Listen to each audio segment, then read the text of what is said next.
Welcome back, everyone, to another day of the CCT Global Finals. We've got the lower bracket matchups this morning to see who will be sent home already from this tournament. And Matt, it's as usual for our early games. It's very early for me. It's pre 9 a.m. Obviously pre 9 a.m. for Lucy and Brandon as well. You get the life hack of being in South Africa and getting, well, actually, I was going to say warm sun, but you said it's been cold lately. So I'm going to let you explain that one. Well, also, I'm not sure I'd call it a life hack, getting to live in South Africa, Trav. If, that's my one bonus that I have, dude. great. That's Yeah, lovely. I'll take that. But, the electricity, the internet, all the other capitals and metrics and all the rest don't really paint me in the best light. But, Trav, you know what? I'm happy to have an extra hour of sleep. And I'll bring the energy, mate. I'll be here, little firecracker, bang. Let's get into the game. Yeah, you definitely bring the energy early morning, as opposed to maybe me, who just wants to watch like a Counter-Strike video, lock in, make sure I stay awake and stay concentrated so I can read my lines. Yeah, that's how we bounce off each other brilliantly. So yes, there sir. we go. Here's our prize pool, of course, for the CCT Global Finals. 75 grand. All those dollary dues for first place. We love that. Lots of VRS points, of course, and ranking sort of push-up opportunities for teams in this tournament. I think the favourites, of course, involved here. The likes of BetBoom, Heroic, Bait. I think those are the three for me that I kind of earmarked as the three that I would really be my favourites. Great opportunity for all those guys to just get this extra event win here. And for the invites post MRQ and even post Major, right? There's definitely opportunities here that if you are the winner, you can be at the sort of fringes of a LAN invite to some of the bigger events, right? So it's huge for these teams, and I think it makes it very entertaining. Yeah, especially for the teams who are kind of on the precipice, right? The teams that are on the cusp at the moment, kind of thing, like maybe Imperial, BC.Game, Partizan, a deep run in this competition for any of those teams sort of midway through Tier 2, get a nice boost up going forward, like you say there, Trav. Obviously, for teams like BetBoom, Heroic, and Bait, they're already doing pretty well for themselves in that regard, the VRS ranking, but it would only solidify their position, which is always important as well, just to get that security so you're not on the edge. Yeah, I think in the case of I think Heroic and BetBoom, they would probably get LAN invites, right? They'd be in the teens maybe of the VRS ranking. So here is our schedule for today: Partizan, BC.Game, Wildcard, 500, and we'll see those four teams in the lower bracket graphic we've got for you coming up. But of course, those two other games we've got later on this evening and this afternoon: Bait versus Heroic. That's the winner match, of course, in the upper bracket of this tournament, alongside BetBoom and Imperial. And if we do get that upper final of BetBoom versus Heroic, which is probably the two favourites, I would say, that would be very entertaining indeed. But don't forget, as I said, there is a lower bracket. There is a possibility that there could be a path through for one of these four to get through to that grand final eventually, right through the consolidation final and the like. So it'll be very interesting to see who will make it through that gauntlet. And of course, the winner of Partizan versus BC.Game plays the winner of 500 versus Wildcard in that lower bracket. So, Matt, we're going to kick off today with Partizan and BC.Game. Two teams which are on a kind of a weird state right now in terms of form. Give me your immediate prediction was Partizan. I've also picked them. Tell me why you picked them, and I'll tell you why I've picked them. Well, I just picked it based off of what I saw from them yesterday against Bait, honestly. I mean, you could make a strong case for the fact they should have won that series, up 11-1 on Mirage, ended up losing that map 13-11 after a flawless CT side on the map from Bait, which was very impressive. But I still kind of try and put the rose-tinted glasses on and extract the positives from that series for Partizan, where they pushed a very strong and informed Bait the distance on all three maps. They made it very competitive. Even when they fell behind on Inferno, they were down, 8-4, and then I think 11-4 or something like that on the map as well. They won 9 rounds in a row to win the map 13-11. That, for me, showed grit and tenacity. It showed that there's still some decent form within this Partizan roster, and I think with the place that they're in right now, and just like I said, based on the level I saw from them yesterday, that was enough to convince me. And then you couple that with the sort of turmoil and the drama embroiled around BC.Game right now, and the form we've seen from them in the past couple of weeks, MRQ included, and their opening game here against Heroic, where they just didn't really put up much of a fight. Those two factors combined just led me to pick Partizan here. Yeah, and I think that it helps as well that the core have been playing together for so long, right? I mean, since like 2020, I'm pretty sure that some of the Kindo, Dragon, and Collins trio have really been a factor in Tier 2 Counter-Strike. I think there's obviously a couple of things here. There's one, Vladden, I think, is doing really good work in the roles he's playing in this team. Like, even as an anchor, maybe you'd think he'd be a bit more of a star. But I think, especially playing B anchor Dust 2, for example, I think he's been doing a very, very good job making the right decisions nearly all the time. Kindo on the AWP has been having some decent pop-off rounds as well. But there is obviously one slight disadvantage for this team, and that's the fact that Emmy is just not there individually, and that is a problem that is kind of, how can I say, last few years of his career as a player, it was kind of the same. Then when he came back to Partizan for a few maps, he was actually doing really well. I think he was a huge piece for this team, not just as the in-game leader, but as a fragger too. And now against some of the better teams in Tier 2, for example, the game against Bait, he was kind of nowhere, right? I think he had a couple of important impact frags on Inferno. But, you know, that's all. You really need that from a player nearly every single map rather than just one map in a BO3. Yeah. So I am concerned about his individual level, especially with some of the important positions he plays. That's exactly where I was going to go with this. Is the main problem with Partizan is that Emmy isn't just like the guy who's constantly, you know, taking up the worst roles. Your B anchor is Vladden on this team, mate. Emmy is the A anchor, and that means he's in a high demanding fragging position. So hopefully he will be able to kind of, you know, step his game up a little bit today, because I do think it's necessary. You're right, we did see that improvement in form from Emmy, but like I said yesterday, it kind of feels like he's regressed back to the mean in the past couple of weeks. But no reason to say that he can't have a pop-off game here today, and that's what we're going to be looking for.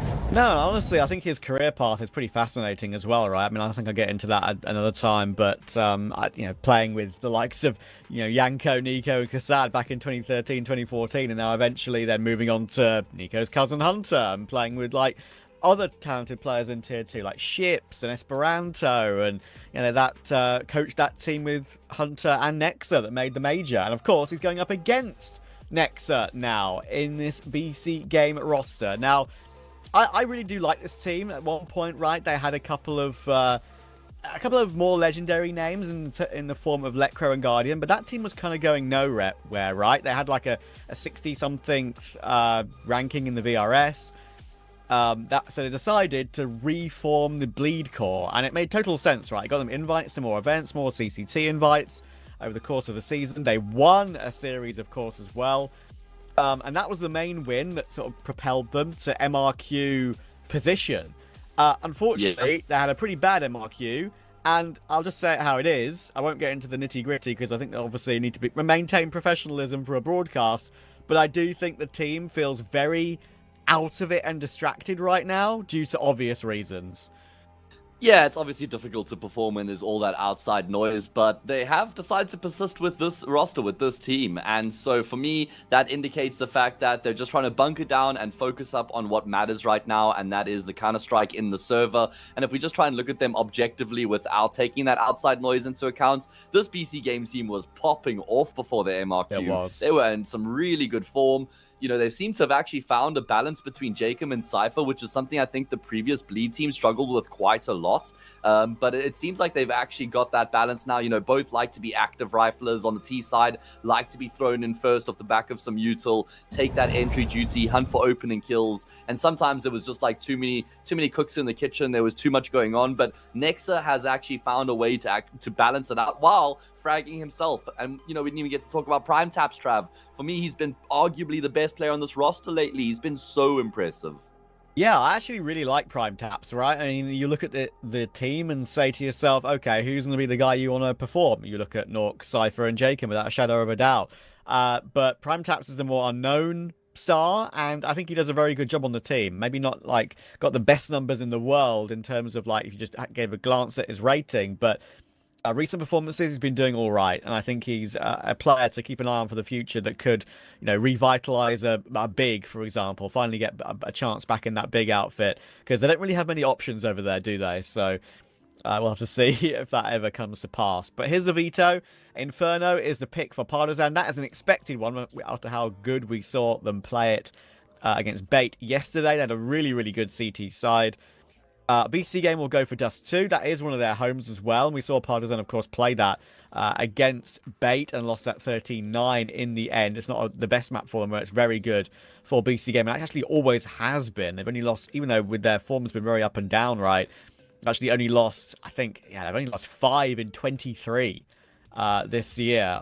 They've won 18 out of those. So, and the streaks are really good. I mean, look at the teams they've beaten on it. Big, Ents, they've beaten Passion UA, they've beaten BetBoom. Very, very respectable results for BC.Game on Dust 2, which I think is their home at this point. And Mirage as a decider, I would say that's probably relative middle ground, but as both these two teams play, and both two cores at least, play that map a lot, but I would favour BC.Game veto-wise here. I just think current standpoint and current situation and what I saw from Partizan yesterday is why I chose to go for them here. Yeah, it's that sort of situation where Nexa, the management, where BC.Game as a team have to kind of just shield what's going on right now and leave all of that baggage at the door and focus up on the occasion at hand here. Focus on the job that needs to be done, because if they lose the series, they're then eliminated from the CCT Global Finals altogether. So there's so much on the line right now. As we do get a look at a head-to-head, a couple Serbians on either side of your screen right now, Emmy and Nexa. Actually, ex-teammates, but from a very long time ago. I think it was like 2014, 2015 kind of thing. They were back in the iNation team alongside one another. I think that's when like Nico was in the team. Kassad would have been playing there or then there or thereabouts. So it was a long time ago, and now they're playing up against each other as IGLs of their respective squads. Now, we know that they're both very good IGLs in their own regard. I'd say slightly different approaches. You know, Emmy tends to be quite structured and methodical in his approach, whereas I think Nexa does have a good idea of what he wants his team to do in the round, but at the same time, he offers up quite a lot of freedom to the individuals to kind of make plays as they read the situation. And you also do just tend to get a better frag out of Nexa, who, as I kind of referenced when we were looking at the BC.Game team, has been in really good form, man. Like,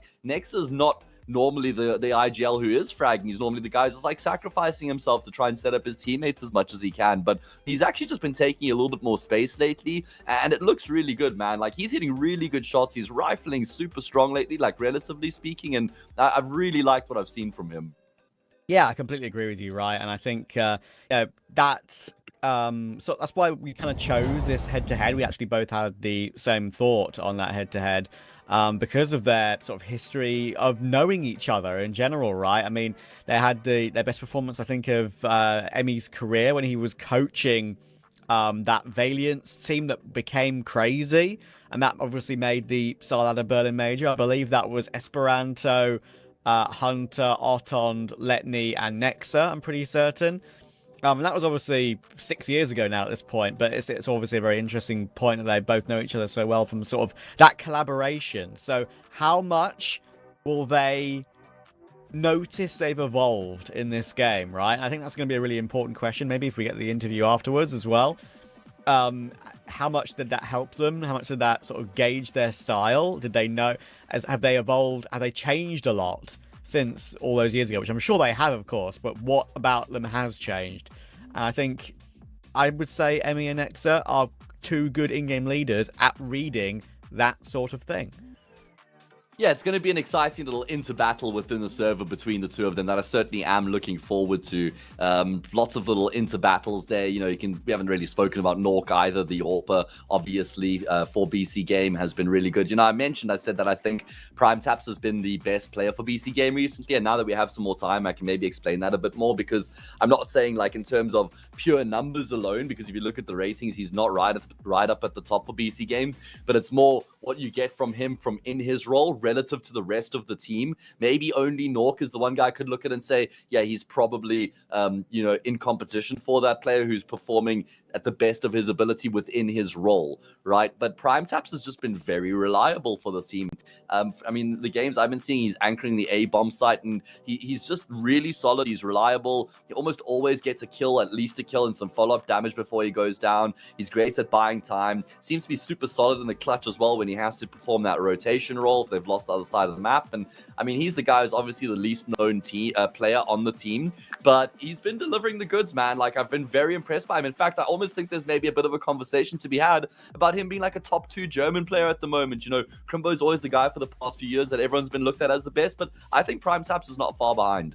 Honestly, that's quite a hot take, but I like I'll it. say, yeah. Because Big are just not good right now, right? Like, I'm they're in some of the events that they should be in, you know, there or thereabouts. But, you know, something that I think Naokai actually sort of mentioned on a couple of podcasts that we were doing with Paladin, right? Of course, who you'll see on the broadcast later. You got to remind yourself sometimes that some teams, like Big, for example, aren't there to win everything. Like, their ultimate goal, sure, it'd be lovely to win everything, but they're not expecting themselves to be top 1. They're just trying to be the best team in their region, be the team that's a representative for their region in big events, try and stay around that level to make them relevant, and then you kind of work from there, right? I feel like that sort of mindset, maybe, at the moment, Matt, is something that maybe could be holding them back, and why your point about Prime Taps is, I think, quite relevant. Yeah, I mean, it is true, right? It's important to look at it through that lens. It's all about relative, you know. You're going to look at a team relative to what their goals and objectives are and where they are in the scene and the player pool that they have to choose from. I will say, like, Crimbo, you know, someone who's been looked at, I think, rumored by like Vitality and FaZe. I don't want him to just waste his career away in Big, because Big want to have a German identity and want to be able to just perform within their region and showcase, you know, their nationality. But that's a conversation, I guess, on the side. I think that maybe if this BC.Game team does blow up or they make changes and Prime Taps ventures off them, I think it would actually be worth Big having a look at them at the moment, you know?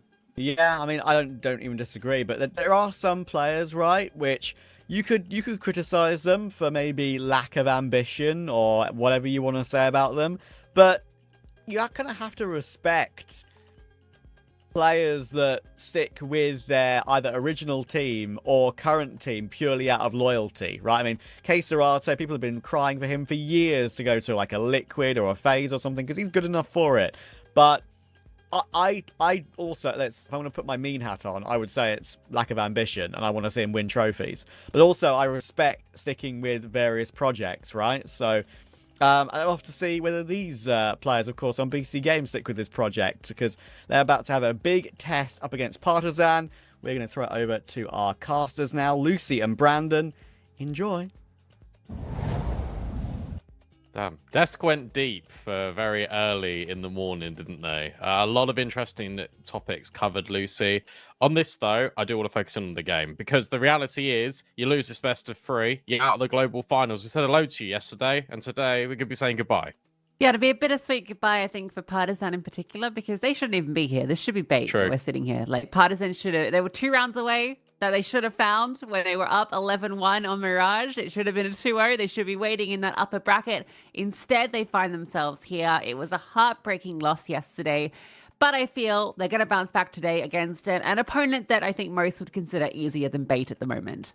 Yeah, I think that's very valid. And to kind of go on to what the desk was saying, you speak about BC.Game and what they've achieved recently, and we immediately go, oh, they qualify through to IEM Dallas. And so, okay, fantastic.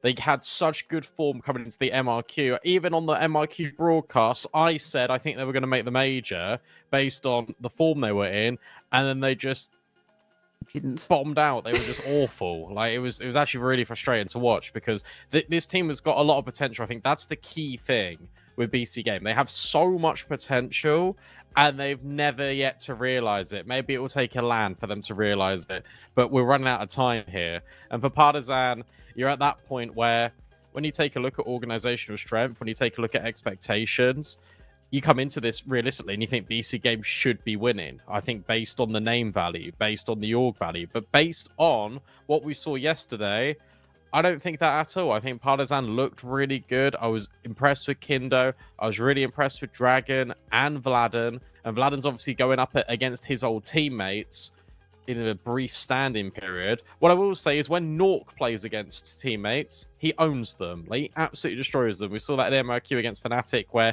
he was like 20-2 or something just audacious like that. Nork is due a pop-off game, and if it's this series, that's where you get worried for Partizan. I was going to say, we actually covered the last time that this team even won a map, and that was, well over a week ago. So, it's been a drought for them, and they really are looking for that bounce back for Partizan. I mean, the one thing that worries me a little bit here is obviously they're picked into the Inferno again. Yes, they closed that well with the CT side, I guess, comeback at that stage, but they had a terrible T side, and that was their story, basically the entire everyone's story that entire series. But it worries me a little bit more from Partizan, because on the bait side, I'm kind of like, okay, they're probably just feeling, a bit of that hangover from the MRQ. They didn't come in fully focused in that first map. I felt they warmed up into it. For Partizan, I expected a little bit more stability out of the gate, and the fact that they struggled so much to close that Mirage does give me some cause for concern for their longevity here. Yeah, look, I think that's completely valid, especially when game management was such an issue across all of the maps within the series. And yes, the same can be said for Bait, but ultimately, Partizan was also in that game, and that's the team we're covering right now. The fact that you couldn't close after being 11-1 up, the fact that you couldn't get one damn round after all of those buys. And the worrying thing is, we speak about in-game leaders, and we speak about the fact that Nexa and Emmy are really good at reading the game. What was he reading the book upside down on Mirage? Like, what are we doing here? Like, it felt like he just didn't. And I know he did care, but it felt like we were just going to go for a default until it works. There was no variation. It was really dry. It was really boring to watch, to be honest. And they deserved to lose after that T side. So I don't know. It feels like Emmy's got to reinvent himself, not only in the server but also out of it. Yeah, that's true. I mean, we saw those comparative stats as well between the two of them. And Nexa, I think that's been a conversation point for BC.Game this entire year. He's come back into tier 2 space after, obviously his time playing with the very best in the world. And he joins a few different rosters, ends up in BC.Game, reunited with a few former teammates. And he's been fragging the hell out. Like, he has been fantastic in the server for this team. And that's a stark comparison to Emmy, who, Desk have already kind of really honed in on that. But he was incredibly absent. Think about that Dust 2 yesterday. I think he had 3 kills or something. Like, it was basically the reason they lost that series. I don't want to say it's entirely him, but Mirage from the calling and then the fragging on Dust 2, it's a bit of a damning record for Emmy. They shouldn't have even been on Dust 2, though. That's the reality of the situation, is he could have got 3 kills on Mirage, and then they would have been fine. But, yeah, we go into this one. The veto is exactly the same as well, and I don't know if I like it. I feel like Partizan have picked Inferno because they do like to pick this map and lean into it quite a lot, but the results have been sort of middling, and this is a BC game where you have got JChem on Inferno CT side, and he is very good in that department. Cypher's a bit of a demon on Inferno as well, and sure, you're nullifying Nork for one half, but you saw how good Kindo was on that Inferno themselves. You can draw the same comparison, the fact that Nork will still play well in one of these halves, which is really important for BC.Game. And I feel like you could have got Anubis, to be honest, especially with how limp BC.Game looked on Anubis yesterday. The fact that the T side, again, looked uninspiring. You definitely could have got Anubis here, and I feel like it's a mistake in the veto. Yeah, it's essentially the exact same veto they had last time they played, and they've played quite a bit over this year, back in CCT Series 19 and Series 18. So every single occasion, BC.Game have taken the win, but Partizan did beat them on Inferno last time. So I guess that's being a part of it. They feel like it's the one map they can go to here in the veto that they at least have that comfort on. Sure, you could talk about Anubis, but in terms of the reps, Partizan have put a lot more into Inferno. And I do think that victory they got over Bait yesterday will still feel good, even if the first half was a little uninspiring. Their CT side was brilliant. Kindo was phenomenal. I don't think he brought that across all of the maps, but on Inferno in particular, he had Headtrick's number constantly. I think Dragon across the series was lights out. In the 2 games they lost, he was going toe-to-toe, even excelling against players like MPL. But yeah, it's about having all these players coming online at once that has been the consistency for this team. For both teams. That's the reality. There's a lot of parallels you can draw, and that's why they find themselves in the lower bracket. We'll just jump straight in to map 1. We won't yap anymore with the cameras on. We'll yap in the game instead. It's Inferno, map 1. No more dog yapping. It's gaming. No, you almost did it. Well, here we go. Well, I tried it. It didn't work. You know when you just feel like you're going through the motions and it's like, right, I really want to get into the game now. I just tried to speak it into existence. Unfortunately, it didn't happen. But yeah. There's a lot. What I was saying was there's a lot of parallels you can draw between these two teams, right? I just feel like that the fact that BC.Game individually, you look at pound for pound, they should be winning this series. To be honest, they should be winning this series 2-0, but it's the what if factor for Partizan, because you feel like they have got players that can have this X factor. Vladen in particular, Kindo that you've mentioned. If they are all on the same page at the same time, they can beat BC.Game, and that's why I predicted them. And especially maybe this recency bias of how good they looked against Bait yesterday, but also they kind of looked bad against Bait yesterday, so I don't know anymore. I picked them anyway in the predictions. I can't wait to be wrong. Well, I would have had them more favored to beat BC.Game than Bait, and they should have beat Bait. So I think, like, it is sure really recency bias, but they can certainly come through and upset. So let's see if they can do it, Brandon. I'm willing it into existence. Our first game here of day 2 of the CCT Global Finals, Partizan versus BC.Game. Can't tell you how much I did not want it to go to game. Like, okay, because it really I was really ramping it too. I really wanted the production just to troll, just keep it. Just on us. But no, we're here. People want the game, Brandon. True. Come on, then. Let's have the game. Nork having a little look in towards T-Ramp immediately. There's a lot of utility here for Partizan on Inferno. JChem Cypher playing this double up. Emmy looking to test the waters. And he only sees one guy. Yeah, you're kind of hoping they just keep going, but no, one guy was enough.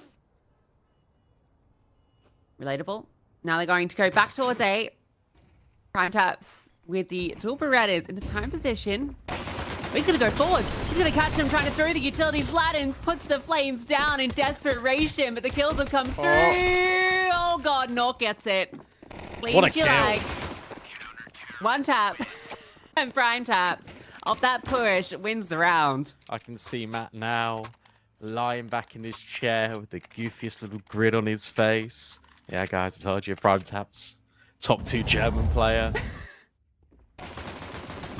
Really good push here. And he had to do it. He absolutely had to do it because banana info is limited and your top mid info is also incredibly limited. Had to go for a push somewhere.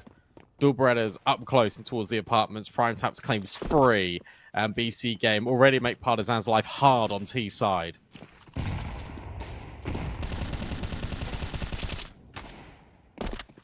Now I can imagine Nork wants to get down close. Banana with the MP9. One SMG bought into this. Next to dropped an M4. Right. I guess it's positions. Once the M4s on the prime suspects. Jacob will draw first blood. Nork ready for if they run up. Hearing them. Oh, well. No money farmed. Outside has to be careful. And his rotation is next over the P250. Please live. That's all Nexa wants. The thing is, Cypher loves to swing. And this did cost them against Heroic yesterday. And he's going to be tested again. But no, more than happy to claim that kill. And he moves back. He now has got that support from Nexa. He's going to try and double up, and there's no way you're baiting in the pistol here. Dual Beretta's out for Cypher. Oh, he's making it look beautiful. Best prime taps impression out of Cypher, and BC.Game only lose one.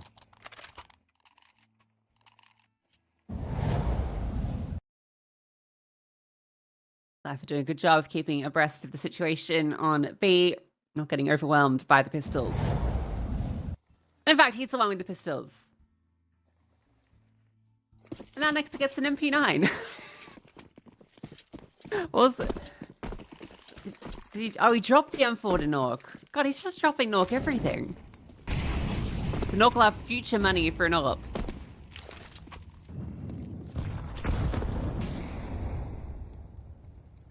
Cypher, the way he's put his headset on, looks like he's just rolled out of bed.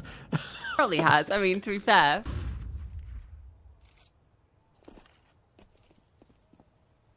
This is quick out of Partizan. When it comes to the banana space, they're just dropping top mid util. But look at how much coverage they've got. 4 players leaning top brackets, but it's the wrong read. Cypher, no! You don't need to be doing this, Cypher, because you've just given up all of B. Why do you keep doing it, mate? It would have been fine if he didn't pull out his HE. But Collins plays that perfectly. He just sits in the fire for a little bit, faking out that he's not stuck there and he's actually falling back down banana, and then he swings. Really cheeky way of picking up that kill, but for Cypher, feels a little silly. And yeah, it's going to be a save. Nork has money to drop, as does, well, a few players. Next, might even try and catch someone on the exit. So, yeah, that one's easy for a first. And any freebies that Partizan can get on this T-side, they are worth their weight in gold, given their T-side warriors yesterday. No, the CT side is going to be more than competent.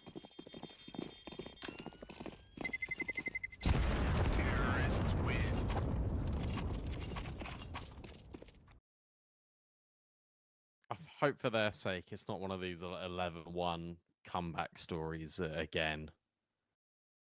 And it's just a nice, somewhat normal, regularly scheduled programming game of Counter-Strike. I can't believe he's done that, but I can at the same time. And I don't know whether that hurts me more saying that sentence or not. Nexa is now coming to hold Cypher's hand. He says, no, I'm with you now. Gotta fight Banana, Cypher. Maybe we can do it in the mid-round. Break on this mid-util. Partizan play passive. Instead, they want the apartments control. Dragon and Vladen trying to occupy all this space. I think it quite funny on Partizan because Vladen and Kindo are both called Vladen IRL, and then you've got ouch. I think it's Emmy and Dragon who are both called Luca, so it's just a sort of a mess when it goes, nice, Luca, and both of them go, thanks. And you can do that with Vladen as well.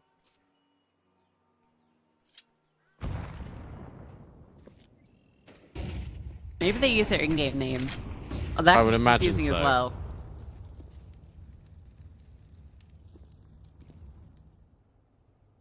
You don't use in-game names when you're with your buddies, usually.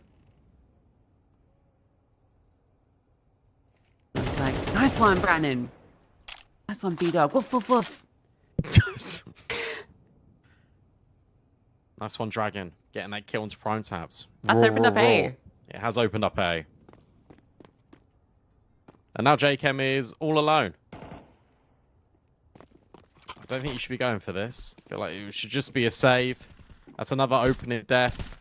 Hayes, if you want a stat to track, let's track Cypher's opening deaths. Yes, it's been a little sad these last 2 rounds of BC game because I feel like they haven't really got to play them. Like it's just been one death on B that is results in the round. This one's slightly more involved given that the look comes through apps, but it's that kill and banana that draws an extra rotate. And the only reason why I'm saying Hayes do it is because Trav is also part of the UK Counter-Strike Massive, and I know it will hurt him.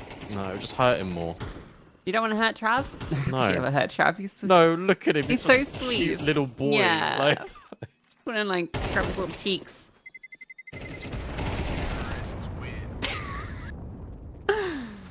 It's great when you know, like, he's listening, right? Because he has to, but he can't do anything about what we say. You know, like, he can't respond to it.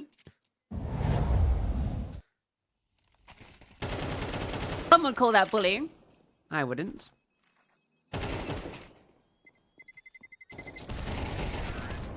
small little decision here for Partizan to actually go for this hunt. I think it is really relevant. They only get 1 kill out of it, but any damage to the CT economy is just going to hurt BC.Game more and more and more as this half goes on. Look at the repercussions that you got the save rifles and then the rest are on pistols.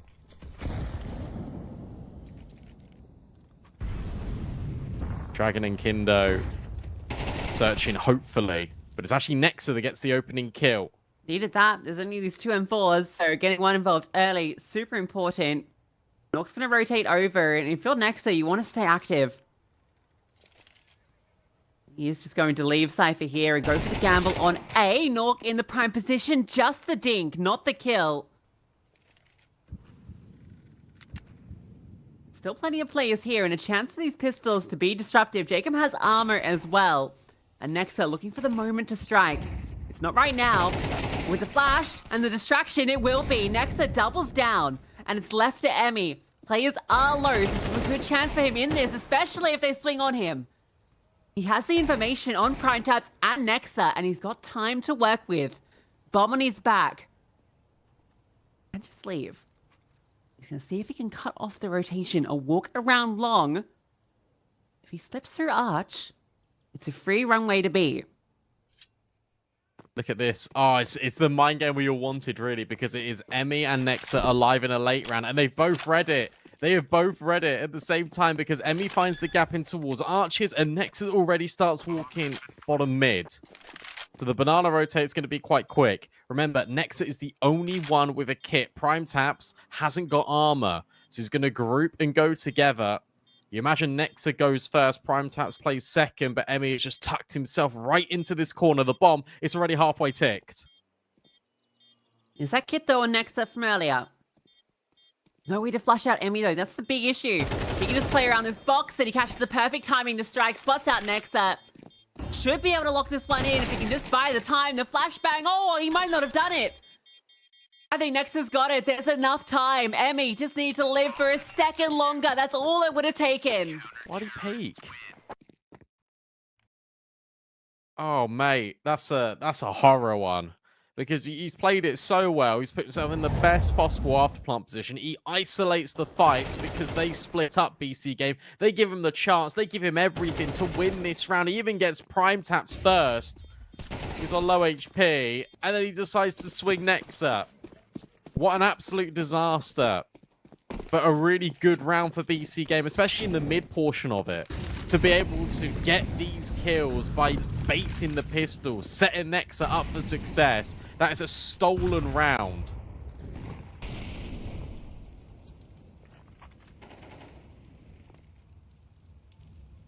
Flashbang just goes a little deep, doesn't it? If that had caught Nexa, maybe that swing would have resulted in success. Kindo's on the line. We saw how good his AWP was yesterday on this map. Particularly in the apartments, he had that crazy 3K round. Nork doesn't overextend, doesn't give him that opportunity. And in fact, here's that AWP firing off. They still don't need to commit in towards A. That's the best bit for Partizan because they've got top banana, they've got top brackets. But where do you take this? BC.Game are playing so passive. JChem just on the edge of this smoke. Nork can come over to help him out. And Dragon starts exploring. Wants to peek in towards Arches. Big fight timing. Oh, it isn't there for Dragon, but is it there for JChem? Did he spot him cross? Moto smokes out, and I think JChem might have the timing here. But no, what? It's Emmy's adjustment. Emmy's adjustment to get that first kill. And in the same breath, it's going to be this exploration up towards short. It's fast. It's about to be explosive. And you're still paranoid about Log. You're still worried about Dragon, who lies in wait. But somehow, some way, all the kills come in a matter of moments. Time now becomes the burden for Partizan. But Kindo hits a banger. Nexa already trades onto Dragon. 2v1 for Kindo, who's now picked up an AK instead of the AWP. They start to convert to this position. Has to hit the insta headshot. Can do on Nexa, but can't on Cypher.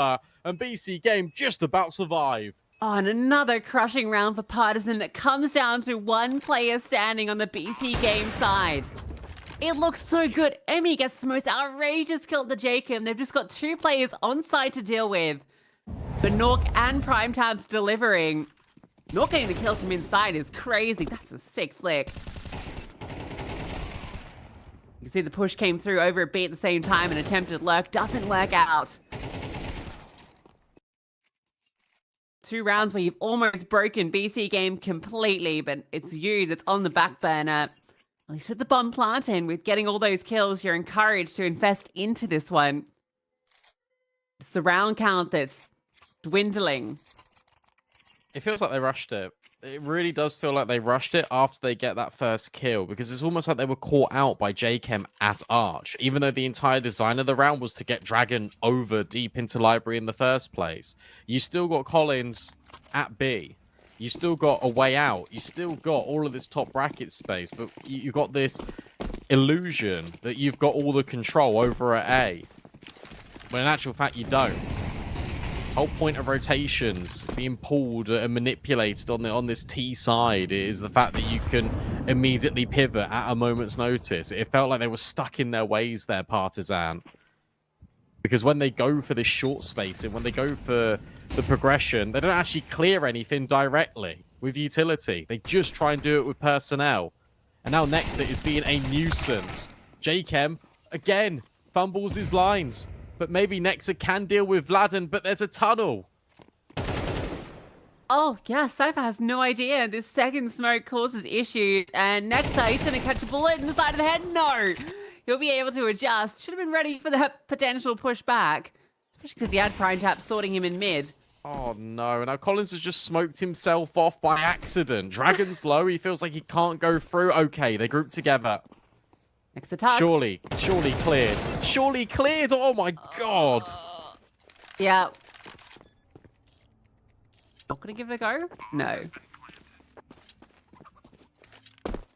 All right, that's a bit of chaos from Partizan that pays off for them. This game getting a bit lost in the sauce there.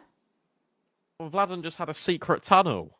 He just walked the whole way from top mid to Library without being detected because all these smokes are up.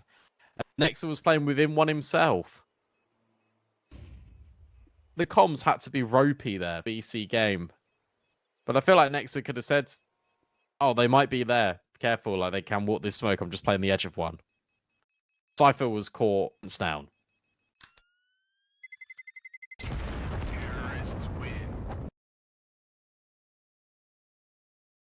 Yeah, Cypher, I feel like every time I watch him play, like, it's just his playstyle, but like half of his deaths just feel so unfortunate. Like it always feels like he's getting shot in the side of the head through a smoke. Someone catching a crazy timing. Unlucky for Nexa there. But first of all, the first play doesn't clear him, but just runs across his screen. So hard to track, and then the second just hard clears. I'll be honest, I don't actually know if he gets hard cleared there, if he doesn't poke his head up. So it's all a game of what if, though. And we're not going to play what if. We're going to play reality. 4-3, 1-round game. Nork's got an AWP. Cypher's got an M4. We've seen rounds like this work before for BC Game, but Partizan are going to take no risks. It feels like they're just going to pop B. Against the Deagle, that would be a good call. But third player rotates, and it's Nork with the AWP. He's got a HE2 that he can deploy. He wants to get ahead into the site itself, but after all of this posturing early in Banana, the basically whole squad of the Partizan are here. They decide to fall back. Pulling with the rotations of BC Game, probably understanding that the economy is fragile. It's a high chance for a stack in play. I wonder what the call was for them to fall back. Maybe they heard Nork in Speedway. That's the only thing I can think of. Taps drops the smoke at short. That's where Partizan have been pressing most of the time. Another smoke goes in towards the apartments. A good nade. Lands on Kindo. Prime Taps creeps close. But they actually, again, reset off the smoke he's dropped, and they're all now going long. His position behind the pillar gives him plenty of coverage. And so that makes it a sad position for Jacob to be in. Force back, feeling the pressure from every angle. It's easy as can be for Partizan, and the stack on B will just stay on B. They've got items worth saving. So Partizan will get their 4th, which already feels great for their T side, with plenty of rounds still to play. Actually, given a couple of those real crushing rounds they faced earlier.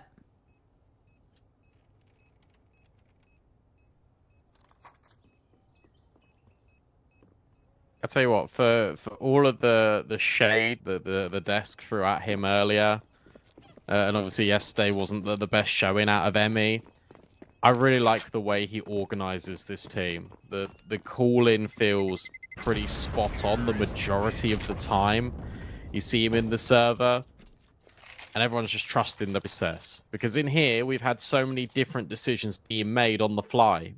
All the way up towards top banana. Emmy's not feeling it. They move back in towards top brackets. In towards short is where they wanted to go initially.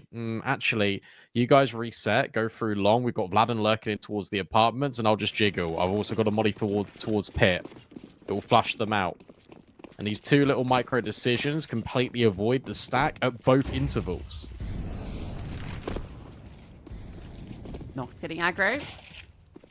Oh, okay. Well, actually, he's got the most kills for Partizan right now, so he's a beast. yeah, absolutely. Oh, Cypher's found a kill over at B in response. Sorry, Don't sound so surprised. Sorry, it was just the, yeah, I realized I put the wrong emphasis there. He does have one of the big weapons, and oh no, that is so crushing. Hits the leg, and then he gets stuck on the box trying to escape. Nexa will slide in. Actually, yeah, we'll pick up that AWP. But look in CT spawn. If you're Partizan, you just work the map here, let Vlad in, see what he can find, and probably finish B. Yeah, you absolutely finish B at this point. Is there a world in which they could get time in here? Yeah, Nexa drops Kindo. Maybe you can swing in towards apps. Yeah, Prime Taps kills Dragon, and because you push top middle, you can indicate Cypher maybe there's a gap here in long. This kind of communication much better for BC.Game. Yeah, that's not ideal for Vladen. I think he just wasn't expecting him to be up on oranges like that. Yeah, but you got to be expecting everything, surely, if you're flanking in from long. I think you're so locked in on the clear in towards not everywhere there. else. Yeah, not there. It's actually really interesting just watching the dynamic of this matchup, because you've got BC.Game that have just got chaotic moments that seem to work out, and then you've got the structure out of Partizan. But it's moments like this where Nexa goes searching with Prime Taps. They catch that timing. The players that peek in balcony get scared off because Dragon gets legged by the AWP.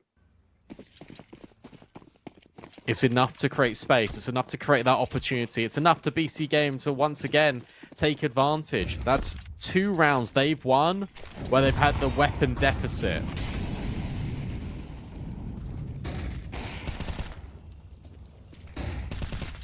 Life is feeling emboldened after success in the previous round. Collins brought very low the utility. A double setup in the apartments. Vladen just swings on the Prime Tabs, and the AWP was holding the other angle.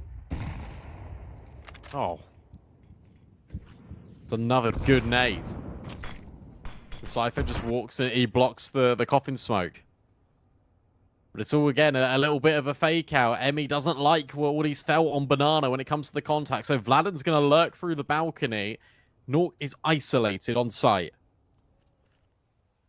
Very position. Jacob is so far removed, but the timing is perfection. Backs turned. Even dropping further utility. Won't get away, though. The AWP will punish him. The molly forces him out of position. Nexus slides in to support. And Nork tries to flick up, trying to stay alive, and he will go down, but he's bought time, he's bought space, and Nexus steps in. Collins is so far removed and brought down low from earlier. Run over, but Cypher has already arrived. 30 HP. Has to break through the crossfire, and Nexa doesn't even give him a chance. What a play. I mean, what a play from Nexa. And that's the confidence he has in this server. You said, look, he's been farming in Tier 2. He absolutely has been. And he just makes that play. He makes that read. He needs to come through to support Nork. Nork fluffs his lines, but Nexa absolutely does not scuff up his chance to give BC.Game another round. 4 kills within it. And he's only died 3 times. BC.Game start to pull away with back-to-back rounds finally being acquired in what feels like forever. They've been rewarded with this eco. It's only Tech 9s here for Partizan. Taking the fight to them like this is ill-advised. But I guess that's been the mantra for BC.Game this entire first half. Ill-advised decisions that somehow work out anyway.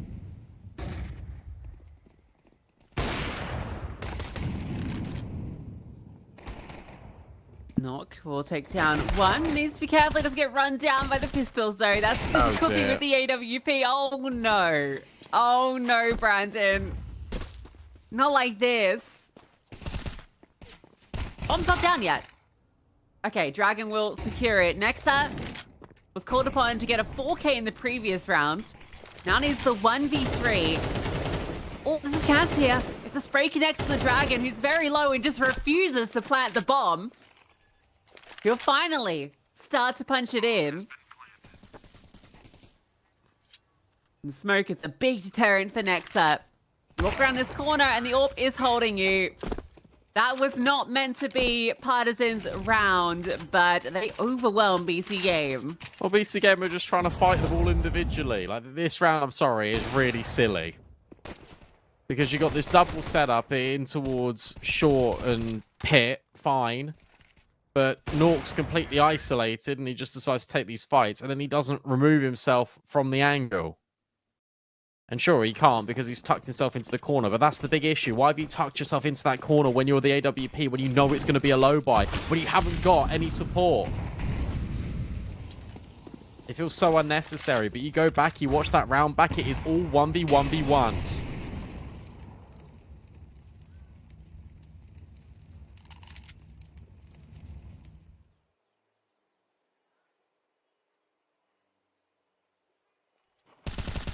And that's left a burden on the bank balance. Be a 6-6 half, which would be fantastic for Partizan. Flash through, they want to fight forward, and that does work out. Collins is isolated, and Nexa doing all of the heavy lifting for BC.Game at the moment. We even upgrade that MP9 to an AK and lock out the B side of the map. Surely you're not pushing through this. Okay. No. Just picking up the smoke from the ground. Cypher's going to run out of bullets in a minute. He just put down what felt like 60 in towards that bottom banana smoke. A 5v3, but the caveat is that the Cypher and Prime Taps are low. And remember that JChem and Prime Taps have only got pistols in this round. Cypher gets boosted. There are smokes for the cross. There's one molly and one flashbang to get Partizan into B, but JChem starts to rotate over. And Nexa is playing so close. Do you expect this? Just be careful. All about the time here. There's 10 seconds left. Nexa just needs to live and deny the bomb. Cypher up top. Oh no, the drive-by comes through, but maybe JChem. He can just deny the bomb. He wins the round, but he can't hit the shot. With 10 seconds left, if Nexa just tucked somewhere. How's he lose? 10 seconds left. And Vladin swipes them away on sight. I mean, brilliant pre-fire from Vladin to anticipate the boost. But what are you doing, BC.Game? Well, this is so unnecessary. Nexa realized as he was close to the smoke, yeah, by the way, we've got no time. But you're right, why doesn't he hide? You could even let JChem follow through. I mean, it's a great molly put in towards New Box to push him into the open. But if he just tucks dark, Cypher can play, Jake can come through the smoke, it can all look a little bit desperate, it can all look a little bit scrappy, and then this M4 can swing and maybe deny the bomb. And that's all they need to do. Just deny the bomb. And it's so many of these close rounds that squeak out in favor of Partizan, and that's the difference between 6-6 and 8-4. Their T side now looks manageable. It now feels a lot more respectable from a position where you could argue that BC.Game should have had 8 rounds on CT.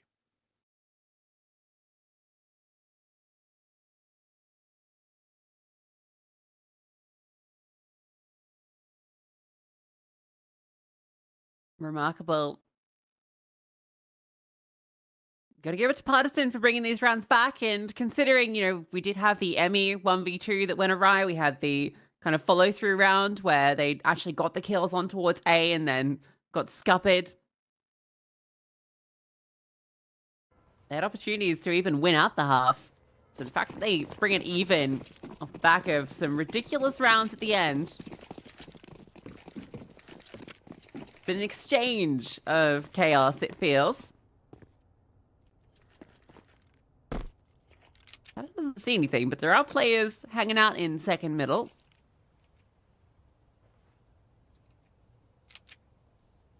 I can't actually tell who's happier with that half. Like, you imagine Partizan, but they did also lose those 2 low-buy rounds. They're in the right place at the right time here. Look at this stack for Partizan. BC.Game are about to swing. Vladden off angle, deleted by J-Chem. And then the re-swing comes in from everyone from Partizan. And J-Chem is still finding the kills. PrimeTap swings in from Abs. And immediately it's a player advantage. And the bomb can make its way over. There's a kit on Emmy and Smoke. So BC.Game will have to play this post plant well. Don't allow them to fight back into it. Smoke will fade shortly on long, and Emmy will have the line, but a re-smoke comes through. Emmy has to use his smoke to cause a distraction and gives Collins room to work. PrimeTap's position up on Grave could be a tricky one to clear out. Collins almost just walks straight in, but no, PrimeTap's will spot him. Emmy hopes that maybe because he threw that smoke out, that he won't be suspected, but PrimeTap is aware and will tap him out. Well, we'll get the assist anyway. Regardless, the tap comes through, and Partizan will not take that round. It will be BC.Game. It felt like they had the best setup possible, but J-Chem gets 2 kills in towards short, and that creates all the space. So you put a smoke in towards long. Job done. Really diligent clears, and a good timing on this lurk for PrimeTap. So you actually feel like PrimeTap obviously earns that first pistol for BC.Game when he got that triple with the dual Berettas. This one is just as important. That lurk out. And look at this rush. Wait, hold your horses. Vladden's getting aggressive, but it's been spotted by Nork, and suddenly everyone from BC.Game just finds impact when it matters most. An 8th round, you assume, certainly going to be chalked up next to BC.Game's name. I've got the team names a little bit the wrong way around, but ultimately, the matter of fact is that BC.Game do win that round. They keep everything clean. No one dies to that rush.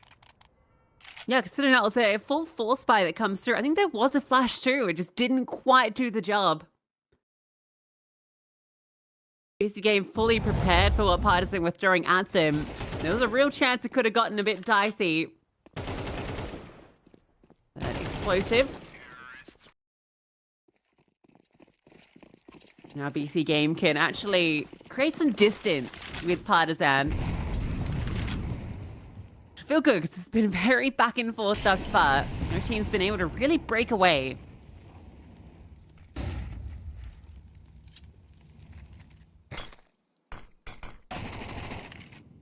It's actually funny because I feel like Partizan, I think for both of these teams actually, nice little stacky in towards the top dark position, and actually just going to run forward. But I feel like with both of these teams, actually, like they should be doing their best work on T sides, and that's why that game surprised me yesterday between Partizan and Bait, because T side should be bread and butter for someone like Vladden, someone like Dragon, a player like Kindo who likes to get aggressive with the AWP, and there was just no T side impact.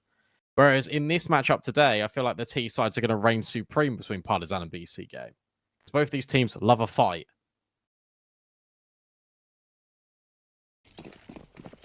Hey, perhaps it's just that stylistic difference clashing in these two different matchups.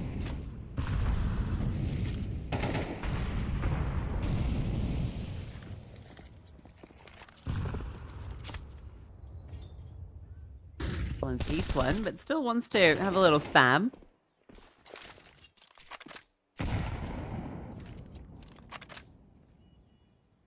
We do have that AWP invested immediately from Kindo. He's on the line for where the fight might come to him. You can see Jacob is in towards Boiler. Not Molly, but not going to affect Kindo. Ash will, though. Force off the line. Don't want to re-peek either. Tell you what, Collins is really lucky to be alive, actually, because that ciphered a grenade and he landed straight on him. Kindo will get that fight. Now Primetaps will feel like he needs to trade, and this is why this setup here is so crucial. Vladden's actually not going to be revealed. That smoke doesn't hit Primetaps. There's no audio cue. It looks like BC.Game still want to take this into A. And they made the right read in terms of the AWPs rotated away. But Dragon potentially can just have the cross. And maybe have them head to right. Yeah, a swing out, but a miss.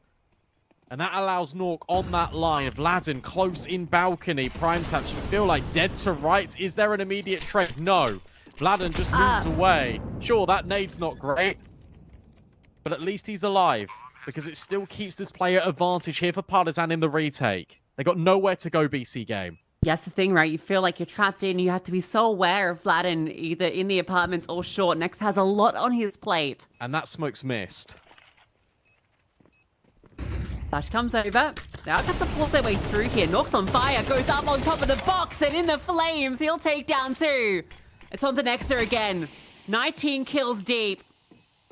Looking to add that 20th to the tally. A smoke to give him space and he will take liberties off it. For all the advantage that Partizan had in that round, they can't do anything against the Nork on fire. Valve, please fix these stupid CT incendiaries, because the fact that you can molly a position for $500 and a player can stand in it, stay alive to a point where he's having 2.5 gunfights is a little bit silly. Let's be honest, it's a little bit silly. I think if the damage was more concentrated, that would make more sense. But the fact you reduce the radius of the incendiary and you make the damage even less, make it make sense. But BC.Game thrive off the game design. It's a feature, not a bug. And JK swats Dragon away like he's won.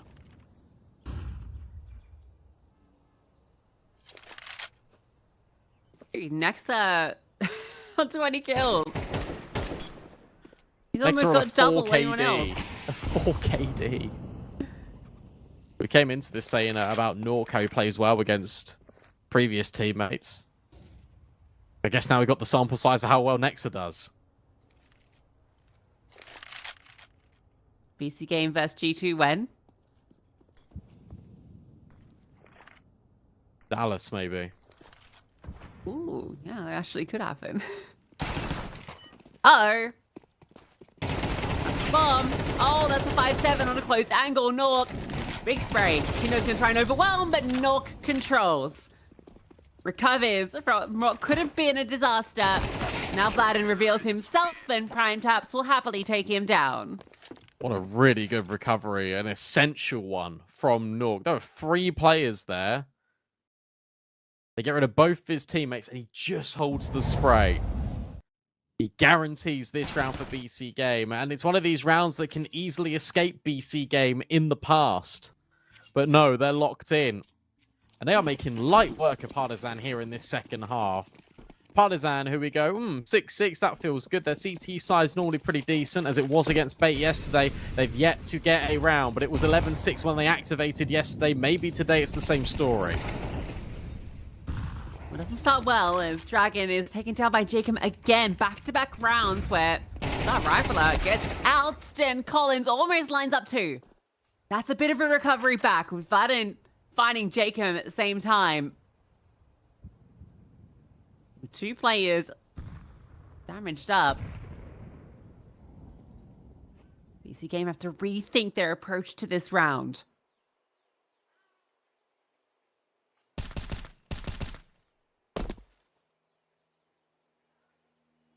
Looks like the idea is to put Nork over with Prime Taps, who's not received any contact for a very long time.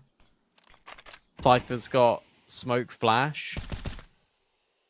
Doesn't want to fake out B, so they all move over. So it's going to be Kindo versus Cypher on the AWP, which is something I didn't think I'd be saying. Vladden is in such a good spot to get a multi-kill here. If he goes 1 for 1, though, that could cause issues. But that's that first kill, and Cypher goes down as well. So Nork, you don't favor him now. Kindo can move around, attempted swing, but Vladden playing from below, difficult to flush out. Partizan will find an elusive CT round. Yeah, they're only good when they get 11, either 4 or against them. So it flicks a switch in either direction. Really important moment here. And that's Dragon pushing by himself, but then it's the reactivation. Vladden and Collins get active. Different areas of the map, and BC.Game just aren't ready for it.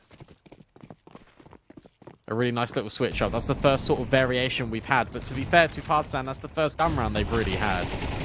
And now Vladden wants to get aggressive once more, but this time it's again a kill and further damage. Kindo feels isolated. He needs help because Pit's just been smoked off. Vladden really felt like he could get the multi-kill there, and you can see the potential for it, but just too many bodies to deal with. Oh, timing. Oh, this timing's horrible. Is Kindo looking at the apartments right now? He is. The smoke lands, and that's a CT smoke. That's a whiff on towards balcony, surely. Must be. It does obscure Prime Tap's vision, so allows Kindo to reposition.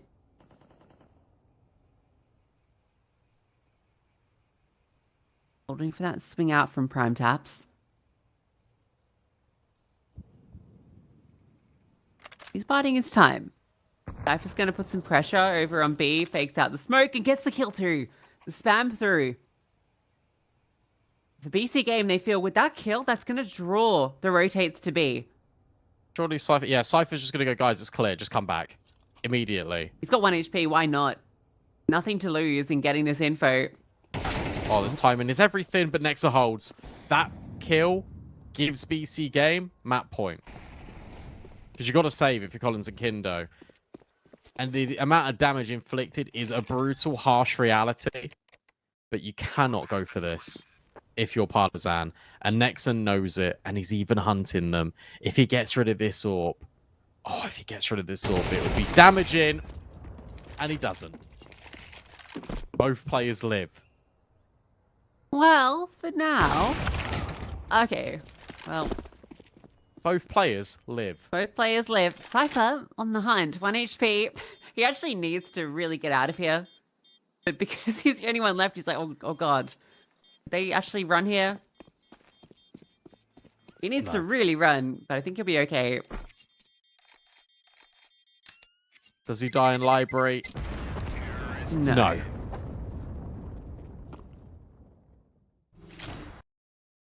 Right, a necessary save. They do keep the AWP despite being tested on 2 occasions. But fantastic from Cypher there. Getting that kill onto Emmy through the smoke is huge. Yeah, a little blow on it to reveal him. And then the decision just to get the information. He's got 1 HP, so even if he goes down, it's fine. But the fact that he finds it free just allows them to win the round from there. The fact that Nexa kills Dragon, that really is everything. Because the timing... Maybe they could have dropped the bomb there in that situation. Double nades down middle. Nets J-Chem. An opening death. Kindo on the angle. Missed shot. And that gives all the info. And Kindo just wants to keep fighting. Collins tucked in the corner as well. Cypher really not prepared for that. A step in the right direction. A 2-player advantage. But Nexa looks to half the deficit. Can't get by the MP9 of Vladden.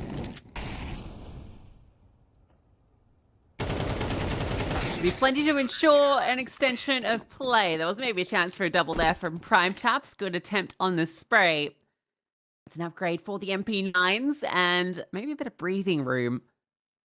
Given the damage they did in the hunt or the escape in the previous round. You'll have Jacob who's bought a hero AK, but you imagine the rest won't invest here. Actually, this could get a little bit closer than you might anticipate.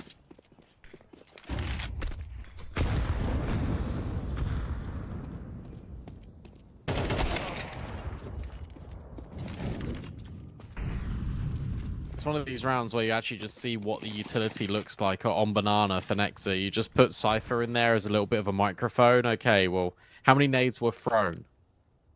What area of the Banana were they trying to take? Because we've not, again, seen any fast execs out of BC.Game yet. It's just been default after default after default with these little pocket lurkers just waiting in towards balcony, in towards Banana. And that's been what's earned them the majority of their gun rounds. So maybe a change is on the cards. And he slides in close. This is a little bit dangerous against pistols. There is no armor. That's the benefit of this. And sure, Nexa might have an AK, but he's now been mollied off and pushed all the way back. It shouldn't be dangerous.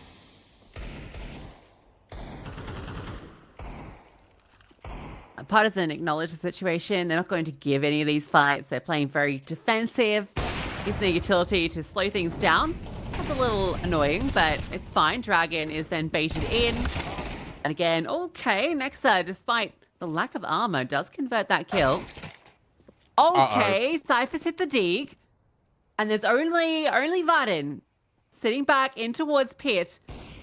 Norka's got the AWP and hits the leg shot. Nexa hits the headshots, but Vladden's still here. And despite getting legged, he is able to hold on. Oh my god. What a round. What a Take round a breather. from Vladden. Yeah, absolutely. Take a pause. If you're Partizan, honestly, 30 seconds, just cool off. Because that was getting really scary. Cypher hits a banger on towards Kindo. Dragon gets decimated by Nexa's AK. You start to feel like this round is on. And you look at the little dots all swarming over the minimap at Vladden. And yet he just does this. His best work under pressure. Partizan have done basically half of the job. And this one is a lot easier than the previous. In fact, it's the same story. Emmy up close and just destroying BC.Game through these smokes. Cypher dealt with by the Collins cover. It will be a 2-round game. It will be double digits for Partizan. Yeah, I actually thought they'd have a bit more to invest into this one. They opt to play more for the future.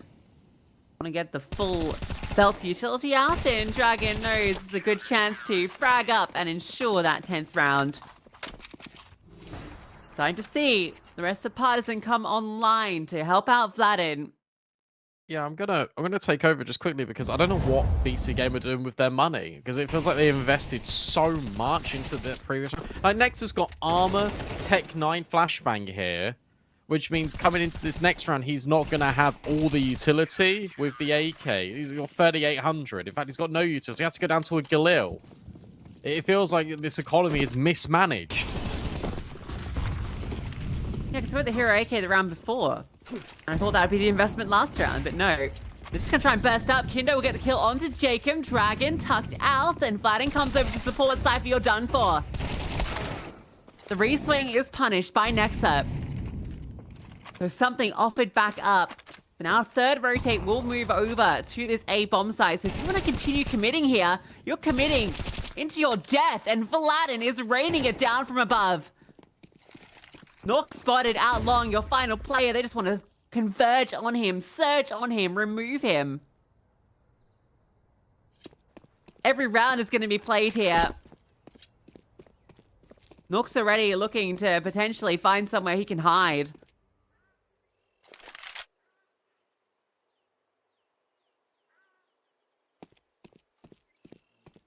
Or is he going to try and go for this?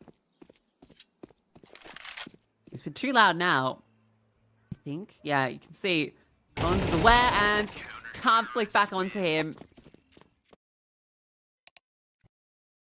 And now the money is, yeah, 3.5 for every player to avoid overtime. This is actually really annoying to watch from a BC game point of view, because you've gone for the faster play. This is what I was saying a few rounds ago. You've used these slower rounds to gain knowledge of what they're dropping on B. Okay, it's a lot of emphasis on taking this banana space. We'll try and burst up through middle. But there's no smokes. You've gone for the long wrap smokes, but there isn't a smoke on towards short, which means Kindo's got full leverage. Only one player's actually gone up long with these smokes. So it's a little bit of a fake out as well. But surely, if you're going to take this control, if you're going to go for a faster play, just take the space with the players, and then you can reset and move back.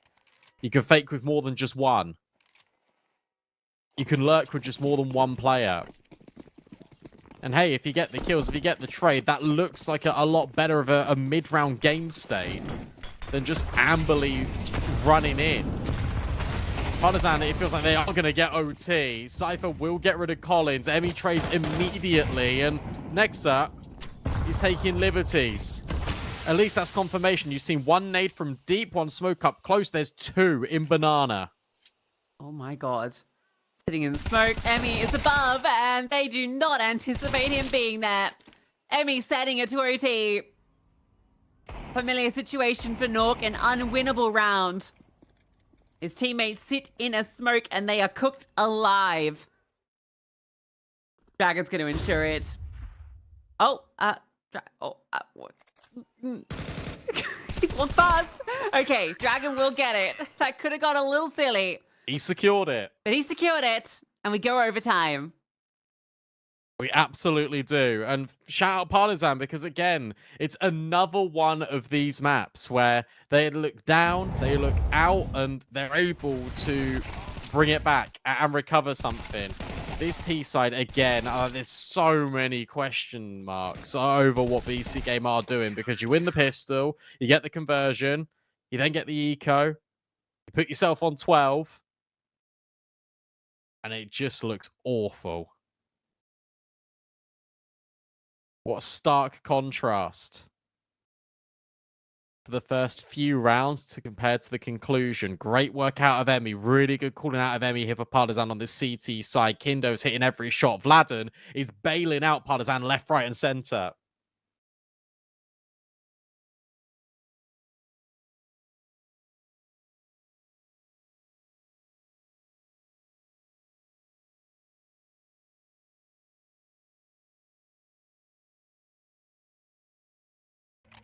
I think it was almost secured off the back of that hero AK that Nexa picks up off the corpse of Jacob. But Vladin keeps them in it, gives them that surge of energy to get that swing of rounds to force overtime. Remember, Nexa was 20-5. He's technically 4-7 since that point. That's the first time Kindo's actually received damage at the start of a round, and it's inflicted by himself. He's walked into that molly trying to get a pick. It doesn't work. And Vladimir just keeps going. How many times? I'm sorry, I'm going to get angry now. Because how many times is Prime Touch just going to be in the same location? He's always in apps. And yeah, I get you're the apps lurker. You don't need to go into apps immediately. He always sits there. And it's so obvious. He's been punished so many times this game for just being in the apartments by himself. And Vladin just pushes him. This game looked to keep it simple now. And they're just going to burst through. Collins fully blinded. He's under a lot of pressure, but he'll recover. And then Emmy swings over the top. No smoke on coffins. And, well, half flash. Jacob will go down too. There was maybe a moment they could have burst through, but the Collins recovery, Emmy supporting. Partizan take the lead.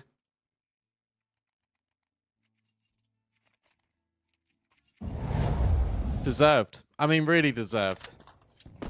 Because they are still showing variation. This time it's Kindo that starts over Banana, and we spoke about the Vladin pushing towards apartments. They are still showing new faces here on Inferno that is now 26 rounds deep.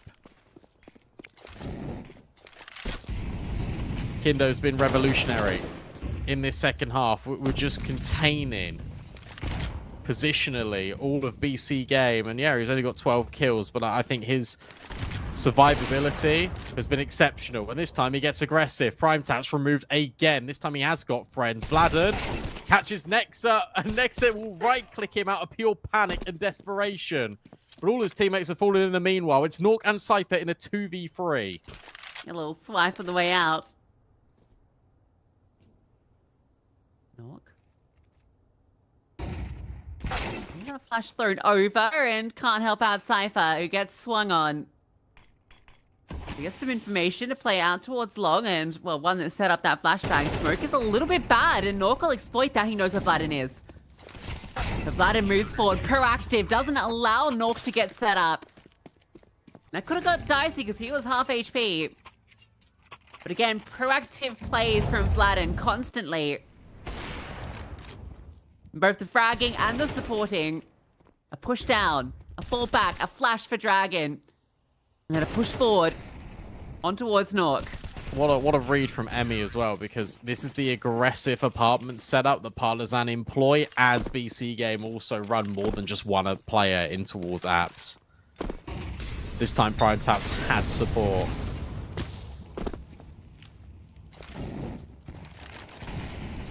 Gindo goes for another aggro peek.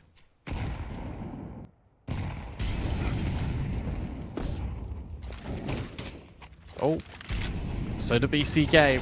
Colin's nearly caught off, but instead it is so much damage being inflicted to this T side. But this time it's BC Game potentially to get the breakthrough. What a flash from Emmy, just thrown as he's trying to move back in towards the fountain. Cypher can't deal with him, can't handle him. He plays are so low and so blind, and Dragon roars into existence on Banana. Prime Tap's now left all alone, this time not in apartments but in Banana. Has to grab this bomb. Has to breathe new life into BC Game, but he can't come away with anything. It's Partizan this time on map point. Holy Dragon! All of that damage done by Emmy. Enough to set him up. And he just swings out. One by one, he swipes them down and sets up a flawless CT half in OT. Shocking. As they burst through, they get these 2 kills, but look at the HP bars after this. Nothing left. Was that team flash? Because there was no flash assist for anyone for Partizan in that kill feed. It might have just been one he dropped through as well. Maybe. Regardless, it's a brilliant play through that smoke.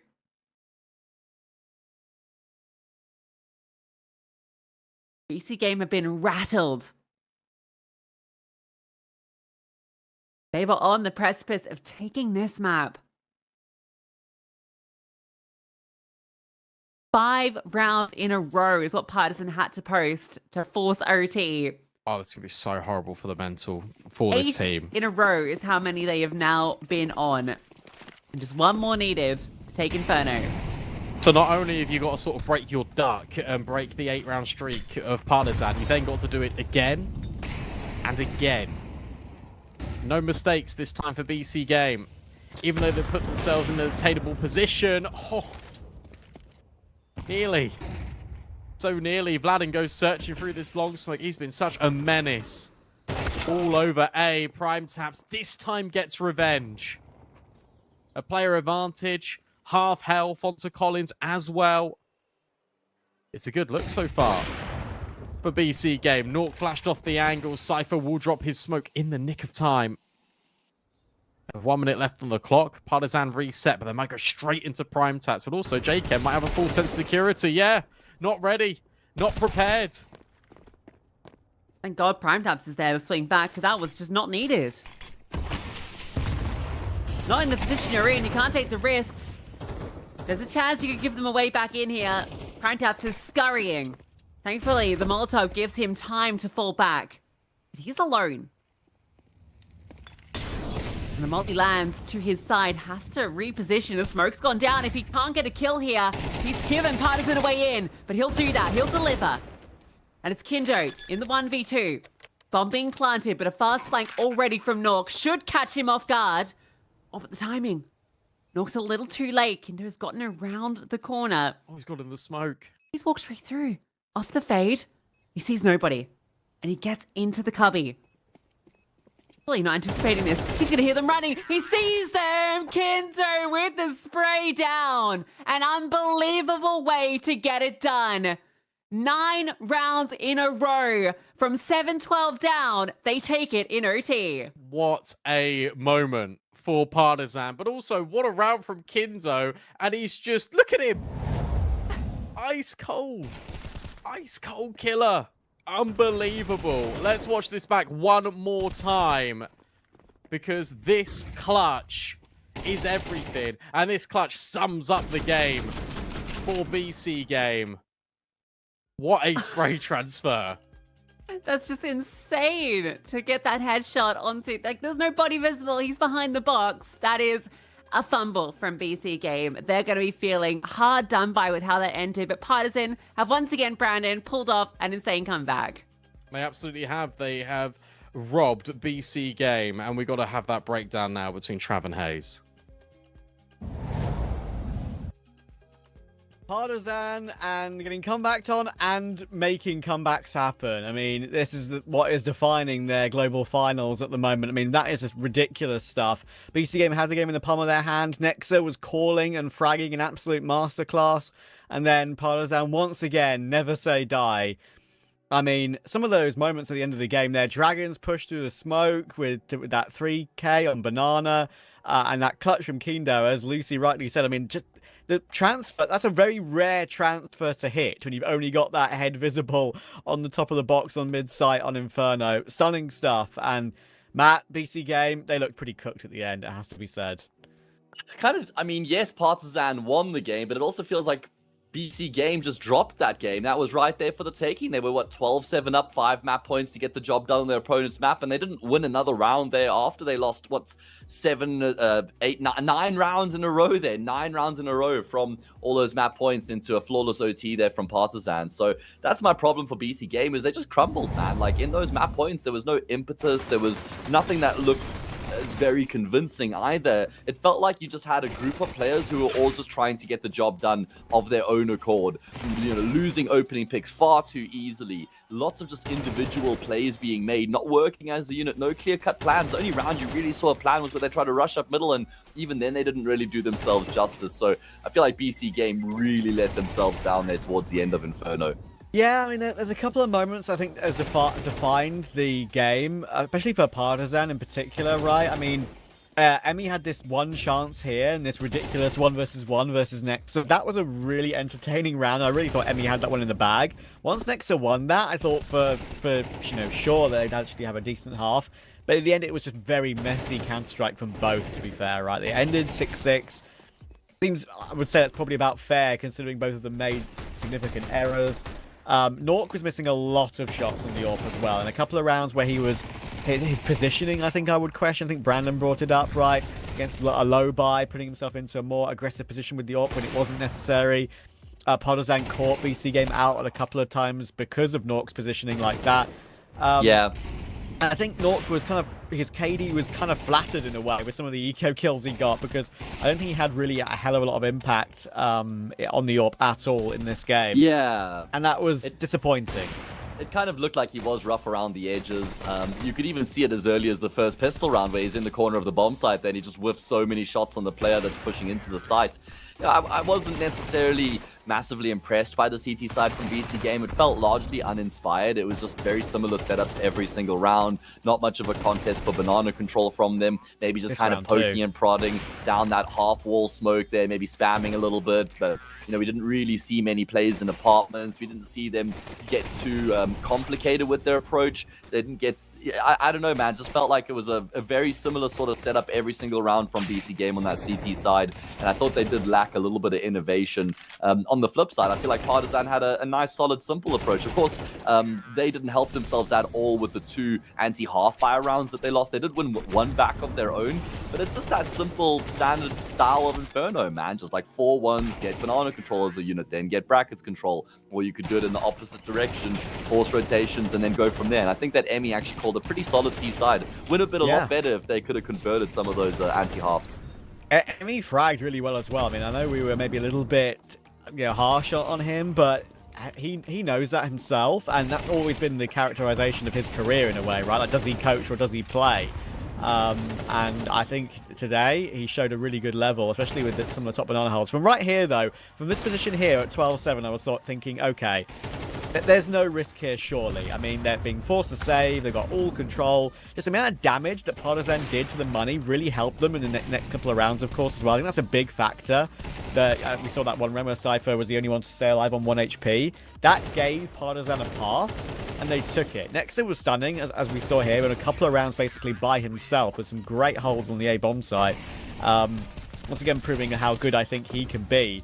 But, Emmy has had a couple of great top banana holds that recovered it to overtime, and honestly they never looked back since then. And they very obviously here, even against the low buys, right, you can say maybe it's easier in that sense, but it seems like they read everything that BC.Game did want to do pretty comfortably, and when there was an issue, when they had to make a play, they did. Whether it was Vlad in here using this smoke in Graveyard, whether it was Dragon pushing through that smoke in CT, which we'll see a replay of in a second, or the clutches, of course. I think everything, they knew all what was going on. That's another example of what you said about Emmy. I think he just reads Inferno incredibly well, win or lose. And so far, in this particular tournament, it's win Inferno. Yeah, you can just compare the CT side by side here for Partizan and BC.Game, and look at how much more initiative is being taken by Partizan, how many more flash plays that they're making, how much more they're pressuring BC.Game here. Whereas it feels like BC.Game just top banana, top middle, not really pressuring middle all that much. They gave Partizan far too much space to work with. This here from Dragon was incredible. Triple kill, lots of damage done from some of his teammates, but boy did he capitalize on that opportunity. And then they sealed the deal. 9 rounds in a row for Partizan. Actually, exactly what they did against Bait on this map, Trav. 9 in a row. They were down 11-4. They won 9 in a row to win 13-11. Here they were down 12-7. They won 9 in a row to win in overtime. So that's actually just really impressive how Partizan have been able to even get the job done, despite the fact that they found themselves in a very difficult position. Yeah, don't get me wrong. We've seen a couple of, let's say, easy BO3s in this particular global finals thus far, but the ones that have been close, there have been a lot of comebacks. Like, it's defined the tournament thus far. Here are the scores on the doors. Vladen playing really, really well. Great to see from him. I mentioned him pre-game about how, like, I think he isn't necessarily the guy to frag for Partizan, but when he does, it looks amazing.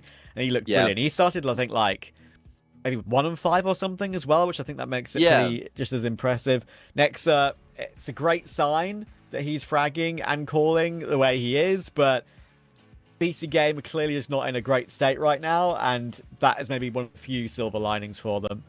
Nexa was the only player who actually looked up to scratch. I mean, he had a very good game, to be fair, but nobody else was even at like 50% capacity as far as I'm concerned. And then Trav, you even mentioned the points about how Vladen is playing against some former teammates here from obviously the Bleed days. He's certainly up against some familiar faces right now, playing against Jacob, the player who replaced him as well. And Vladen certainly did have something to say in that particular map there, just reminding them exactly what he's capable of. Exactly. I mean, we mentioned quite a bit about Emmy and Nexa knowing each other well from 6 years ago, and they're involved in the same setup as Coach IGL. But, Vladen obviously a lot more recently has a lot of information and knowledge about how they play. And Matt, map 2, listen, if BC.Game managed to get that one over the line, I would say actually they were in a really good position for a 2-0. Now, after what's happened, I'm not so sure. However, results very, very much favour BC.Game on Dust 2. If we look at Partizan, they've won 1 in 7 only. And none of them have gone to overtime, by the way. Like, they're all pretty convincing losses. Ruby, that's a bad loss. Namiga, that's fair enough. Ents, fair enough. Nine Pandas, fair enough. Navi Jr., fair enough. Bait, fair enough. Listen, all but one of the losses are fair.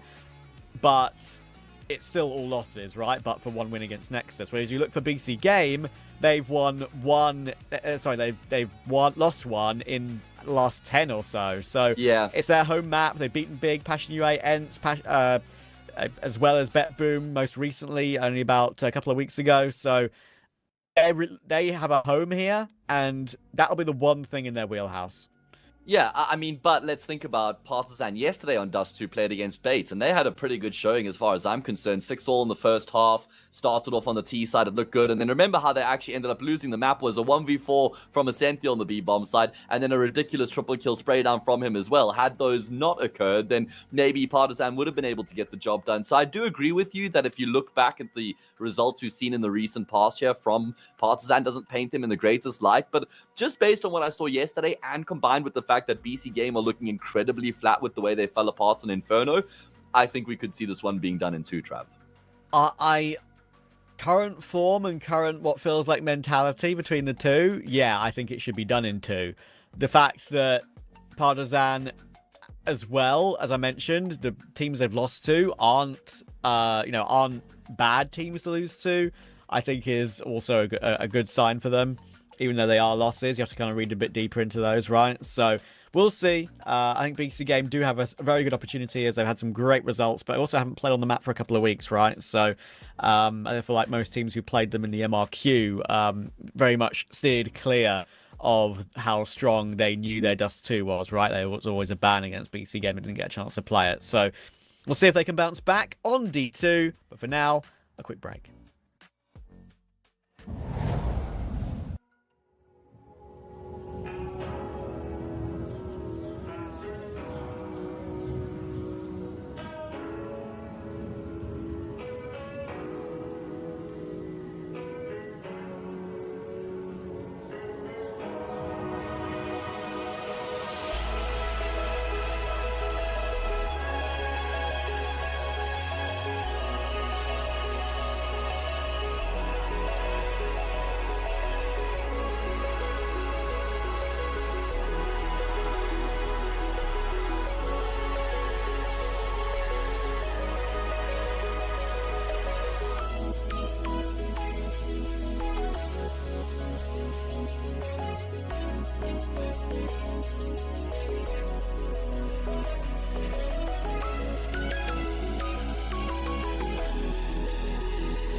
An unfortunate map, really, for BC.Game, but also makers of their own undoing. I feel like they had plenty of chance to close that out, but full credit to Partizan because they look like the better team in the server for the majority of that second half. And now suddenly you're in map 2. Yeah, it's not a great map for them, but maybe with this momentum, maybe their fortunes can change, especially after the way that their game went against Bait yesterday. It was individuals bailing out Bait.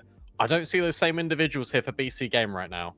I think that's the thing, right? Compared to the Bait series, it's actually gone in Partizan's favor, this comeback on map 1, right? It's the shoes on the other foot, and they finally have the momentum with them. They don't have to fight back from the brink in multiple maps. They've managed to pull off an insane comeback on Inferno. Sets them up for a perfect position, and yeah, now they can potentially upset BC.Game. It's hard to say if it's an upset or not. I think the desk, we as well have been in two minds about our expectations here. I think that first map kind of sums up where we're at with these two teams. It's impossible to know. Anything could happen. But look, Kindo played well. Vladimir was unbelievable. And it felt like BC.Game wanted to keep going to the bomb site that Vladimir was on, which maybe means that we're going to get a lot of B plays, right, on Dust 2. So I feel like you see Vladimir, you avoid him. And that wasn't what BC.Game were doing. And look, J-Chem had some good moments in that game, especially when finding opening kills. Prime Taps delivered on the pistols. And that was it. Sorry, but that's just the reality of how it was for him, for BC.Game. Nexa was undeniable. But where's your Cypher impact? Where's your Nork impact? Like, these are the players that need to step up here on map 2 now for BC.Game. Yeah, I felt like Nork was left in a lot of positions where it was just unwinnable for him because a lot of those opening drills were going awry. I think Cypher did. He had that kind of knife's edge kind of impact, right? Where sometimes he would lose a round, and we saw in the first half where you kind of give up that kill on B and suddenly it's the way in. But then sometimes he solo won rounds, like on the T side over in Banana. We saw him get that pick on Emmy, take full control. So yeah, I think he was kind of doing his job, to be honest. And it's some of the other pieces that you kind of expect a little more from, because I don't necessarily look towards Cypher to be at the top of the board. I just look for that impact from him, which I think we found more often than not. We found it sometimes. I think that he's plays such a risky style of CS that it's a coin flip, right? Whether he's actually going to win or lose the round for his team. I think when you contrast that to Partizan, what was really good is that Emmy was having a brilliant game. And look, we did speak about the fragging capabilities of the in-game leaders. That's why they were in the head-to-head. And Nexa cooled off, and Emmy was consistent all the way throughout. That's exactly what Partizan need, just a little bit of consistency. Raise that floor ever so slightly. Suddenly, it gives the room for Dragon, for Vladden, for Kindo. Hey, even for Collins, right? Every single one of these players can step up and have a big moment as long as the floor is consistent. And that's what we got on Inferno for Partizan. And now they hoped for the same really on Dust 2.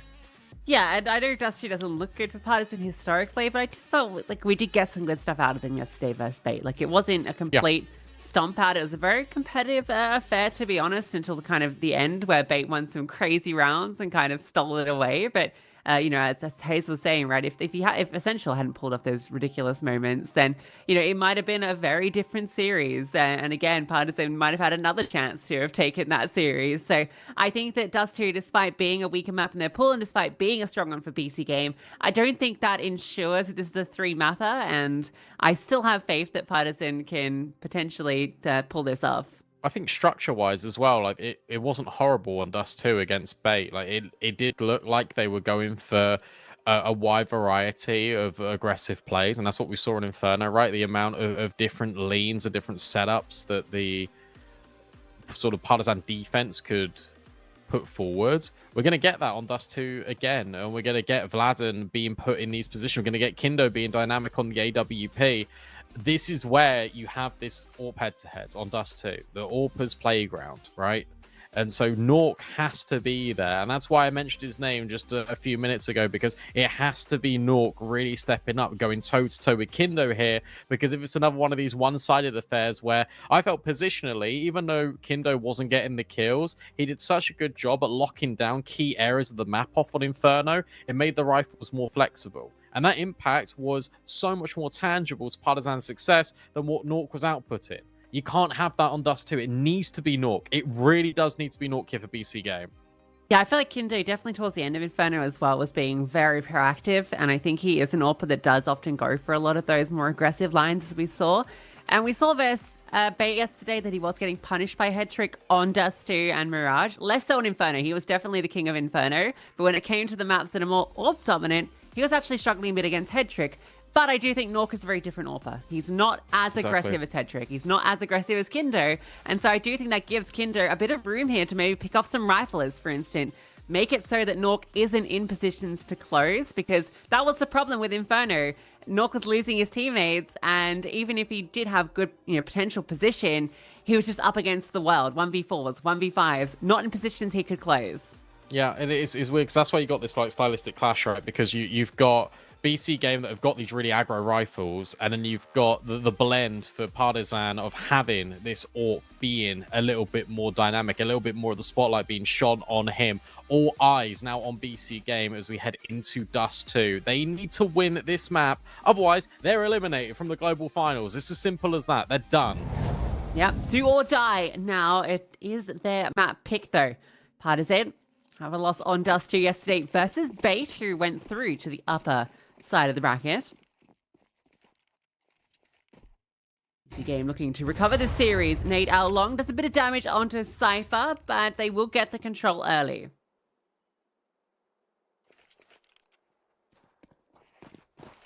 Yeah, Kindo's even just holding just to look at a smoke trajectory. And there we go. Emmy tried to block it. It didn't really work, but the spam does good damage. Collins just follows through on Emmy's initial output. Cypher hits the deck. And look, BC.Game are in sight, but they can't plant the bomb right now. It's getting a bit tricky, but there have been dinks. Emmy and Collins both dinked down low.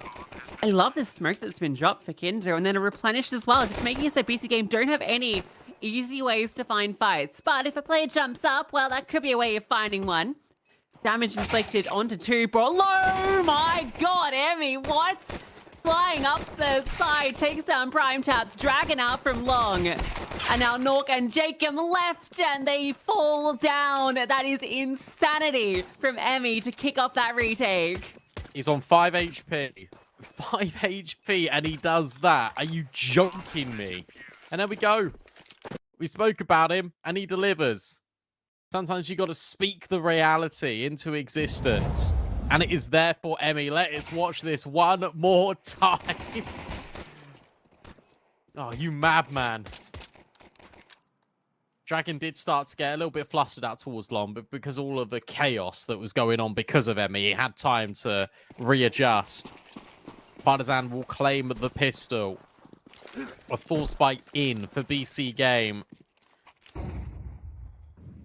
Another one of these scalings out long. Flash is being set up. Molly's perfect. Yeah, it's disruptive. Although it's a CT incendiary, so there's a team kill as well. But Kindo will recover it, at least for a moment. Oh dear. That'd have been a team Molly. That'd have been different. Still, it just bounced properly. Like it feels like it took a really small ricochet and it didn't go all the way deep in towards blue bin. Out of the woods though. Nock's got a good line with the scout, but Nexa been brought down a little bit. Defensive smoke dropped, but the CT's push into short. They want to see if they can catch someone off guard on the lurk, but with BC.Game now extending through, the smoke actually gives them room, especially with the blow on it. Sure, nobody's home. They can plant it. This becomes a very tricky retake, if they even want to give it a go. I actually really like that smoke though, because what it does do is delay. It delays so much. How's this timing look for Nork? Pretty good. And now you get this confirmation that Dragon is out long, but with now no teammates aiding his retake, he will just hold on to this M4. So unfortunately for Partizan, it's the curse of the CT incendiary once more, and it will give BC.Game the immediate bounce back. Remember, both pistols won by BC.Game on Inferno didn't claim the map. The Partizan know what it's like to start cold. Yeah, it's a really nice CT setup as well, like to fight long. It's just that, you know, and the flash was great, but because the incendiary wasn't super disruptive, they had to fight 3 players at once off that swing. Sure, the blind gets Cypher immediately, but yeah, there's even a 3rd player that swings out. They're still half on fire during that. BC.Game fully aware of how terrible the CT incendiary is, as they exploit it on 2 maps. Nork doing that on Inferno as well. Just a little tickle. Jacob for the fight out long. He is all alone though, isolated, picked off, an AK to be recovered. And there's nowhere for BC.Game to immediately start to exploit. Good position out of Cypher here. Knows that their heavy presence was on long, so we'll go short. Oh, but Kinder just smokes him off. Cypher might try and walk through. And he will punish. Traded immediately, though, by Dragon. That saved M4 comes into good effect. It's still a player advantage here for Partizan. Yeah, you've still got that AK on Collins, who picked it up. Emmy's just purely, basically a decoy in middle. He's got a deagle, no armor. He's just making sure no one crosses back. Support Vlad, and they want them to go to A. They want Collins to have this opportunity. Now, one nade or molly could spell the end of Dragon, or a bullet will do it too. But Collins can be the difference maker. He's still long, still pretty active. No, prime taps will remove both of these rifles and remove the threat in this round. Really good work out of prime taps. The fact that he wide swings the long player as well, because as he's coming around the corner from default, it doesn't see anything immediately at car, doesn't see anything wide. If there is a rifle that wants to upset things, Collins will be playing tucks close. So prime taps just takes the fight on him. Collins not ready for it. And he even gets a one tap. Definitely call that a prime tap. Triple kill for the German. And BC.Game go back to back. And this was the forced investment around that hero rifle that was staved over from the previous. So Partizan have no money. It's got to feel a little bit better for BC.Game, who obviously started off flat and then recover insta. Yeah, round started well with the kill out long, but Sniper pushing the smoke and causing trouble. And then prime taps with some beautiful kills to allow that scaling. Oh, so nice. Well, exactly the start the BC.Game hoped for.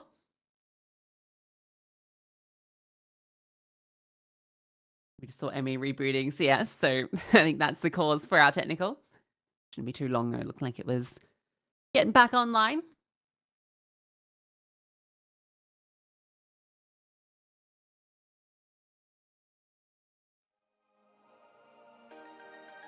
Yeah, probably a nice little breather for Partizan, because it feels like they've been stunned by BC.Game's aggression out long so consistently.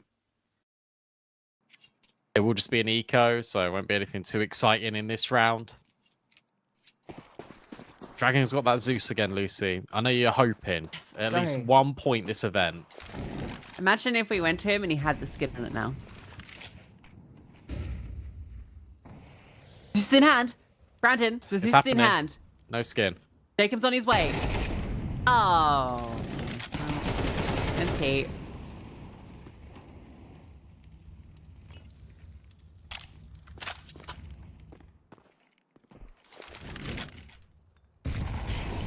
We're just letting it sit because it's just sad, isn't it? Yeah, really wanted that to happen. You know, that was the only That's potential not the excitement. Oh, okay, I see. I thought you meant if he gets the kill, then he just yeah, win. absolutely. That is the round. That's an AK picked up, and then he gets a sick one tap onto the swinging player, like a pre-fire spray. Yeah. Not a one tap. Then a 5-on-3. They try and trade him by going down middle to get the swing out from short at the same time, and the pistol's overwhelmed. That's how it would have all played out. Good to know.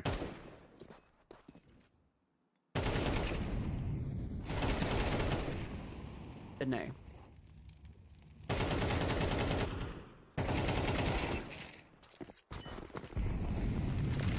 All right, now we've got all the guns. Bar Vladinu's on an MP9. Bless him. He did so much work on Inferno. And you're giving him an MP9. He loves this close position over at Dust, doesn't he? Holding close, ready to drop the smoke at a moment's notice. It says it's a deep nade, but Prime Taps is hiding behind the pillar. And BC.Game have already got control of short. Yeah, they got plenty of control. The bomb is outside B. Keep your eyes on that, because I think that means that they are not going short. They're just going to throw some util, keep some eyes over here, keep 3 players rooted on this side of the map. So Vladin will be called upon to deliver his renowned B defense. Quite possibly.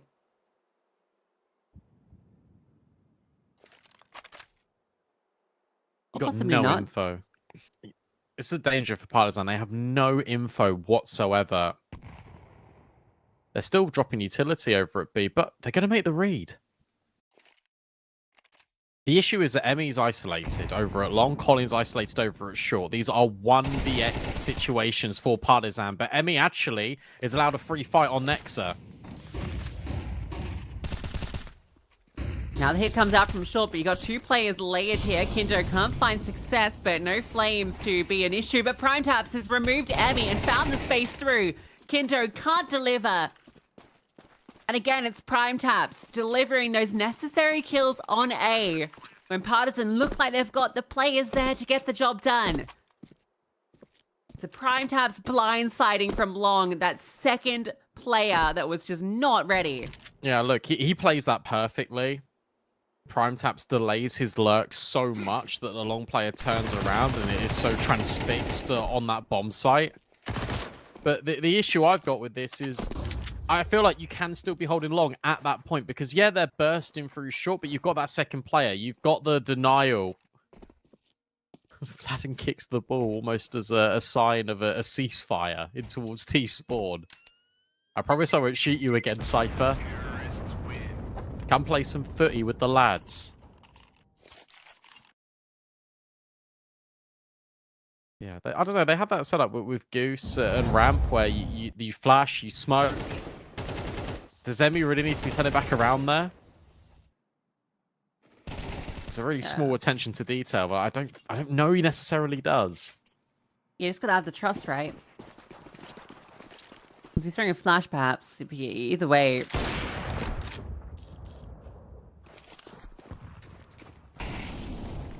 He just holds on to long, and it's probably a very different round.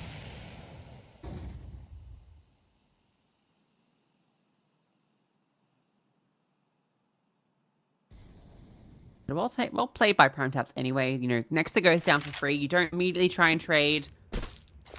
Wait for quite some time before you even start to move in that position. So it feels like it's that 4-1 split that's so common. This one looking like a mid fight, and Jacob will win out that engagement onto Dragon. Cypher got brought down low. This is only a half investment. 157 is in a good position to use the sidearm, and yeah, for good reason. Deadly at that range. Flatten's found one as well. Collins trying to scoop up this gun, but it's brought down incredibly low. Feeling uncomfortable, but the smoke will give him some room. They got to figure this out quite quick because Vladim's just on his own on an island. Yes, he scoots up an AK, but Kindo needs to turn around and help him. Boost up for Emmy. He doesn't see anything. So now Vladin on this off angle, smoking at the doors. A well-timed molly for Kindo will force BC.Game back and soften them up just a little bit, but Vladin makes noise. And he still goes up and over, and Emmy is already pushed through the bomb site. Collins now tucks in towards Car. They have to go through. They have to go into the meat grinder.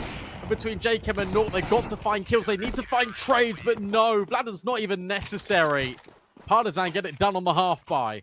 Yeah, I feel like every other player is just trying to distract, trying to be a nuisance, slow them down, chip away at them, allow Vladin's position to pay off, but he's not even needed. Oh, that's how Vladin gets that kill. It's PrimeTaps just trying to lurk out. So it's these 5.7s, the MP9s at close range, causing problems. And then recovered rifles to deliver. A cheeky way for Partizan to get their second. Another fight out towards long. Emmy will not catch Nexa jumping in towards Pit. Off the top rope. And now worried about potentially just someone in that long smoke. Where has that gone? That's supposed to be for the corner. It just doesn't work. Pace change. But also for Partizan, look, they've got all of B. They know it's this A play. Emmy in the open. Isolated, flashed, and dead. Another ripper from PrimeTaps. Kindo will respond. A big break on the smoke to give him that opportunity. Now he's in a powerful position. Collins gets a whiff of something. Vladin, again, finds the lurk. You know, that was just a spam through. Cypher on 1 HP. Another molly extinguished. Kindo didn't need to run, but it's fine. Everyone's getting cleaned up. Nock swaps to the AK, so he's got more multi-kill potential. With the bomb on site and with 3 players locking it down, Dragon's not going to push the issue. Nook will have to go to him, so no chance of finding a cheeky kill that way.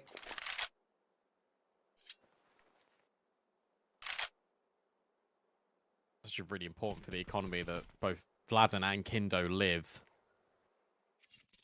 As you said, don't want to take risks, don't want to do anything. Maybe you can kill him after time. Oh, that would feel nice, wouldn't it? 10 seconds left. Dragon starts to creep in close. Nork is currently holding this angle.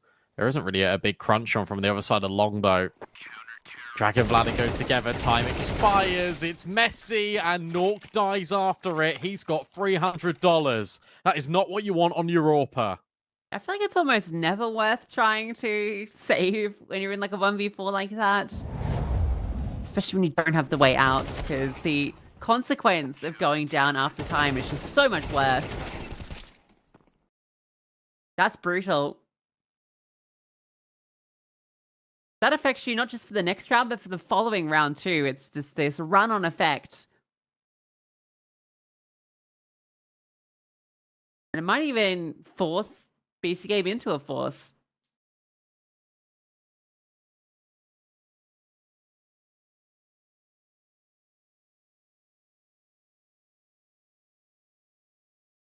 I actually really agree with you. I think if you're put in that position, you might as well just go and just try and get kills, do damage to the CT economy. And if you die, you die. You still got your loss bonus. Yeah, I think maybe they were considering the force into this round anyway and thinking, okay, if Nork has the AK, it's a bit more threatening, but yeah, it just has a sting to it, doesn't it?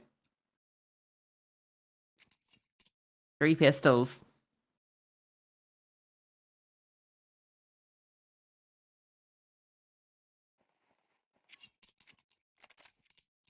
Really good recovery into the round as well. The fact that you're being overwhelmed here at long. Again, it's been the one place that BC.Game have been able to find so much opportunity early. And then Kindo is able to hit a leveler as he breaks that long smoke. And then you got all the rotations that come in a matter of moments because you've already got the advanced tunnels control. And best bit about that is that BC.Game didn't see you push tunnels early. So now you can fall back on that. Now you can add it to the repertoire. Put the arrow back in the quiver because you can still pull that out and BC.Game will be none the wiser. You don't want to do it in this round. You could do it in the future. Despite winning the pistol and then losing the next few rounds, Partizan have done incredibly well to resume normality to their CT side, making this just a one-round game and putting BC.Game on the back foot to the point where they're going to have to force and then probably eco. They can take the lead. Oh, there's that problem.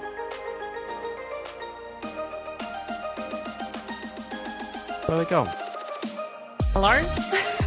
Hi. What the hell? They're all gone. What? The synchronized bathroom break? Okay, no. Collins is here. Holding the fort. It's just been talking into the void. No one's replied on TeamSpeak. Well, it's probably one of those things, right, where someone's like, I need to, do the business. And it's like, you know what, it's actually a good time for us all to do that then.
And we're back. All good in the hood. Round 8. BC Game Partizan. We fixed everything. Nork hasn't fixed his finances. He's still only got a P250. Yeah, unlucky, hey. Alright, so we get to see this force bite in full effect. The nade onto your primary weapon doesn't help. The flames comes forward and Dragging will take down 2, almost the 3rd from that position. Kindo will find Nexa, and remember, Nork has no armor, just a P250. Jacob on 30 HP. This force buy has been completely dismantled in a matter of moments. Perfect situation for Partizan. I mean, look, Jacob potentially has got the chance to do damage, but he's so low. And Nork, remember, no armor, no nothing. Collins just removes him, adds salt in the wound. Nice shot on Vladden. Jacob hoping for maybe a little bit more, even further damage to this Partizan economy, but it looks like he's going to be denied. Another dink through the doors, the bomb completely out of his possession, and he's just smoked himself off. This goes from bad to worse. 40 seconds. Can he make something of this round? That's the next question. No. He's gonna hide in a little corner. All right, yeah, $600. So he really needs to not pull the knock. But I think. Oh, don't call it that. Well, listen. No, he's good. They're not. I mean, their money's bad to the point where they shouldn't hunt. I mean, look at Vladden's cash in the bank, and he's dead. It definitely isn't worth it this time. I don't think. But if you find him. Oh yeah, if you find him, fantastic. No, they're not going to. Nowhere in a position. Yeah, this is sensible.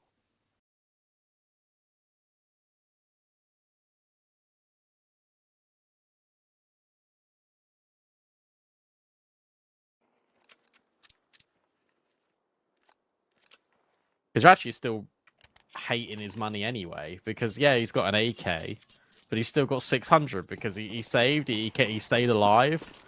And he gets 2,900 next, so he'll be on 3,500. So if you kill him, he won't have an AK in the next round.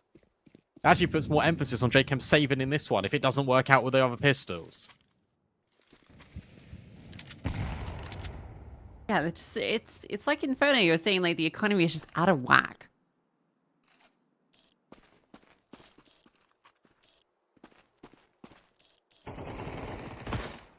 Jacob will get a kill, but that's now just an upgrade for the MP9. Might actually look to try and get a few more kills with it. Why not? Get that extra money.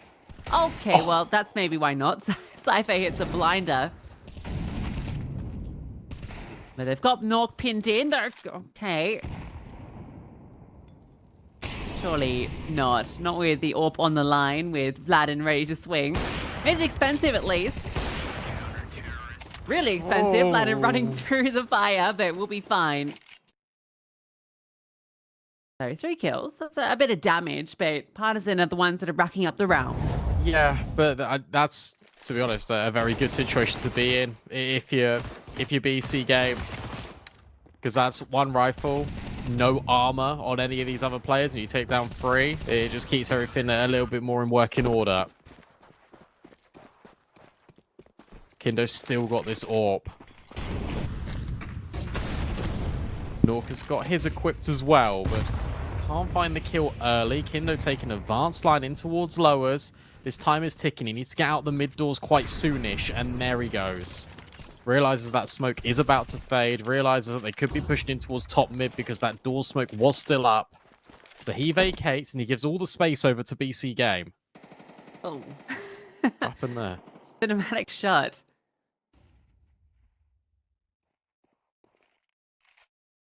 Scorsese in his prime in the server.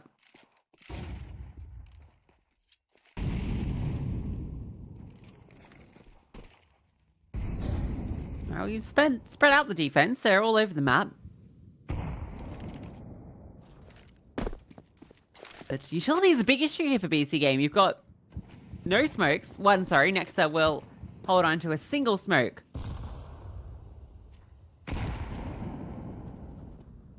to be. Dragon flash forward is perfect, but the spray, okay, he will recover it.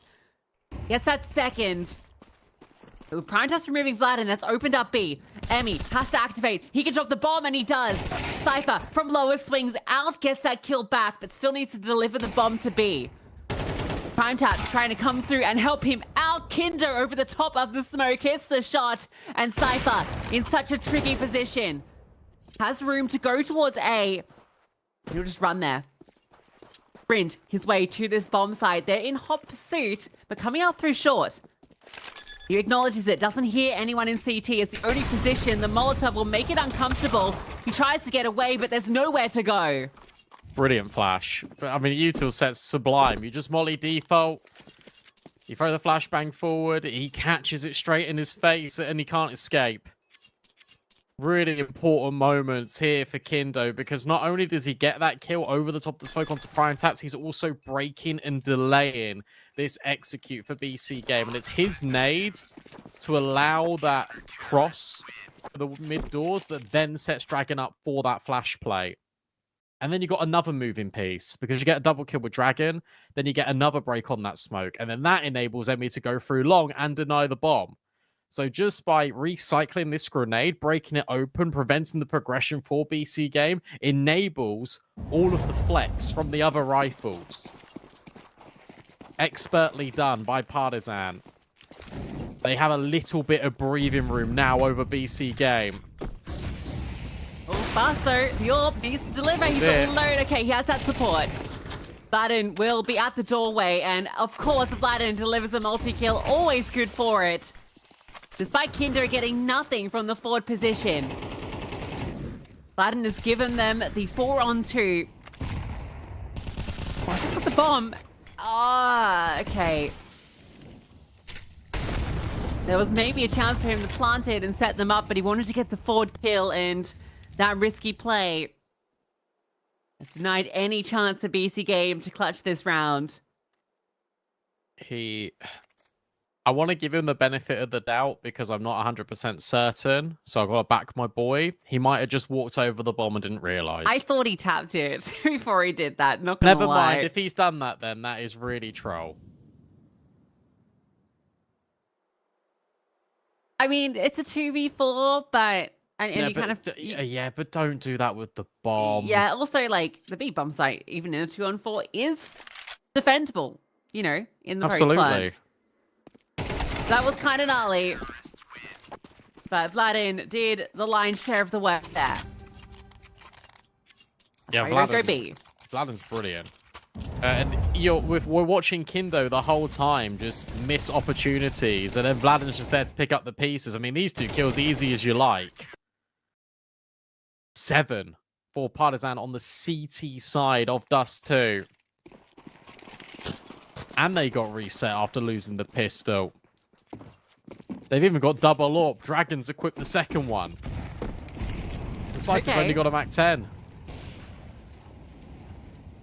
And this is nice because you hear the AWP fire off in towards mid doors. You think, there's probably not another one here. Yes, there is. Oh, and then the nade. The utility on display from Partizan has been sublime. Has been so good this CT half.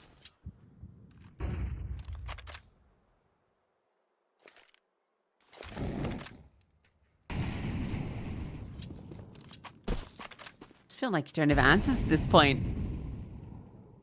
I'm sure Hayes will pick up on this and speak about it again, but very similar to the T side of Inferno, BC.Game, it feels like we are recycling the same move over and over again. And also just the lack of variety. Like, why have we not gone back towards long? Because that was working. Dragon being put under pressure. Collins tries to come through and bail him out. But remember, Vladin is still here. 4v3. Player disadvantage, sure, but still a good position for BC.Game. That flash actually lets them know that Collins is bursting through. With Emmy in this position, yeah, you're just never going to be ready for that. The timing on his push to cross over and just tuck in. They're going to try and flush him out. Next is going to crawl forward, but Emmy suspects that's going to be the play. Oh, reload. Oh, can't get it off in time. With Kindo spamming out prime taps. Nexa is low. Nexa is removed. And Partizan double the BC.Game round count. brilliant. Again, not really too much to say apart from a really good half from everyone.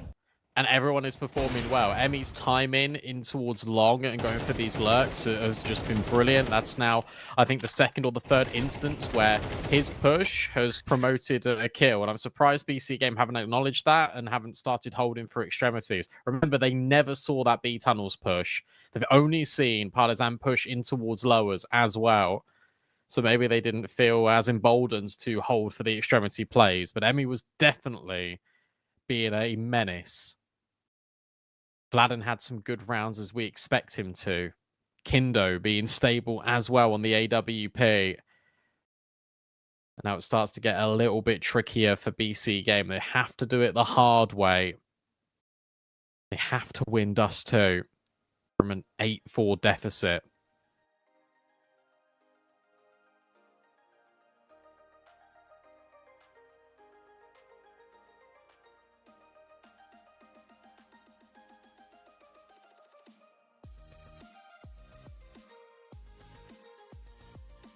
Shout out Partizan for, again, being on the back foot at the start of this match and... Well, start of this map, sorry. Start of the match as well, but start of this map. And being able to deliver a fantastic half.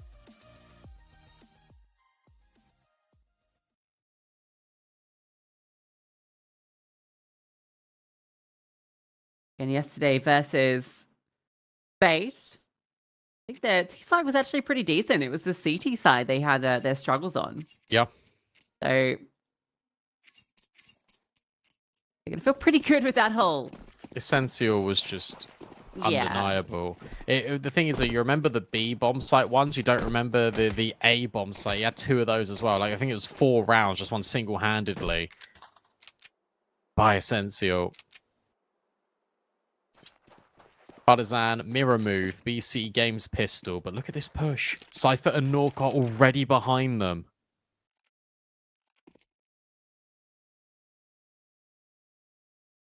And Dragon's holding for this, but remember, he's got the bomb.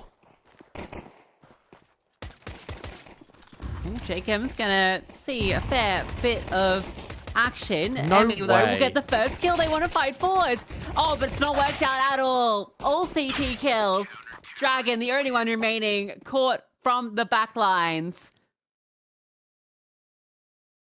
The burst through the smoke from every direction overwhelms the T's. Okay, much better. I was really worried there when you can hear the USP ringing off in the distance as we're spectating the players on A site, and then Cypher just gets headshot. You think there's surely no way, but BC.Game just get proactive. They push all together through that smoke. They swing in from sight. They get something. Partizan come up with nothing. No bomb plant. They're just going to take the eco. We spoke about the consistency of the in-game leaders. It's only fair that we also give the same treatment to Nexa. Remember, 20-5 on Inferno in that first half. Called off. Here, hasn't even got going.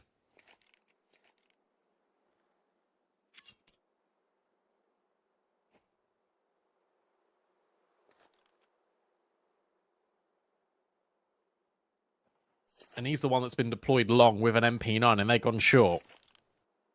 So you're not even going to potentially get the bonus money.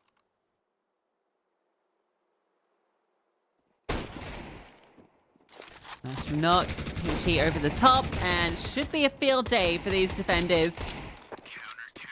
Even the USP coming out to get 2 of those. Nook and Jacob, both the players you want to see.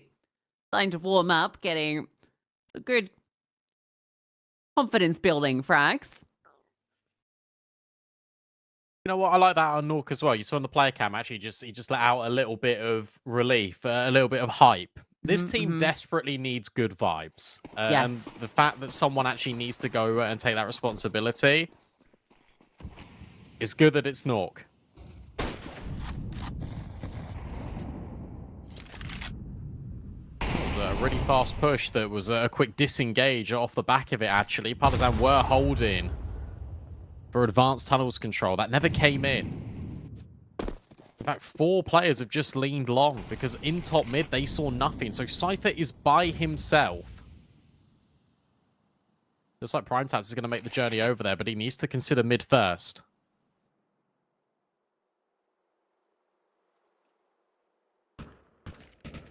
The T's will slowly make their way over. The mid-to-be smoke gets thrown down. That's going to keep Prime Taps rooted here. Thrown in response to try and slow them down.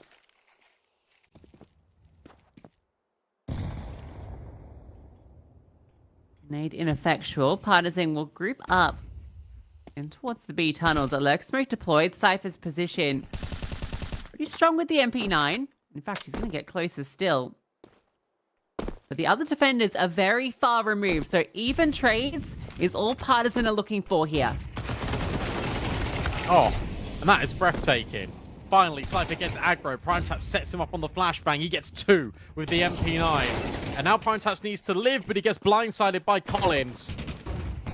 And here's what you spoke about. The fact that the rotations are so far away. They got to clear mid, they got to clear lower, but it's a 3 versus 3. Sure, there's no utility left, but that's the same for both teams. There's only one kit. It's on Nexa, and he's going through tunnel. Yeah, and a Scouts party retake doesn't feel great. Even trades. That's what they needed. That's what they got, even if Cypher gets the double. PrimeTaps fighting nothing means that it's so hard to retake, but with Nork hitting a headshot, that maybe gives them space, but it's a double up coming out from the tunnels. And Kindo hits an instant shot onto Nexa. So Nork forced to run away.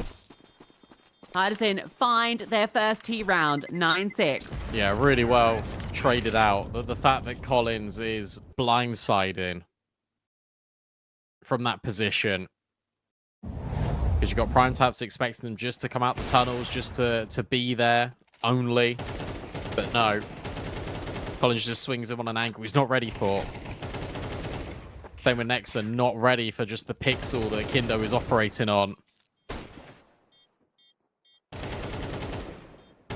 You feel like if that was Nexa on Inferno, he just hits that headshot instantly because his crosshair was really close. Collins had a lot to do with there too on that lurk because he was really worried about the Nexa push through the CT smoke. The whole time he was running like back turn towards B.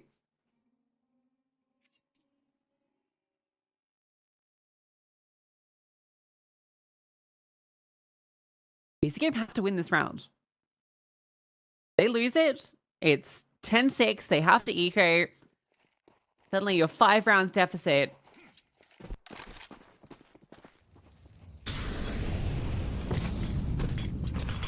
Nice to get aggro. A fun way to take that peek actually up on the Xbox, but not given that opportunity. So risky to take that fight because you got to actually just maneuver yourself through the mid doors in the first instance and then go for the elevation and then get out.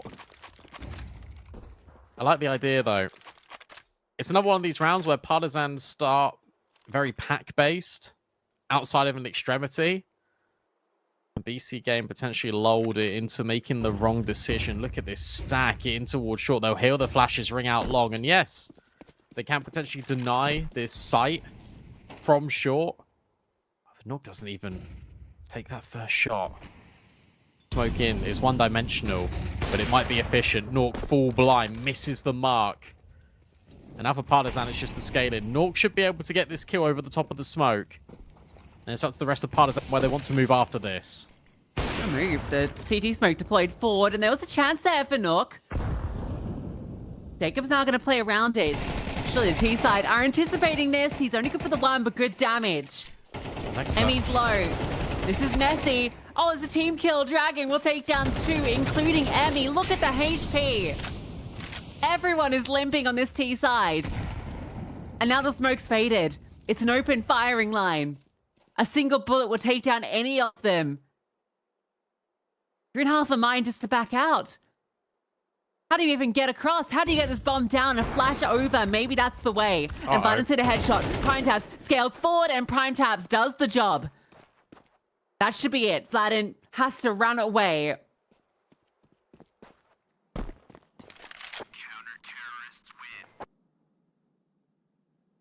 They were in 2 minds. They actually felt a lot like Partizan's Inferno T side to the point where you're trying to pull rotates to one side of the map, then you're going elsewhere. Except they weren't going elsewhere. They were always going in towards long. Good counter utility here for BC.Game. The fact that J-Chem is being so advanced in towards the open. The fact that Nexa goes as well. It's risky, But sometimes you got to take these risks. Sometimes you got to make those moves. You got to be unorthodox in those moments. And in those moments, that's where BC Game's aim prevails in situations like that.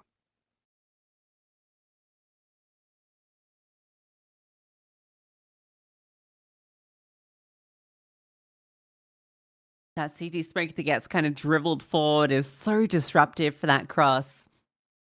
They just do so much damage. I'll tell you what, I was really worried as well when Nork has fired over the top of the smoke and then he's taken another shot through that right-hand side of the wall. I was worried there's going to be misinfo. Because you've seen 2 flashes and then you've heard and also seen nothing. You've taken shots through that smoke and you've not connected.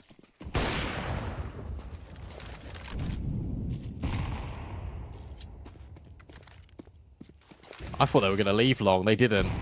They stuck to their guns, and it pays off. Look at this buy. It is horrible for Partizan. Yeah, for both teams, such an important round. BC.Game had lost that. They could have well been the series and their entire life here.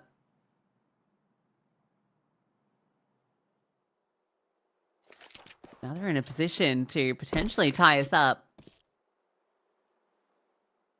The Partizan are playing for the future. They've just got the hero rifle. They'll have an investment into the next round at least, so it's still a chance to do damage here. And if they drop a smoke, oh, they don't have one. They're just going to have to contact out, and that's spotted, but they do get over. Cypher feeling the pressure, and Prime Taps, well, he alleviates it with 3 immediately. Cypher will be there to finish the job. And so any threat in that round is quickly neutralized. Let's look at this again. I think it's just a beautiful sequence out of Prime Taps, showing off his capabilities. Remember, this was 8-4. Partizan have won 1 round on this T side. Deja vu I'm experiencing. Deja vu they're experiencing as well. Kindo's got an orb. Look at this fight. There's a Tech 9. There's Galil's. There's an AWP. And there's J-Chem pushing mid, trying to fight and force the issue, as is Nork. These nades don't do enough damage. J-Chem wanted to potentially jump on Nork's head and get a drive-by shot on towards lowers. That doesn't happen. So Partizan take the space, and they also do a lot of damage.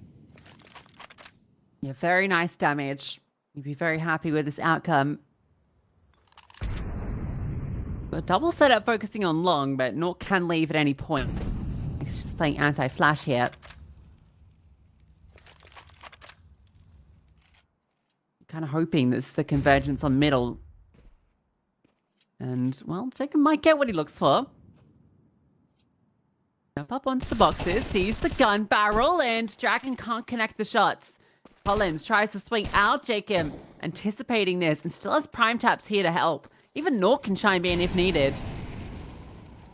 Well, he doesn't do a great deal. They back off. 4 on 5. Options limited. Where'd you go? You can't go anywhere, really. It's going to be a short exec instead, but is that the real intention? No, it's just to get Emmy in towards CT. They're going back mid to B, with the time being a burden now. This crossfire has to do absolutely everything. They need to clear all these corners. Prime Touch just takes the fight. And you know, Cypher will as well, and that is to their detriment. BC.Game had it in the palm of their hands, and instead they've given over the bomb plant on a silver platter. The chance here, though. Collins is low. Vladin, though, moves next. They're trying to get active early. And Vladin standing in the open. Takes out another. Collins finds that opening. 2 kills on B. Sure, Emmy gets caught on his little drop down. That was kind of the backup plan. He's just there to catch the lurk. And just take the attention, right? It's just the double short smoke. It's a drop in towards CT. You've also seen that player in J-Chem boosting up in towards CT. But it just creates all the space. But then you look at that setup. You look at that crossfire. Prime Taps and Cypher. It's elongated, sure, but it's also 2 off angles. You have to hard clear. And as your crosshair is being put forward into one corner, Cypher could have swung off the contact in the other. Instead, they both just swing wide. Like, this is so unnecessary from both of them. And Collins takes full advantage of it. especially with time being such an issue. Could that round alone eliminate BC.Game from the global finals? Certainly a rough one to bear. At the very least, they've got that full investment across the board. Nork saved, so he's all good.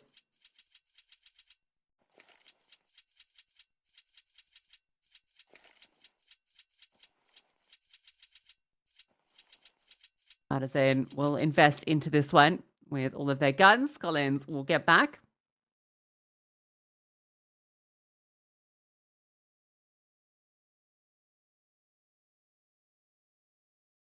This is actually such a defining round right now, because after you take a look at the game, we'll see the amount of funds that are left in the bank balance for BC.Game. It's not good.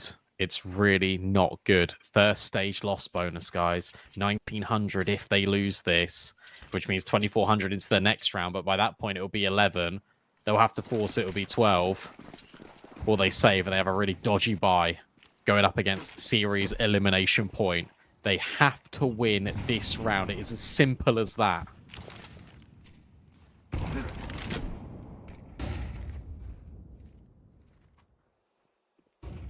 And it might just be route one from Partizan. They might just exec really early. Something they've not done yet. Every round has been excruciating. Nox here, though.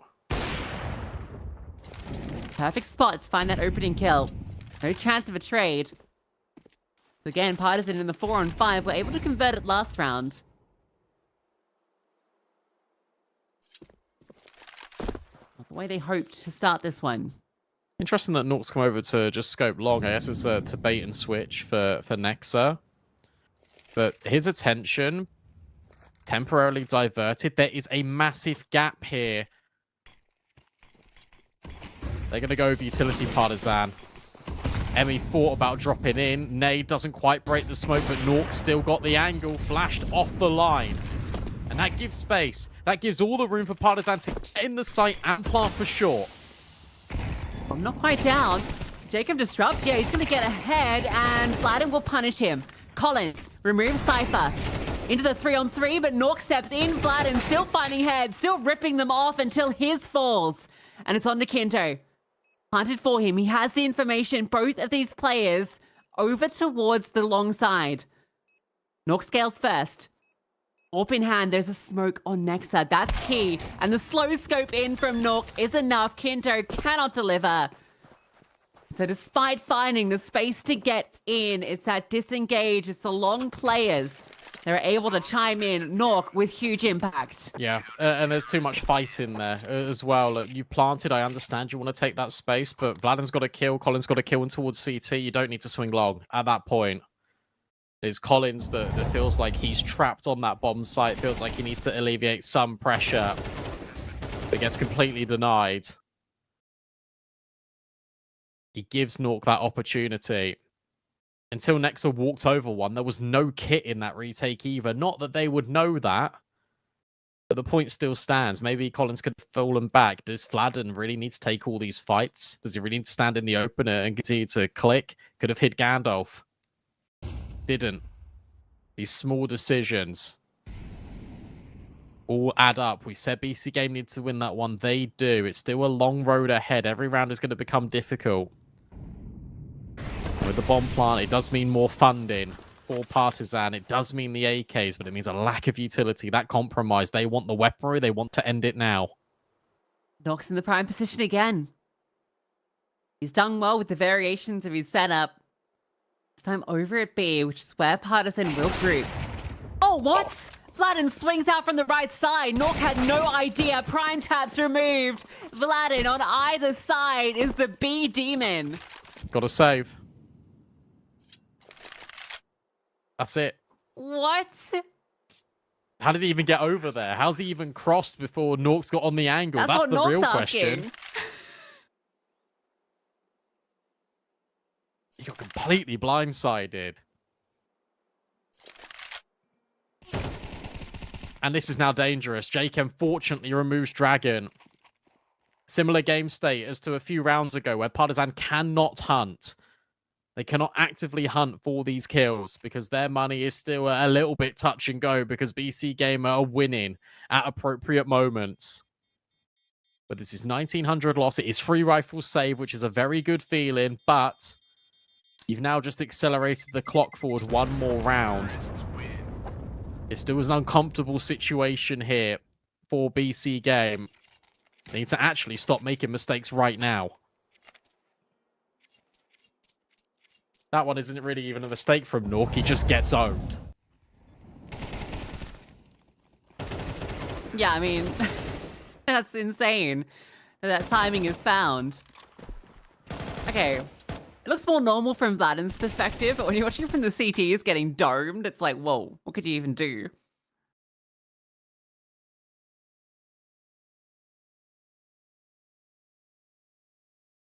He's such a cool customer, Vladden. Every single time you see him, he's just so zen. Look at him. Yeah, I just won the round. All good, guys. Just what I do. Another day in the office for Partizan. Another chance to put the round count up to series point. Oh. And they figure out the boost, but it's a little bit too late. Did he spot any crossing? There was two. Prime Taps and Cypher. Oh. Nice nade.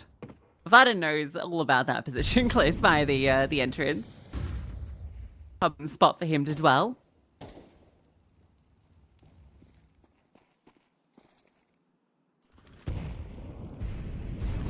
Nork becomes a scout. Now we know Nork is very proficient with the scout.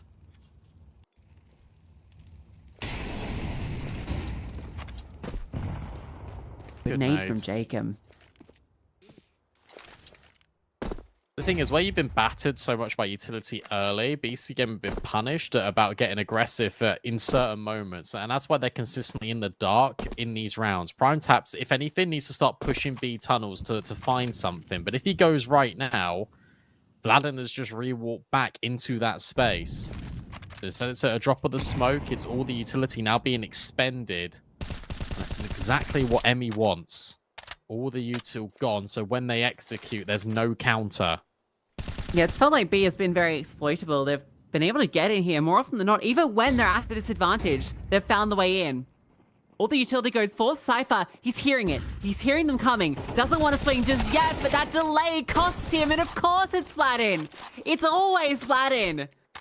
Every single time they go to B, he adds his name to the feed in multitudes. I love it. And do you know what the best bit about that is normally you scale on the right-hand side, mid to B. But by going on the left, it could also be disguised to Cypher that they're running through tunnels. And because he got flashed in by Prime Taps and he didn't see anything, he's thinking, oh, they fake mid to B. It is going to be through tunnels. Prime Taps, get ready. You can play out close. It's completely fine. No, they all burst through the doors. I mean, the players through mid are not even needed because Vladden gets 2 entries. But it's still the same premise. And now you can start to hunt. Now it starts to get desperate. Here for BC.Game, Nexa desperately clutching onto his AK.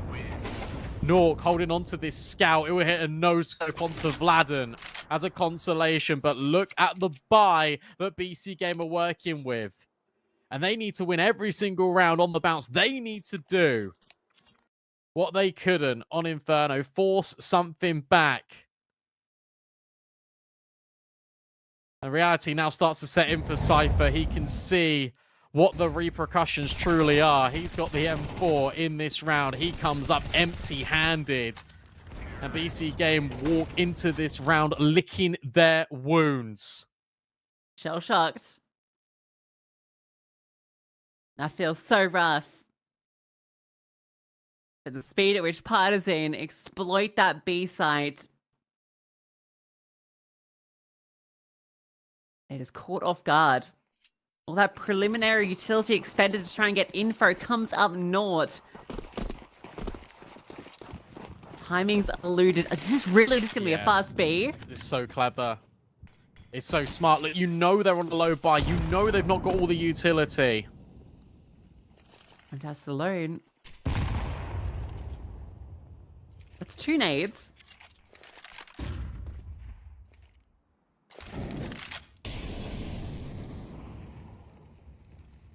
They can come back to B later, right? Because they just got that smoke out of tunnels so early. Look, another smoke. They're so scared. They're so scared, Lucy, about B. Bruce comes up there, but Jacob tries to get ahead. Good damage. HE goes through, but a bullet the other way. Sure, it's damage, but it's the kill for Partizan early. And now 4 CTs towards middle. Nork will go back to cover off B. And the push comes through. Cypher finds success. Further damage with the utility. They're weathering them down. Vladin trying to open up B, but tagged down. Look at the HP. You can barely put together one player. Oh, I like this move, though, that they immediately just send a player straight out long. Dragon just takes the risk. I wonder if Cypher heard that. Cypher was close enough towards that short smoke where he might have heard long doors. Yeah. He's got the info. He's even lining up a flash, potentially. Time becomes an issue. Do you ever save this? I know that sounds crazy, but do you ever save your 4 AKs right now? It's honestly not the worst. You know how winnable this can be. Another incendiary lands. The push through from Prime Taps. That will be punished. That gives away to B, but no time. They have to commit. And it's into Nexa and Nork. The long player comes through from Dragon. Maybe there is a world.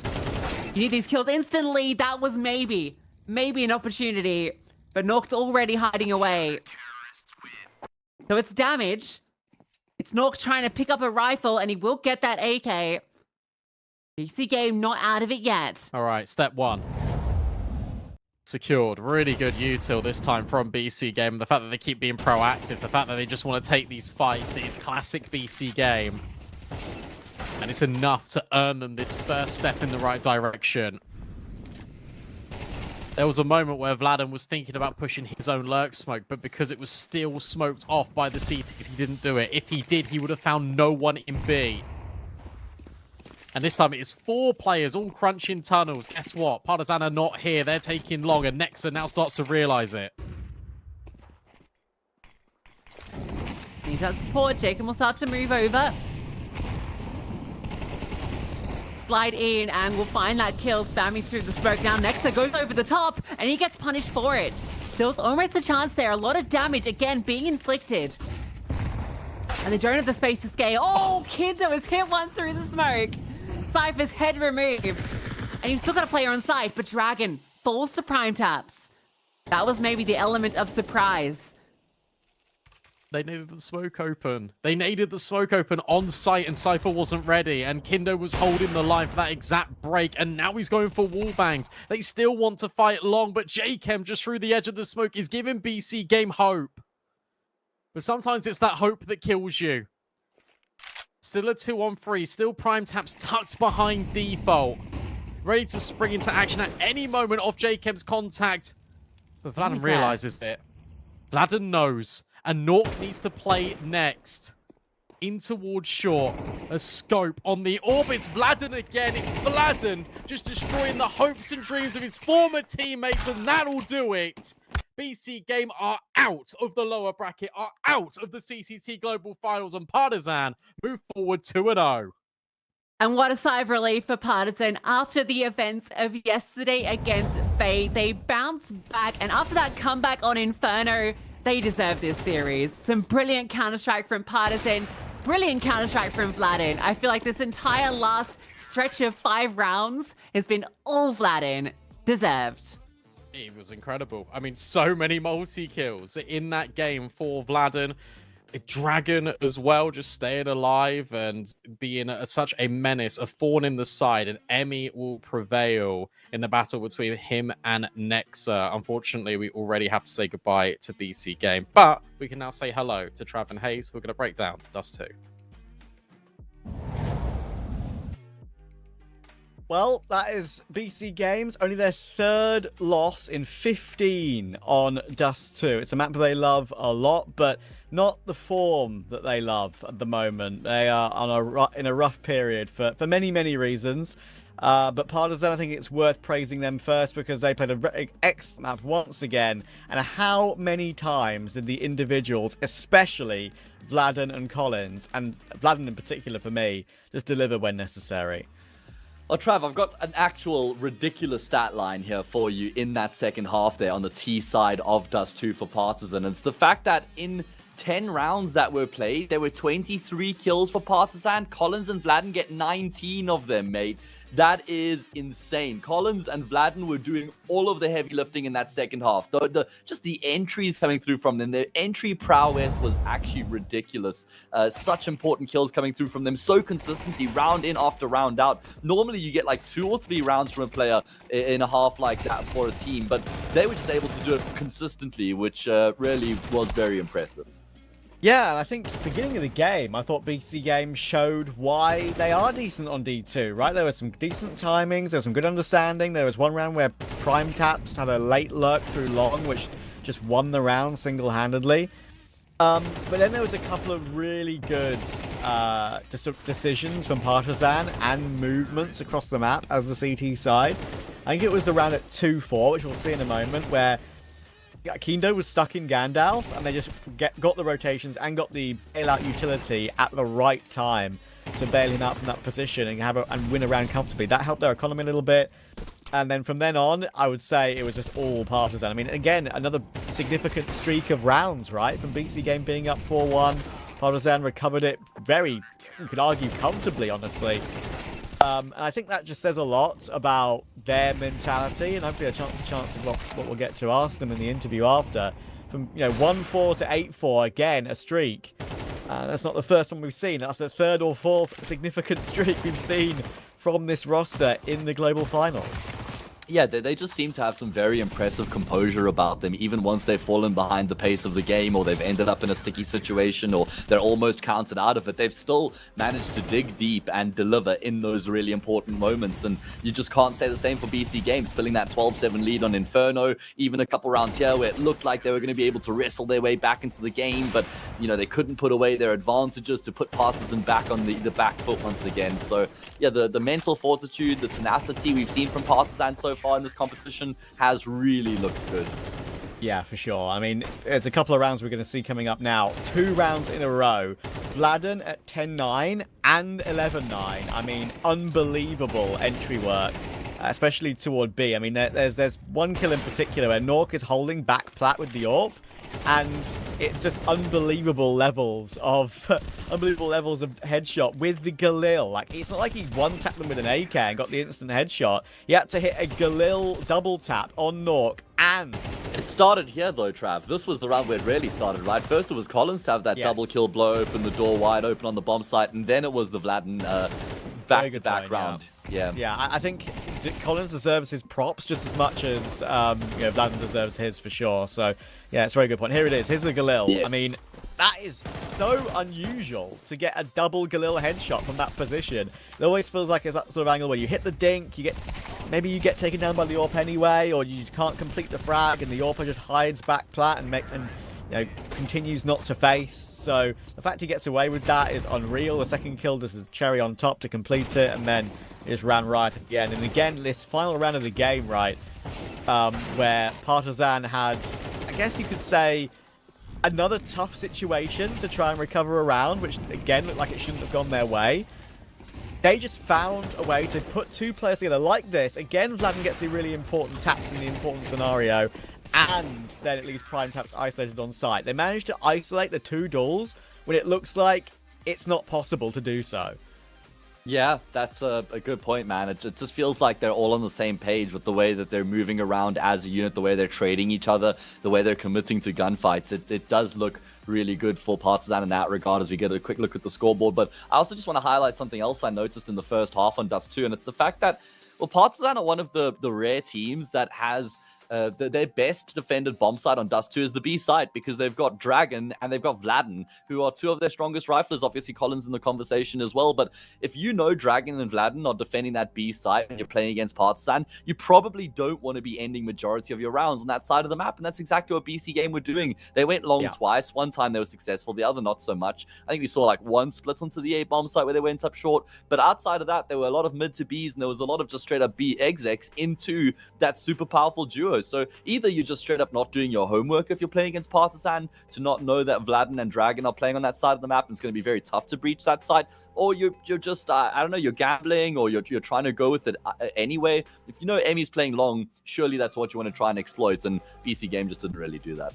Indeed, and I do believe we have Vladden ready to have a chat with us, which should be very nice indeed, after that incredible performance, of course, in a few moments' time. So let's see if we can get that sorted. Vladden, can you hear us to begin with? Yeah. All good? Yes, sir. Perfect. Firstly, congratulations on a great performance, especially by you individually.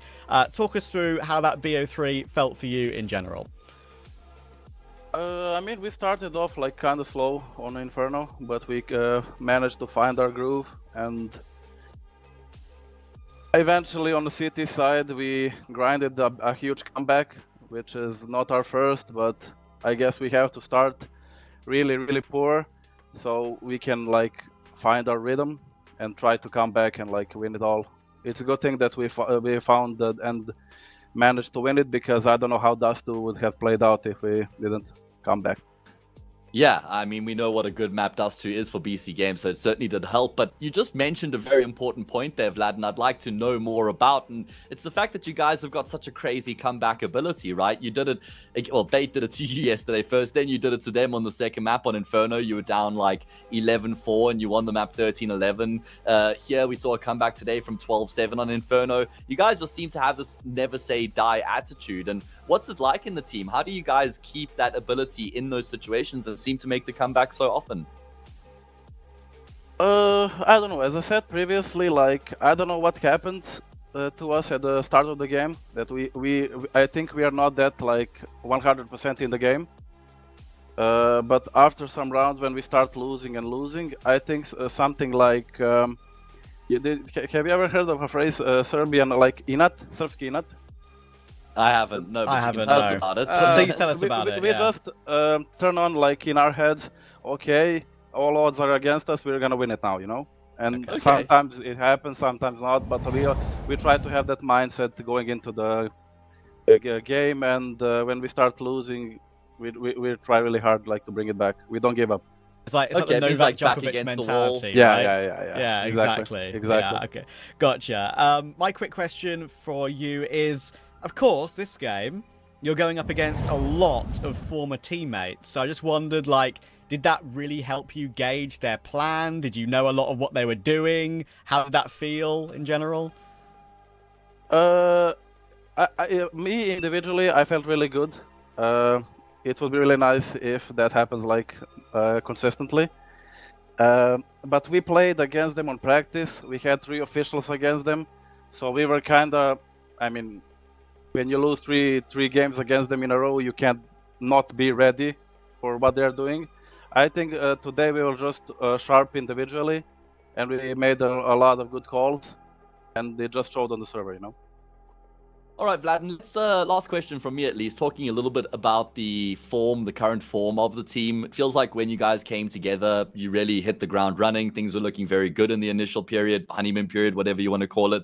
And then there was a little bit of a dip-off in form. I think I remember even seeing you on Twitter, or maybe it was Dragon, saying like, we're not playing great Counter-Strike at the moment. Like, this isn't what we expect from ourselves. And it does seem like there's been a bit of an improvement lately. So how do you gauge the past few weeks and where you're currently at as a team? When we first started playing, it was, as you said, I think it was something sort of like a honeymoon. But after time, I don't know, something like a switch happened, you know, someone turned off the switch and we started playing really poorly. I don't know why, I have no explanations. But currently we are like 50-50 every match. I think it kind of depends on our mood before the game. If we are feeling the game or not, I think that depends a lot.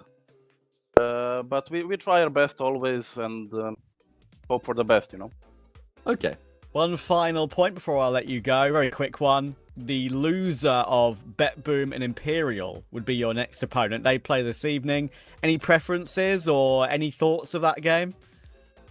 I have no preference. We played BetBoom once. I think we won. Not quite sure. I don't remember. But whoever is in front of us, we're gonna try our best and try to win. Sounds good, mate. Thank you so much for taking the time to chat with us, and best of luck for the rest of the matches. Thank you, and thank you guys for having me. See ya. Of course. Thank you, bro. Lovely. Okay. Yeah, that's great, Trav. Another very nice conversation there. Yeah, good stuff. And I think he's, keeping his cards close to his chest, but also at the same time giving us information that is a good responses to our questions, right? Which I think is always a good way of going about things. So I think it's a good answers, and yeah, I hope for their sake they continue on the form, which is their comeback form, because obviously, as you can see, they're as he rightly says, they are 50-50 right now. There's one Partizan that shows up and there's a different Partizan that shows up maybe later in the game if they are struggling a bit. So either way, we shall see. And we shall see what will happen with the next game, of course, we've got coming up today in about 15 minutes, 20 minutes time or so. We'll be back a little bit sooner than that, of course, to run through the pre-game of Wildcard versus 500. Two teams that desperately need a bounce back. But where is their bouncy castle? We'll blow it up after the break.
a quick dash downstairs for a drink of water and a bit of coffee for you, I think, Matt. And there you go.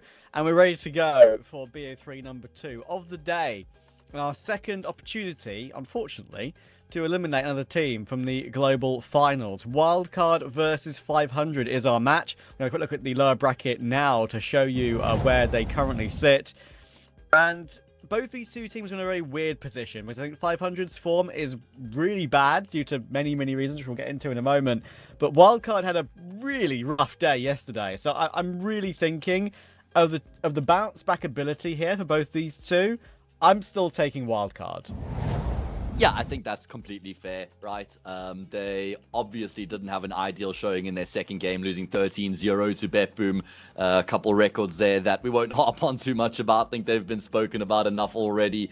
It's easy to kick a man who's down, Trav. You know what I mean? It's one of those things that everyone will have a laugh at and hopefully leave that in the past as we do get a look at the wildcard roster. Now, you got a couple Swedes in the mix here, Fuzi and Sus, players that I've been a fan of for a long time, players that have elevated this wildcard roster to the next level. Stanislaw, the Canadian IGL, who just continues to show his longevity, really. And then on the flip side of longevity, you got JBA, an up-and-coming rising star. And then, of course, Trav, last but not least, my homie, my friend, Sonic, who I've been very pleased to see do so well in recent times. Of course, he's been a great part of this roster. He's also been performing very strong, very stable, consistent rifler here in Wildcard, and always love to get to see him play. It's funny, isn't it? This is a very, like, if anyone looked at this roster, it's such a weird mishmash, but it just it seems to work and mold so well. And obviously a lot of credit has to go toward, Vince, the coach, and Stanislaw in particular, right? I mean, I'm completely willing to totally ignore that game yesterday. Like, 0.2 rating, like, it is what it is. Shit happens. I still think he's one of the best in-game leaders in the sort of tier 2, tier 1.5 space. People might say, he's been around for ages, he's old now, he's getting on. I don't care. He's got the brain for Counter-Strike still. I really think he's one of the main pieces that has elevated these pieces so significantly. And I've been impressed with that significantly over the last however long as well. So yeah, I'm really happy to see where this team is at right now. They made another major, of course. I think Fuzi and Sus, they fit like a glove. I think grabbing Sus from Medisport was a great call. And Sonic, of course, Matt. I mean, this guy retired twice or 3 times, and now he's back making majors and getting sticker money. What a guy! It is the classic South African special. The retire, unretire, come back, play in a team, a mix, play in a team again. It's just all over the show. But he has been very, very good lately. We can talk more about that, perhaps. We've got 500 on our screens now. Obviously, we got to work their game yesterday against Imperial, and it was an underwhelming display from them. I'd say Red Star was one part that actually looked pretty damn good for 500. In particular, on that second map, he had some good rounds against Imperial on the T side of Dust 2.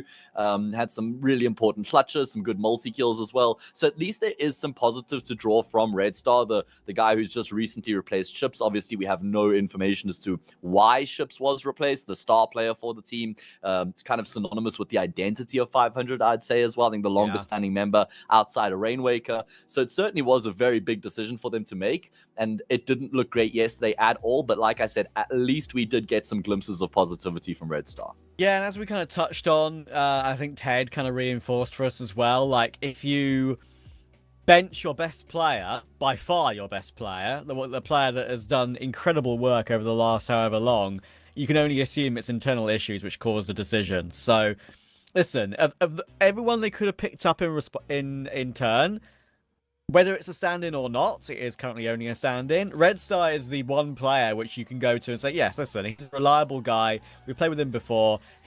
Can be as talented in those particular roles. So I really hope we get to see him shine again today. But as I said yesterday, right, he's not really locked down a team since Into the Breach went belly up. So he has had experience playing with Rainwaker in the past, but it was a completely different 500 team back then with like Dennis Slaw and Grasshog and such. So we'll see. We'll see. I do think they're going to have a bit of a harder go up against a Wildcard, but it does concern me a little bit with Wildcard international results, right? Because they're completely run over by BetBoom in the end. Of course, they had a decent Anubis, actually played quite well on Anubis, but that second map was incredible.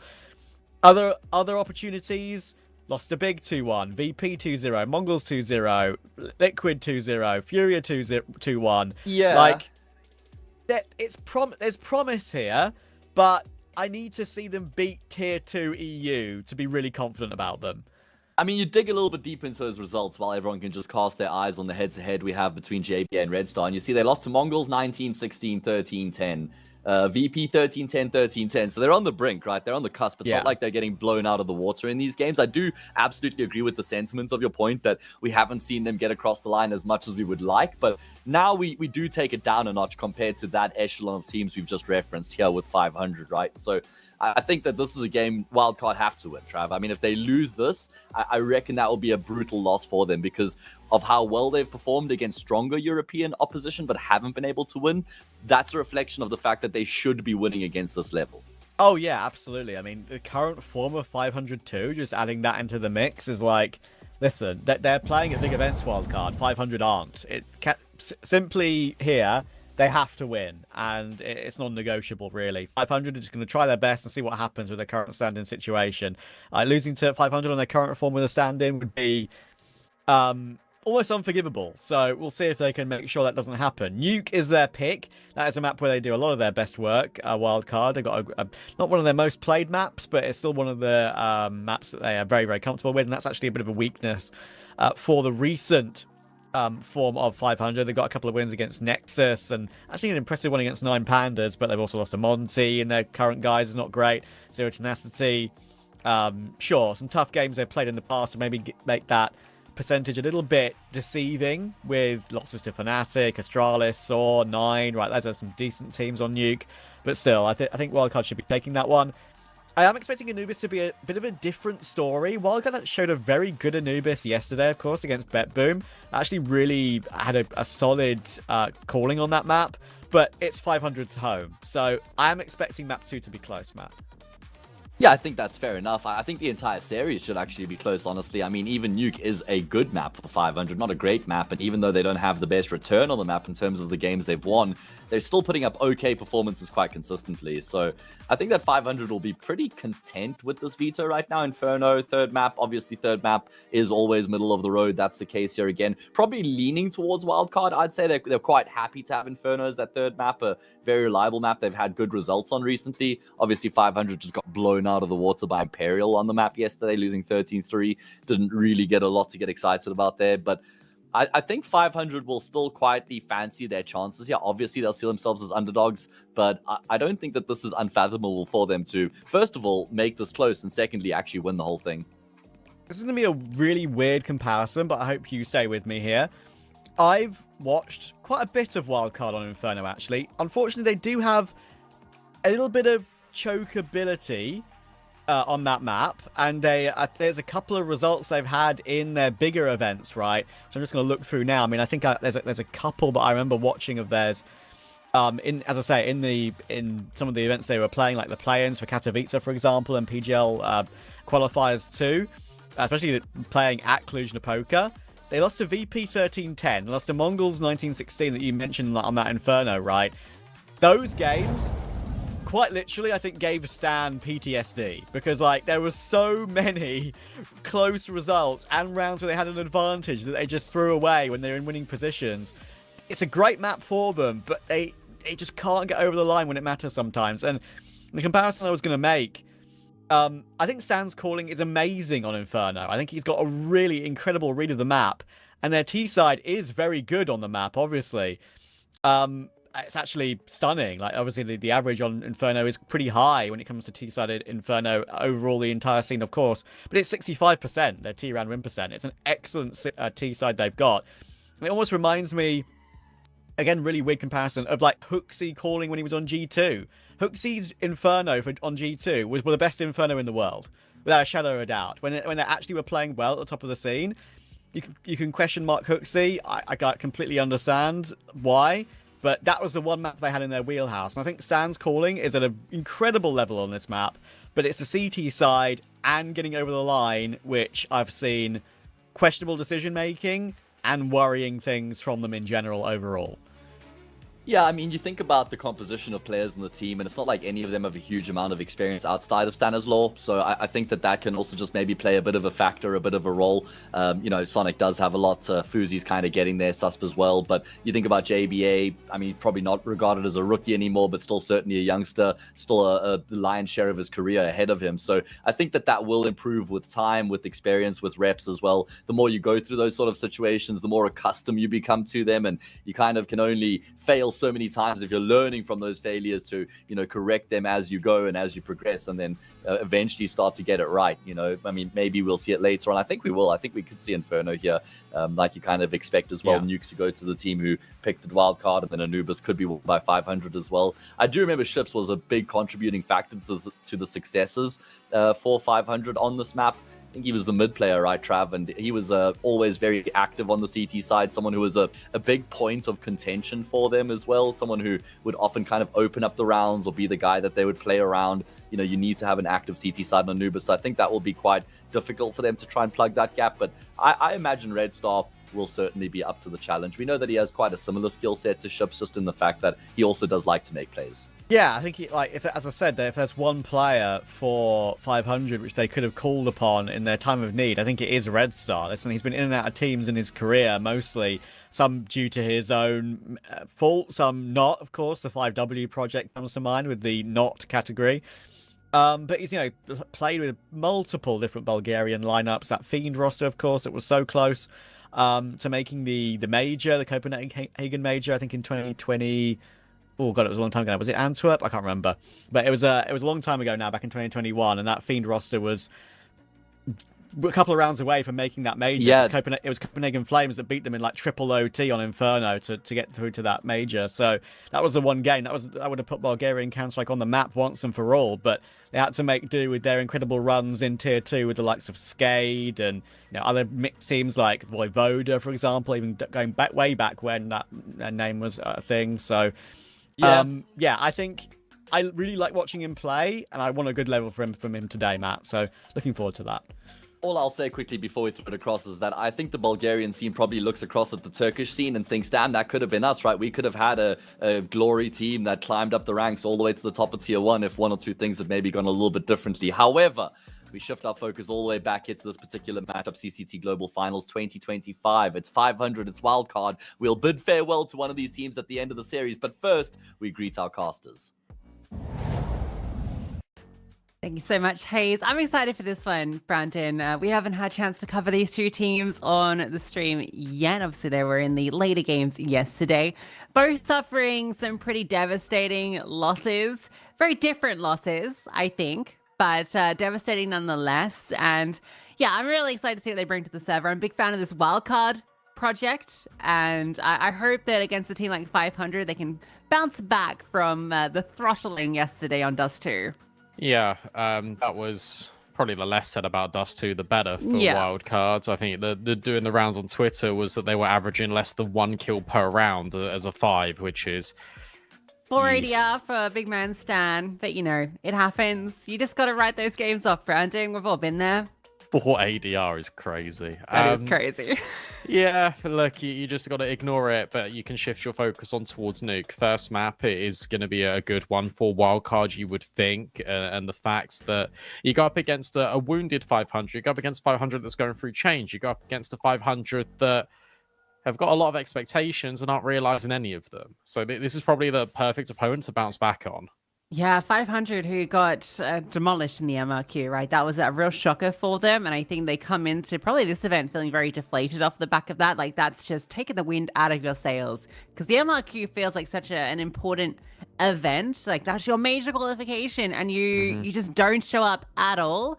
That's got to really take a hit to the morale. And then obviously you're now playing with the standard situation. At least it's a familiar face, Red Star back with the 500 boys. So definitely, familiar territory for him and a very solid player. We've seen him hit some really strong peaks in the past. So I don't think you could have done much worse, in terms of finding much better, sorry, in terms of finding a replacement. So I still give them some shot here, but Wildcard, obviously, they come over here to Europe, in the lead up to the major, and they've got obviously the CCT Global Finals. I think they've got Blast Rivals coming up later as well. So they've got this slew of European events where they're really looking to get some deep runs and get those reps in against European opponents of every caliber. That's the thing, though. You need a deep run, and you could be out if you lose this best of 3. That's how brutal double elimination format is, right? You lose 2 best of 3s, you're done. So for them, they've got to beat 500 in this official capacity. I understand what you're saying about Red Star. I agree. I think he's a very good sort of player to have in. He naturally slots back into the team. I think firepower-wise, he's going to be more consistent than Ships, but I actually think that change from 500 as we hop into Nuke, that must have been an internal one, because Ships was playing really well. I think he was playing above his pay grade quite a lot in the last couple of months. We jump into Nuke, we jump into map 1 in a minute. Apparently the production had done it to me again, so I'm never throwing it to the map again, ever. I'm just going to sit here, and on cameras you can look at my face until it goes into the game, and I'm not going to tell you when it is. I'm fed up of doing it and then being wrong. I think production just trolls you on purpose, because now I'll get the memo and I'll throw it and it'll go straight through. So let's just keep that in the back of the head. Yeah, Veto is a fun one. I think the Nuke pick makes a lot of sense. That almost feels like a freebie coming into this. And oh, Brandon, guess what? Game's live. Let's jump straight into the action. Would you believe it? We're live. 500 versus Wildcard.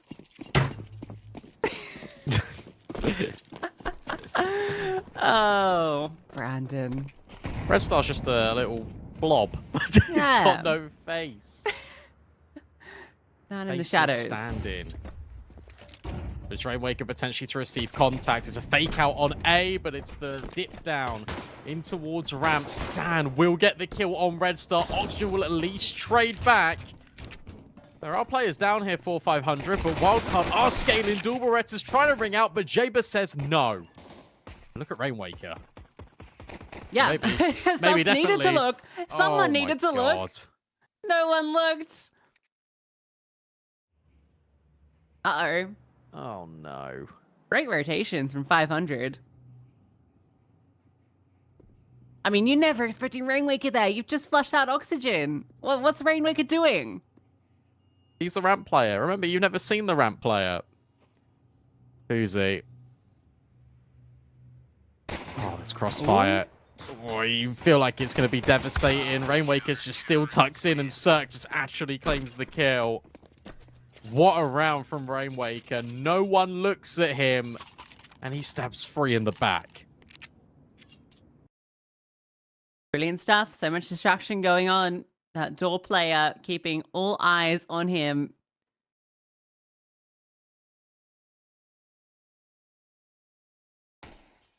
$500. We'll get things started. No bomb plan, but that doesn't deter Wildcard from fully forcing into this one. Okay.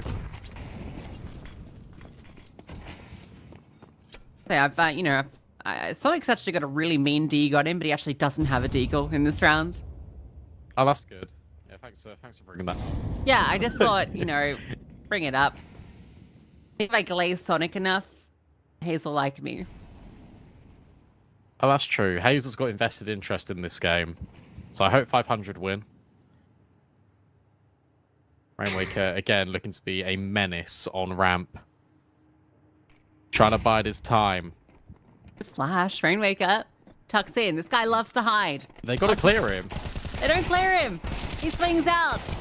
They let him into a little crevice, and he'll swing and remove 2. But Sonic talked about the pistol. It's the P250 that gets 2. But sadly, with Spellan moving up, again, it's Freezy left in a familiar position. And without armor, without HP, and without friends, it comes down to the shots.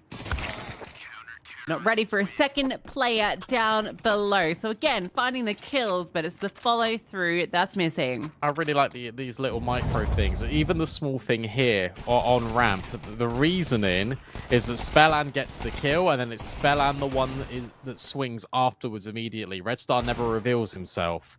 And that's so essential because Fuzi is never going to be ready for a player there. If he kills someone else that isn't Spellan, he's going to be expectant of that second ramp player. So really tiny micro, but it's worth commenting on because 500 are weaving that into their CT side already. Especially when things get a little bit dicey.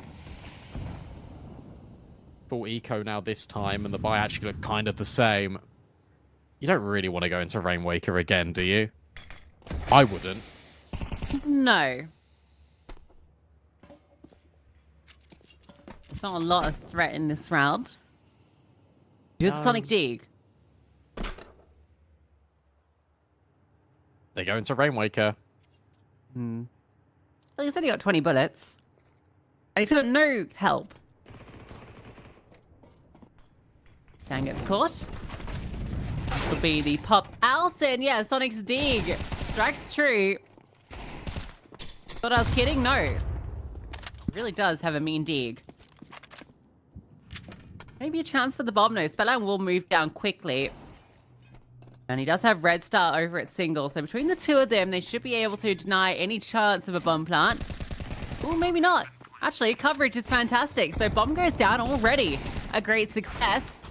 Can they do any more damage? Susp's hit a dig. He's still got one. Fuzi with the M4 at ramp. Bomb is planted for him.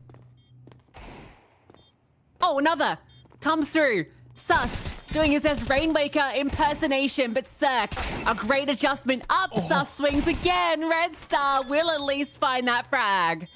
Huge economic damage from just a couple of pistols. You got to get him out the corner. Sus, he's electrifying in this round because he gets the first. You think, okay, right, he's going to get traded now. Surely, no, bang, another one. And then the contact in from ramp immediately. It gives Suspect a little bit of breathing room. It gives them something.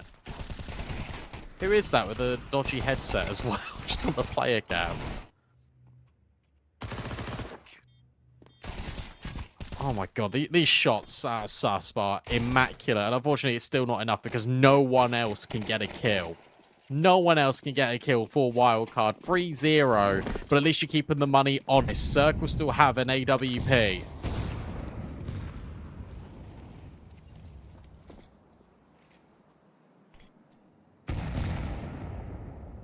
Oh, and Oxford's just been destroyed with nades. Dunk comes through. Spellan in my favorite position on nuke outside. Make sure you're thorough on that clear. You can basically call this entire position clear, which means that the rest of the squad can focus their attention elsewhere.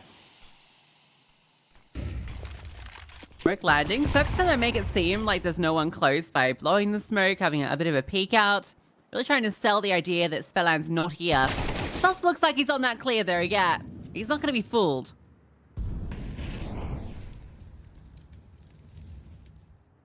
Oh, they're doing it again. Rainwaker tested. Oh, Rainwaker just sees them and doesn't decide to shoot. He just leaves. Sonic takes the space. And instead, they're going to elect to go down B. Rainwaker is by himself. He needs support. No one's rotated. Rainwaker falls.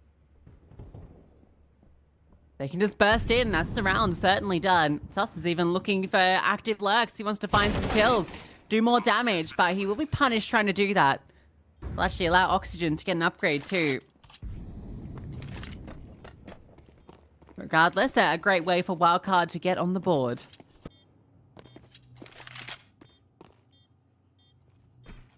Yeah, really good control in this mid-round here. The fact that Susp is so diligent on his clear, it just gives all the outside space because you're right, it's Cirque trying to sell the dream that Spellan isn't there. Susp hard clears and then there's no trade available. Same with the Rainwaker one on ramp. It's just 2 1v1s with no trades whatsoever. And because Rainwaker doesn't have the support of the Heaven player, 500 are paranoid about ramp to heaven. They completely fall silent, Wildcard. Then they decide to walk down B. And Rainwaker has got no idea what's hit him. And it's just the silence. It's deafening for 500. They need to push lobby. They need to get proactive. They don't do any of that. Instead, they go into Squeaky, but it's too late.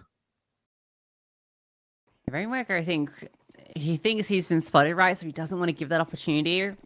But you can't really fault him for his decision, but it's the fact that he doesn't get any support that's the problem. He's going to get boosted this round instead. So Spellan's walked over, has put Rainwaker just on the boost, and he's going to hold this for the rest of the round. The mid-round has leaned a lot in towards this ramp area, and it means that now Spellan is freed up as the Heaven rotate to go forward and take Secret. We burst out onto this A-bomb site and nobody is home. Red Star fell back in towards main, but Oxygen's in the heavens. Jaber will trade him out. They'll give them the space to plant on this bomb site if they wish to. Although they're a little worried about main. Yeah, gap on that smoke is wide. Jaber will go down, an advantage for a moment. But again, the T side good at finding that refrag. A double up in heaven. Rainwaker very late at ramp. Going to see what these Heaven players can get done first. And Susp is holding for it. Rainwaker will finally make his way through. Freezy not anticipating that. And now the scaling comes through. Spellan takes down 2. It's Rainwaker, in fact, that provides the distraction. Yeah, what a move here. And it's just the delay from these 500 players on Heaven. It gives Rainwaker time to play. That's the most important thing. And then it's the explosion. The fact it's not one player at Heaven, it's a second as well. The wide swing in towards the rafters. Spellan actually getting both of these kills. But it's these little things for Wildcard because they did the hard bit. They got in towards the site, but it's the smoke on main that is whiffed. It is Rainwaker not being covered by lobby players. You've got Fuzi in towards Squeaky. You think the job is done? No, you need one guy in towards Hut just holding ramp. Or at least Fuzi needs to just divert his attention there just for a moment. They're so paranoid about main because they weren't able to get the smoke right in the first instance.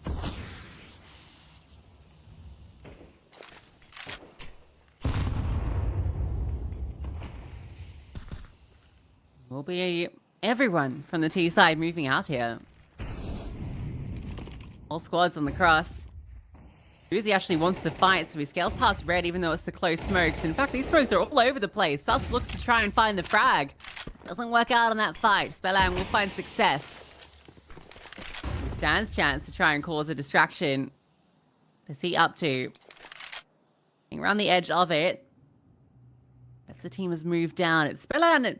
He's here to greet them, but he's very low, so... Oh, did he get a sign or something there? He definitely has now on those jumps. Jabe's already out on site. Spellan in trouble. Oh, Jabe's taking the second too. Cirque falls at ramp.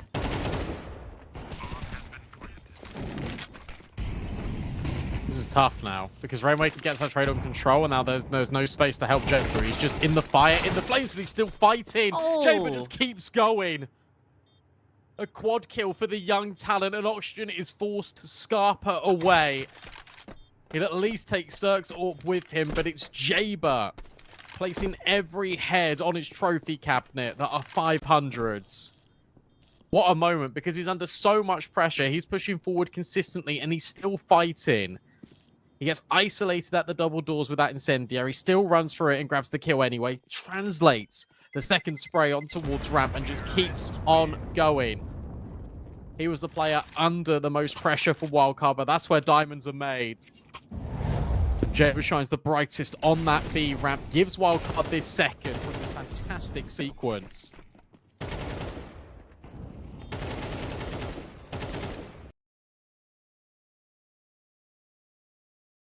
Brilliance from Jaber.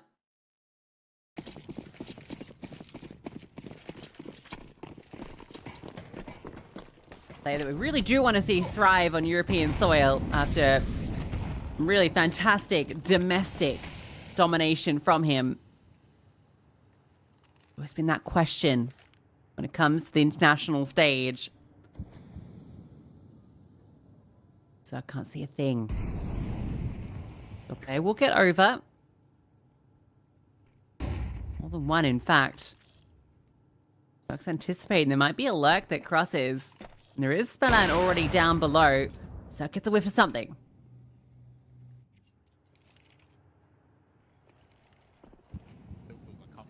It still feels uncomfortable though, because you got Spellan, who again has rotated. Spelland's been so dynamic, and you feel like you don't really want Spelland doing this job. No offense to him, but like you'd rather have Red Star, you'd rather have even Oxygen just making these plays. Because on paper, Spelland individually, as the in-game leader, not the one you want here, but he hides. He tucks in towards back rafters. This isn't the main overall goal of the round. If they find something, wildcard on B, they'll go B. Or, with the outside kill on Rainwaker, maybe they come back up main. But only one player still remains on B. Everyone else is in close proximity towards A. Wildcard, second guess. And this could be their downfall, especially with 20 seconds. Yeah, this could be a huge issue. Still so many players to get through. And Red Star with just a P250 tucked into the vent. The unknown element. It's time. That's the biggest victim. Breezy might not even be allowed to save. He might even go down half the time. Needs to be incredibly careful here. He'll be okay. Yeah, they're in the 5-on-4. Stan is faking out B. And 500 don't need a budge. They trust in Spelland holding it. Yeah, because he's got all the info. That's the thing. And this time when he goes down vent, he actually just anchors himself on site. He doesn't jump decon because he doesn't give them the chance to go double. If they go double, if they're allowed to cross, that would be a disaster because that would force another rotate. But because he's on backside and he hasn't heard the doors open, he hasn't heard the CT glass break, he's all good. He's all fine. 500 now know everything. The Wildcard have to force back into this. A couple of Galils, at least Fuzi's got the AWP, but I feel like Cirque's been getting the better of him in this head-to-head. Yeah, to be honest, not got to see too much out of Fuzi. Just realised that Restar's not even wearing a gaming headset. It's just got in-ears. Valid. Yeah, not a lot of, I guess, arena noise around him. So, it's fine. Oxygen gets the pick onto Sonic's lurk. Red Star over the top of the smoke punishes Jay, but the spam will come through. Susp has been having a pretty good game, but Cirque again fighting Freezy. He's been nullified with the AWP so far. This will still get a bit tricky here, Lucy, because look, CT vent, Oxygen's really low. Cirque, okay, he lives. And he re-peaks, and that allows Oxygen to swing in. I thought maybe there was a way in. If Cirque over-peaks, if Oxygen gets hard-cleared, but no, it just goes the other way. Cirque's hitting everything right now, and Oxygen on low HP. Doesn't matter, he still confirms the kill.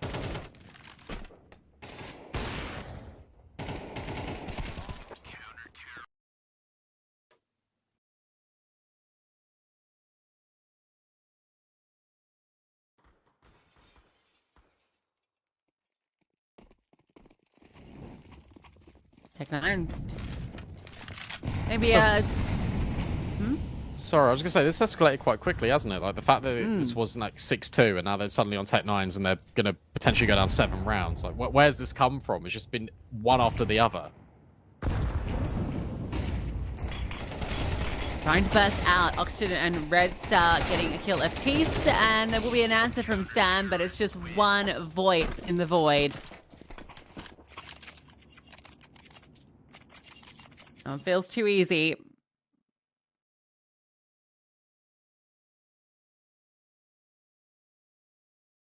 .500 haven't felt like they've been too pressured yet. In fact, it was only in those first few rounds that the pressure was on, where we saw Rainwaker having to fall back quite a few times at ramp.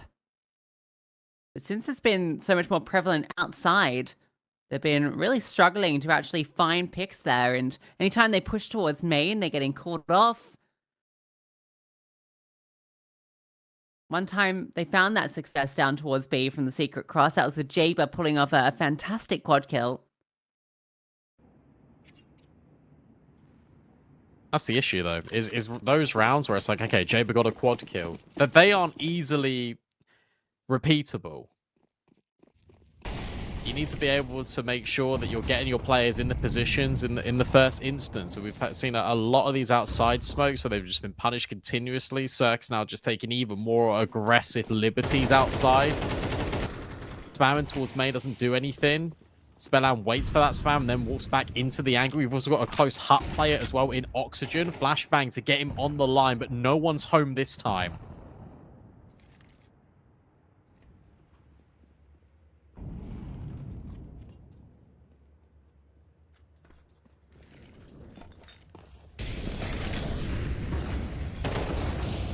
We try and burst through. Oxygen, feeling the pressure, but there it comes. Little delayed. Just as the flash starts to fade, he cops a bullet to the side and a boost up. All that nade does a lot of damage, but Sonic, yeah, you're not ready for that angle. On top of the blue box, decapitates Cirque. Bomb just goes down, but still, Rainwaker low in heaven, Red Star by his side. Where's Spellan at? He's actually outside. Not even going to give this one a look in.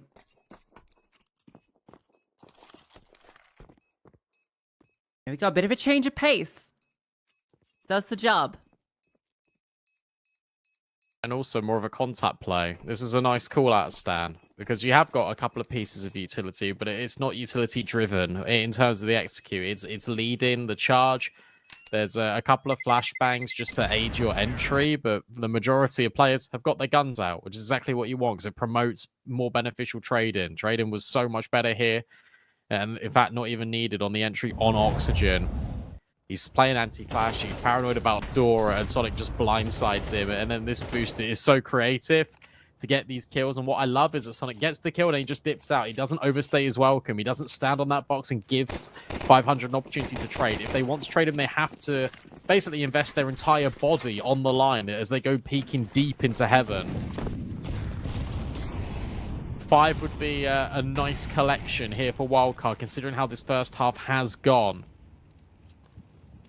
With Cirque starting, still being dynamic. It's the same nades that ring out on Oxygen again. Oh, never mind. You think all the attention is on Oxygen, but instead it's Rainwaker with a nade, a spam, even more. And that allows Spellan to get rid of Susp. So what looked like a pretty decent opening is suddenly a 3v5. Ramp trade is there, but so is Rainwaker. Gets a kill and a half. The swing comes in from Red Star, and he's got a collateral with the M4. Yeah, outside has been a massive problem for Wildcard because they put so much pressure on it. They're constantly trying to find these timings out here. Playing around these smokes, looking for the little pushes around Indestructible, around main. But they're just not finding success on it. A lovely little collateral for Red Star. He's on 12 frags. But everyone's really delivering for 500 right now.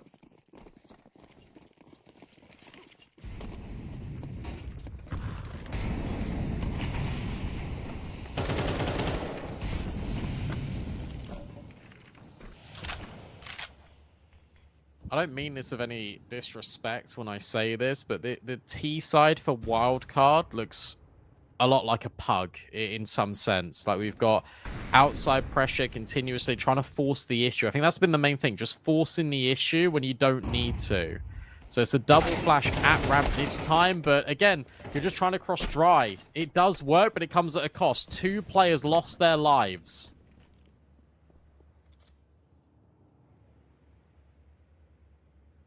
Sam's calling them back up. Try and go into top side, but Red Star will catch him, and you've still got Oxygen there. George Ava finds that kill, but there's 2 players still here. Still trying to support. Oxygen will finally take that moment to activate. Oh, it's Nade over the top. Dunks him. 9-3. 500 in cruise control. What a nade. How sick. Bro, literally swished on him. Literally. There's not many opportunities you can even do that in CS.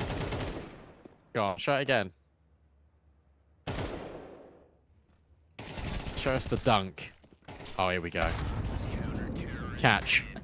That's beautiful. It's the right idea in terms of calling the players back up, going secret. Stan thinks he's got a good timing. unfortunately, where you've not really put a lot of pressure elsewhere, and you've already... The thing is, you've lost players outside getting to secret in that point, and Cirque's already rotated down with the AWP, and because you know there's a max of 2, you don't need to send too many players down. So you can keep the players in at Rafter, you keep the player in at Heaven that was already holding outside anyway. There's just not been enough pressure applied to 500. This feels all too easy. This feels really simple, and unfortunately for Wildcard, it's a little bit disjointed. It feels a little bit bland at times as well. There's no backup plan when the initial one goes a little bit astray. What's going to be the difficulty, isn't it, when you kind of going back and forth between NA and Europe for these various events? You know, it's been over 2 months since they were in Europe.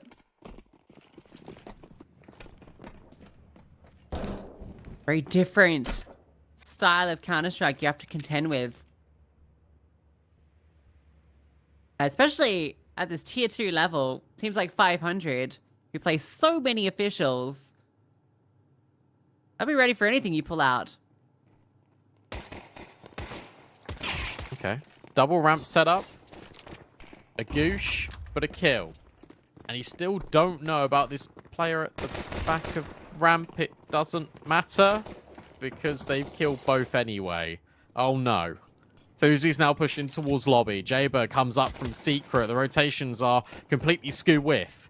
And now this makes it really easy for 500 to plant that bomb. Maybe Fuzi could come out the hut and deny the planter? No.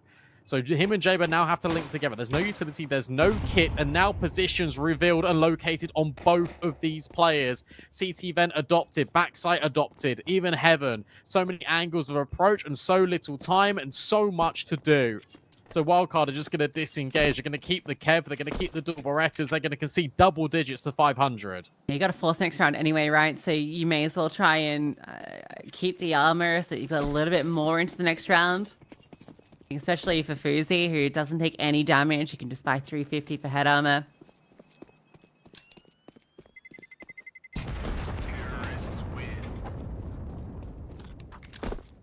Hey, you feel like that setup is going to work wonders at ramp. Especially with that first kill coming through, the flashbang, and then the disengage. You think, okay, this player at box is going to really deliver. Didn't peek. Just didn't. just didn't.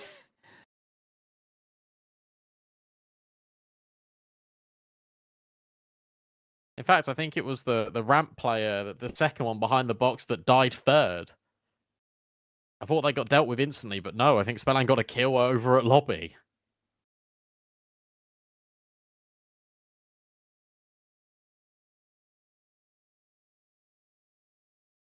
(10-3). There is this force. There are the Famases. And they're already down B. This is quite fun. The issue is they've been double mollied. Okay, the Fami push, but Fuzi will get the kill. And then you just fall back. You're in the 5-on-4. You're active with these rifles. Wouldn't even hate it if they decided to now double push ramp. That'd be nice. Just continuing to layer the aggression here. Because 500 want to get set up into something. They're really holding for this re-aggress that isn't coming in over at secret side. But because Red Star's holding this angle, 500 say, okay, we'll just walk outside. We'll just try and take the space. Maybe drop the smokes on the fly. Red Star even gives one over as a donation as they walk by him in silo. There's that lobby push. Wildcard have got all the info. And with the clock ticking, Bruce is actually jump spotting down at single. So time is going to be a serious issue for 500. They acknowledge that now. They start to speed up with the information. And as soon as Fuzi spots this, or at least hears the util, further rotations will come down. 15 seconds. You got to plant this bomb. That's a good way to get it started. But Fuzi, not Node in the back corner, plays off his teammate to perfection. You're just saving these rifles. The force buy will work out for Wildcard. And honestly, a huge amount of credit there goes to Sus, because he drops in the molly, he runs through it, and it's almost like they're panicking. Oh my gosh, how did you get down here? We have no idea that you're down at B. It's a complete lie. It's all deceit, and it's allowed Fuzi just to backstab them because they think the rotation is coming through secret. It might have even been Stanislaw rather than Sus. Doesn't matter who gets the credit. The important thing is that's the play that sets Fuzi up and gives Wildcard that round.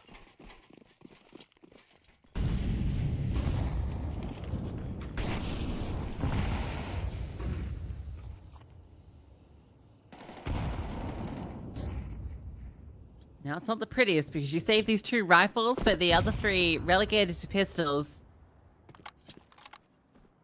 A huge force buy win for Wildcard to build their way back into this map. I don't want to count them out at all. We've seen some ridiculous comebacks so far here in the CCT Global Finals. Sonic. Ooh. Oh, there's that info he was looking for. But Red Star plays him like a fiddle. With that movement, back and forth. Little back step. Gives 500 an advantage, and positionally, they have one too. Oh, the drop down from Fuzi! Assassin's Creed style! It still get weird though, because Jaber is on his own, and he's fluffing his lines. And you know about Fuzi in hell, you're expecting this rotate to come in, but he peeks anyway. Claims the life of Cirque. Bomb now dropped in the open. Stanislaw starts to push, and the house is clear. Barrel spotted, and the kill collected, and it's all up to Red Star. Has to go in towards ramp to get this bomb. It starts to feel improbable, but not impossible, especially for a man of his caliber. 20 seconds, bomb starts to tick further forward. No utility to grab the package. And I think he's just going to run out of time unless he gets these kills instantly. 10 seconds. Kill. Bomb. He can get there. Can he? 5. No. 4. No, no time. No time. Half a second off. Nice try. I'm guessing that there was some misinfo there because Oxygen at no point is worried about ramp, even though his teammate just dies there. They're convinced that the other unknown player has to be coming down the vents or on site already. Because he's focused over towards B, where his teammate is actually lurking through the backlines. Like, Red Star is making his way through that entire time. Oxygen can't see through the walls, so doesn't know that the threat is actually up at ramp.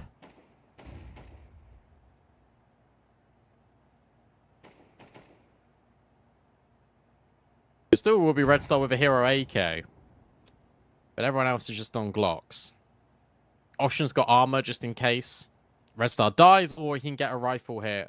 Red Star creeps close to Garage, but it's actually Sonic that gets the first kill. Fuzi chimes in as well. This goes about as well as you'd expect it to. 400-500. They can't even pick up this rifle. They can't even scavenge it off the floor, so bomb plant not happening. A kill, also probably not happening, especially with Rainwaker only equipped with a Glock. Jaber will take the fight to him. It'll be Sonic that finishes the meal, and it'll be Wildcard that make the CT side start to look a bit more competitive.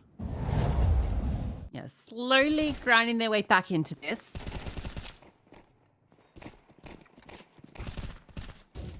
Not afraid to go hunting for these kills. Make sure it's a clean conversion against the pistols.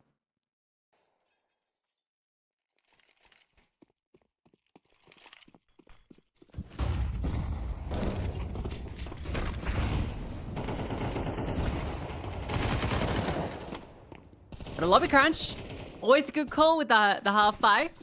With the MP9 still in play. Why not try and get aggressive with it? Works wonders. Bomb's kind of stuck. I mean, Cirque's on the roof, Spelland's in the vent, and Red Star is just hanging out in case Wildcard are going to push. You've got all this lobby control, but you don't have possession of the bombs, so surely you move. Spelland might come up the vent here to try and put a fly in the ointment. Utility being dropped. Spelland will get rid of Stanislaw. He's still being a little bit of a menace. This smoke is about to fade. Sonic will at least put an incendiary down, and there is players coming in from heaven. How are these trades? Not great. Oh dear. But it somehow works out. Hands busy is Sonic, but he still gets the kill anyway. Jaber now moves over towards ramp. Can you drop back down the vent if you're 500? That's the next question they're asking. Sonic goes up and over on towards top hut. Cirque will get the trade and make his way down. He's still got the bomb. He's had it in his possession the entire time. Wants to fake things out. Wants to make this a 1v1, but instead just commits to the money. Jaber flashes, tries to play first. It's actually going to all be a little bit of a ruse. So Sus will come around the corner and they swing together. That's the most important thing. Wildcard, hold on. Unbelievable from Sonic that he gets that kill after he scales up Tetris. I think the Spellman just didn't see him. He's certainly on the screen for a second there before he landed properly onto the hut roof. Nice try from Cirque. A good job of setting up the potential for the clutch. A cool lobby crunch. Despite a bit of frustrations there. Did you get the round?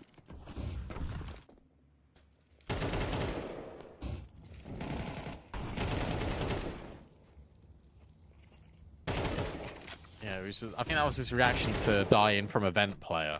He's already thinking, how's he got there then? 500 will be the ones to take the pause now. And yeah, it's a huge round because it's a 3-round game.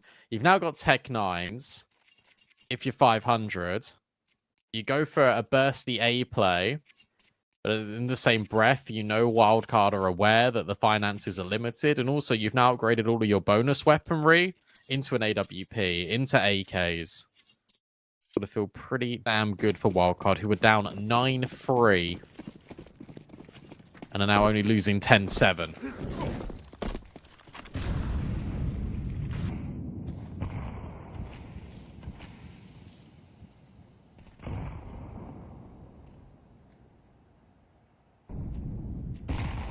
Line share of rounds in the second half. Second nade. One more smokes too. I really want to put the second volley of cross smokes down. They really do want to get over. Sonic has got a nice little spam line here. He's got the info. The players are already down here to receive. Yeah, Jaber over towards single, and you got fast rotations available at ramp 2. He just needs to live. Oh, there's the info. There's the door being shut. Smoke on towards double. Flashbang forward. Perfect. Jaber won't get any, though. So at least there are fast rotates. As you say, no one coming in from ramp currently, apart from Sus, who will deal with Spellan. And then the single door comes forward. Sonic is laying waste to 500 on B. And in this 2v4, you don't think they're going to get anything further, but a bomb plant, in the grand scheme of things, it's already a good sidestep. Yeah, sorry, Cirque, they were sticking that one.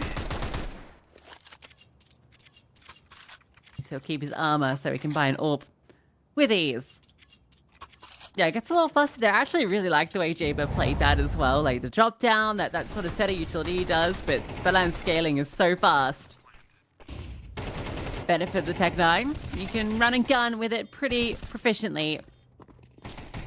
Sonic's really starting to come alive as well, isn't he? Everyone's catching up on this wildcard side, and only 2 rounds separate these teams. Oh, these spam lines that have been so good, so consistently for wildcard as well, just to gain information or just inflict a little bit of damage. Now Red Star susceptible to a 1-bullet headshot from an M4. And now put down even lower. Spellan begins to be a little bit loud over towards Secret to try and invite attention over. It feels like 500 are going to try and go in towards ramp. You feel like these B splits are the way to go because of how free outside has been. But now ramp is reinforced. Yes, Susp has that support. Is he on the line? Relatively common spot for the AWP to be. 500 don't budge. You have to at some point. Yeah, Fuzi rewarded. Even drops a defensive smoke just in case there was going to be that follow-up, but it's not coming. And with 30 seconds left, 500 need to make a call. Can you get down the vent here? That's the next question. Or do you just explode up A? That they're dropping util to put the pressure on. Flashes at the back, and then this kill. In fact, Spellan comes up the vent, and they're going to explode on towards A. Trades are really good out of option, but it's still Stanislaw at the back of the bomb site. Circle hit his mark, but where is Fuzi? Remember, he was on ramp, and that's confirmed info for Cirque. The 1v1 now starts to initiate, but where has Fuzi gotten off to? Up the ladder, into heaven, out with the Tech 9. He thinks Cirque is low. Has now got a rifle instead. Volley forward on towards Hut, trying to isolate all of these angles, trying to limit the space that Cirque can be in, and Cirque just plays his way around the silo. And now Fuzi is lost. He jumps on, he loses track. But it's the headshot that won't ring out for Fuzi. It'll be Cirque that clutches up in the Battle of the Orpas, and finally, 500 get a T-side round. Yeah, and what a way to get it done, right? You lose that opening kill over towards Rapier in the 4-on-5. The time is ticking. Spellan is down the vent on B. And yeah, you're in half a mind there. Do we just try and go down the vent? But as soon as they get that kill, that's onto CT vent, they're like, all right, let's just scale. Spellan come up, let's burst. Oxygen doubles down onto the Heaven players. And it looked really good with Stan at the backside there. He was unanticipated. Gets that kill onto the bomb scaling player, and it's just Cirque left in it. Wins out both of his duels and plays that 1v1 to perfection. The timing of when he walks around the silo could not have been better. It's so horrible watching that. And especially when you go back and watch the demo for Wildcard, because Fuzi has played it perfectly. He's got that rifle, he's dropped that molly, he starts walking around the side, and that's when Cirque starts to recoil around the other side. Horror. Horror viewing if you're a Wildcard fan. Remember, this nuke should have been the guarantee. Should have been the punish. Because Anubis in 500's wheelhouse is very strong indeed, and it has not been a great map for Wildcard recently. Feels like they've had to come back into every single one of these maps so far at the global finals. And this one's a challenge. Because you lose this, you've got no money. You lose this, you probably just lose the map off the spot. Sonic jumping with reckless abandon, but it enables Fuzi to at least get rid of Spellan, who's been proven to be a tricky customer with all of his little shenanigans outside. Fuzi be doing a good job of being active. Oh, that swing could have been punished. 2 rounds in a row where Fuzi has found this opener. 500 have a lot more time to work with now. They saw a player out wide. Sonic gets that kill. Surely this should be that nice. Oh, Jaber out of bullets. But it's okay, because Stanislaw is providing that support. And Red Star is all alone. Sure, he gets a nice kill in the Sonic, but that's all he's going to be allowed.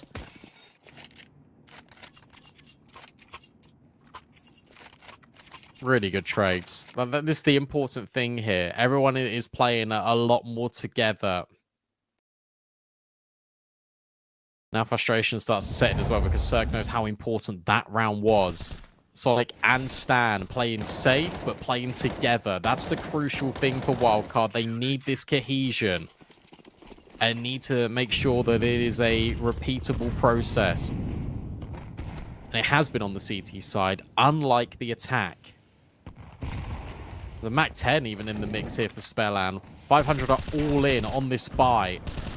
It's once again Spellan to make it down. It's Oxygen that's receiving the full brunt of the spam, but fortunately, I was going to say he's only got a Tech 9, but then Cirque suffers the same fate, but his one a little bit more fatal. Yeah, as mentioned, Jaber is already going to slip down. Fuzi drops into the A site. Maybe with Rainwaker's luck, there's actually a chance here for 500 to find space into B. Dust moves down to support. Sonic is the one that comes over to Hell. So Wildcard now have a much better setup to deal with this B play. And Sonic even smokes off Rainwaker, so he cannot get involved. And that gets another rotation down here. Single's about to swing open, but Sonic is so incredibly... Sorry, not Sonic, Oxygen. Is low and dealt with. Jaber just on a pivot. Finds 2. Red Star will finally trade, but the damage has already been done. And Sus puts another nail in the coffin. Rainwaker finally can see everything. Once his vision becomes clear, it's 2020 that he's completely by himself. And with 20 seconds left, he can't do anything further in this round. He has to save, which makes this a 1-round game. And also, a 1-round game in which 500 have no money. And very little to say on this T side. Momentum is completely with Wildcard after their 9-3 half. Oh, he goes down as well. So nothing saved. At least that was before the timer.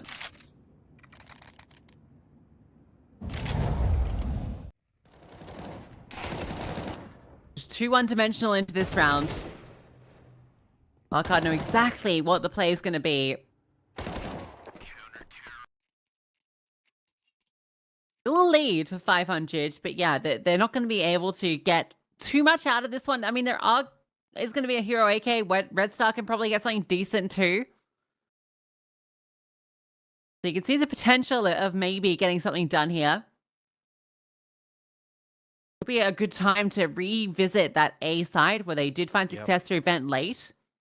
Maybe something fast and early. It doesn't matter where they go. The important thing is for 500 is they got to do it together because Spellan's got these time-ins a few rounds in the second half. He's overcooking so much. Like, he just thinks he can always get this time in. He thinks he can always have this luxury. Therefore, it's going to be a slow-paced round. It's always going to be the same design of a round here for 500. And if they just group together and trade, I feel like they would have won this a very long time ago.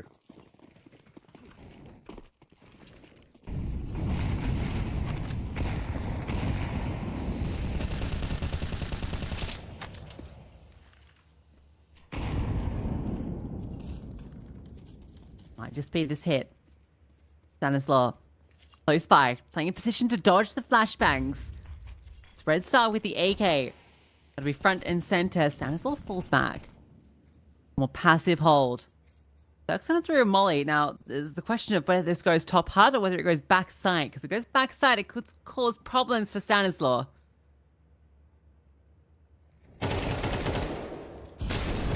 First peek's no problem, though. Out in the open, and yeah, the molly does disjoint him. He's still got J-Bar present. Spellan will find one, but yeah, J-Bar activates, gets 2 kills, picks up the AK, and he's looking for more, but he's losing his teammates. The reposition, brilliant. The taps come through, the USP comes out, and J-Bar with another huge quad kill. Yeah, what a round from J-Bar. And yeah, it gets a little bit dicey towards the very end, but the important thing here are the mistakes being made by 500, and it is someone peeking before the molly lands. Out Hut, gives Stanislaw a free kill. Trade space in here. I mean, look, you should be getting Jaber there. But the trade space out of Hut was not good enough. It really wasn't. And it's these little mistakes that keep adding up, and it's the catalogue of errors that are the downfall of 500's T side. In fact, the downfall of both of these teams' T sides. But regardless, the reality that we're in is that it's 11-11. Ocean's got all these smokes just to throw over the diagonals. But it feels like it's another one of these rounds in which Spellan wants to get active. Great boost here for Fuzi. Spellan is definitely known, especially with that molly being thrown. But how aware is he that Fuzi could be on the other end? Not at all. A brilliant boost, a little bit of innovation. Give Wildcard the man advantage. Fuzi's been so influential in all of these gun rounds in the second half. The amount of opening kills he is finding. It's giving Wildcard that little advantage, the pressure off for a moment. Sonic finds another. And that's the guy you want to remove as well. Red Star, 21 kills deep. No influence. 1 damage in this round. 500 get desperate. They start grouping over towards Rampart, and this is the right call. Susp just dropped. Heaven rotate loud and heard. So B will be that final destination. 30 seconds left. Sonic gets mollied as well, but actually he's ahead of it. He just wants to take the fight, and Rainwaker punishes. This is all falling apart. How is this a 3-on-3? Rainwaker has a chance to make it even worse, but no, the wide swing comes out. Stan gets the kill. Oxygen out in the open. Will crab walk his way across. Looking for that line. The gap. Freezy will find it. Cirque left to clutch up. Sees that first on the crossover. Can't adjust back up to Jaber. And so it's a wild card. After 3 rounds in the first half, they are the ones that find map point first. Yeah, they're doing really good work. And the fact that they're able to get those 2 picks outside, it's enough. And yes, it does come down to the 3 versus 3. But the hole broken in the double door actually gives all the info. Because you see one player across the right-hand side. You also see one player shooting from top rafter from the bullets. And even though Cirque does grab one, they know all the info. They know absolutely everything Wildcard, and 500 overplay their hands, and they show it in a big way. And yeah, they got the bomb down, but the strat book is looking pretty bare, and so is this buy. AK's limited util. Back to ramp again, maybe? They got lucky last time because Freezy had just rotated, right? He was thinking it was going to be that A hit. He leaves Susp alone, and then by the time he gets back, it's too late. Again, Susp could potentially be caught out here. Just about get over. Time smoke too, but no, the peek up. Circle punish. Now Freezy will slide in. Utility lands straight on top of him. 2 players low. 500 again finding the space through.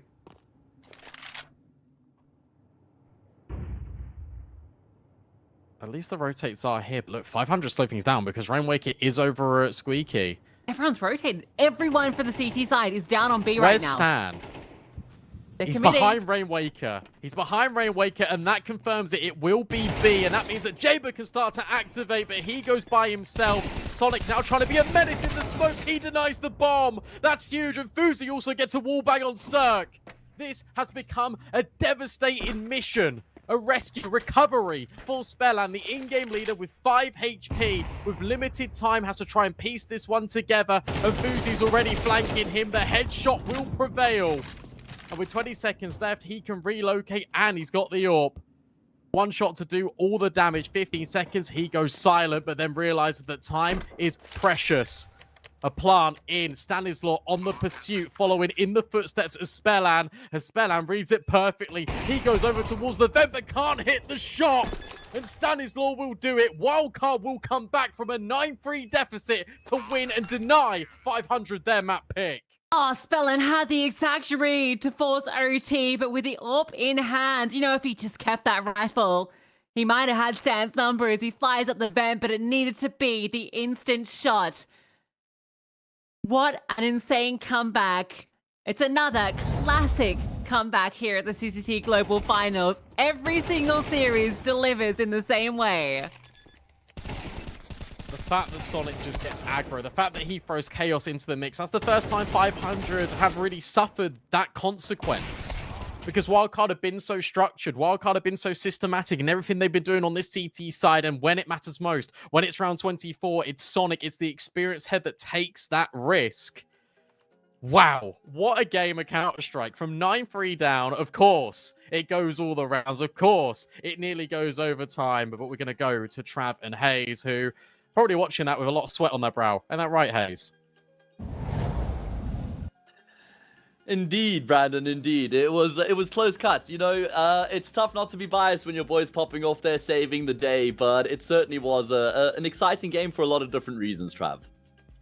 Least stressful wildcard watching experience, I think, there. I mean, goodness gracious. Like, so many times they've been in these close games and they've not found a way to close them out, whether they're on a big comeback trail or they've had a big lead themselves. You know, Stan's face at the end when he won that 1v1 against Spellan kind of said it all, right? The fact they're even in that situation at all, in a winnable situation, actually, in that final round of regulation, was impressive, mainly thanks to Sonic and some great individual efforts over the course of the map from JBA, which of course we'll get into. But The most important thing there for Wildcard is that they bounce back from yesterday and they get the result. They can now, for the rest of the series, forget about it entirely. They got the job done here and can focus on map 2. It was an arduous journey to get the job done, though, Trav. I mean, it wasn't a first half for them to remember, right? You know, they were down 9-3 on their T side, never really able to get things going the way they would have wanted. I don't feel like they were never in these rounds, though. It feels like the rounds are very competitive, and it was kind of one of those halftime scorelines that doesn't feel like a very accurate depiction of how close the half actually was. I think it was closer than what 9-3 would suggest. I feel like the mid to late round was actually where 500 seemed to do a better job in that first half, which I was surprised by, because considering they've made a roster change so recently, it does seem like they are all on the same page. They were playing off of each other brilliantly on the CT side, you know, always just pinging contact back and forth, always somebody to support a teammate. The trade was always available, and that certainly did impress me with 500 in the first half. But JBA, he had his moments, didn't he? I mean, this is the main one. This replay, every single spray and first bullet headshot seemed to connect in that one. That was one of a couple of rounds that he had that was incredibly impressive. But there's, again, there's really back and forth mistakes from both. And JBA probably shouldn't have been allowed to get that quad kill. There was a fumble to a low buy where Red Star with the P250 managed to get 2. Wildcard had a comeback path in the half, couldn't make it happen due to that buy. And I really thought they were looking kind of lost right at some point, but as soon as they won a forced buy of their own after the second half pistol, I said to you, I think in the green room while that was going on, okay, Lifeline, they're actually in with a chance now because CT nuke after all, it's always possible, and I didn't think we'd take the path that we did to get there, but it was possible and they made it reality. Yeah, they only lost one more round from that point, and that was down to a Cirque clutch, so it was a very robust and strong display on the CT side there from Wildcard. It just feels like they never really got out of control in any of these rounds. You know, 500 had a lot of focus towards outside, but Wildcard were up to the challenge. Fuzi was doing a great job with this AWP. I feel like Sonic playing towards Squeaky Door was also pivotal, you know, helping out his teammates outside or focusing Squeaky. We saw a couple lobby pushes from him as well. Quite an active CT side from Wildcard in that regard. Wildcard in that regard. Sus did an okay job towards ramp. I think 500 didn't really focus too much on ramp, but there was a lot of plays towards outside, and I was quite surprised we didn't actually see 500 go for any fast-paced plays into the A bomb site. Like, you know, they had such a big lead. They didn't just try roll the dice once and test that defense on A. It was only this one, right? And that was kind of a delayed one anyway. It wasn't like a really fast early round one. They just went 3 through door, couple through hut. That's when Cirque won his 1v1 against against Fuzi in the end. So that was a tough one. But again, it's these plays here, just the great multi-frags from JBA around the B bomb site. Good rotations from everyone on the team. I feel like at the right timing to make it a safe rotation as well. They had knowledge of what 500 were doing. Maybe up until that final round. That final round was a bit squeaky. This one also, even here, was a bit squeaky as well, even though they were guaranteed to win it felt like. And just making good decisions there by throwing San in to make sure you get that trade. And then Sonic realizing, okay, shit's hit the fan here. I need to clean it up. And he just pushes through single and through the smoke. Gets the 2. Spellin had to go to the AWP. Tries to go for that quick no-scope. In the right position to do so. But it's not easy to hit when you're getting flown up the vents by a flying, a flying Canadian in-game leader. So it is what it is. Very disappointing for 500. But Wildcard did show some of their prowess there. Yeah, I mean, Trav, it's one of those things where it's Spellin almost turned an unwinnable round into an unlosable round, you know, which was a very good effort from him. But like you say, Wildcard do just keep it together there. They get the job done. I mean, it was their map pick. It was a map we were always expecting them to win. You got to give credit to 500, you know. I guess they won't be too happy that performance, but there certainly were positives. I mean, again, in that first half, Red Star also had some really big rounds, right? Like, he was so impactful on their CT side. Again, just omnipresence across the map, looking incredibly clean with his rifle. He's looking like he's in some really good form right now. And like I also said, what did impress me is the fact that 500 were playing like a team who have actually been together for a decent amount of time, whereas obviously they have just made this roster change quite recently. So there are positives for 500, but you don't just want positives to try and draw from when you're in your elimination match, Trav. You want to win the game to keep yourself alive. Exactly, right? And that's a really important one for their just mental state as well, because I think they would have been feeling a bit rough after yesterday, and they've been thinking, okay, guys, this is a great opportunity, and if we let it slip, it'll be very disappointing in an event like this when there's quite a lot of money on the line. There was our two players, of course, in our head-to-head, JBL and Red Star, topping the charts on 21. That is why we picked them out, because they are the two players that you'd want to take point for the team. I want to quickly note Fuzi for a couple of really impactful and important impact kills. He actually had the most ADR on the server there, as you can see. There's some really, which is actually unusual for the AWPer, right?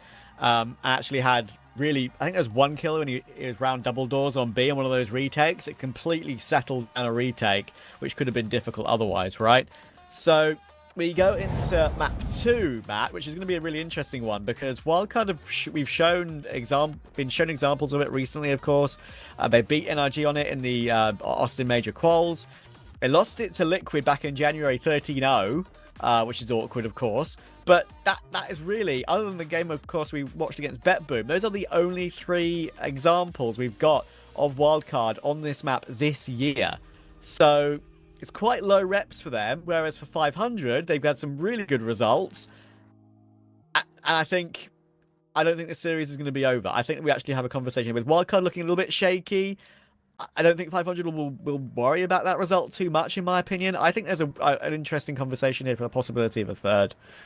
I think it is the likely outcome according to the odds right now, but I'm going to err on the side of the 2-0 here for Wildcard, especially with how improved they look throughout Nuke. As the map went on, they got better and better. Of course, there is that blip on the record with the loss to Liquid, but that was a while ago at this point. And yeah, of course. They did beat NRG, who are strong regional opponents, and then also pushed BetBoom. And we know, Trav, that BetBoom love going to Anubis whenever they're playing a game. They love to have it feature best of 1, best of 3. They pick it frequently as well. So that's still a pretty good reflection of the form they're in on the map. So I think I'm going to go for a bit of a gamble here. And I'm going to go for a prediction that Wildcard get this done in 2. But you're absolutely right that 500 should have a chance of getting this to a third map. Yeah, I mean, if I was, listen, I picked Wildcard to win the game, obviously, in our talent predictions, but I do think that they have a very good T side, as it always has shown for on Inferno and Anubis, at least anyway, in the most recent games.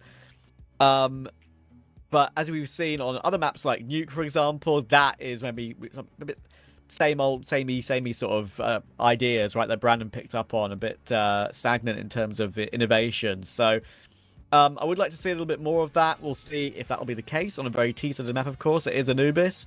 Times are changing around the metas, of course, on that map, but I'm expecting to see a similar performance that we saw against BetBoom, and that should be enough to really get it over the line, but it remains to be seen, and we will be seeing that after the break.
what a map. What a map of Nuke and Wildcard come out on top. And now they need to dig deep, win Anubis, something they've not been able to do for a little bit.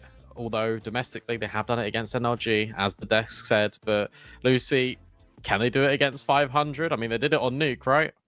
Yeah, I feel that this Anubis pick from 500 is it's a tough one for 500, to be honest, because obviously they would have liked to have picked into a map like Mirage or even Ancient, to be honest, but because of the way the veto played out, obviously they're never going to get a chance on Mirage, so they had to send it to Anubis, and there's a chance that Wildcard, after that good showing versus BetBoom, could provide the 2-0. Can they? Let's find out. Anubis on your screens right now. Oh, no, he got Yes! me. He got me. No, there it is. There it is. There it is. Does that count? Yeah, I think we're good. We're good. It was a half troll. Damn it. At least we got the game. Oh, that's quick from Spellan, or at least it was an attempt of it. It's just fast. Immediately in towards the B site. The smokes are down. The scaling is there. And Susp and Fuzi immediately combine. 500 wanted to crunch in towards water to try and be a threat. It's Rainwaker that provides at least some output, but it's a 4-on-2. Yeah, really difficult to get this going, especially with Rainwaker known as 2 players just locked in on his position, and Sonic will swing. Spellan, who was the B defender originally, the only one left standing. Nice shot. But yeah, that's not going to be anything for him to do. Save the armor. Explosive from Wildcard to enter into the B site immediately. I love it, because on Nuke, the thing that was lacking out of Wildcard is that instinct of what to do. So it's a call out of spawn for Stan. Double smokes up, all the pathing correct, and then just the immediate evisceration of these players rotating in from water. Wildcard did not give them a chance to rotate in, did not give 500 a chance to fight, even within the site. Spellan had to recall immediately. The players in towards water were just caught in transition. The Wildcard take that first round expertly. A 4-spy in, a FAMAS, a couple of MP9s. A fast burst out A on the horizon here for 500.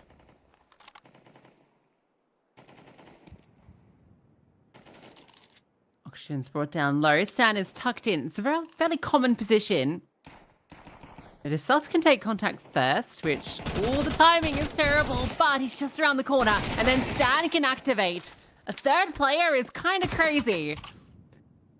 So at least that trade comes through, but damage inflicted in spades. You have to know that mid's the gap here.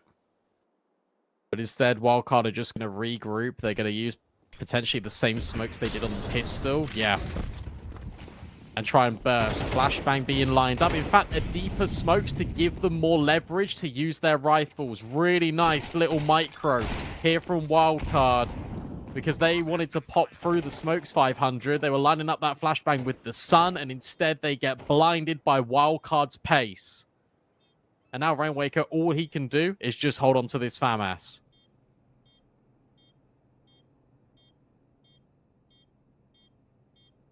Really cool variation with the 2 smokes.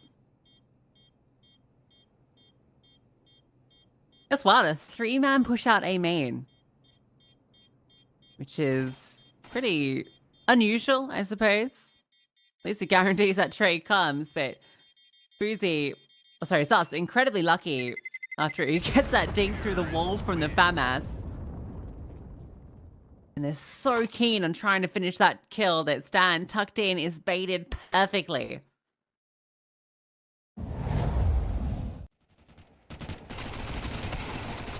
It's just the lack of consideration for that angle as well is the thing that surprises me. I thought Wildcard would reset and go middle. Instead, they just regroup and they go with what works. Just a group and an exec.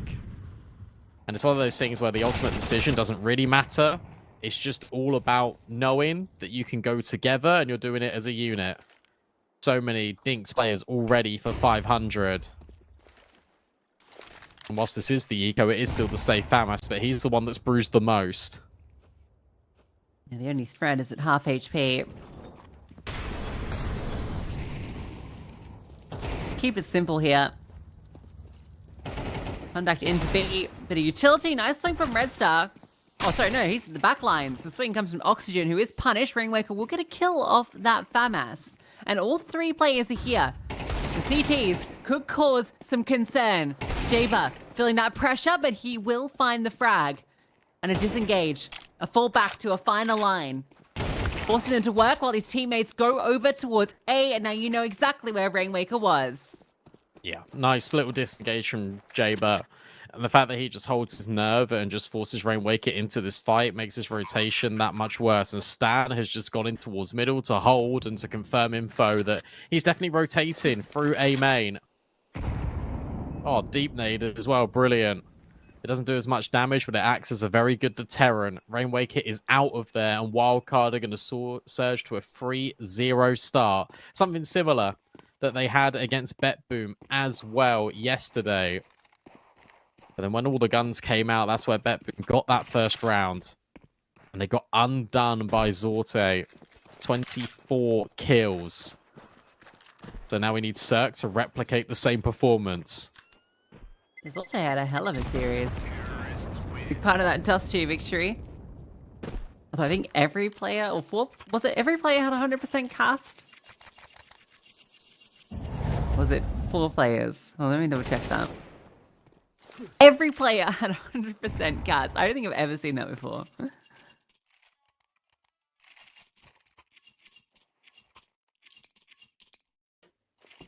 Zorte went 20-3 on Dust 2. And 24-12 on Anubis, so a bit more of a threat in the server yesterday than it feels that Cirque is today. At least he's got the open. He's in the right location. Once again, Wildcard all congregating up towards this B play. It's fast once more, and they're just going to burst. They're going to lead with the MAC-10. Jaber makes his way in towards default, but there is Cirque. At least there was Cirque. Jaber once again finds another multi-kill. Player advantage here. Rainwaker thinking about maybe creeping his way through the smoke. No, instead just drops a nade that does minimal damage. And leaves Wildcard feeling very certain they've got the round in the palm of their hands. Another re-smoke. This does leave a gap for Spellam, but Jaber is accounting for it. He doesn't want to make sure he falls. Bomb already halfway gone. No kits in this round for 500. They've got to save. They've got to concede. And Wildcard just use the pace to their advantage. They keep varying things here, and they keep 500 guessing. And even with Cirque finding that double kill, the rifles find nothing. Rainwaker's got to feel hard done by. He's had to save basically every single round. That's really nice, though, because Cirque obviously has a great line there, and they get the information on his position. And as they're scaling through, Jaber gets flashed, so he can't continue past default. But he just tucks in. Waits for that fade and waits for the timing to swing, knowing he can really punish from an unexpected angle.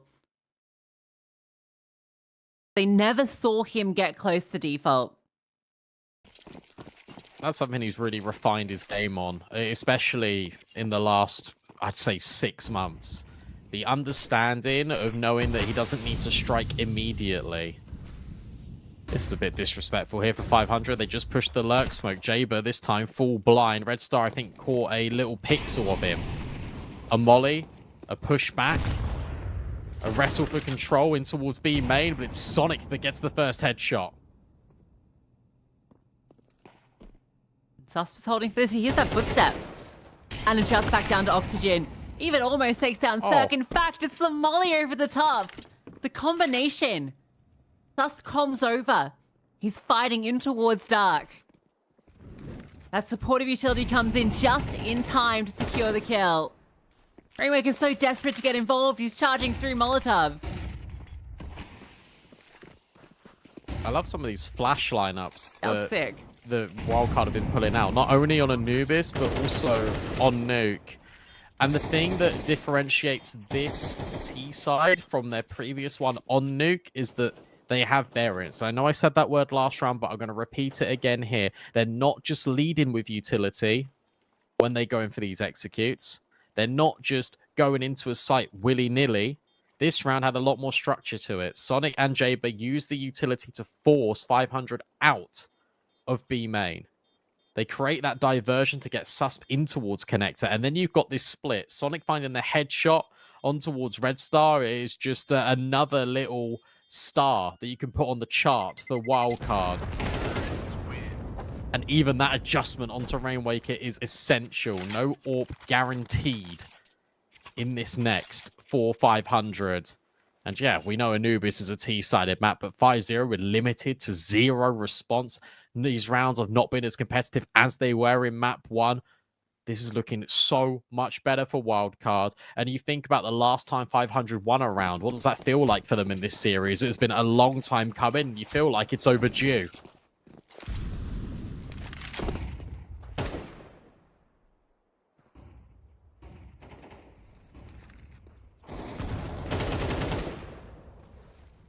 So desperate. They're getting so desperate to try and find this kill. It's Rainwaker again just pushing into 3 players. And he comes up with a dink and nothing more.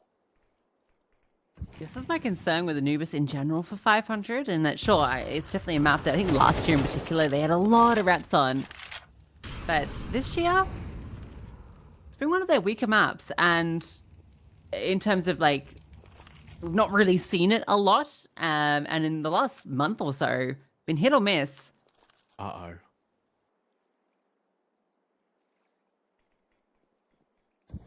They're going to walk into the stack. So maybe this can be the first round here for 500. Oxygen tucked in. But Stanislaw accounts for it. You're still walking into the Lion's Den. You're still walking into 500's domain. Shoulder spotted, but it's Spellan getting the kills. Need a trade. We'll find one for Fuzi, but you're never expecting that player. Thankfully, the quantity of players is enough for Wildcard to get over the line. They're able to make sure that they can still trade. That's the important thing here. They all traded, and they keep the slate clean, at least for now. Almost the fumble, but yeah. Walking into the stack. Fuzi, a couple of kills. You can see a little bit of relief there. After almost messing it up. Thankfully, they cleanly get that kill in mid so that it's a 5-on-3 into the side itself. Yeah, lights out T side. Which got like a munching cam. Like... 500's last outing on this map was in the MRQ. That was first Gamer Legion. That was 13-2. Yep. They probably didn't want you to bring that up. Yeah, it's been, outside of that, 6 weeks since the last time they played it. So it's really fallen out of favor for them. You think that maybe they picked it to punish Wildcard's lack of reps? Maybe it's one of those where they think that their B-game on this map is going to be good enough to see Wildcard over the line. But Jaber is just being such a menace. Red Star's got no idea. Again, it's this wombo combo. Susp has seen Red Star. Maybe he can get the jump on him, and he does. Accommodated by the flashbang of Jaber. Cirque will at least find one. This was double AWP in this round for 500. One of them has found nothing. It's a rare missed piece of utility, but it's Fuzi getting the kill anyway. The bomb can now start to make its way over. And Cirque's already considering the save. This one is done. And maybe I am talking about the series because this is 7-0 now for Wildcard. Yeah, honestly, it feels like they're just DMing them. Like... 2 AWPs are in play, but a little gap slips in, does Susp. Jaber's just taking open duels in the front of B.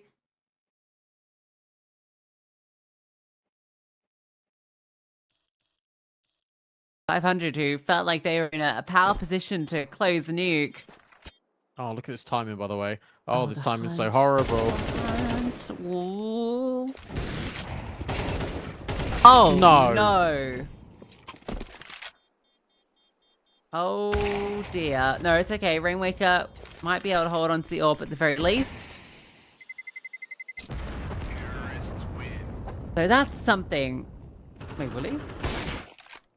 Yes, he will. If Uzi had just thrown a nade in there, he's dead. It's their wildcard lose a lot, but they've got more than enough money in reserve. Nice shot from Fuzi on towards Spellan there. The fact that Stanislaw makes a meal of the Rugs kill, and then that just enables Rainwaker with the AWP. So at least that's a known quantity here for Wildcard. They know that Cirque will have an AWP. The rest of the buy is going to be limp. They go back towards B again because they know it's worked. Wildcard have not faced too much resistance over here, and it's just 2 pistols this time. Oh, but the first makes quite the loud entrance. Deagle versus up, and Deagle will win that out. Now a third player rotates.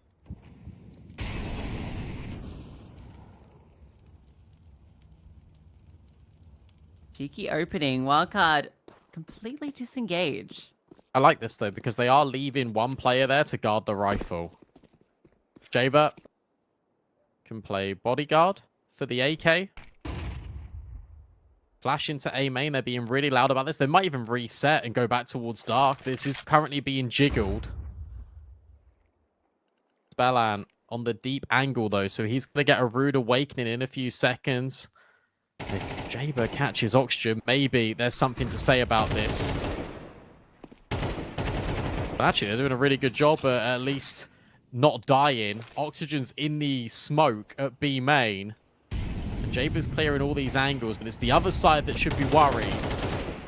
Spam, not connecting. Oxygen looks to make his move in a second and then doesn't need to reveal himself. So he's in the back lines. He's being a menace, but Sonic will still get all of them. Where on earth has Oxygen got to? There he is. Announces his arrival in towards B main, and Rainwaker comes through in towards Temple.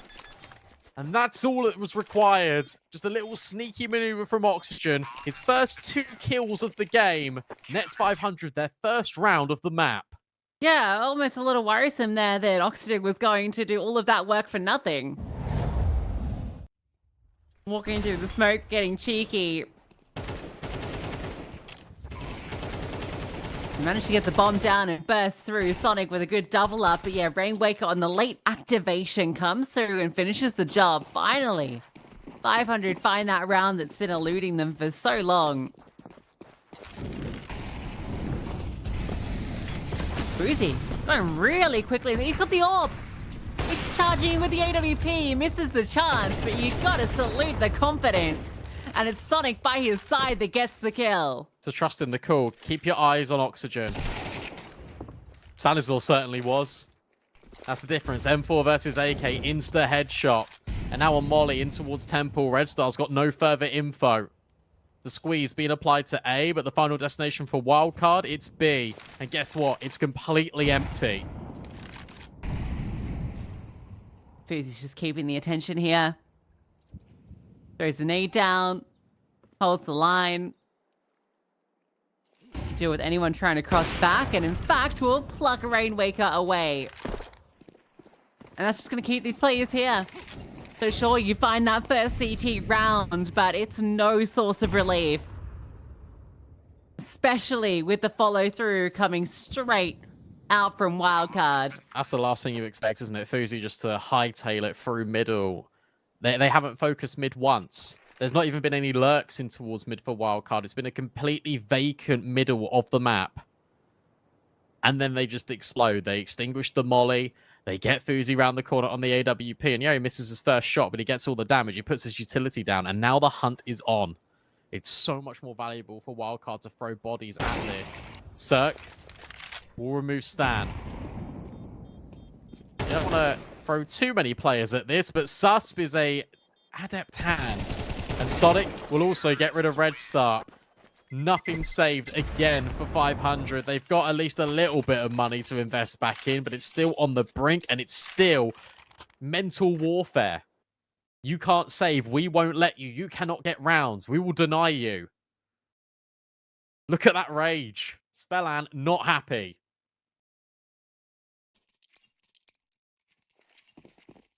Thankfully, it's not Ted here. It's us. Because you can imagine Ted here and then Hayes on the desk. God.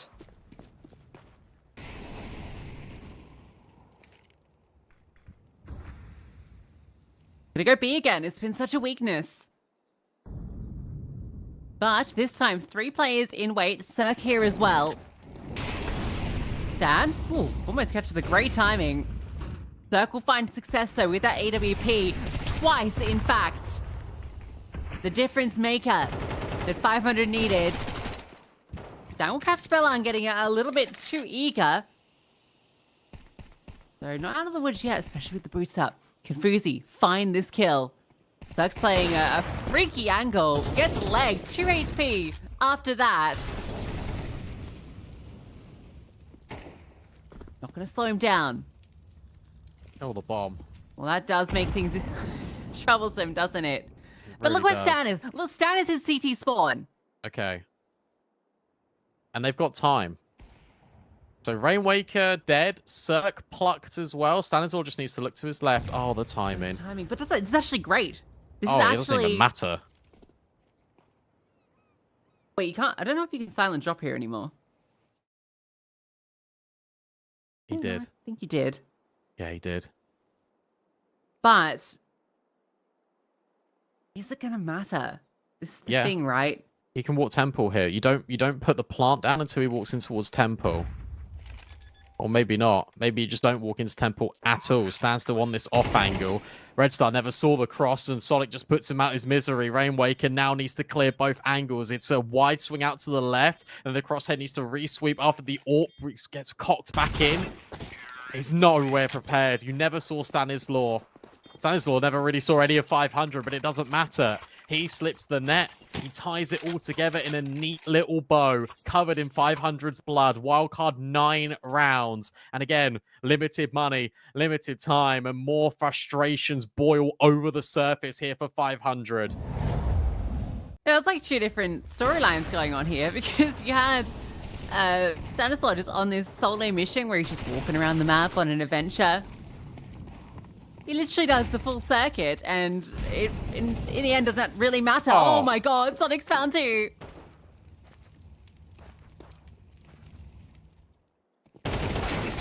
And Susp, well, he will get taken down by Rainwaker. He's just swinging wildly with the MP9, swinging for the fences. That's ridiculous. But you know that they like to go back to B. So that's why Spellan and Red Star are both here. And they are going back to B. And the reason why they keep doing this is because it keeps working. But it is becoming a little bit readable. Red Star playing bait and switch. Surely he should be baited in as the M4. But no. Just takes the fight for the mollies even better. And now Spellan is tucked out the way. And I think you've got a pretty good idea that he's here. Low HP, doesn't matter. Stanislaw gets the immediate trade, and that has been the game plan for Wildcard the entire time. Efficient trading, something 500 have never had in this entire map. The fact they throw the molly there, like, just to be that thorough, that undoes the entire round. Spellan's bait would have been perfection, if not for the flames that force him out. Oh my goodness. 10-1. Sure, it's a T-sided map, but not this T-sided. Stanball looking pretty good. Yeah, absolutely. Ooh, okay, All Spellan. right. All right, yeah. Come on. No. No. No. Oh, dear. Everywhere you go, the floor is lava. And it is still heating up in that team speak. A 4v4, but space claimed and adopted by Wildcard into middle. But guess what? That bomb's right back on a mission. I think it's going to reconvene in towards mid, actually. I think they are going to split A. Would be a great call right now, because there's only Rainwaker over here. Replay a lane B, because it's been such a likely finish for them. I'm enjoying this. A triple push out water. This is on a really good timing, but Stan is in rugs. He's just holding one flashbang, and now it gets deployed. No shot. They're going to walk this. They're going to walk B. They're going to walk B through the temple smoke, surely. No. Now you would. Oh, now they will.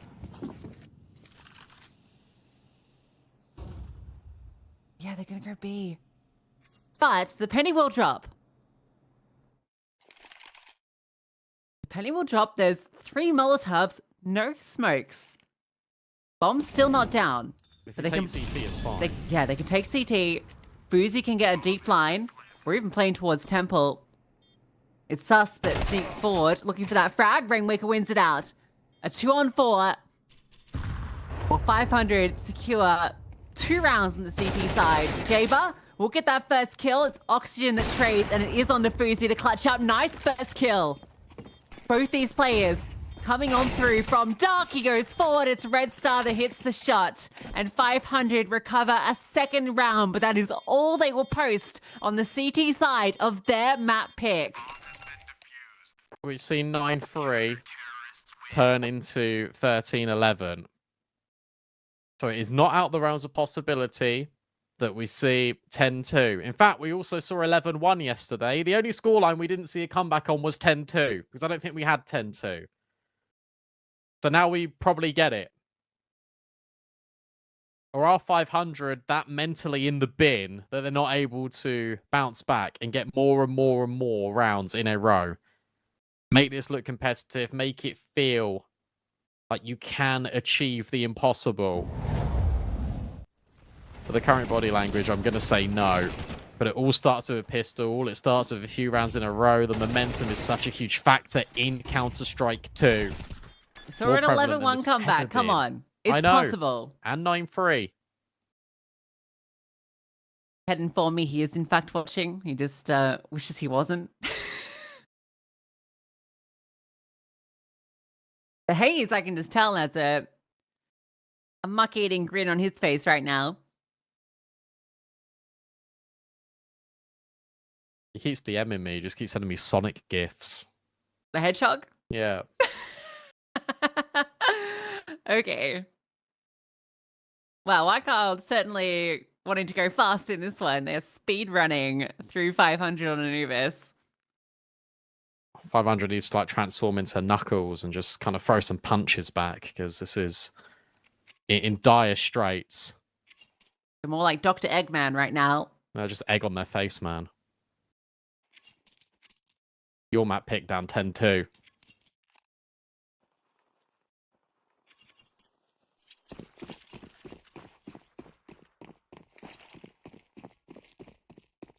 And Wildcard want to go fast. Look at this, 4 players lean over towards B early, but it's going to be an A split. Or is it? A drop down in towards Dark. That just keeps the attention. A fake out on B. This scaling, this push, and this Rainwaker getting the kills, but he got the important one on A. And that's exactly where the bomb's heading, and Red Star's on the lurk. He lets them run by. Oh, he lets all of them run by. Nice shot on Sonic. And there's no kit. Oh dear. Don't die to Fuzi, Spellan. You can't die to Fuzi, Spellan, and he has. And that leaves things in a really big predicament. Rainwaker got the opening kill on A, and now we need to get all the kills on A, and they can just start sticking the bomb right in front of his nose. 10 seconds. It's a fake out. It's a nice shot, but it's the collection and the quad for Fuzi. And there's no life left for 500. It's 11 rounds for Wildcard. It feels like the beginning of the end. Brilliant from Fuzi. It looked like such a great pistol round too, right? The fake out, they're doing smokers onto B as well to make it seem like it's going to just be the B play, the split through, the drop down through Dark. They even find that first kill. Not to mention, then the A push comes. Yeah, Rainwaker gets this kill. Sus thinks the B hit is coming. Everything plays out perfectly. Red Star gets this lurk frag, but it's Fuzi who undoes everything. Sure, the force spike comes through, but this is your final stance. How is there an AWP? They got 4 kills. Yeah, I guess so. Why the hell not? No head armor, that's the one issue, and you know that every gun you're going to go up against will tear your head off. Needs to be careful. They're looking to explode. Yeah, come into the AWP. Push the AWP. That's exactly what Wildcard want, and Fuzi obliges with the kill. And remember, Red Star's also been damaged. Walk through this camera smoke, they say. Sonic's on the other side. Try and challenge our AWP in towards Temple. Stan is here with utility. It's a stalemate in mid. If they go to A main, they might be going to Rainwaker. They're going to get pushed into it. They need to get this frag. They need to find it now, and they do. A good trade. But at least 500 have A. Fuzi is still here with the AWP. Bomb only just getting planted. Oxygen fights forward. Removes Sonic. Now they can focus their attention elsewhere, but with Cirque falling, it's only Oxygen. They know exactly where he is. They're going to run him down. Java flies around. It's Stan that finds the shot, and it's series point established for Wildcard. And they have 10 chances to close. It's going to be a similar buy to the previous.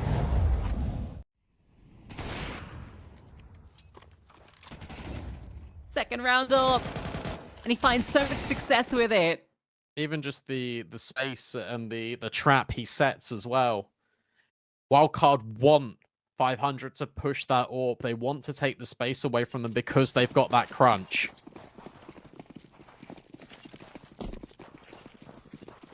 Look at the util. It's damning. Look at the cameras. That really says it all. Back-to-back 13-2 losses. Surely not for 500. That would be a way to exit both tournaments within a week, wouldn't it?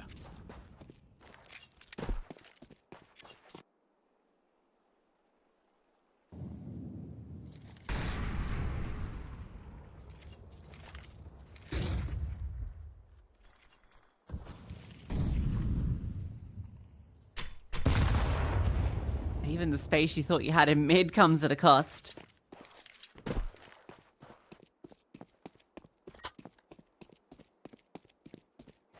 Managed to keep the CTs split on each side. There's only going to be 2 defenders here on the B bomb site. Stan waiting for these players to come through con. Well-timed smoke over towards main. Puts his attention back, spots out Spell and shoulder. Rainwaker's not going to follow through yet. He's going to be a late activation. 40 seconds and Fuzi rotates. They got to go for this. Where are the smokes? They got to go, but the counter utility is just so good. This is the final stand, the final breach of a bomb site, and Stanislaw denies, very much like he did on Nuke, to shatter 500's hopes and dreams. Another flashbang forward, but it's being covered by the AWP. The bomb dropped. Fuzi dropping 500. And Rainwaker is all that's left, but not for long, because time expires. And of course, it's Fuzi to deliver the final blow. Wildcard eliminate 500 in emphatic fashion on Anubis. What a resounding result for Wildcard after that comeback on Nuke where they were down 3-9 at the half. From that point out, they have felt unplayable. They win out on Nuke. We go to Anubis and 500 never get a chance to play. Back-to-back 13-2 losses for 500. The slump continues as they exit CCT. But the dream keeps going for Wildcard as well, right? The fact that every game so far in Europe has been a challenge. They got a big learning experience yesterday, and today they grew on it, and they rebuilt, and they came into Anubis even stronger. I mean, BetBoom was always going to be a tough opponent, but 500 at their worst, and Wildcard at seemingly potentially their best. They're looking pretty damn good, aren't they? Look at this replay. This was what started it. This was him getting angry. Little did he know, in the next 45 minutes, he would go on to not only win that map, but also absolutely decimate 500 on their map pick.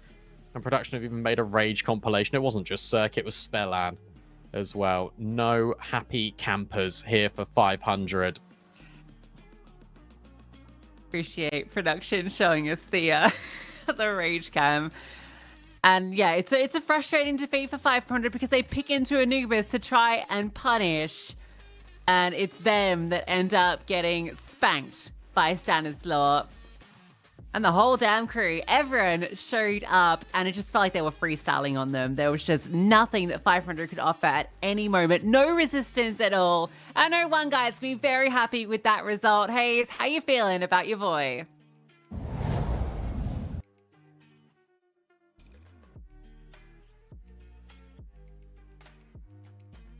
Okay, there we go. As I was saying, love the results. Love even more that it was my boy Sonic popping off. Boy, did he deliver the goods there on Anubis. We even got a little venture cam there off into the rest of the room after the win. And we're going to get to chat to him as well, Trav. So I'm certainly looking forward to that as well. I mean, that was just a great performance overall, right? I mean, that is the hallmark of a team that is, without a doubt, competitive on the international stage. Not maybe winning, but competitive. And it knows how to bounce back from disappointments, right? I mean, they've had their fair share. I kind of described it earlier, right? With how many times they've come close in these bigger events they've been a part of, like Cluj, like Katowice play-ins. So many close matches that they couldn't get over the line. You know, Stan has had his fair share of frustrations, and that's probably why he'll be absolutely delighted with getting this game done cleanly, right? I mean, it took us a bit of a struggle on map 1, sure, don't get me wrong, but map 2 was beautiful, and it shows that their Anubis is at a level now which is genuinely impressive.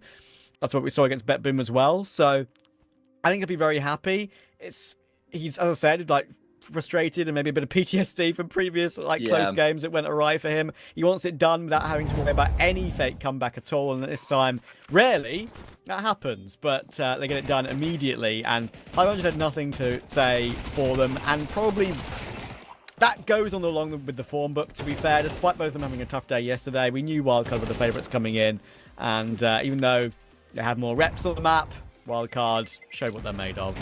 Exactly, they show us what they're made of, which is the key there, Trav, because they got absolutely manhandled by BetBoom yesterday on that second map, and then they started off very poorly on their own map pick here in this series, down 9-3 against a fairly woeful 500, and you're thinking, oh man, this could get ugly very quickly. They lose their own map pick, they're down in the dumps, they then go into 500. Came alive in that second half of Nuke, and that was a testament, like you say, to the state of this team and the amount of depth that they have, and just the place that they're in. So it was a very good turnaround from them, and then what a performance here on Anubis as we roll through these highlights. They're almost all going to be entirely from Wildcard's perspective, because 500 just didn't really get much done on the map. I mean, I think the calling on the T side of Anubis from Stanislaw was just brilliant, man. It felt like they were constantly executing into the weaker side of the map. They almost always had some sort of a player behind enemy lines, that extra layer, that extra player to rely on to open up the bomb side or give them a way to win the round. There was just so much going for them here for Wildcard on this T side. Anytime they lost a round, they won the round straight afterwards, and just felt like 500 could just never get a foot in the door. When it comes to 500, Matt, I really don't know where they go from here. Like, they benched their best player. Clearly, it was some issues internally that they made that decision. The reason they made that decision. Red Star's a great choice. He didn't have a great map 2 here, but I think he has got the talent to deliver. But it's just not the same, and I don't think they'll ever be the same now. I just don't see. Like, listen, they'll play, they'll try their best in future tournaments, I'm sure, but I just don't see any progression or future. Not for individually, some of the players do have a future, but as this 5, I just feel like it's almost run its course in a way. Yeah, I get you. I mean, it is probably a little bit overcritical considering that they have just made the roster change, bringing Red Star into the mix. And I know. He's just walked into the room and like, good lord, everything is on fire here. I know, like, yeah. What's happening? I do completely understand the sentiments of what you're making though, because of the form we've seen from 500. It doesn't feel like a single roster change would be enough to completely change the course, right? It was good. They had a couple of events where were actually decent. Like, they won an online event. They did well at a LAN event. I think it was an event in Spain, if I'm not mistaken, at the beginning of the year. Like, I thought they were going to be a really dangerous prospect in the MRQ. And yeah, results have been up and down going into that. Results in the MRQ were abhorrent. And now this as well. Like, as I say, we're sure with a Red Star stand-in. But he's got tons of experience playing with, Bulgarian teammates, right? So, I don't know. They're just not there, and I'm not sure when they will be. Yeah, that is a fair point. Like, when will they be there again? Because we rolled the clock back a month ago, like you were saying, and it feels like this team were, right up close to their seeding, close to what we've seen out of the best we've seen out of 500. But now they've just taken many paces backwards, and yeah, it's tough to try and draw positives from what we've seen over the past couple days from them. As for Wildcard, though, Trav, they progressed through now in the lower bracket. They've kept themselves alive for a little bit longer. They'll get a bigger chunk of the prize pool and VRS points as well. into the round 2 of the lower bracket. They're going to be playing against the loser between Bait and Heroic. So tough to keep themselves in the competition from here, that's for sure. Yeah, I mean, that's one or two of the favourites that are waiting in the wings for them, right? I mean, that's a very, very tough draw for sure. But great performances in this series, of course, from the likes of Fuzi and Sonic. I think, JBA, even though he's not at the top of the score sheet there, when it comes to ADR, for example, I don't really care, because I think he showed what he's made of again. There was a sort of a thought process with JBA that he was a bit more of an onliner rather than a LAN player. And in pressure matches on LAN, he would fall off a little bit. That is starting to dissipate in some of the performances we've seen from him in the bigger tournaments. He's really growing as an individual, and some of the quad kills, and I think two separate quad kills he got on Nuke.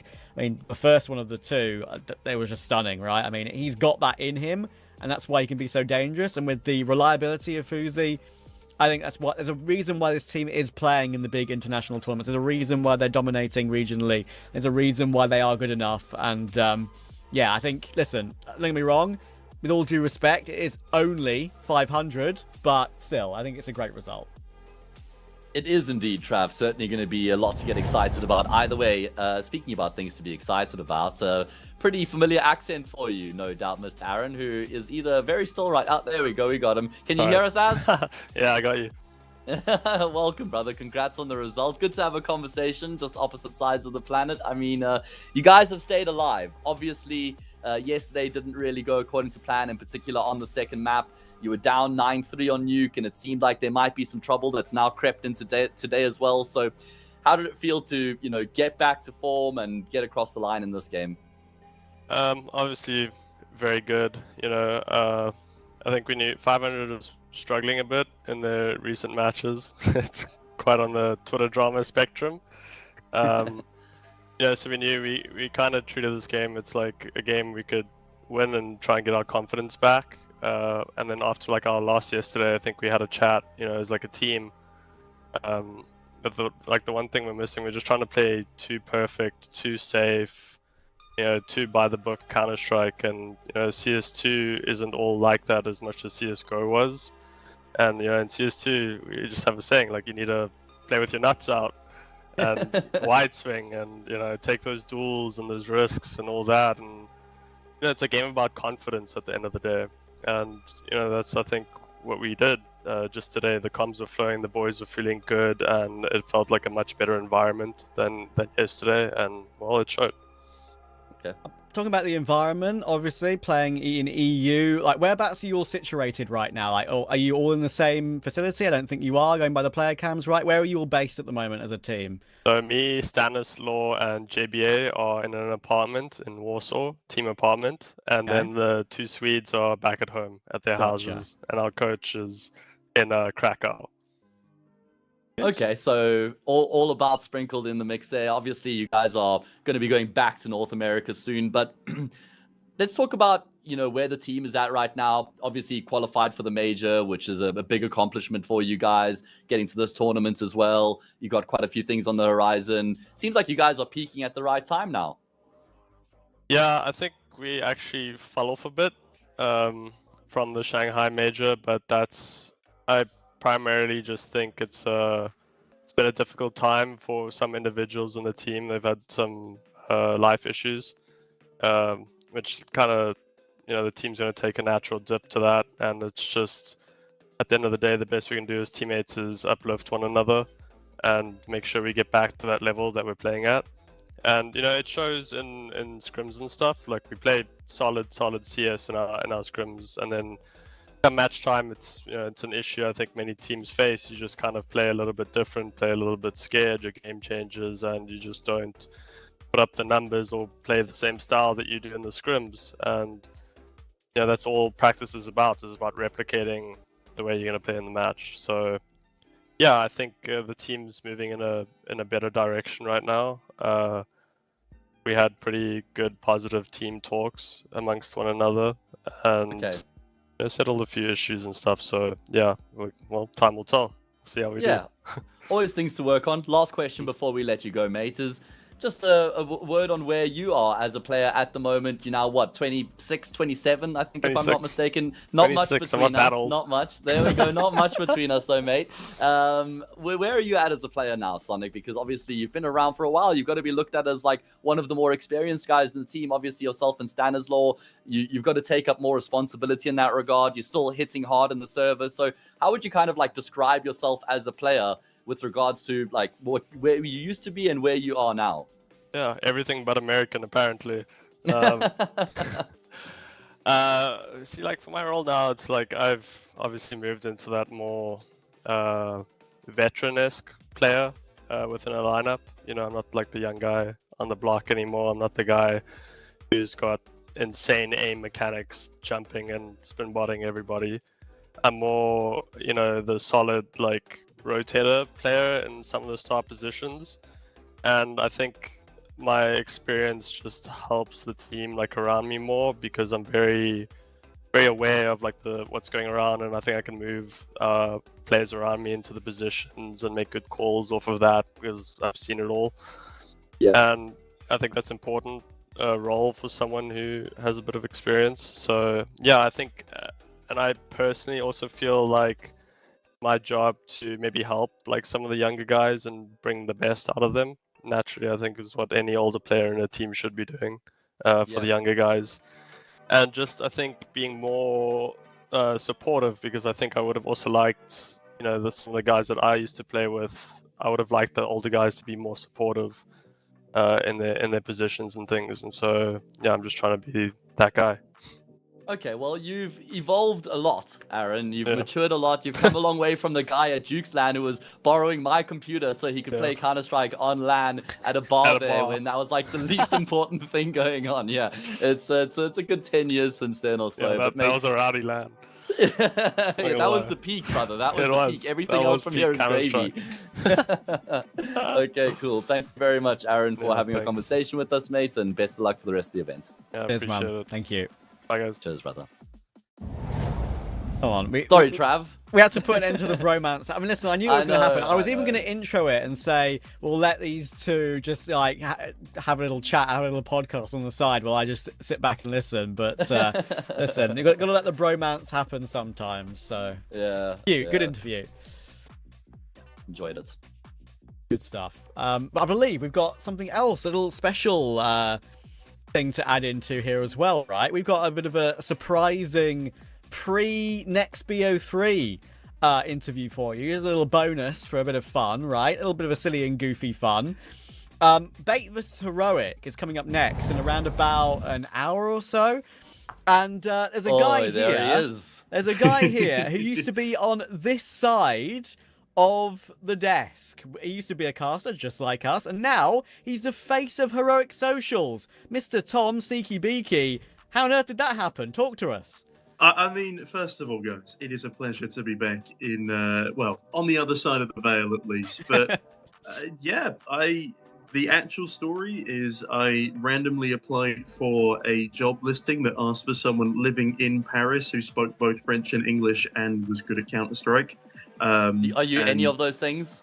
Yeah, I speak English, and that was about the only box that I managed to tick. And, no, they reached out to me, said I was the only person who knew Counter-Strike well enough for the gig, and they said, hey, if you can make it out to the Paris Major, you'll be running a booth. Found out 2 days before I got there that it was Heroic's booth at the Paris Major, and we worked so well together over that 5-day period. They reached out to me a couple of months later and asked if I wanted to apply to be community manager, and then the team collapsed and I joined. I don't know if that was my fault or not, but I've been out in Oslo for about 18 months now. Yeah, so you kind of like took the bull by the horns there, you know, just kind of took an opportunity and ran with it, which is important. And I mean, you're basically an honorary CCT caster as far as I'm concerned. Sneak, you were there for the whole of season one, did the one, what was studio finals? I can't even remember what we were calling them back then. Certainly wasn't online finals just yet, but things have progressed for you since then, since you were just like, working at the booth there for Heroic. I believe you're now taking on like a lot more responsibilities, managing the community, you're kind of defining and having more inputs in some projects that are happening as well. So where are you at now? Like, what is your exact role that you're doing for Heroic? Well, yeah, you got it on the head there. It's the full title is community manager, but I'm helping with some content pieces. I'm doing a lot of live streaming. I mean, you've caught me at my parents' house today, so the slightly dodgy audio and webcam, but yeah, I'm just running some face activations, and the thing that I've been enjoying most recently is they've actually let me write some scripts, which is very dangerous because I'm not funny, but I'm trying my best. And hard disagree, but okay. Well, I mean, if you tuned in a couple of weeks ago, you might have seen me waterboarding myself in Red Bull. That was definitely one of the most unique experiences I've had this year. And yeah, you add it to the might CV, see me, mate. Add it to the CV. That's straight on the experience block on the CV. But you might see me on a couple more broadcasts now that Heroic have qualified to a few more big events coming up soon. Lovely, Rav? lovely stuff. Just talk to us about like because obviously like now you're part of Heroic. You're not just paid to love the team. I think the team actually is quite lovable right now. I think this is a great Heroic roster, genuinely enjoyable to watch. Talk to us about like where you see this team, and obviously you mentioned to us in a little break that it was like a 5-week break or whatever that you had where you just weren't playing, and then you qualified for the major at a canter, right? Like how was that break for you? How do you think the team's looking, and what do you think the prospects are like? Honestly, the break was, it just, I felt like I didn't know what to do with myself. There has never been a period of time in my life where I've just been able to sit and do nothing for 5 weeks. I mean, not nothing, but no on-camera work. The one big thing that came out of that is we had enough time to sit down and we signed an academy team, which was super, super cool. So Heroic Academy are playing on LAN this weekend. So that'll be exciting to see them in that environment for the first time. I think Stomac is probably the most exciting unknown talent. I guess the closest thing to compare him to is Tanir on the main lineup. He is like number 8 in EU on Faceit at the moment, like absolute pug star. I'm looking forward to seeing him more in a team environment. But yeah, I'm waffling on now. The 5 weeks without Counter-Strike was stressful because we'd come off the back of a pretty heavy loss at Pro League in the play-ins as well.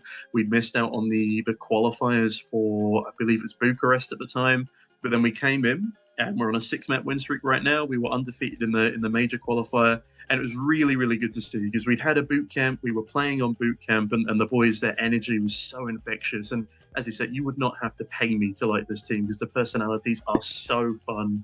I mean, Yasin X-Cloud is definitely our most bubbly personality, and yeah, Tanir is working on his English lessons as well. But he's a good joker as well. Sometimes the language barrier is there, but a lot of his humor That's what makes it funny, though. All right, it's great.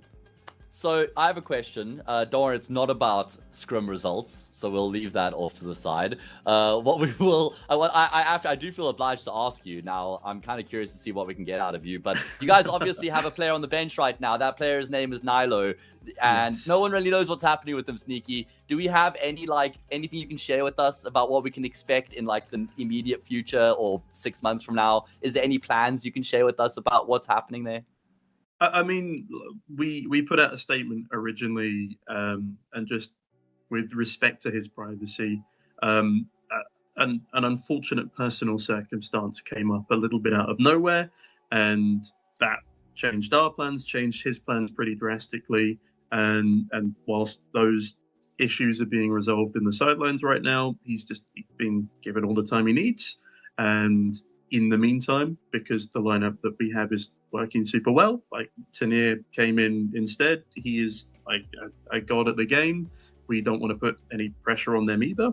So like for now, obviously for the major as well, we've got the current Heroic roster coming in, and I don't know what the future holds. It's not that that's a little bit outside of my department. But for now, we've got the roster as it is, and I am super excited to see them playing today. And also Misa Nomadic Masters is going to be next week, and then we got the major.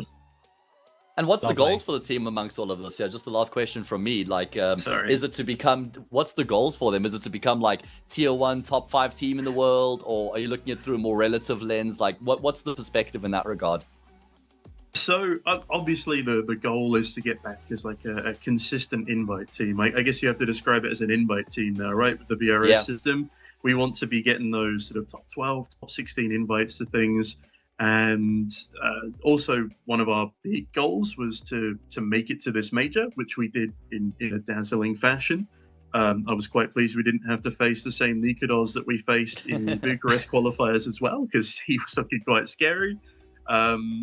I think when I spoke to the boys a couple of weeks ago, they said they would love to make it to start becoming a consistent playoffs team. And I think with a tournament like this, it's a really nice warm-up.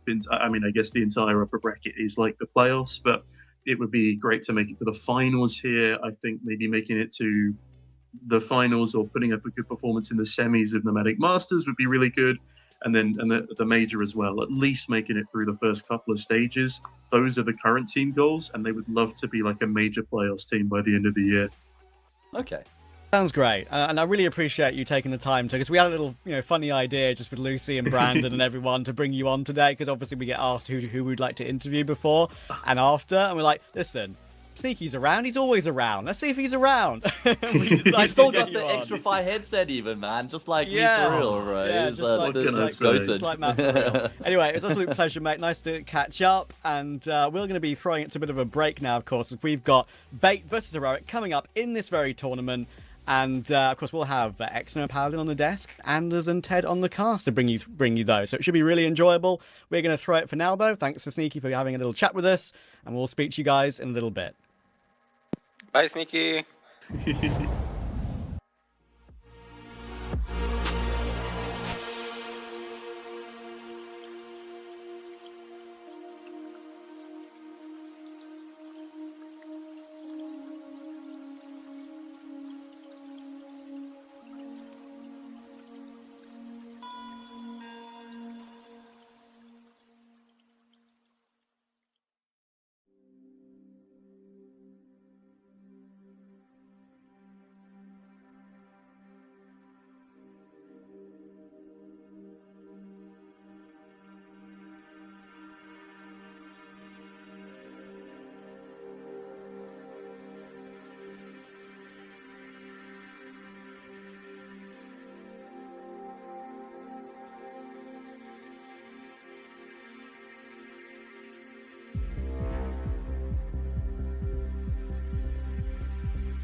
We've eliminated 2 teams here at the CCT Global Finals, but now we've got to advance a couple more teams into the upper bracket. I'm Paladin, one of your analysts for today, and joined with me is Colex and McHenry. And I'm excited to get into some of these games, man, because we start with Bait Heroic and we move on eventually to BetBoom Imperial. And I think these 4 teams have shown very clearly that they're in another bracket. In another level, I should say, more so. Yeah, I mean, in another bracket right now, literally in the upper bracket right now, still fighting forward. It's going to be an exciting opportunity for all of these teams right now that are looking to lock themselves in a position in that upper bracket final. I think that automatically shows the sort of form that we're seeing out of these teams, the way that they were able to, for Heroic's case, kind of ease past the competition. Same is true for BetBoom and an incredibly confident win. You're just looking at the 4 teams right now heading into this that are still remaining, getting those wins in the upper bracket, and you're looking at really strong form here for the rosters that are remaining. And I think that shows that these teams here are putting in the effort. They're still on the grind. They're still working towards the future. And that's definitely what we got out of this Bait roster in their opening matchup. A bit of a long and grueling process up there versus Partisans, but they got the job done with a lot of X factor in that third map. And it's a team to continue to build some excitement.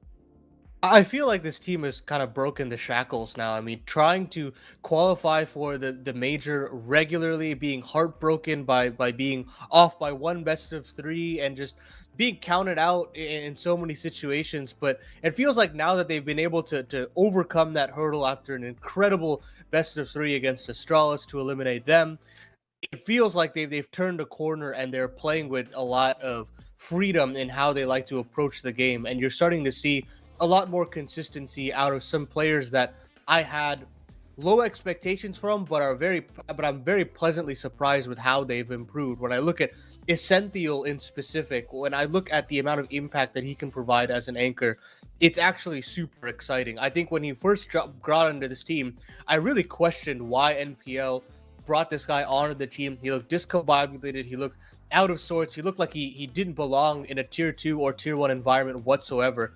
But now you're seeing him be an absolute rock for this team and showcase that, yes, improvement, development is possible at this level of the game. And he's shown that in spades. Even in the series that we had previously against Partizan, some key lockdown B defenses on Dust 2 that really got them over the line.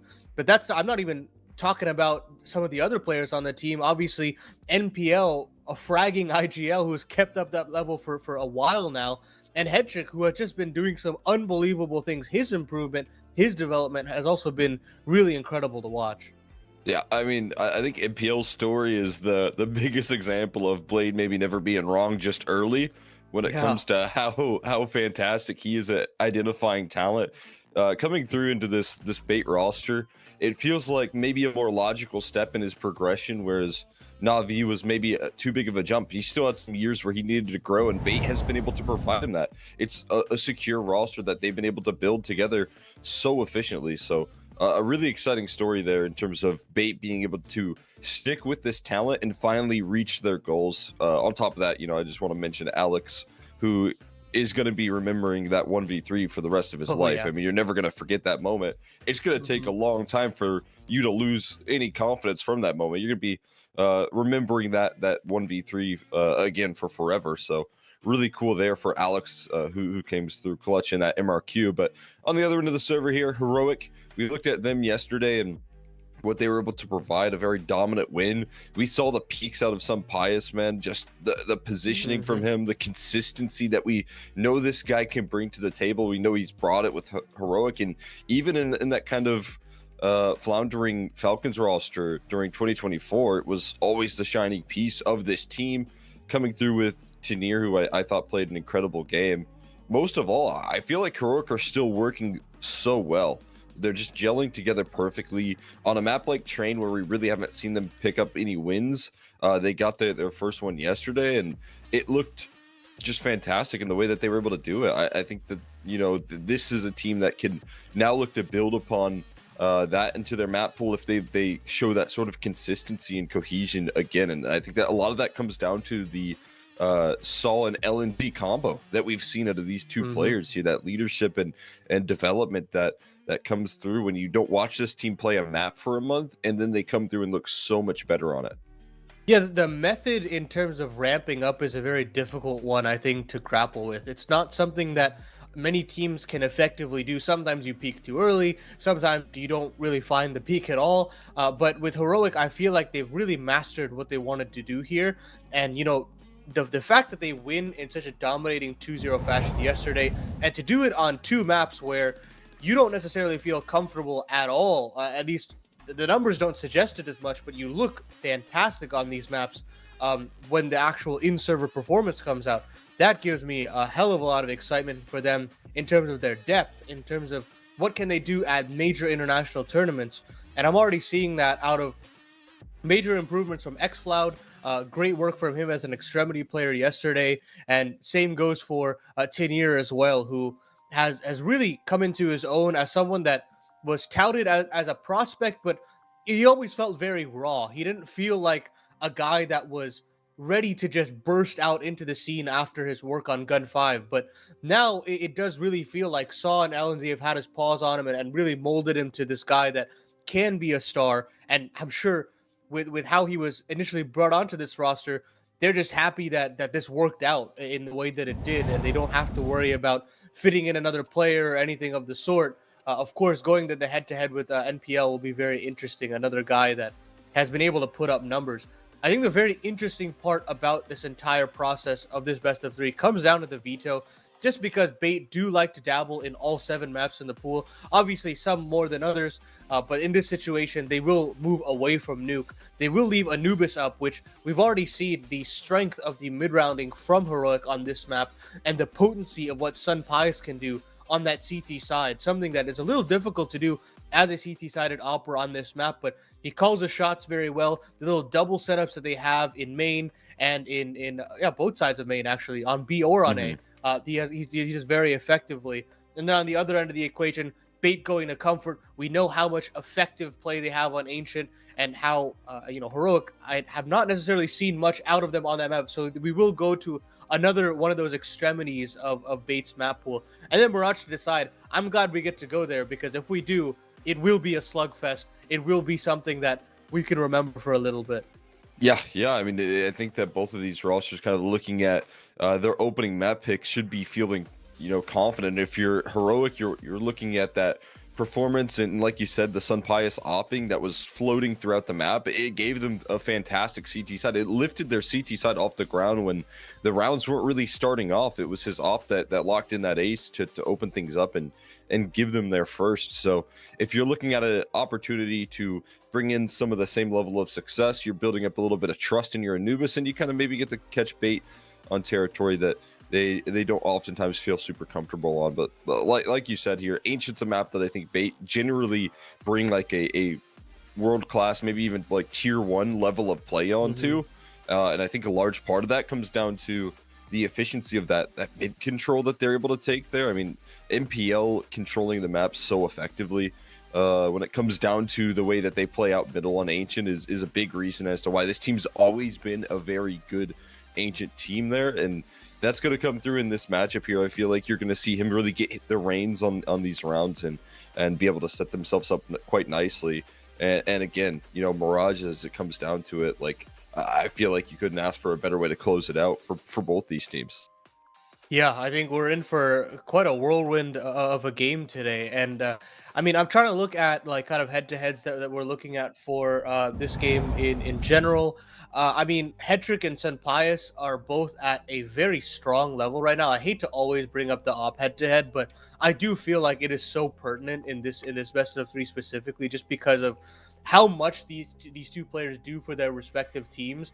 I know on Dust 2, I think about that map 3 a lot because of how grimy it was. It wasn't the cleanest level of CS where, the defaults were okay at best from NPL, but it was clear that they had some level of combat or read from Partizan on the other end that really forced them to get down and dirty.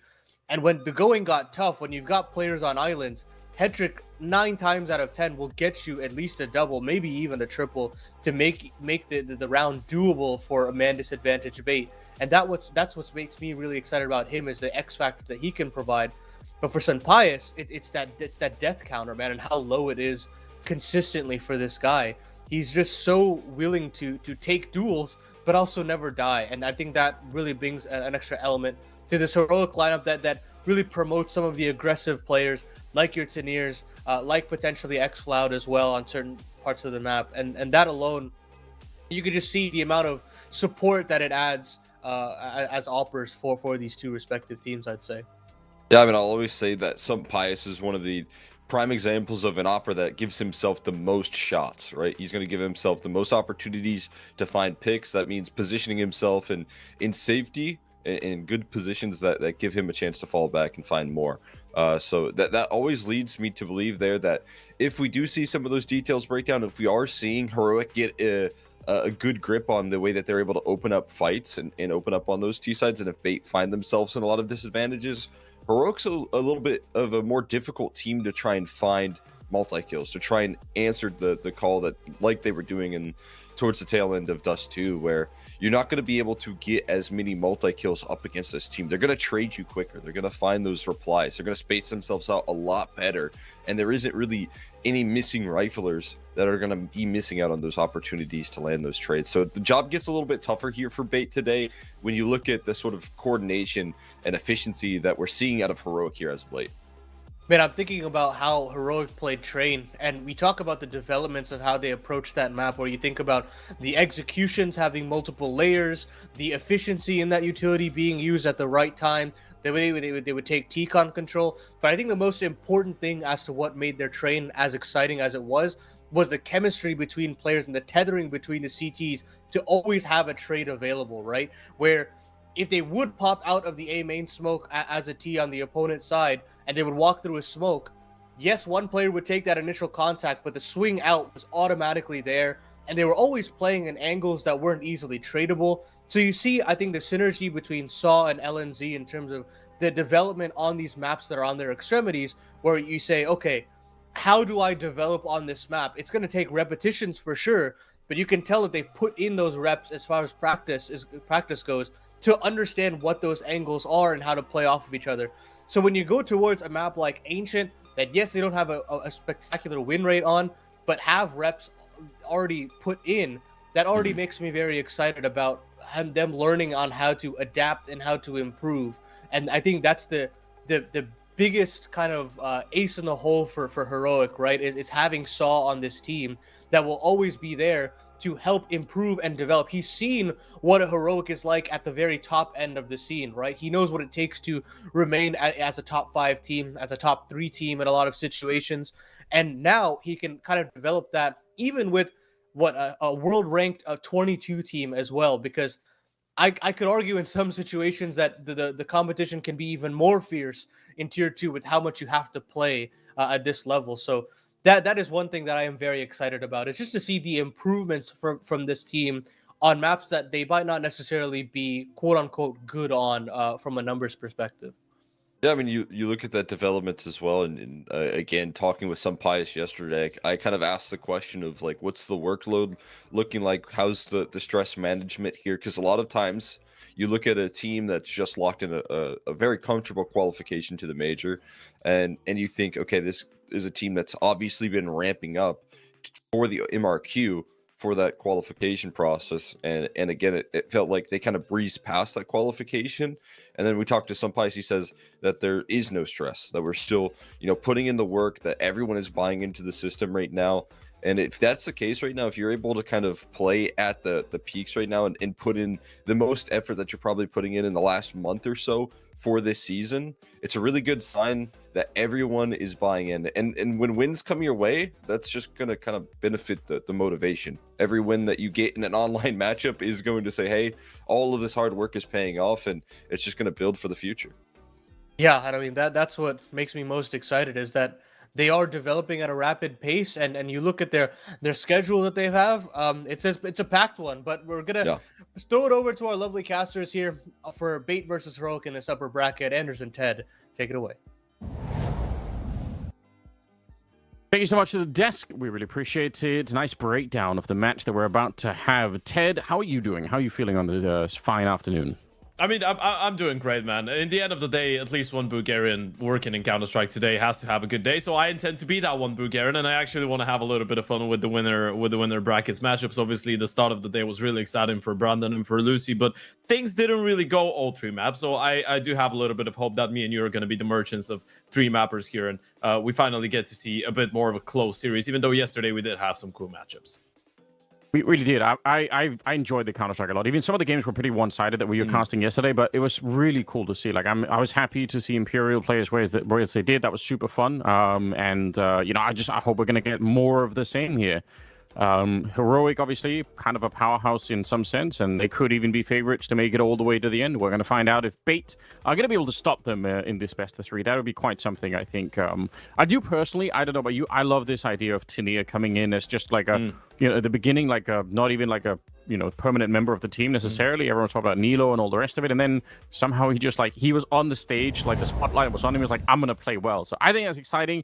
I like this team. But I don't dislike Bait either. I think they're a hard team to put away. So could be a really fun match, this one. You know what Tania arriving in Heroic kind of looks like to me? It's kind of like when you duct tape a big hole in your pool outside in the garden. And then you think it's going to be just temporary. But then in some time you realize that the duct tape is actually doing a really good job. So you just let it be.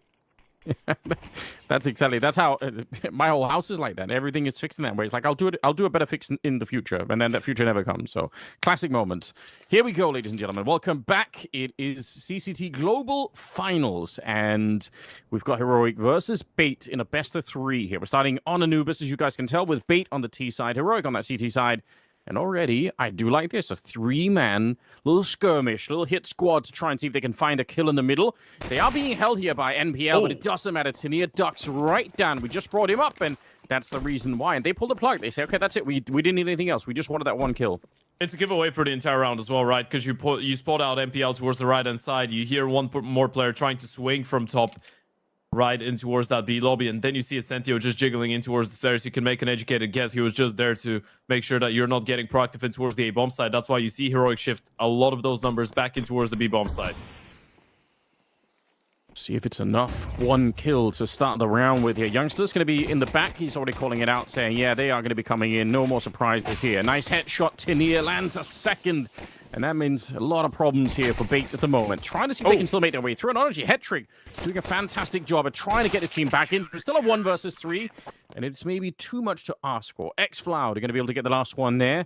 And Heroic with a very nice start. And not just from hitting some headshots, but really crafted by them in the way that they set up that early push in the middle. It's really nice to see. Yeah, this is part of the identity, by the way, of Heroic as a brand and Heroic as an organization. And it's kind of poetic that you sign in a trio from Sango that was notorious with agreeing and liking CT side aggression so much, right? Especially on a map like Anubis. I feel like this is why it suited so much the ex-Sango team. Obviously, LNZ, X-Floud, and Youngster coming in as the trio from there. They were that type of a proactive team. And then you look at the history of Heroic as an organization, and obviously the Danish lineup with Cadian, and even after that, the international lineup last year that went over to, well, the majority of it went over to the Falcons at the start of the year. Those teams have always been really good at CT side aggression. And that's one of the reasons those teams have always been really good at Anubis.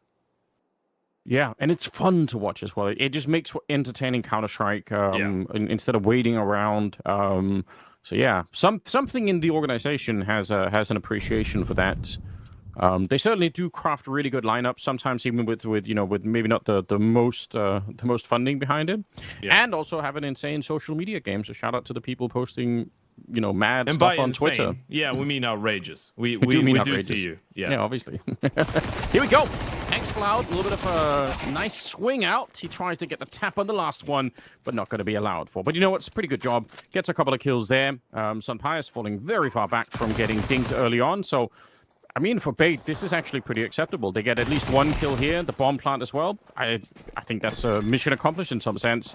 Would have been fun if they could have got Sunpius as well, but I'm not sure they're going to be too sad about what's happening here. Yeah, I mean, as Ko and Paladin talked about before the start of this game, I feel like Sunpius is just one of those players that you're not going to be catching off guard too many times unless he is the one throwing himself out there for the fight. Right? So if he wants to play it intelligently, if he wants to play it right, if he wants to not give his life away for free, he's going to be able to do so, and he's going to be able to play his life. As you pointed out, X-Cloud getting a nice little double. Sunpius receiving that goosh from the clock able to fall back and hold on to the M4 was quite vital for him to stay alive in that situation. So you keep 4 alive. Bait, as you said, are going to be quite happy with the bomb plan though, and now we get to finally see them out on the AKs. Of course, had a bit of a tough ride yesterday against Partizan.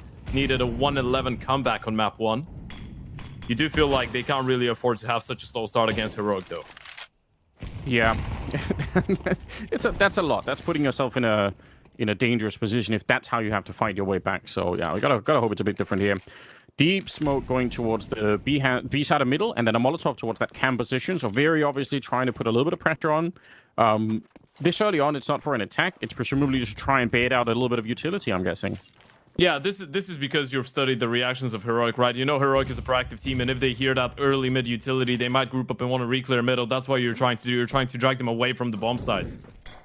And so far, so good. Smokes in the high ground, another Molotov down, another smoke towards the cam position, but Sunpire's in front, and he gets the Sentiel, he gets Alex. Oh! They just keep lining up, and he keeps knocking him down. A quad kill, back for the ace on Sunpire's. What a brutal way to get started. Ah, give it to him, son. Give it to him. Yeah, show him what the level is.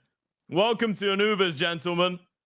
That's the treatment you gotta be ready for. Sunpire's just bringing in the big guns from the very start, Mr. Alvaro Garcia. Look at that. That is really early on to be firing that high. I personally wasn't ready for a Spanish spanking at the start of it, but neither were Bait, so rough times indeed. Never a bad moment for a Spanish spanking. Yeah, you just have to. Sometimes you just have to forget and move on, don't you? I think that's hopefully what Bait are doing here. Just forget about that stuff. Tania does go down early on. Heroic, though, this is brilliant. We say it all the time, but CT side of this map can be really rough. You win the pistol, you go on a bit of a 3-round streak at the beginning, and you're in a nice position to continue to build from there on out. So yeah, if they can move this one too, if they don't get up to the Deagles, which still is pretty unlikely, even with the first kill, yeah, they are really looking good. I mean, this is the definition of Sunpire's as well, right? That's why the moment that we framed the if he wants to play it smart, he will.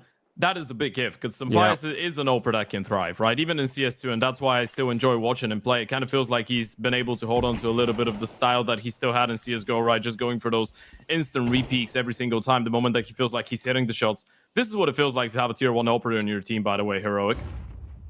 It does make a difference, doesn't it? And when he was in his big slump, obviously, over on Falcons, right? I don't know, there were so many people who were just immediately ready, almost from like 1 week to the next, to say, oh, that's it, it's over for Sunpire's. Like, he's permanently gone. I don't think you can just lose this kind of talent. Like, that doesn't really happen. There could be a lot of other things that go on in a game, but it's not like you just snap your fingers and suddenly he's trash at the game. And I mean, you can see it, and it's been true for a while. He's playing really high-level Counter-Strike. X-Cloud as well, taking a little bit of a triple spray down. Okay. Oh my god, NPL. The first one, okay, fair, we'll give you that one, but he absolutely knocked out X-Cloud on the high ground too, with no delay either. I don't even know how he resets the Deagle that quickly. That's the bomb plant now, and suddenly a 2 versus 2. If Bait get back into this round and win it, that is absurd. Flash goes a little bit deep here.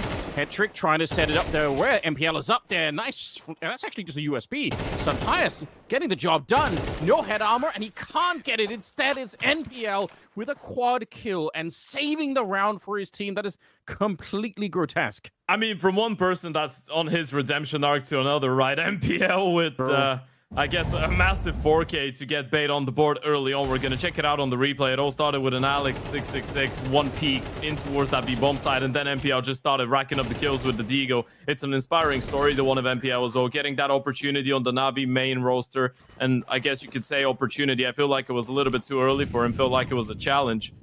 He's been able to write his own story of redemption, qualifying now for the major. And doing so in a spectacular fashion, of course. We're talking about momentum. Heroic has been winning games flawlessly. For Bait, it hasn't been flawless, but they did get 5 best-of-3 wins in a row to qualify for that Austin Major. Yeah, which is super sick, right? Yeah. The last couple of weeks have been great for both those teams for different reasons and in different ways. For Heroic, it's been kind of like a proving ground that they can dominate. For Bait, it has been a proving ground that even if they don't play their A game, they can still win. Yeah, which is always a nice extra confidence to have in a team that you should know, well, you know, slow starts, bad stuff, like we'll always find a way to make it back. They do have that kind of vibe about them where, you know, they're not just playing good, but there's a certain sort of chemistry or a certain enjoyment of the game that seems to be going on, which I always think adds a little bit to the strength of a team, really. Second Molotov there doesn't really go how they wanted it. But the first one goes suspiciously deep in towards the dark position, connected position. Now, for those of you who are ultra nerds, I came up with a Molotov that really burns out this position the youngsters in. Because there's a one you can throw that actually throws all the way, lands inside of that room. So I'm excited to see if that's what they use. I definitely will go back and check because I've tried to tell people. Bit of a trade early on here. Senthiel coming in with some really good shots. It's LNC the only one to really step it up, but suddenly, he very nearly got the double. I think Essential practically dead, but he spins around, catches youngsters coming through the smoke. Oh man, I can't believe, again, another round where I feel like one little misstep here for Bait, and they actually lose it. They were so close to going out in this one, but they found a way through.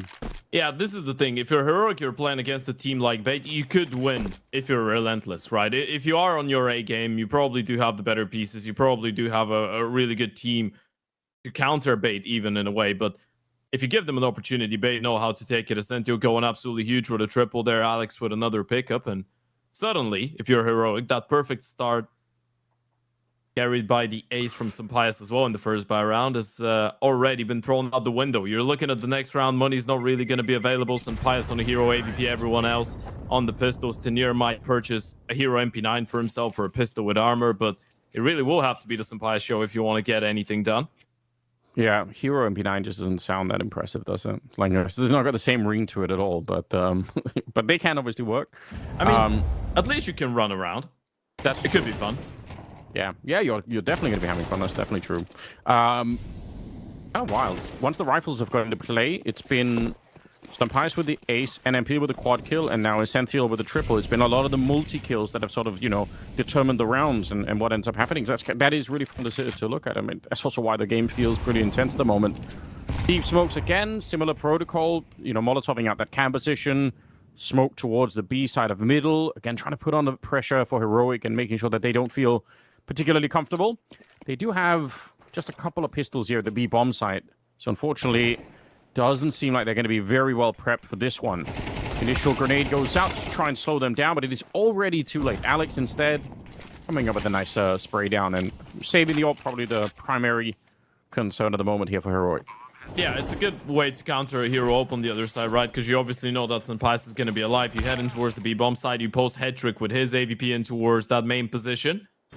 Because, I mean, if Sampais was all alone with an AVP, which he was, why would he play B and not go for that early opening pick? Heroic are still doing a little bit of damage towards the end, though. I mean, you've picked up another one. Okay, LNC and X-Cloud have gone down. And from here on out, it's all about Sampais trying to hold on to the big green, which he should be able to do. We'll have to hit one shot. He's good. Yeah. Pretty easy, pretty good stuff. And also a nice luxury for him to keep that going. Never that much fun when you have to go back. I mean, he can play with a rifle just fine, so it's not like it's a huge downgrade. But yeah, you don't want to be rebuying for that much money early on. Really nice comeback for Bait, honestly, from a little bit of a tough beginning, and then with NPL essentially getting them back into the game almost immediately. It's so cool to see that the rest of the team, they step it up. Like they immediately. Like, they don't let him down. Sometimes that happens, and it's so disappointing when you see somebody who gets, a quad kill like MPL did, and then you just go back to losing, and you're like, oh, it's just all for nothing, kind of. But that doesn't seem to be the case right now. Bait fully fired up. Both teams seem to be ready. This has all the makings right now for a really sick map, I think. Yeah, it's really good because Bait have been knocking on the door of having a bit more of a stable Anubis in the last couple of weeks, right? Obviously, it all started in actually the last CCT of Season 2 where they took down BC.Game in a 13-11 fashion. Then they ended up losing both Anubises that they played against, saw an ENCE in the MRQ, but both games were really close. So there has been a lot of optimistic things, a lot of positive things about their Anubis for a while. Another thing not to forget, Anubis was one of the main maps of this Navi team that MPL played on, so you have started your journey with gaining experience on the map quite a while ago. Feels like home. Let's hope they can find a way. Boost up and a double push in around the corner. They're not that far from catching Sampais. That would have been a huge scalp to take at the start. But he does manage to escape just barely. See, it's a bit of mid-control, but there's a quick rotation coming in as well from Heroic. You already mentioned several times, Heroic, a really proactive team, so if there would have been a big fight, if they would have tried to chase down Sunpias, they would have been ready. And actually, Heroic say, we're going to come back and try and reclaim middle. We're actually going to go back and make sure that you don't have the luxury of denying that information. That's going to take them a little bit of time, and somehow LNC burns alive in the background. That was just Hetrick sort of throwing in a Molotov, and I guess it catches him in a really awkward corner there. So a lot of pressure once again, and Heroic, what did they do to make up for this? This is probably where you would normally assume that they would try and actually take another risk, try and push out somewhere. Yeah, it's really difficult to read exactly where the T's are going as well, right? Because the last time they pushed you away from middle like that, they had an A play, then they had another one in towards the B bomb side. It's been a default thing so far for Bait to try and push Heroic away from middle and strap them from all that information. And as of right now, Heroic are reading into this being a B play, which was the initial idea, but Bait have changed up their minds, and now they're going into the Lion's Den. And Pia's problem is he's all alone, and he's going to get smoked off and mollied off. I mean, he got an ace last time. Oh, no. He thought it was lower down somehow. He had a complete misread, and then he tried to ignore that fact for way too long. And that just doesn't work. It doesn't matter how mentally strong you are, how zen you are, how much feng shui you've put into your apartment. You can't stand in the fire at any point in time. It's not doable. Nope, absolutely not. And now it's a game of survival. Actually surprised that the CTs are being that aggressive in that fight. You don't feel like there's going to be a way for them to stay alive. That's a big shot coming out of MPL. Another kill going in favor of Bait, and it's a clean round on the board. No guns saved up. Of course, the coach of the Bait side, Madden, coming in with a little bit of expertise. Hasn't really had to do as much since the start of this one. Anubis has been going pretty fluently. I mean, you look at the first 3 rounds, Heroic win the pistol, they win the anti-eco, and then some Pius aces in the first buy round. He's got 8 kills, 5 of those collected in that one round. And ever since, it's been Bait's party. We got to see as well how LNC died there, and it was from trying to escape the Molotov, jumping up on like that little box in the back or a little piece of brick, and then Sampias also dies to a Molotov elsewhere. That's just a cursed round where the Molotov's doing all the work. But they will start this one with LNC pushing out in front of the A-bomb side, getting the kill on Essential. So not a bad way to get started. He is a bit low on health, or very low on health, but everyone else has armor too nearly, so he could throw the M4 if he really wanted to make it a bit more likely. Close here with a 5-7. Or going to retake that position. Sunpias hoping that if someone comes through, they're not going to be checking it, but it looks like they will. MPL is well aware on the other side. You can see they're so absolutely tuned into this one. Bait, a lot of focus in the early game for them here. They're going to lose Alex, and LNC still able to pick up one more kill. It's a really impressive round, and they're not quite sure where to go. The bomb is going to make its way towards the site here. NPL just holding the middle and catching Tania before you can really get there. And unfortunately, Youngster is very low on health, so he is making a bit of a wraparound here, but it's unlikely that he's going to be able to do too much. Yep, AK in hand. Does have the armor though, but posted. Hetrick should have no issues landing the shot, and it's as easy as it gets. Of course, the duo of NPL and Hetrick going as far as the Navi Junior project. A bit of an academy. Obviously, that was when Hetrick was making his first moves into becoming a main oper. That was one of the big concerns for a lot of people when he was on NAP. It felt like he was a bit of a rifle in nature a lot of the time. But just a couple of days ago in a discussion that NPL had with Duncan, with Thor, and he did share that they're not really forcing Hetrick to play the op whenever he doesn't feel like it, right? So he does get the freedom to actually choose to be on the big green on that Bait team. It's not like they need it. Yeah, I actually quite like that. I think that it's a criticism I've leveraged against some AWP players in the past, and I think Hetrick might have been one of them, where you sometimes feel like people, even if the team doesn't, they themselves feel like they have to. And sometimes if you have just a day where it doesn't feel super good, maybe it's better to just say, okay, listen, if I'm rifling really well instead, I mean, that can also work just fine. Obviously, if it's a permanent thing, then maybe you do need to find another AWP eventually. But it does suck sometimes to see somebody keep buying it, keep trying for crazy flicks, keep failing, and then you're like, oh, come on, just, you're just losing for your team now. It's not good. Yeah, the good thing about Hetrick is I feel like his strength has always been in the intelligent repositioning, moving around the map. It's never been relying on hitting crazy flicks, and maybe that's why. Sunpias just beats him to the trigger, walks right into the line of sight of the open. Now Bait feel forced to actually reacting towards the A-bomb side, but the flash is on the ready. Man, I'm surprised Bait even make their way through that once again. They feel like they should have gone. It's Sunpias to get blown up. MPL once again. They're so quick to hit these shots. He's up to 10 kills, by the way. Another bomb plant, another 2-on-2 here. Heroic have a bit more money to work with, but they don't currently have a kit picked up. So either way, if they really want to go for this, and if there isn't one on the ground, they are going to have to be much quicker than this. Kenzazor moving a bit closer. It's got the advantage. Sees the gun barrel. It's very awkward. Oh, that's not what you want to see. But it doesn't matter, I suppose. He got the job done. Just pushed him into the corner. Avoided any danger, really. And they win, one fight each. Nice way to split the workload there.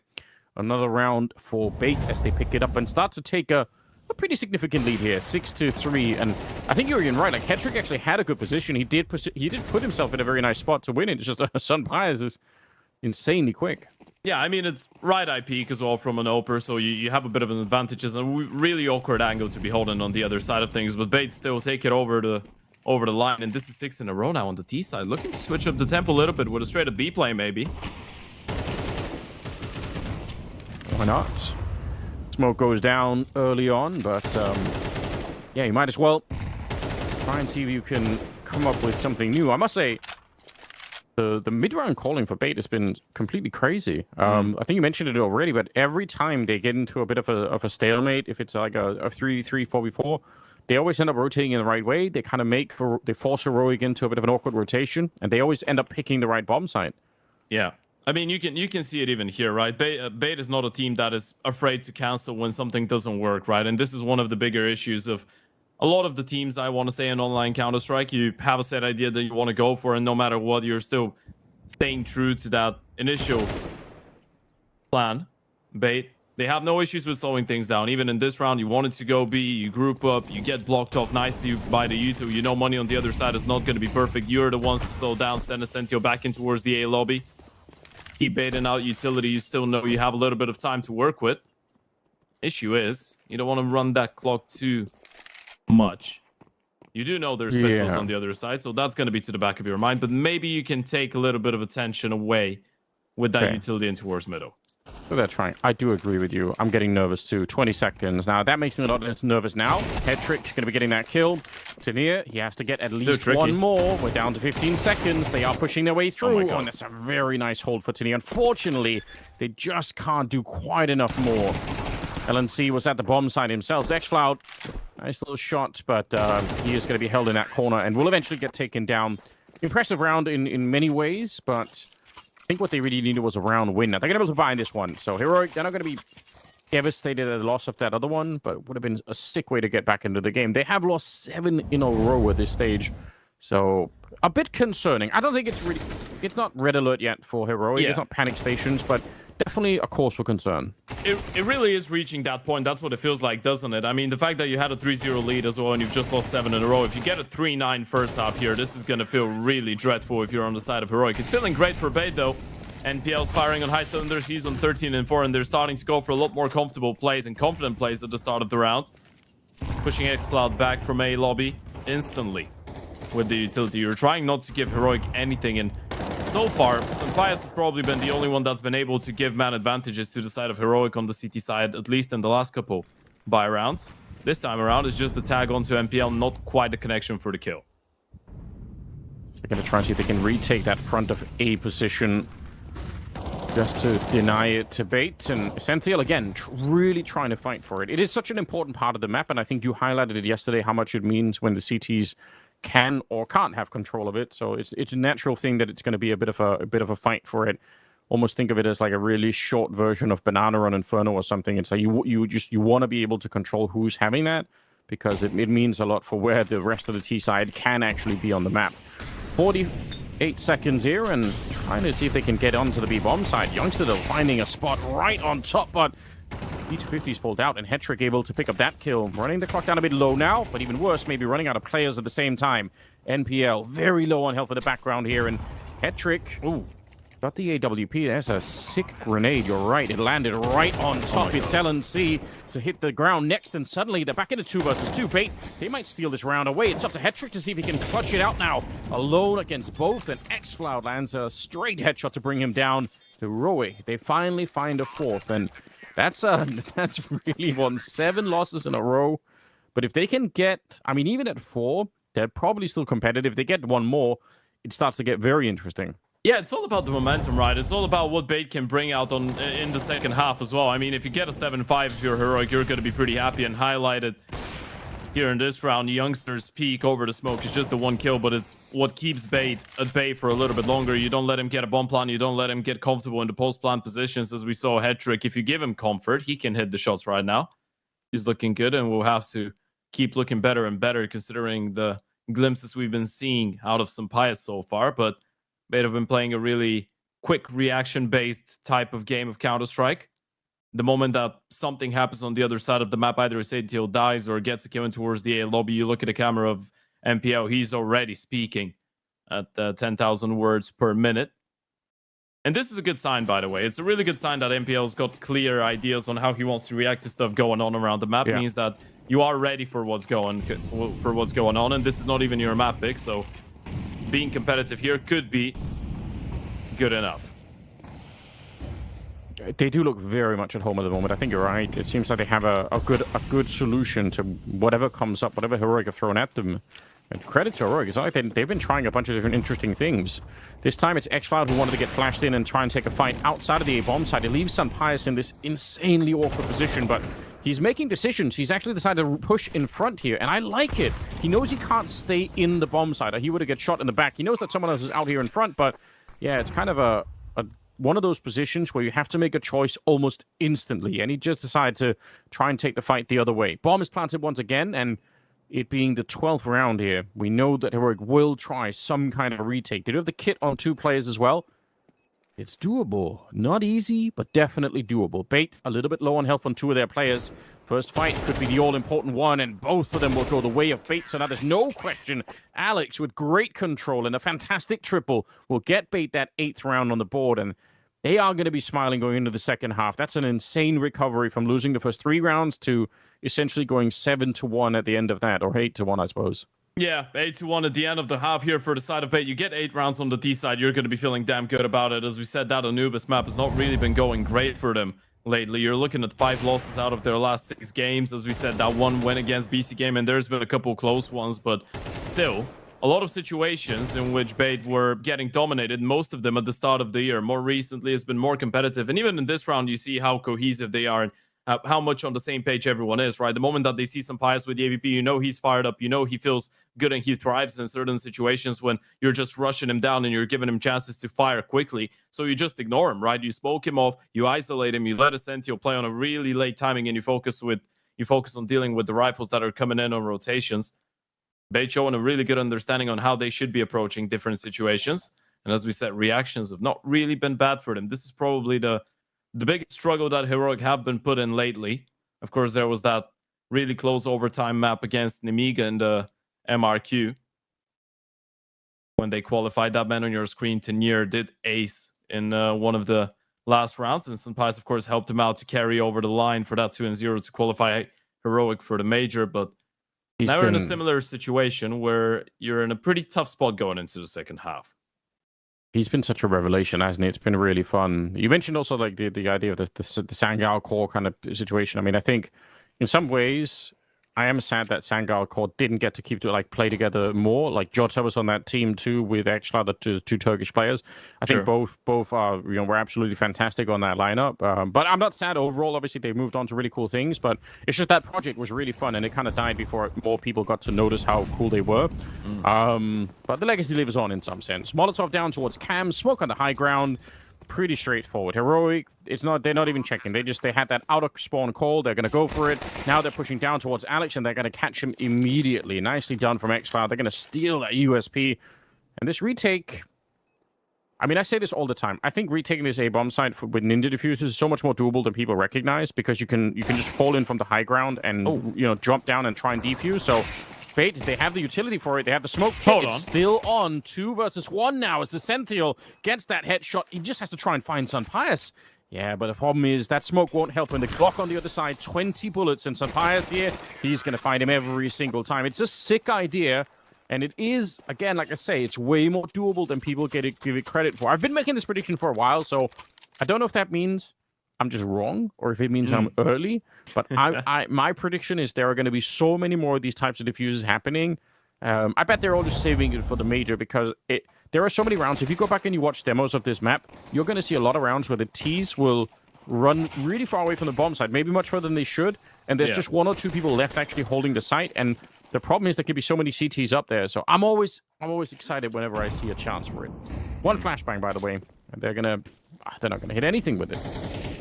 Yeah, it had to be the best flashbang in the world. Unfortunately, it won't be, so Heroic do get to start the second half pretty comfortably as well. Should be an easy cleanup crew. So now you're looking at the first 3 rounds in the first half. You're looking at this one being a 2-0 lead. Heroic have picked up both pistol rounds and they put themselves in a really good position. You feel like they should be able to carry on that momentum on the T side for a little bit longer. And we can see LNZ getting a little bit more fired up now. One of the most, I guess, good things about one of the best things about this Heroic lineup being the fact that on an energy level, even though there's a bit of a discrepancy experience-wise, right, between Sampais and everybody else, they seem to be on a pretty similar page. There was that interview from Sampais a couple months ago where he himself stated that he's contributing to the team with a lot of experience, but everyone else is helping him keep the spirits up, right? He's surrounded, and he's usually a pretty energetic guy. Yeah, I would say so. Yeah, you can just sense that there's definitely something in the team that's going on a chemistry level. Right into the FAMAS and the Flames on top. It's Alex with a devastating double kill to begin with. He'll keep it going. 3 on the FAMAS. That is sickening. Sampais get shut down last. They were so beyond ready, and I think Heroic just hoping that the sheer speed and explosive aggression coming out the start of the round would be enough to shock Heroic, or to shock Bait, but it wasn't. They absolutely were ready for it. They had all the incendiaries down there. I guess a lot of the times there is just going to be maybe 1 player at the start of the round in that A bomb site, so you're really hoping that the rest of them are maybe in middle, check in and out, and taking a bit of a fight there, but that just wasn't the case. I mean, you want to disturb them, right? This is a shutdown call straight up. You go into your first buy, you go for something a little bit quicker, test their reactions, and towards the A bomb site, it doesn't work out. Alex holding strong with a triple, so now you're made to actually work around with the map a little bit more. Slow things down, going into a bit of a B split, but they 1 step ahead once again. A 3-man starting towards the B bomb side. Molotov to signal that something could be happening. Essential absolutely ready as they try to exit that smoke. It's MPL as well. This is a bit of an issue, right? Because if Heroic run out of money right now, there is actually a very good chance that Bait could start to go on a bit of a run at the beginning of the second half too. They will land a nice nade right at the toes of Essential, so he's going to be going down. But NPL back here, at least getting the 1 kill and keeping the advantage with Bates. Nice return kill. Hetrick getting back into it. And just the trading alone has kind of been a cool feature of this particular attack to the B bomb site. Bait, every time somebody goes down, there is almost an immediate refrag. And, if you can't do anything else, that's a nice backbone of any defense that the T side can't really get away with, just getting free kills that aren't returned upon. 40 seconds here, and xCloud going to be going down. Nicely done. This is a great defense. I mean, again, Heroic are trying to speed things up a little bit. They did control the map for the first, let's say, 15, 20 seconds. But again, it's a pretty quick play. 1 minute 29. The moment that you start making your way out, you try to mess up with the timings a little bit, playing ahead of the lurk smoke, deploying the utility, hoping that you're going to catch Bait in transition between the moment that they realize the execution is coming in and actually the moment when it's supposed to be happening. So LNZ trying to get ahead of the timing doesn't really work out there. You get absolutely shut down, and this is going to be the last tactical timeout. The last opportunity for Saul to get involved in the conversation. Obviously, one of the people that has been receiving, and rightfully so, a lot of the praise for structuring up the previous iteration of Heroic with their lineup. Now with this one, obviously Sampais coming in as an ex-teammate from ENCE is going to be an extra boost to both the performance of the coach and the Oper, you got to feel like. So a lot of expertise to be given in there. One of the best coaches in the world in the last couple of years. And it's not even an argument. Yeah, I don't know many people that would disagree. It's pretty impressive what he's been able to do. I mean, and also, I think being a great coach, but also showing that you can sort of build new rosters and you can do it without the $100 trillion budgets and all the rest of it. It does go a long way, doesn't it? Like especially if you're an organization looking to pick up a new team, like if it can start with a coach and you can say, well, you pick the players and you build the structure. That's actually incredibly valuable in the current landscape. So yeah, and I agree. He deserves the praise for sure. Yeah, I feel like Saul, Feed, and Shadow have just proven that they're a really good coaching trio. They can work with different pieces. They can make things work, and eventually they will get you to a major, which is at this point part of the legacy of the Heroic organization. They have been making majors after major after major, 7 in a row now. And now, just on the pistols, trying to make a 7th round. Youngster opens things up with a lovely 1D. You need a couple more here, but it's not clean for Bait. It's definitely not here. PL feeling the pressure. Nice grenade around the corner will soften up one of the players, but at the minimum, the bomb is going to be planted. Oh, no, it gets interrupted. They weren't quite sure. Good timing, shooting him in the back. Unfortunately, just with a Glock here, it's... Oh, another dink! Look at the damage done. It's MPL and Hetrick to save the round with a double kill each, but that is so close. That's as close as you can get. Nice opening from Youngster as well. I don't know, Heroic. They very nearly had it. That is the kind of round that would have brought them instantly right back into the game. But unfortunately, the struggle kind of continues. Now they have to do it the old-fashioned way. They have to do it with the AKs and you know, also, how much longer can you keep fighting and as early and with as much pressure as Heroic are? Eventually, maybe they have to slow down the game a little bit. Yeah, eventually you might even crack your Bait. They're so close to running away with this map. There's been so many close rounds, and Heroic have been knocking on the door, but now you're looking at only 2 rounds the difference, and you feel like this is the one buy round that could make all of it. Hetrick, not even on an AK or on an AVP, sorry, this time around. He's going to be rocking that AK-47 and the double pushing towards A main. Best part about all of this, Anders, Heroic have no clue this play is happening. They have no idea. Yeah, you could tell. They think they're faking that they're going to split A, but Bait should know. This is just a foolery. They've just pushed. They know. Nothing is going on. Just the calm before the storm right now. Youngster could be in a little bit of trouble right here. They are spending a bit of time as well. You could see he's thinking about checking it. He's aware there could be a bit of an issue. The Santhiel goes down, and Alex going to get dropped next. Oh, no. Kensisor. We haven't had to say his name too much, but he actually is a fantastic player, so don't want to underestimate him. They know the youngster must be somewhere in the area. They're finally going to be able to find him, but unfortunately, they're losing every single fight right here. It's a bit rough until it isn't. MPL comes back with a kill, and suddenly it's a 2 versus 1. Instead of, I mean, Heroic won every single fight at the beginning. I can't believe it's even into the 2v1. They should have lost this round already. No way. Edgeslav with a grenade in hand, and Tanir not delaying the punishment. That's very fortunate. That's such a bizarre round, because you're right, Bait had great information to begin with, but Heroic won every single fight, and somehow they still ended up getting into the 1v1 at the end. It's just the fact that it was such a slow play in towards the B-bomb side as well, right? You were getting set up, but then the play wasn't going on, so you were starting to ask questions. You were like, well, we have pushed A. We know it's not gonna be a split, but what is the opportunity? What is the chance that they actually send 4 or 5 people through camera in towards the A-bomb side? That's why you didn't have an instant rotation back in towards the B-bomb side. Still had a good setup, but Heroic able to stand tall, and Bait will go for another tactical timeout. Both those teams, by the way, this is something to highlight, not really shying away from getting the coaches involved. We already had a bit of a conversation about Heroic. Obviously, you have Madden on the other side, not as decorated recently as a coach, but definitely one of the people that deserves a little bit of the credit. An incredibly young coach, truth be told. Only 24 years of age is Madden, and he's one of those next-gen coaches that have not really had a massive professional career as a player. Doesn't even have a single HLTV official match as a player. Yeah, which I think if that's the case, you probably as a coach you just fight harder to gain some respect, but there's no reason you couldn't also still be a good coach. Like that, those things aren't exclusive. I just think commanding more respect from the players might be more tricky, but so far so good at least. LNC gonna end up going down early on. Classic move to try and see if you can get into the connector that early on, and it very nearly works. Youngster hold on, doing fantastic work at the beginning here though. 3 versus 4. Nade around the corner, but yeah, there's still plenty of time in the round. Heroic, it's not necessarily a bad start here. No, that youngster double kill comes out of nowhere. If he goes down, then Heroic are forced to go for a B play, but now they can actually slow things down, and they do have a man advantage to work with. Walking towards middle. Bait have decided to forfeit that B bomb side, and this might prove to be the right decision. They're going to have the majority of their numbers ready to pounce in towards middle. You need to win this fight. Sampaius, no reason to stick around. He realizes it is pretty risky. Unfortunately, before they get to leave, they forget about Tanir rushing down as well. It's close. Sampaius getting the kill. The battle is on now. It's a wallbang as well. Youngster, how does he get away with it? 3 kills in the round, leaves Hetrick on his own. The bomb picked up once again, but Hendrik's actually leading into the right position. He might be a step ahead here. They're going to be walking in for a bit of a choke point. He could get the 6 spray down, walking into it. Oh, but it's a headshot immediately. He actually had such a good read on that.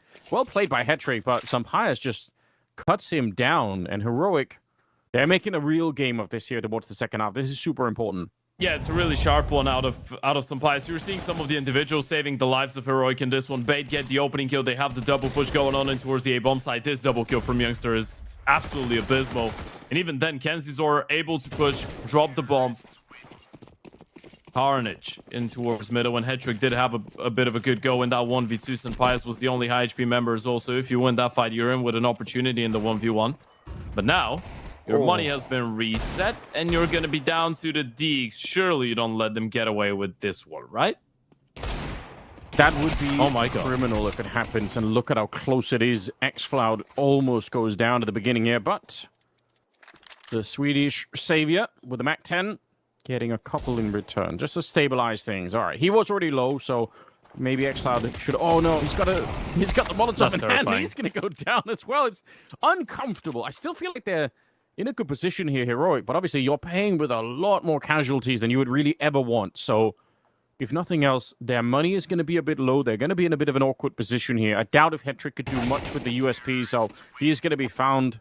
By the way, Youngstar, he's up to 17 kills, and I've got to be honest, we've obviously been highlighting a bunch of different players, and I think it's not just because we're making stuff up. I feel like almost every player on the server is essentially highlight-worthy in their own way, which is also why this is going to be a cool best of 3.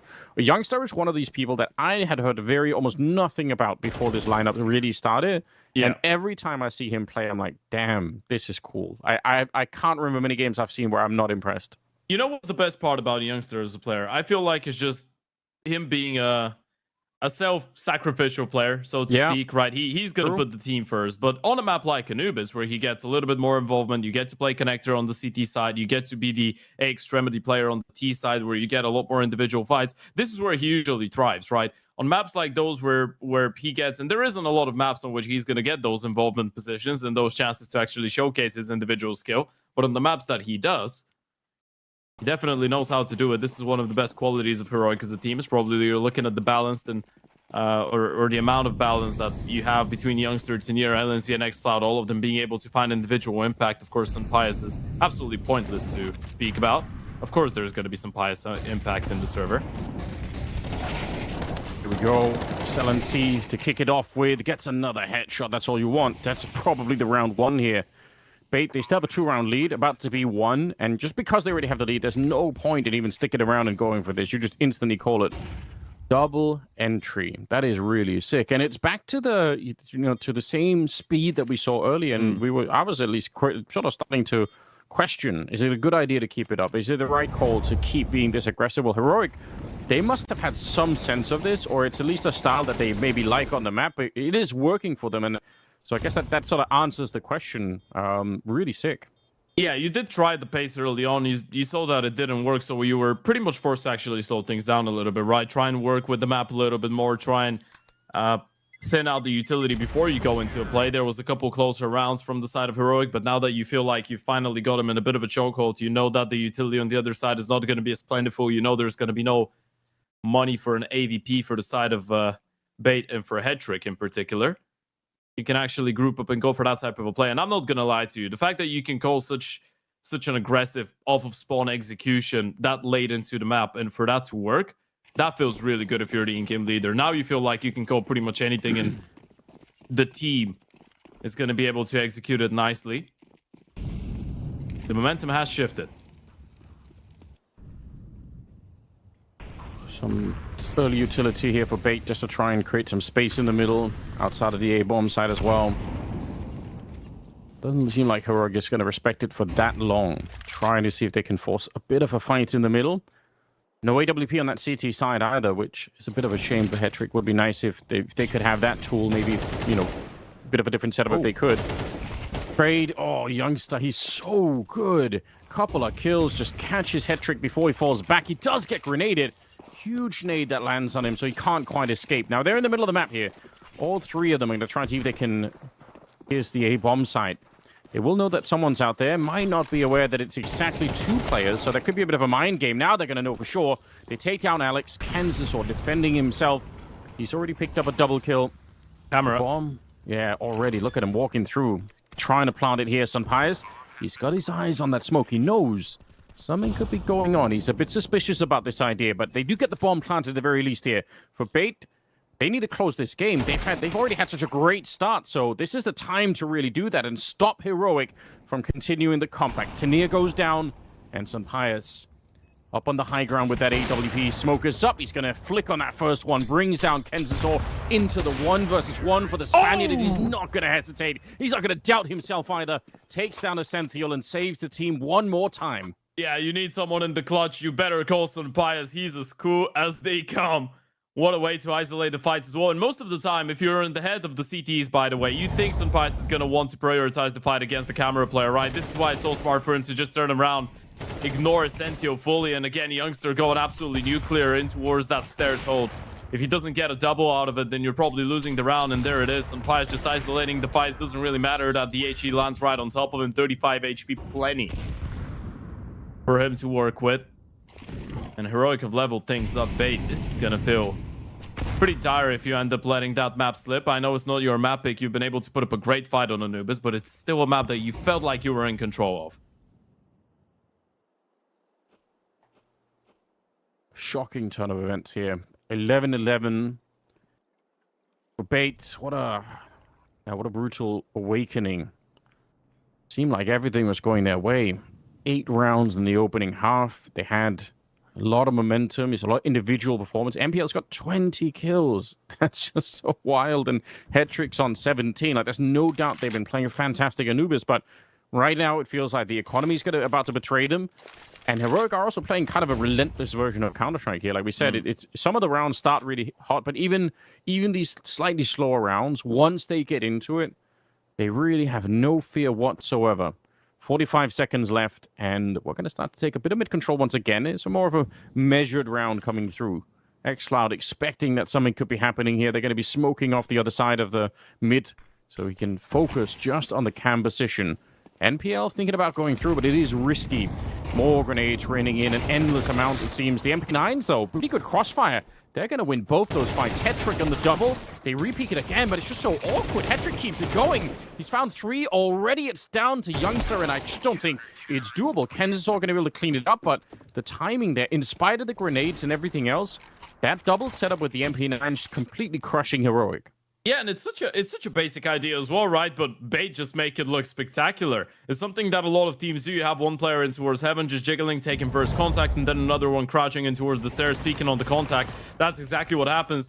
It all fails like that because Hetrick is able to get the first kill onto xCloud, though, and he's able to get 2 more after that as well. It just puts Heroic in the meat grinder, and this is definitely a round that you didn't feel like you should have been losing. Bait might be able to salvage that Anubis after all. Yeah, they're right back in it. On a knife's edge here. Or we go OT. That could definitely happen. I wouldn't be sad about that. I don't hate it. This has been really fun so far, so bring it on if that's where we're going to end up going. Round number 24 is here. And Heroic do have some money to work with, and that's something to think about. Some early taps coming out. It is Alex playing this position on his own, which is not uncommon. Hetrick is going to be sniping down towards the middle, but they're actually going to fall back and, you know, kind of cede that front of A control, at least for the minute. We'll see if Heroic are going to wise up to that. Smoke comes down at a pretty fortunate timing. They're not really fully committed to anything. There is a really cool sort of A fake you can do by taking this control and then running back and actually attacking B with a connector. Great block. We'll see if they're going to be able to do something with this. Yeah, this is not a fake into a B play, though. This is a fake into opening up space in towards mid. The issue is they do have that double setup and connector. They know it's going to be an A play, but Essentio, he's still wary of the B bomb side being a possibility. Bait, this is a really difficult one to read into. You got to be careful about middle, though. Yeah, you're absolutely right. xCloud is close in there. Sunpires is now back to check outside of B. He's like, ooh, could someone be sneaking up? Nobody is. They're going down B. to 25 seconds. And yeah, they are going to be running back anyway. Oh, right into NPL. How on earth did he get all the headshots? We have to see the replay from his point of view. That's absurd. It was literally raining men in the middle of the map, and somehow He cracked all of their skulls before they even touched the ground. I need to see that in return. He's going to get one more kill at Kansas, or it's bait to pick it up in an absolutely disgusting fashion. What just happened? Yeah, it's an absolute masterclass coming out of MPL. Multi-kill after multi-kill. This was his 9th of Anubis's. Bait still away. Heroics' map pick. That was 6 maps in a row that Heroic had won to qualify for the MRQ. And in their opening game in the CCT Global Finals, we're going to check it out here on the replay. It's just a double push in towards Connector, and MPL was just pressing mouse 1 as they were walking right into his crosshair. What a way to close it out. And you know what, Anders? We wanted to see Heroic test it. That's exactly what Bait are giving us. I'm excited for it. What a sick way to get this underway. Well, we've got a lot of rounds to talk through, so we're not going to delay any further. We've got the desk ready to break it all down for us. My goodness, I mean, we're getting the B+, A- tier of gameplay out of both of these rosters as of right now, and man, did it create just such an entertaining atmosphere. I felt as though Bait on that T side really had to work for some of their rounds that they put together.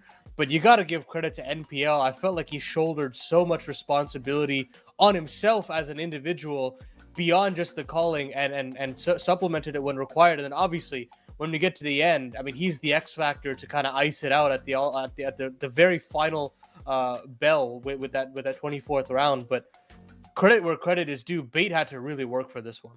It's always so impressive what he's able to do with this roster, what he's able to do for this roster in terms of the impact there, not only when it comes down to the calling, but lifting them off when things were kind of going wrong, when we saw the fantastic start that Heroic were getting early on here, and how they were able to start off this map, and then the way that he just can pull through some very difficult rounds and you know, bring victories for Bait that the rest of the team can then get inspired by and start to fire up off of.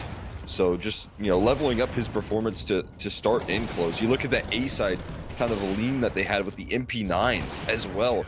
And, you know, some Pius, you see exactly what Heroic are going to use to try and pull through this CT side.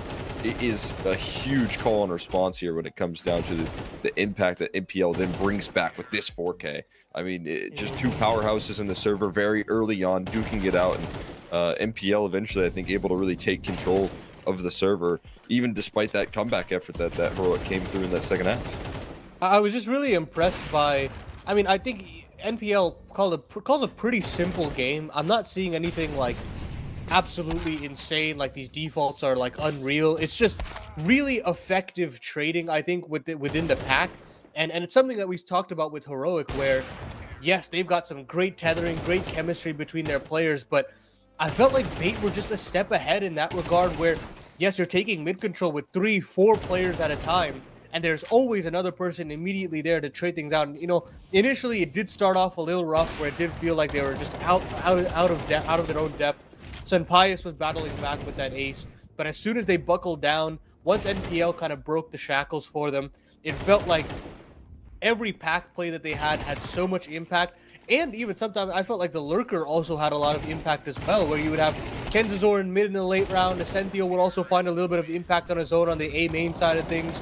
And that really bolstered just that T-sided brawl that they pulled back after that 3-round spree. And you switch over to the CT side, so much work being done by I felt like Alex in his own regard here on the A-bomb site, Essential as well.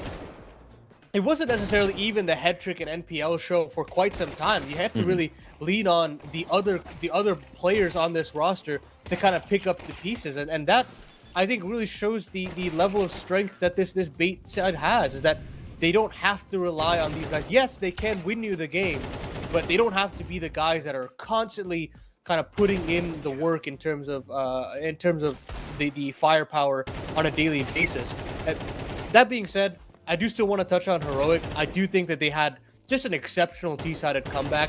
I will say that I think that I thought LNZ's calling was just slightly better. On the offense specifically, the way he worked with pace across this map was so well coordinated. I like those B hits that he had.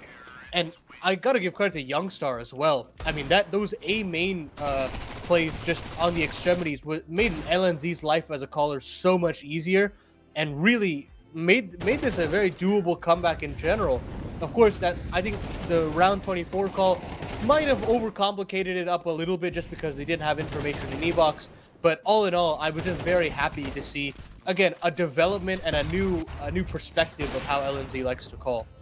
Yeah, I like the point that you made about Youngstar on that T side. You're looking at a player that understands every last one of his vulnerabilities when it comes to CT side aggression on Anubis. That is a really hard thing to kind of capitalize on and make look very comfortable. If you're able to identify your strong suits right there, play out towards that A side and deny information plays from, you know, both mid, from E-Box and A main, like he was doing it all. He was covering all of his bases and sometimes on an island doing so. He didn't have a lot of support in some of the defaults that were being put together there. So I gotta say it's an excellent effort right there from Youngstar and the rest of the heroic camp to try and pull that one back. But a little bit of flair, a little bit of X factor coming through from Hetrick and MPL in those last couple of rounds. On top of that, a good call, and Bait set themselves up well enough to lock in that victory with the last ditch effort that, you know, this team is so good at pulling tricks out of their hat when it comes down to these late game moments. At this point, they're unbelievably clutch when it comes to closing out games, it feels like, and they just put that on display once again. The pressures are rising when they feel the need, and when there has to be some sort of extra element that pushes them across the line. It always feels like they can call upon somebody here, and like you said, it's so many different options for this roster. I think the funniest thing about this Bait team is I feel like when I think about them in the past, they were always the team that would lose in these kinds of scenarios. They'd be the one that get 13-11.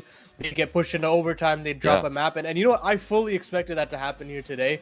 But I do feel like this Bait squad has turned the page on how they approach these situations. And I think more so than NPL's round 24 play, it's that round 23 play that was so sick in terms of the micro, in terms of the read. Of course, you've got 3 players on that A bomb site, but the way they played off of each other's contact, that's very hard to do in terms of taking a swing, falling back, allowing the next player to swing, and always making the oncoming trading player from the T side feel uncomfortable, not knowing where to look and having to split their crosshair between 2 directions. And as soon as Hetrick finds 2, I mean, you say, you know, the game's over at that point. They figured out the round. They've boxed the players in on middle, and it all works out to a T. So yeah, I think Bait have really set themselves up for some success here. You're not going to doubt the kind of firepower that Heroic are showing, especially when Youngstar is playing as well as he is, as kind of the 3rd or 4th best rifler on this team. So of course we're going to throw it a little bit to a break to see if they can withstand the test on Ancient, moving into that second map, or if Bait can complete the clean sweep here in just a little bit.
Blindsided, I trusted, fell for you.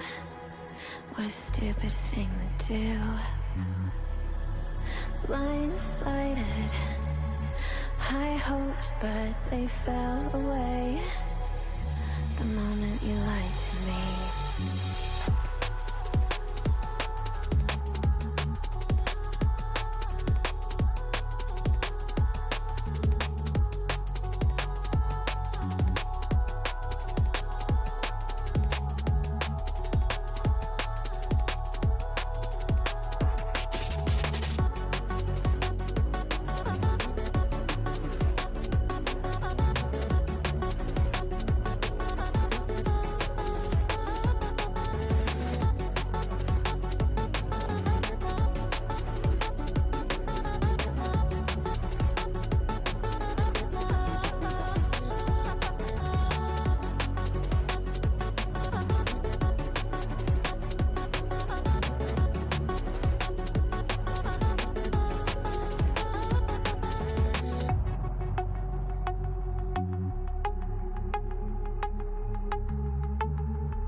Blindsided, misguided, led astray, trusted too easy.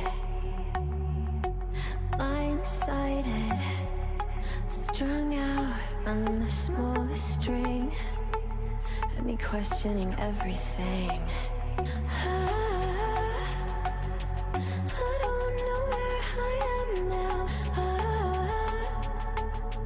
Pedestal I had you on is crumbling down on the ground. It was all illusion. Where do I go now?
"44 kills of Hedrick in MPL action was quite just barely enough for the side of BC to squeeze in a win on Heroic's map pick in this upper bracket game here at the CCT Global Finals. Ladies and gentlemen, we're ready to dive right into map number 2, as now we're moving into BC's map pick. Of course, my name is Ted, and I'm taking you through the action of the second, or the third actually, and the fourth games of today here at the CCT Global Finals alongside the lovely Anders. Going into map number 2, Heroic were quite close to making the comeback work on Anubis. They couldn't do it, but does the fact that they failed in the end mean that we're writing them off, or we're still looking at Heroic just being challenged and we're getting more excited about the idea of potentially seeing how they do with pressure? Kind of don't like the idea of writing off Heroic. They're a really, really strong team, but the only issue that I'm having is that Ancient is that second map, and I know Bait are going to be really strong on that map, and I am worried about Heroic, whether or not they can sort of keep up in the same way. So that does scare me, the fact that that map is out there. I'm never going to write them off. I think they are a really exciting team for all the reasons that we kind of covered throughout the match, and also the desk we're talking about before the game. That's all still true, but honestly, I'm just really impressed by Bait. I think this was a very, very exciting game for them. Obviously, they came in with a plan. They had such a good read in that first half on Anubis, and I'm definitely worried for Heroic right now. If I had to make a bit of a prediction right now, I would definitely say Bait are quite in a good position to win this whole series, maybe even in a 2-0 fashion. I could see that happening 100%. I mean, if we got to talk about really impactful games that Bait have won on Ancient recently, that was the map that they qualified for the major on, beating Astralis in double overtime as well, right? That was the map on which Alex clutched that 1-3 and towards the A-bomb side in the end. So you've got some really fresh, good memories of the map. On the other side, I want to have a bit of a chat about Heroic right now and try and dissect what needs to go right for them to actually come back into this one, because Ancient was not their best map at the start of the year. At the MRQ, though, they got 2 wins on it. Pretty clean Counter-Strike, taking down Parry in a really convincing fashion. I think they dropped 9 rounds against them, dropping 6 rounds against the side of Vance. Sunpius was playing really well. Is he the one man that you're looking at on the side of Heroic and saying we need to see even more out of him, or you're looking at some of the rifles? I mean, it is obviously we just saw on this first map what Sunpius can do with the AWP. So obviously having that on a map like Ancient, again, it does allow you for a bunch of different, interesting, especially on the CT side, like a lot of interesting defenses. I really think that you can almost you can divide all teams into like one of 2 categories. Like some teams have mid specialists on Ancient and they play them out differently as a result, and they can get away with really crazy stuff. And the ones that don't have to play sort of the other version of Ancient, where you have to be a little bit more respectful and you have to map control is a bit slower on that T side. And I don't know about Heroic. I don't know if I have anyone that I trust at that level. I'm curious. I don't know if you have an opinion about that. Obviously we know that there are a couple of players out there. Think of Nerds, for instance, or Config before you retired, or whatever is going on. A couple of players that are good. A great shout. Yeah, they're like they exist out there. The Ancient mid specialists.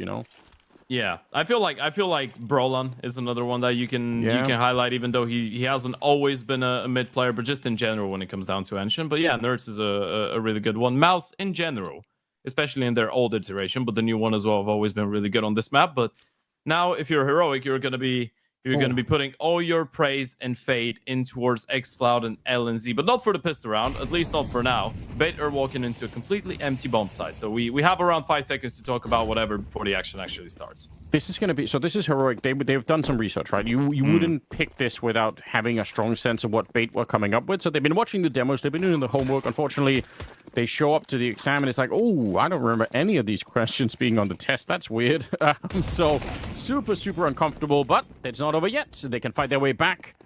Sunpius starts it off with a nice headshot. They line up. It's very nearly a chance for a double for Sunpius. Youngster's going to get one, and Tinea gets the other. And just like that, they retake the bomb site. Like, it was absolutely nothing. Like, it was just an easy thing to do, which it absolutely isn't. So, really impressive stuff here. Going to be Heroic picking up the pistol round in spite of Bait essentially getting the bomb plant for free. Yeah, you know what? I feel like drawing the comparison between retaking the B bomb site on Ancient with 5 people with a flash and a cave smoke coming out of CT is kind of the similar way that you want to play the A retake on Mirage, by the way. If you're coming in from CT spawn in a pistol round, you just want to have 4 people, 3 people coming out of CT spawn and just swinging the side, picking up all the fights, and suddenly you realize that unless the T stop you right on your tracks, then you've got the advantage, and it's really difficult for them to realize what angle you're going to be coming from. Bait do go for the force buy on the back of the bomb plant, though. A lot of rifles, not so much utility. Only 2 smokes in the mix. And only, I was going to say 1 flash is 2 of them in towards Hedrick, but it has to be an off-spawn call. And by the looks of things, it will be an A-pop. I mean, it's not a bad idea. We say it many times, but it's not unusual for there to only be 1 or sometimes 0 people at the A-bomb site. Everybody knows it, so trying to exploit it early on makes a lot of sense. That smoke going down, though, and they walk away, Ted. I'm surprised too. Why?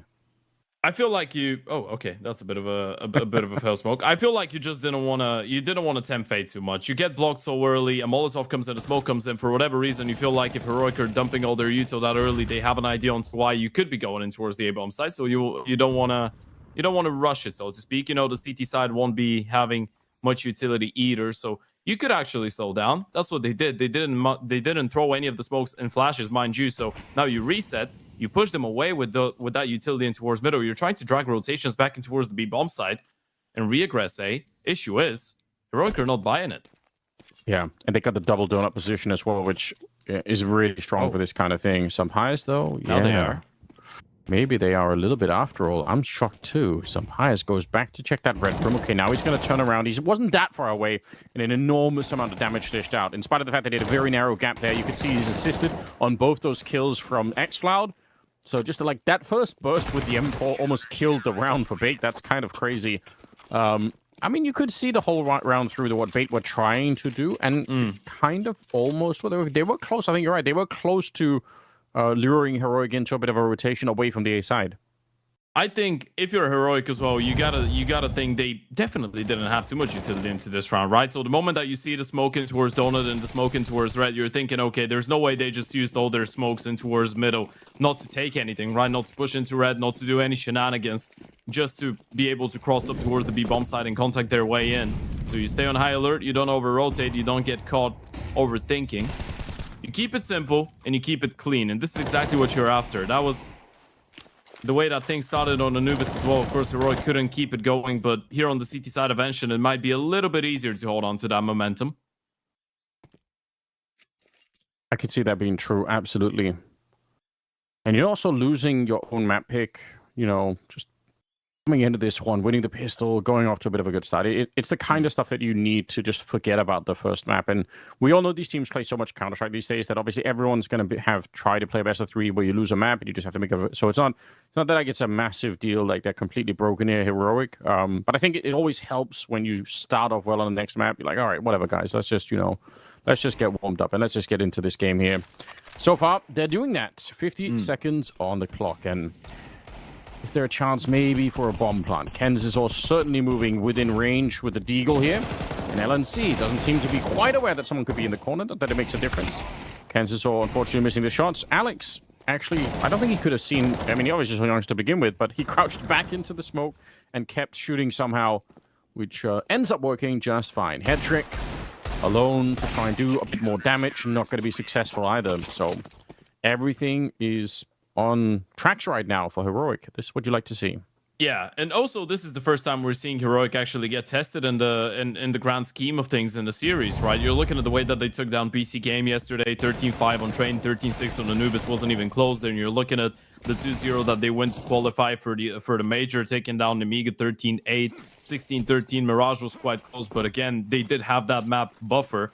And then you're looking at the BO1s that they were able to take down Paravision and Ents in 13-6, 13-9. So first time in a while we've seen Heroic actually lose a map in a series. Yeah, they did. Probably don't like it. Probably not the kind of experience that you're looking for, but maybe... I mean, that's how we see what they're made of as well, right? Because not always things are going to go your way. Sometimes you're going to lose to an MPL and Headtrick going crazy, and this is how you show. This is when you show you've got the depth. I mean, they're certainly bouncing back pretty quickly, right? They don't like they're super shook at the moment. Essential, he did stay alive in that one. I thought maybe that was an HE following him, but it kind of wasn't. Plenty of time still. They are regrouping outside of the B bomb site. Real question is, do they have the kind of utility to slow this down? There is a smoke over on that side on LNC, so he can maybe, if he gets it down, all right, he's going to throw it a bit early on. It's still not bad, but you can tell there's still going to be enough time. If they want to wait this out, Bait, they could. I do like this little excursion into the middle for Heroic. They're pushing out of Red Room and out of Donut, so they're going to find out pretty soon, I think, that something is up here. Molotovs go in, but flank is already coming through. Heroic, we said it on Anubis already. They're a proactive team. They don't like to just wait around and seeing what happens. They're going to be pushing up and finding the information, and they will find the headshot. It's Tania to take down Hetrick. And that's also the bomb gets dropped back. That's a very awkward round right now for Bait. I'd be surprised if they could make it back into this one. Flash goes deep, and nobody's really going to get caught too much by it. Down to 24 seconds here. Bomb planted, but nobody cares about that. Alex is going to find himself on his own. It's a very nice round. I mean, good shooting, but also I think the information gathering in the middle for Heroic there is just world class. Yeah, it's just layered mid-round perfection coming out of Heroic in this one. And that's the one thing that we wanted to touch upon in the middle of the round as well. Notice how all the utilities just dunked over to LNZ, right? That's why he deploys that smoke on a bit of an earlier timing, because he knows he's not blocking for the round. He's just blocking him to win enough time for his teammates to gather up, re-clear middle was the 3 with the 2 rifles in the AVP, then get into a good position. And you can see Tanier, he was ahead of the play, dropping the bomb. That disturbs the play massively. And from that point on, it was a lot easier for X-Cloud to collect those last couple kills. Really well played by Heroic. You get a 4-0 start, and Bait now made to actually think about how quickly they execute into a bomb site once they leave the map, because Heroic are going to be taking that space really quickly. LNC just on the other side of the smoke. Doesn't want to try and do anything super crazy at the beginning. Just happy to let them have a bit of mid control here, which they are going to be able to do. So not a bad start. Classic grenade, although it goes way too deep, but it is a nice tool to have to be able to to blow open that smoke. And sometimes you'll see that other people will drop HEs in that red room for the AWP player. If we don't do it more than once, basically, that's how valuable it could be. xCloud with an important return kill. They did lose to Neo at the start of the round, so back into the 4v4 we go. See if there's going to be some chances taken here. Heroic active to try and take over the middle once again. Youngster's going to hear the footsteps and certainly see the shot ring out in front of him. Backup is here, and yeah, it's absolutely perfect. LNC a little bit further back. They're putting up a fantastic defense. Yeah, you're just walking into them at this point. Bomb gets dropped in towards middle as well, overcomplicates stuff for Bait. Youngster intelligent enough to actually call for a little bit of support before going for the fight, and it's nearly a team ace. xCloud, LNZ, and Pies, Youngster, all of them getting kills. This is Sentio has already decided to back off. Hold on to the AK. 25 seconds of Bait just getting to actually chit-chat and use this time as a bit of a tactical timeout right now without the coach obviously being involved. But this D side has been a really difficult one to get into for the side of Bait, is the fact that we haven't really been looking at too many close rounds either. It's not like it's going down to the wire and Heroic is just running away with the clutches. Heroic do look really comfortable. Yeah, I mean, just to back up your point, you look at the kills that are actually on the Bait side, or lack thereof.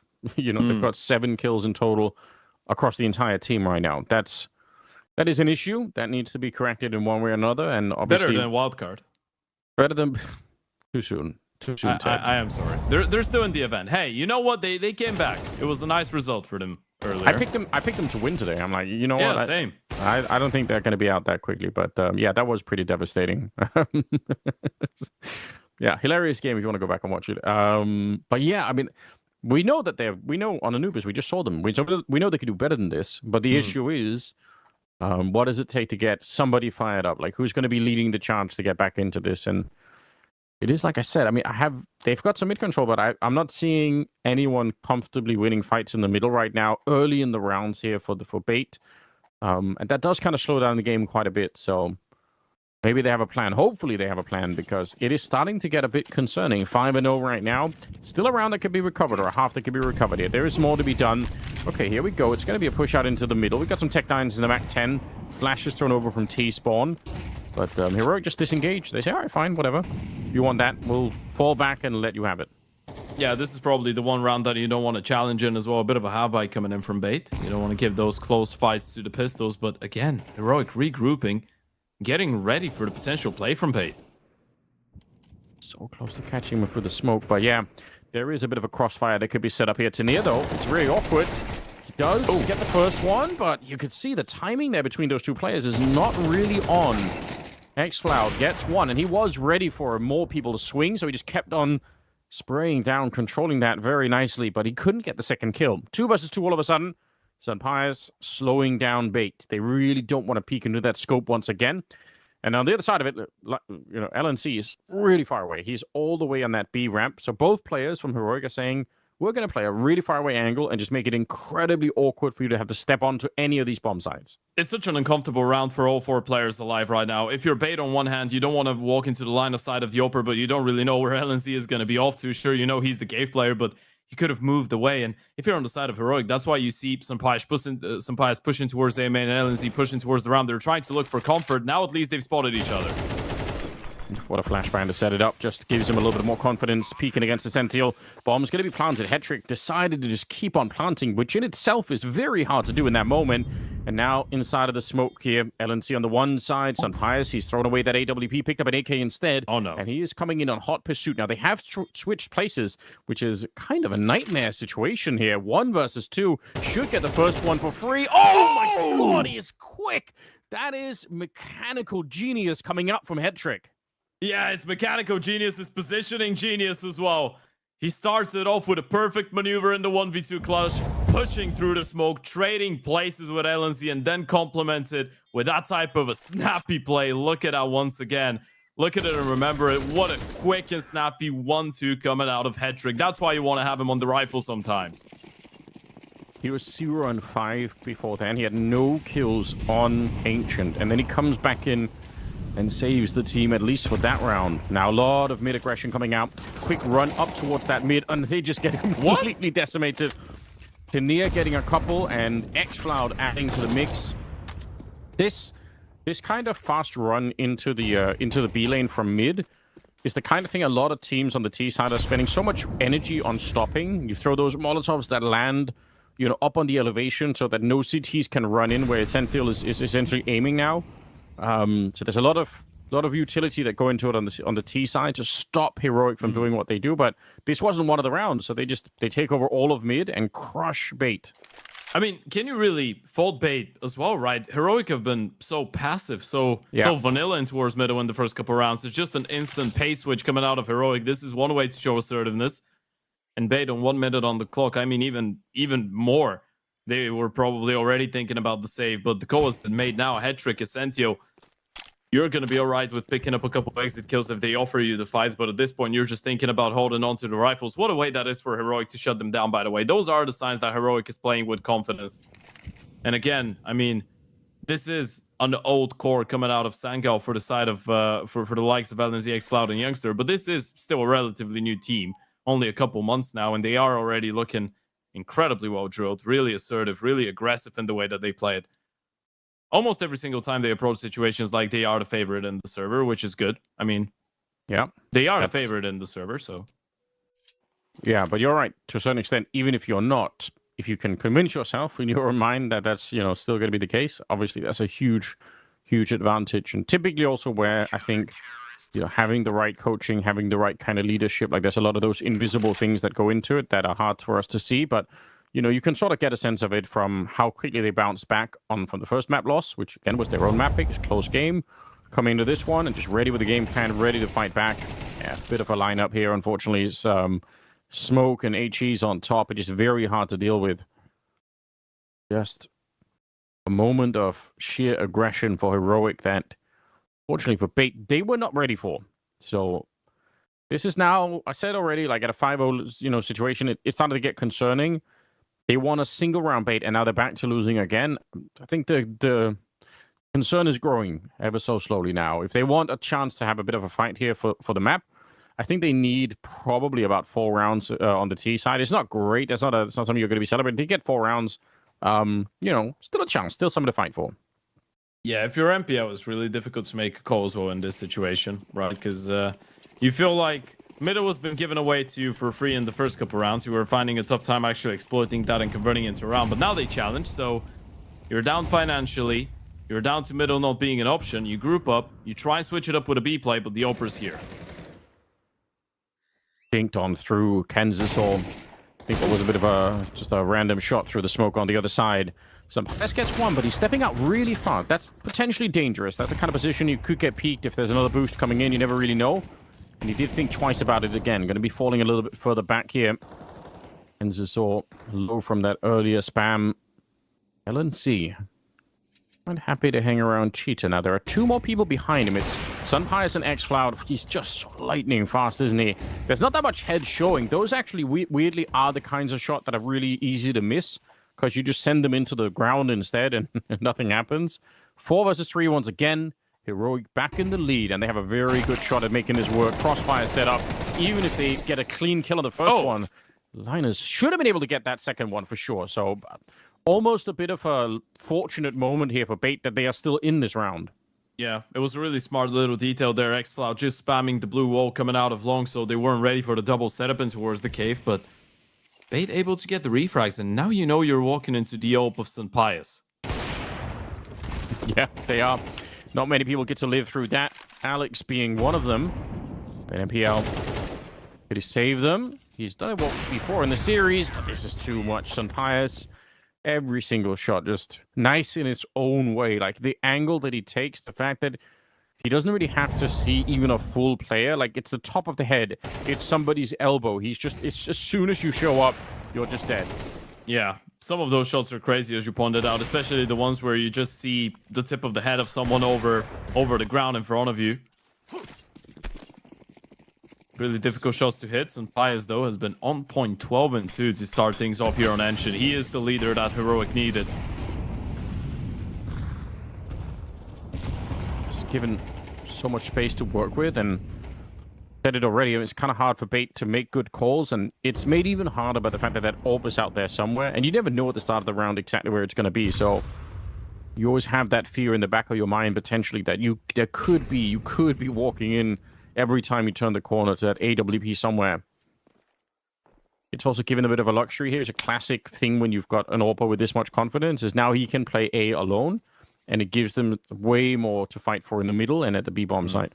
Yeah. One of the things that you touched upon earlier that we can kind of go back into is the fact that Senpai's time on Falcons, I feel like a lot of people even over-exaggerated how bad it was. The fact that I think he was the best playing player on that team, right? The Falcons in general, the project was just not looking that functional, but he was still having some of his good moments on show. And let's not forget, we're talking about someone that needed, 1 year on the side of Movistar Riders to prove that he's good enough to actually play on tier 1 level. And he's been incredibly sharp coming back into that heroic lineup. I agree with almost everything. For me, I would say I was really impressed with Madden at the end of that project. Like, I think he was really sick, but yeah, Senpai's definitely. I think people were way too quick to talk about how it maybe was all over. Definitely is not all over. 5 versus 3 in this one. Senpai's is 12-2. It's only about 17 seconds left in the round, so they're going to go for the bomb plant here. So far, so good. You could see Alex really wants to peek. He's so nervous about the fact that someone could be sneaking out of the back hole here. And that's exactly what Senpai's is hoping for. He's hoping that someone makes a little mistake, just gets a little bit too nervous. Okay. It's LNC to go down. This might be an opportunity here. Nice refrag coming in, and Senpai's the patience. It is paid off, and NPL is so far away that he just can't even do anything. He's just taking, all right, what can I do? Make a run for it. Try and do something in the next round. It's going to be an 8-1 scoreline. Yeah, I mean, even if he was a little bit closer, being down to 9 HP and a 1 versus 3 like this one, you know you don't have a single opportunity probably to pick this one up. So Heroic get another one on the board. 3 and alive right now. This surely feels a lot nicer, a lot better in comparison to Anubis. This is probably what Anubis should have been if you asked Heroic, by the way, especially on the back of the early start that they had on the CT side of things, but let that momentum go out of their way and ended up losing the map. This, though, has looked like an incredible recovery. Bates still do have an opportunity to come back into this one, Anders. I don't want to write them off. You get 3-4 rounds on the T side. You get the second half pissed around. You still could be cooking, but Heroic could easily get 10 if you don't get to work. Here we go. They're going to try and hit the B-bomb site hard and fast right into the crossfire. It's devastating on the other side. They were so ready for it. That's a crossfire that stretched across like 90 degrees, which means you... Like, whoever you're fighting, you're turning your side to somebody else, and, you know, they're also running out of the smoke. By the way, that smoke is their own smoke that they have to put up, and they have to do that because the incendiary is already thrown down from the CT side. So it's the plan is actually nice, and it's one of the things I've tried to pound out for a while now. I do think those kind of rushes can work extremely well because a lot of CT sides, they throw the incendiary, but then they just stop looking at the ramp. They say, oh, I think the incendiary will do the whole job. I just never have to look at the ramp ever again. And it does make me angry whenever I see that happening, but Heroic not leaving anything to chance. They were super ready. Also, Senpai's reaction right there, obviously this is just an educated guess, but the way that he was pointing with his finger on the monitor, it looked like he was proud of himself knowing what they were going to go for. So I'm just giving it a wild guess right now. Heroic just looked one step ahead. They don't seem surprised. The way that they started with the setup, the 90-degree crossfires you pointed out in towards the B-bomb side, it felt like they were ready for the possibility, for the chance of something a little bit quicker from the side of Bates. So now you're looking at the 9-1 utility, not really have plenty, minute 10 on the clock, and you've got just 2 smokes, 2 flashes to work with on the T side. And again, you're grouping up for a B play. At least this time around, you're going to have a little bit of presence coming out of Cave. That's going to be in the form of NPL, and the AWP of Senpai's is not posted here. Heroic still playing this one on a bit of a passive setup towards the back of square with Boftinier. And any moment now, LNZ, who just gave it a quick run in towards middle. 40 seconds. Oh, failed smoke. That is a failed smoke. Creates a giant gap, and Alex, in spite of that, I was going to say he's not happy to find that out. He actually did just fine. He said, all right, I guess I have to just work with whatever I have here. Huge gap in the smoke, and still picks up a double somehow. Does pave the way for a bomb plan. That's very interesting. Alex looking to see if he can do more. It's going to be NPL. Crouched in the corner. Straight couple of headshots here. That is laser accurate from NPL. And Bait giving us a bit of a taste. Sort of returning to something that we know that they could do. We saw it on Anubis. This kind of mechanics and the shots that we see hang out here, Not bad at all, but it's very, very late in the game to try and make a recovery. For the Bait side, not impossible, but so much work. They need the 9-3, they need the pistol on the second half. It has to, the path has to be something like that.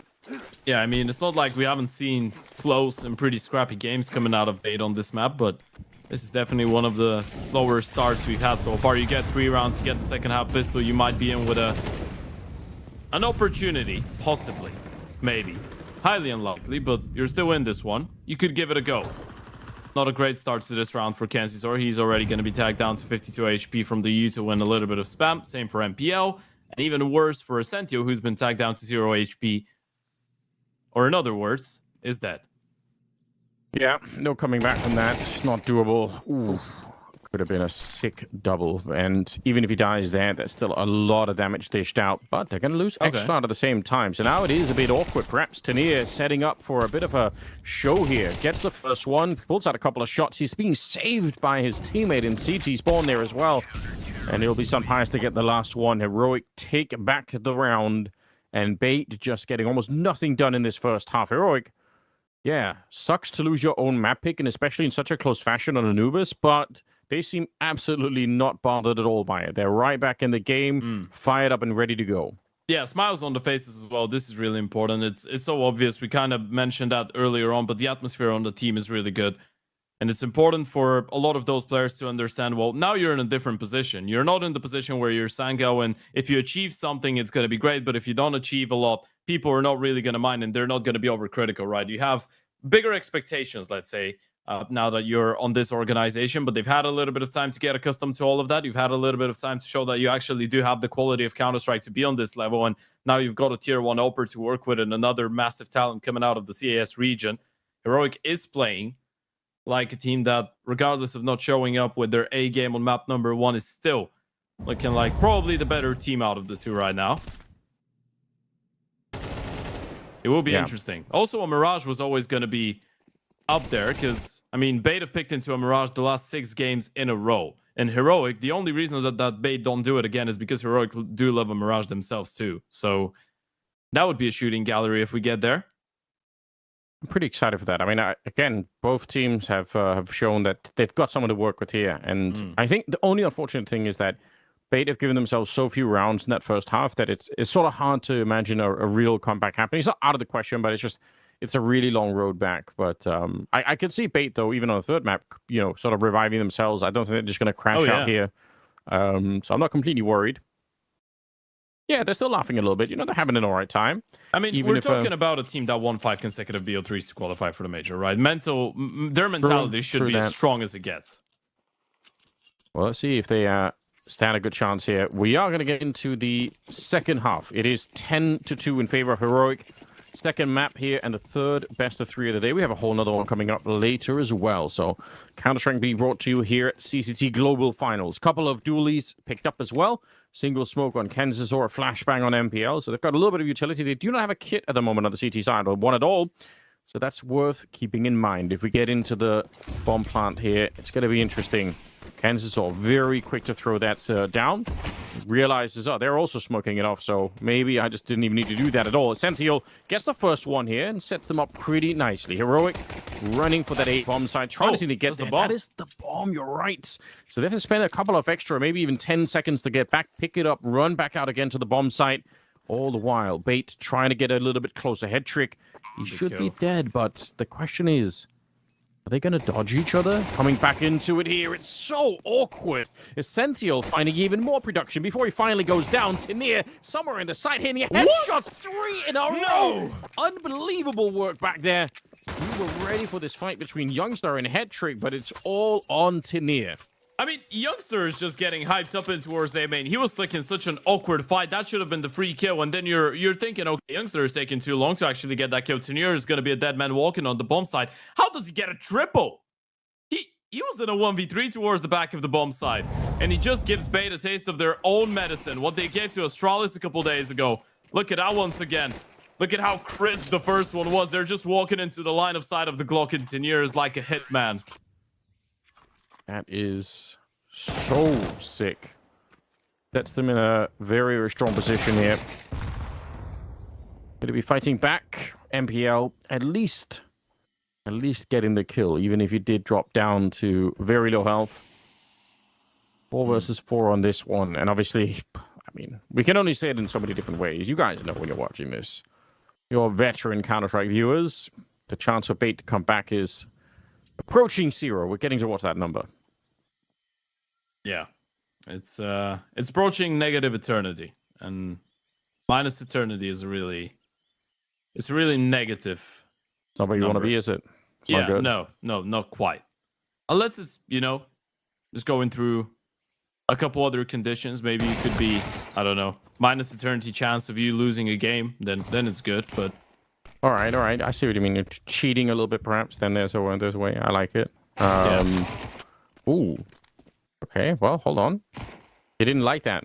They're fighting back. MP9 in the middle. I can't believe they're getting so much out of this. Just some hires left here. Long spray has 9 bullets left, but not going to get to fire even a single one. So probably one of the more likely round here, but Bait managed to pick it up. They're going to steal one of the AKs, one of the Galils, and hey, that's hard to imagine that it's not just prolonging the map, but we've been wrong in the past, and some of the more fun games are the ones where suddenly one team just makes a sick comeback. So we'll see what happens. Let's see. Maybe there's an opportunity. You know what? That's that type of a game in which Bait can just play free Counter-Strike on the CT side as well. Because you have that 1 map buffer. The third map is one that you're comfortable with. In your heads, you've already lost tension. So might as well give it a good go. When you're up against the B-Pop, this is one that you should be able to deal with pretty nicely. And if you are, you could get into an 11-5. And there I say it. They've already won that one pretty cleanly as well. Yeah, they really locked it down. Super important stuff here. I'm going to call it now. Heroic can't afford to get too relaxed right now. Bait is a team that's got that type of a comeback in them. You don't want to give them the chances. Yeah, I mean, it definitely is the kind of thing that you could be worried about here. It's really early on, so obviously the panic isn't there yet, but we've already seen it. The MPL on 10, Alex on 10, Senthiel on 9. They're starting to get their Kensasaw. He wasn't playing too bad really on Anubis, but I still would say there's probably more that we can see out of him. Like, he's probably a better player than we've seen in the series so far. Maybe that is still to come. Yeah, definitely is. I mean, the entire purpose of him coming into the team was MPL's not going to be the #1 star whilst being BC.Game leader anymore on the rifles. Alex is going to shift into being a lot more of a supportive player as well. And Kensasaw will be one of the carries. Bait do lose 2 players, by the way, in the process. This is not fantastic, but at least you've got the money to back it, and you're going to be able to get hat-trick in a big green for the next round. Rifles for everybody else. That was just, of course, a pretty protocol conversion against the pistols. This is where it gets really interesting. This is the 1 buy round that Heroic could win, and all of us could just forget about Bait's push into that second half even existing. But if Bait are able to steal this one away, Anders, I do start believing. I will start believing in this comeback. This is the 1 buy round for me. Okay, you're drawing the line in the sand here. This is where they cross the Rubicon, so to speak. Maybe 5-11.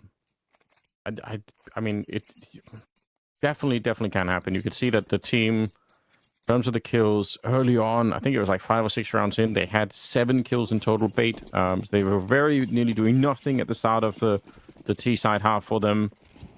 That's changing every round that goes by. They seem to be warming up a little bit here. xCloud trying to get thrown into the middle and take one of those early battles. Again, I think it is a real luck. If you have somebody who's comfortable doing this, it is very, very nice. It does afford you some more options to play a little bit faster on the T side. It seems like xCloud, at least for the minute, quite happy to try and take a shot at it here. They're going to be all the way in the red room. Scary when the T's get to control that early on the game. Yeah, but look at A main at the start of the round, right? Headtrick and MPL with a double push to clear that one out, and with the deep smoke, you've pushed the T's away, so you will be aware of the possibility of Heroic taking some space in towards red, and Bait starting to regroup as if they want to fight middle here.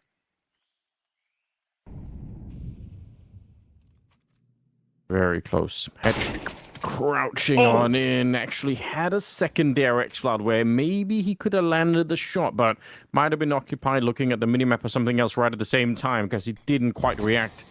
Goes down. 40 seconds. Deep smoke on the B side. Trying to see if they could cause a bit of a distraction. The bomb is still in the middle. I still think they're waiting for an opportunity to see if something's going to happen. Youngstar over on the other side. Is he going to be just exploding through to take down MPL? It might not make a difference any longer. They've lost Linus double HE that late in the round to nearly blow up Tania, and I think they've realized, yeah, this is over with. They're going to be saving the rest of it here. Heroic, not even getting a chance to really fight in this round. So 6 on the board for Bait. They also, importantly, get to save every... Oh, say that. I cursed him. Nearly every rifle. Yeah, 4 of them. That's going to be good enough. 3 AKs, so you can get something optimistic out of it, but in general, this is looking like a really cohesive CT side at the start from Bait, right? If you want to dissect the round, the double push in towards A main to start, you know that's giving you a little bit of time to deploy the Yuto and then regroup and go in towards middle. Good awareness shown by Hetrick, getting that kill in towards red. If you're Bait, this is one of those rounds that make you feel really good because you know Heroic never really got to actually execute the plan they had for the round itself. They were at all times just forced to try and fake you out, try and give you something and see how you would react. And every single time you were reacting pretty accordingly with bullets. That is the reaction that Heroic are not after when they're playing for information. I mean, listen, it's pretty efficient, you know? It's not the only way to go. We've got HEs, we've got Molotovs, but bullets are, you know, they're kind of a go-to. They're kind of a classic in many ways. So I would recommend that too. Yeah, sure. I like snowballs, but we don't have that in CS2 right now. Remember there was paintball with snowballs in 1.6. Yeah, I played a couple of really weird mods that involve stuff like that too. Maybe we can bring it back. One day the modding community might return to Counter-Strike. Who knows? Maybe Valve will give us a scripting language and we can start building more fun things again. Get him back, Valve. Get it back. Tania takes a bit of damage early on. Sapire's sticking around for the fight. He's got a teammate with him, but unfortunately, maybe not. NPL wanted to stick around, wanted to do a little bit more, and unfortunately gives up his life for the effort. Tania's taking out a Senthiel on the other side, and Hetrick here, he's very lucky to get back around. Now, there is a teammate that they're not going to be ready for. They were really hunting to try and put pressure on Hetrick. They thought they'd had him locked back there, and instead there was another teammate on the A-bomb site ready to take on over. So, slightly more expensive round, maybe a couple of wobbles there on the side of Bait, but still one that they pick up and win. And Heroic, it started to get more tricky. Maybe the nerves are going to be building a little bit here. Bait is holding on. I mean, you can tell that Heroic are still trying to play that assertive, really proactive Counter-Strike. What Heroic is trying to do right now is make sure Bait don't go for an aggressive play that gets left unpunished, right? Every single time they make a move, we need to be able to counter. We need to try and fight it back. But as of right now, you've just been shot right into the face every single time you've tried a reaction like this one. And now some of the other individuals on the side of Bait are starting to wake up as well. This one has not really been the MPO and Hetrick show. MPO is still putting up a good performance, but now you've got Alex and the Sentio as well, stepping things up as the supportive elements. Okay, well, X-Cloud's dead and gone right at the start. They're going to try and speed it up towards the B ramp, and because of the smoke is already down, they have a bit of a chance maybe to get the bomb planted if they want to. Instead, they're going to try and fight towards the cave. Alex would love to power through, but it is risky. You should be winning this round, Bait. You're in a good position, especially with the timing. That's sick. LNC, I think, was ready to throw a grenade just on Pius in a 1 versus 3 with a Tech 9, and there is no world in which he should be able to do this. Gets the first. He's very low on health already. They know exactly where he is, so just take a deep breath, guys. Don't panic now. You've got time. You've got everything you need right here, and he only has 13 bullets left. He has escaped a bit, and actually that's more of a problem now that he's around the corner. If he could have kept on escaping further back, you almost wonder if trying to go for a wallbang or something might have been a better chance, but regardless, it will be Bait to pick up the round. Again, another one that's a bit close, a little bit more stress perhaps, but Heroic, they're starting to feel that discomfort as well. Maybe 10 rounds in the first half wasn't enough. Yeah, there's no way the problem is 10 rounds not being enough, right? You got to go for a tactical timeout right now. Maybe the right moment for Heroic to slow things down, and there it goes. Have a bit of a conversation with Sol, get him involved. As we said, both teams have been using a lot of those, and the issue for Heroic, this is the final one. So if there was a moment for a tactical timeout to result into a direct round conversion, it would be right now. You don't want to have that full investment with the open hands of Senpai's utility all over the place. A tactical timeout before the start of it go down the drain. If it does, then you're going to be in a sticky situation. This is no panic stations just yet, but it will be if you let Bait get one more. And as you said, 10 rounds on halftime should be enough. Should be, right? We were already discussing that third map, saying, oh, you know, Mirage out there, that'll be interesting, you know, good series, all 3 maps, we love it. Maybe Bait will find a way to deny us even having a chance at that. 8-11, the money is looking good, everything's working. We've already seen 1-1-11 come back out of Bait so far this event. Yeah, I mean, the fact that that's the case almost makes you think, well, that makes it even more unlikely that it happen again. It's so rare. In modern-day Counter-Strike, I feel like those comebacks are so hard to come by. Hat-trick to begin, taking down LNC. Kenzisaw is going to be dropped next in the donut, and they're putting the speed on. Flashbangs are good. NPL has to get maybe more. He stayed alive a little bit and is close to the headshot. Hat-trick back here, unable to find a shot in the gap, and 3 versus 3, as they will get the bomb planted. Alex goes down, but a swift return. Round, once again, not over here. Essential sneaking up. Yeah, they're going to try and see if they can fight him. He's so close to doing it. Youngster, he knows. Grenade goes a little bit deep here, and he just wins it.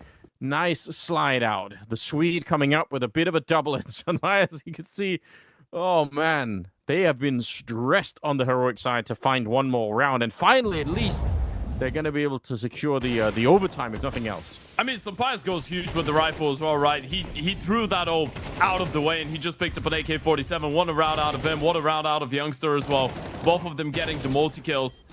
Youngster able to clutch it up in the 1v1 towards the end. A triple kill for him in the round. We talked about the impact that Youngster has been bringing to the table lately. And this is where Bait are going to start feeling the pressure as well. I feel like we're in a tactical timeout for them now, as they get it so close. And yet, it's still so far now. Heroic do get one over the board or over the line. And it was a damn close one. Goes down to a 1v1, and Youngster was so low on HP. I mean, at this point, you don't really care. Beggars can't be choosers. The way that you close it out, it doesn't really make a difference as long as you do. Yeah, find a way to get this one in. All it takes is one good opening. One moment here where you can crack the defense. And you've got to get on a third map. Heroic. It's really tough to come by these rounds, but that's a nice little flick to begin with. Make it a double opening, why not? Hat-trick. They must know that he's alone. The temptation to just run him down here, it's got to be huge. There is a flank coming in. Kenzisaw, and we said we've been missing him a little bit here. He's made his way through the smoke. I don't think they realize he's there yet. Gets the first, ready for more. But again, it's Youngster coming in. He's been so good with the headshots. Hat-trick hunting it down. It's NPL to line a bit of a double. Hold on, hold the phone. Heroic. They must have thought this was it. This is the round where they get that third map, but that's up for question now. Hat-trick does go down. Do they know where NPL is? He was in the red room, but for all xCloud knows, he could have already rotated out. He's going to fake it once. Ready to catch him, but he dives into the corner. It's so close. Great play for xCloud to understand the scenario. Now he's doubting it a little bit again here. Reposition for NPL. He's in the corner. I don't think xCloud knows. I think he has the advantage. NPL. He spotted him. Did he? Did he actually see him? Surely he did, right? I'm not sure. Maybe his teammates did. Yeah, he's looking for it. You're right. He did. xCloud to take him down. Heroic to find a way onto a third map. A lot of relief on them there. That was not an easy map to win. Yeah, not at all. Not an easy one to win. Not an easy game for the side of Heroic, all things considered. Another incredibly one-sided start. And hey, you know what? We've seen a lot of first things today. First of all, we saw Heroic struggle to finally convert a map and finally lose a map in a best of 3. And then we see Bait get denied a comeback that felt like was happening. So we're getting the best out of both worlds. And it kind of feels like this series just deserves the third map. I think it surely does. Wow, I mean, again, the fact that you get to that 10-2 scoreline and then you still end up running into a little bit of issues, that's a wake-up call. If the first map wasn't, then I think they must know by now, Heroic, that Bait are the real deal. They are a hard team to put away. We'll see what the analysts say. They're going to break it all down for us before we get into that third map on Mirage. Tricky game from both sides here, but at the end of it all, Heroic come out on top. And I don't necessarily feel as though I saw the best out of both of them, especially on their offenses. Actually, pretty embarrassing if I had to like really like break it down.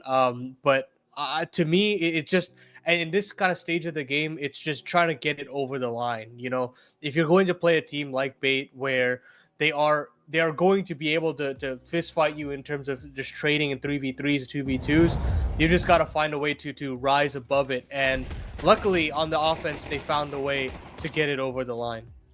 Yeah. I mean, they just needed some of that, confidence building. I will give Heroic some credit for the fantastic defense that they put together there.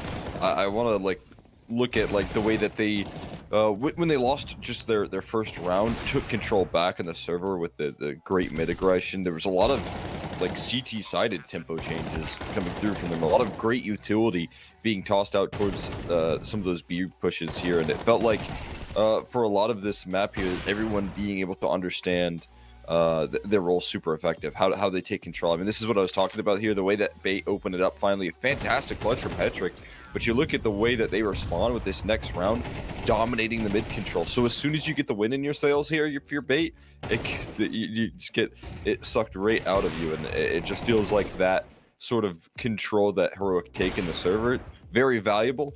Like you said, though, it does lead to some struggles in the T side. Off to a bit of a slow start for Heroic in that second half. Couldn't really get the track of things there, and that does offer up some concerns. But the way that they do close it out, the relief that they felt in the 12th round of being able to close it out pretty quickly with the X-Cloud clutch, it brings up a little bit of belief that they're looking confident heading into this map 3. Yeah, I think Tenier was just exceptional on the defense. I felt like he was such a menace in middle, always willing to duel, whether it was close elbow or from the deep red room angle. Keyed on nading open the smoke a couple of times if he wanted to, and I think he did a very good job at that, and it really did allow for Sunpius to have just the most beautiful rotations. It's something that even happened on Anubis a lot, but since they couldn't actually win that map, I don't think we talked about it as much, but he was still definitely a force in terms of how effective those rotations are. I think that's something that's a little difficult to do in this day and age where these defaults, I think, rock back and forth.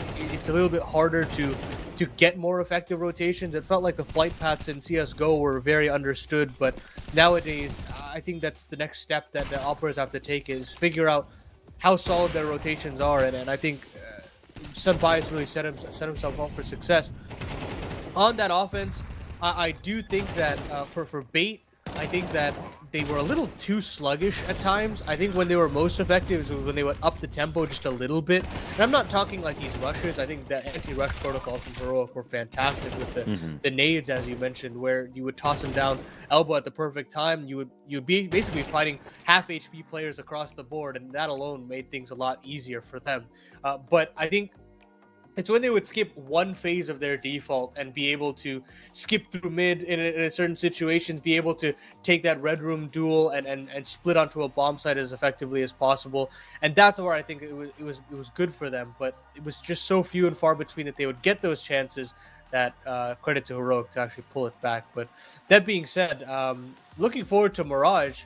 This is the map to end all maps in terms of trying to play brawly Counter-Strike, and that's what makes me very pumped for this one, because I don't necessarily think I have a necessary favorite, because on one hand with Bait, you've got the X factor in terms of winning late round situations, winning late game situations with players like NPL and Headtrick. Even Alex and Essential can get you over the line at once upon a time. But on the other end for Heroic, you just talk about the chemistry that these guys have on their defenses, and how I think Linus, it takes him a little bit of time to get involved into figuring out how to call on these T sides. But when he does, it feels like he does have a really good handle on things that could make things for a little bit more exciting on that final map. Yeah, I mean, I'm with you in terms of the cohesion of the CT side. I think there's just so much faith in every anchor player here for both teams as well, that I think you're going to see a lot more action towards middle early on. It's going to lead these teams to kind of try and fight for that control. And that's always something that I think is very valuable out of the Bait squad there, is that when there's a lot of emphasis put towards middle, those extremity T-side players can get really, really active. So I do feel like there's some excitement heading into this map 3 if they can rebuild some of that confidence to get back into the swing of things. That could be exactly what they're kind of gunning for here. That's how I've watched this team, win some of their toughest matchups on Mirage as well. Well, before we cut to a break, we will have a little bit of an announcement for you, as you might have seen on Twitter, on the CCT Twitter account. We have the announcement of Season 3. Super exciting stuff with over 40 events across 4 regions and a prize pool of more than $1,250,000. And honestly, I'm really excited for something like this. I think CCT has bolstered the Tier 2 scene, and in a more uncertain time with VRS, I think it's been a huge boon for teams like a Bait in certain situations to get the chance to play in on MRQ. So having 40 events is going to be really awesome. We have 20 events over in Europe, 10 events in South America, 4 in North America, an introduction of 4 events in Oceania. So great for the Australian scene as well. And then the coolest thing, I think, the tidbit with the development in Season 3 is 2 Europe-based Tier 3 events for a potential on-ramp for semi-professional teams and grassroots organizations. I know that's something that a lot of the smaller organizations that are bowed out of CS were talking about, and I think that would be super awesome for them to potentially come back in. I don't know what you think about this, Cole, but I'm pumped. Yeah, I mean, I've been sticking around for so far all 3 seasons of CCT, and as things got a little, complicated with the VRS, it's been cool to see them commit and stick around in Counter-Strike and actually, again, put effort into developing even further down the grassroots scene, right? They've already done a lot of events here, so many countless events in Tier 2, but then now going further down the chain with even more CS for more opportunities to make it into the rankings of Tier 1 and Tier 2. So really cool. Looking forward to seeing how CCT Season 3 kind of lifts off there. That should be kicking off, I believe, on May 1st as well. So that'll be when we see events start April to arrive 30th. here for Yeah, Season even 3. sooner. Yeah, so even sooner. They're pretty sick to see there, and I'll be a big part, as I'm sure you will be. But with all that being said, we're gonna be kicking this one off to a quick break, guys. When we come back, we're gonna be hopping into Map 3. It's gonna be Mirage. Make sure you stay tuned.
One map to decide it all, ladies and gentlemen. Bait taken on Heroic. Anubis and Ancient are history. At this point, they are Ancient. And we're going into the future. The future looks like a mirage. And I'm honestly incredibly excited. Welcome back to the CCT Global Finals. My name's Ted. I'm joined by Anders. And we're ready to jump into the third and final map of our third best of 3 of the day. Anders, I don't want to put you on the spotlight. I don't want to throw you under the bus, but I will. Who's taking this one home and why?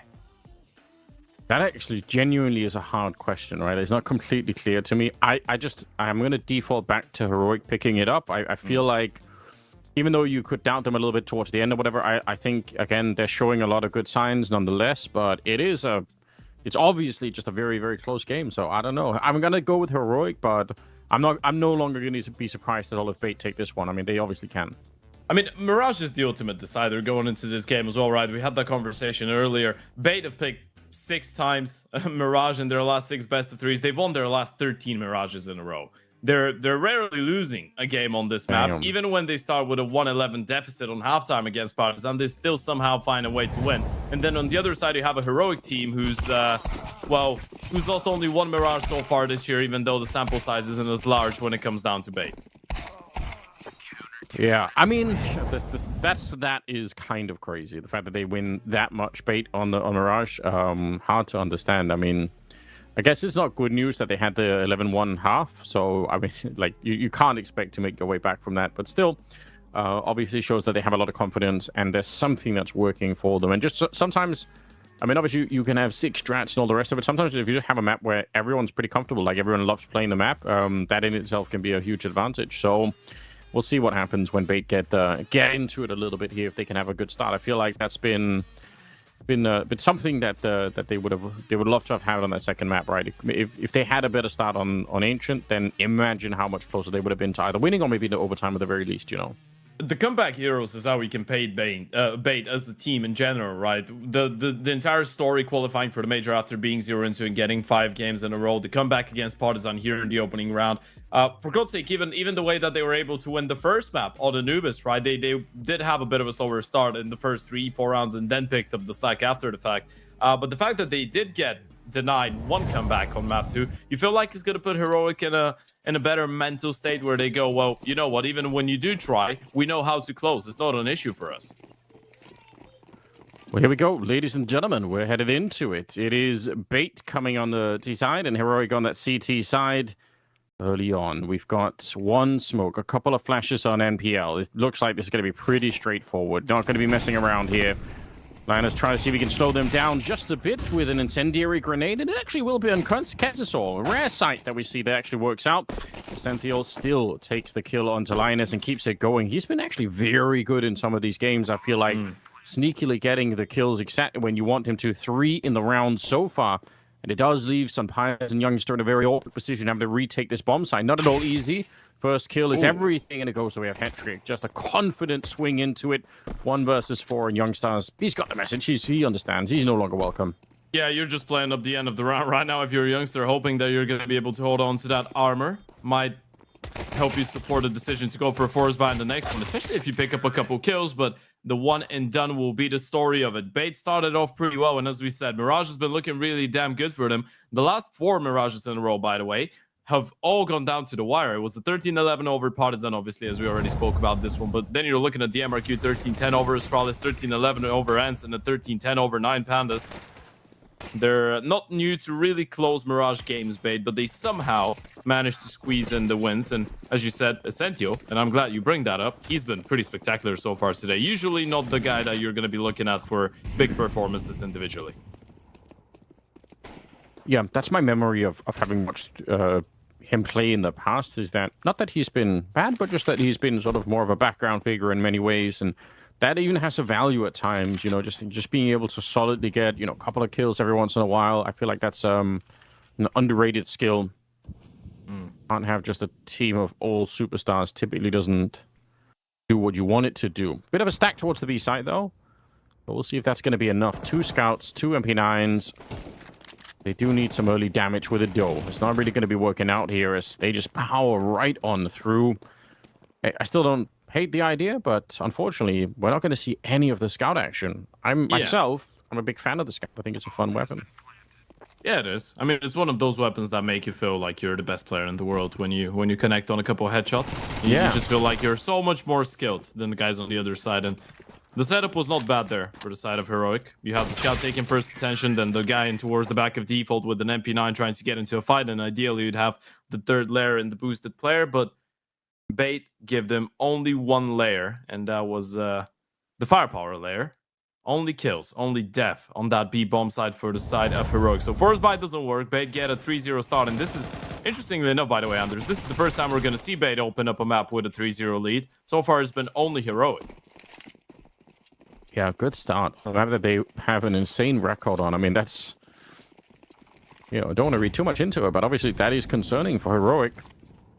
I mean, CAS teams on Mirage has always been dangerous, right? Even if you want to go back a couple of years, whenever you've had those flashes in the pan teams coming out of the tier 2 scene, for example, let's take a look at Forza and Jerry.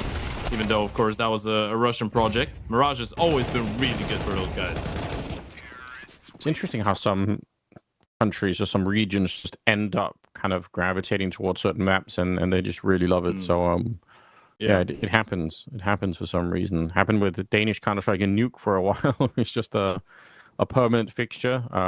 Yeah, across all Danish IGLs back in 2014, 15 kind of times. Carried over into today still. So old school train as well, right? It was really good for Danish teams. Yeah, they had something going on there. Yeah. Now nobody's playing train, unfortunately. I still think that will change. I think we'll see sort of a return of it. I just think everyone is waiting.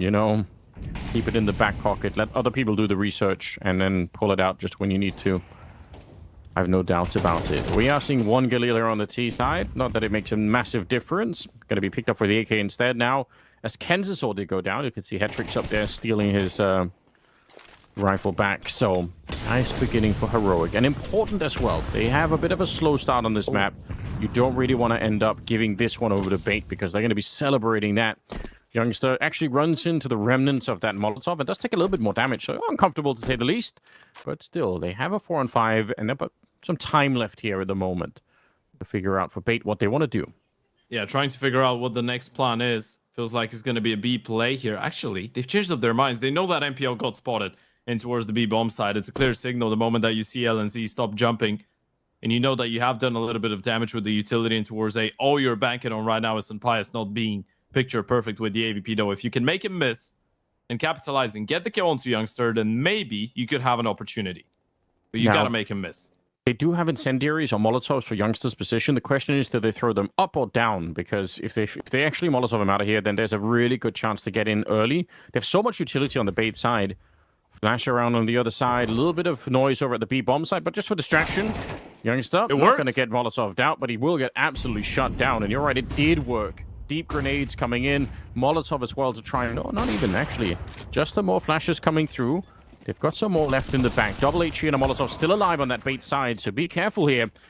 Fire out is X-Cloud, and nobody seems to know. They have no idea. They don't need to know. Who cares? What a flick from Hetrick. I can't believe the fake actually worked. I mean, sure, they didn't rotate away from the bomb side, but Sampai's moved away from his angle, and that allowed them to actually get out of the ramp, and now he's going to get executed to the back of the head. No open, the next one for the CT side. Money's looking dire, and Bait is keeping it going. And there's going to be a little bit of frustration now for LNZ, definitely. You feel like you didn't really get faked too much in towards the B bomb side. Might have been a moment of miscoms as well. Didn't feel like the B players were feeling the pressure, but maybe because it was 15-20 seconds on the clock, you just assumed there was going to be a B play after all. Senpai has moved slightly. Same for Youngster in towards the A bomb side. Both of them get punished for it. In the case of Senpai, his teammates got punished for it. That was definitely a round that if you're Heroic, you feel like you should have been a little bit more competitive in. It's so interesting how...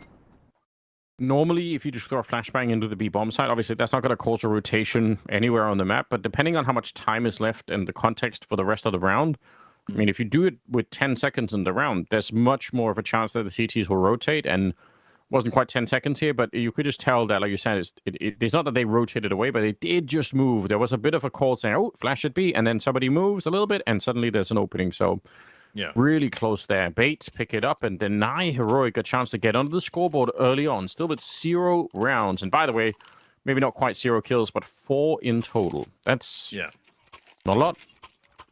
I mean, sometimes all you need is to just make the Opera look away for a split second, right? And then you've got him boxed in. He doesn't save. He doesn't fire a single shot.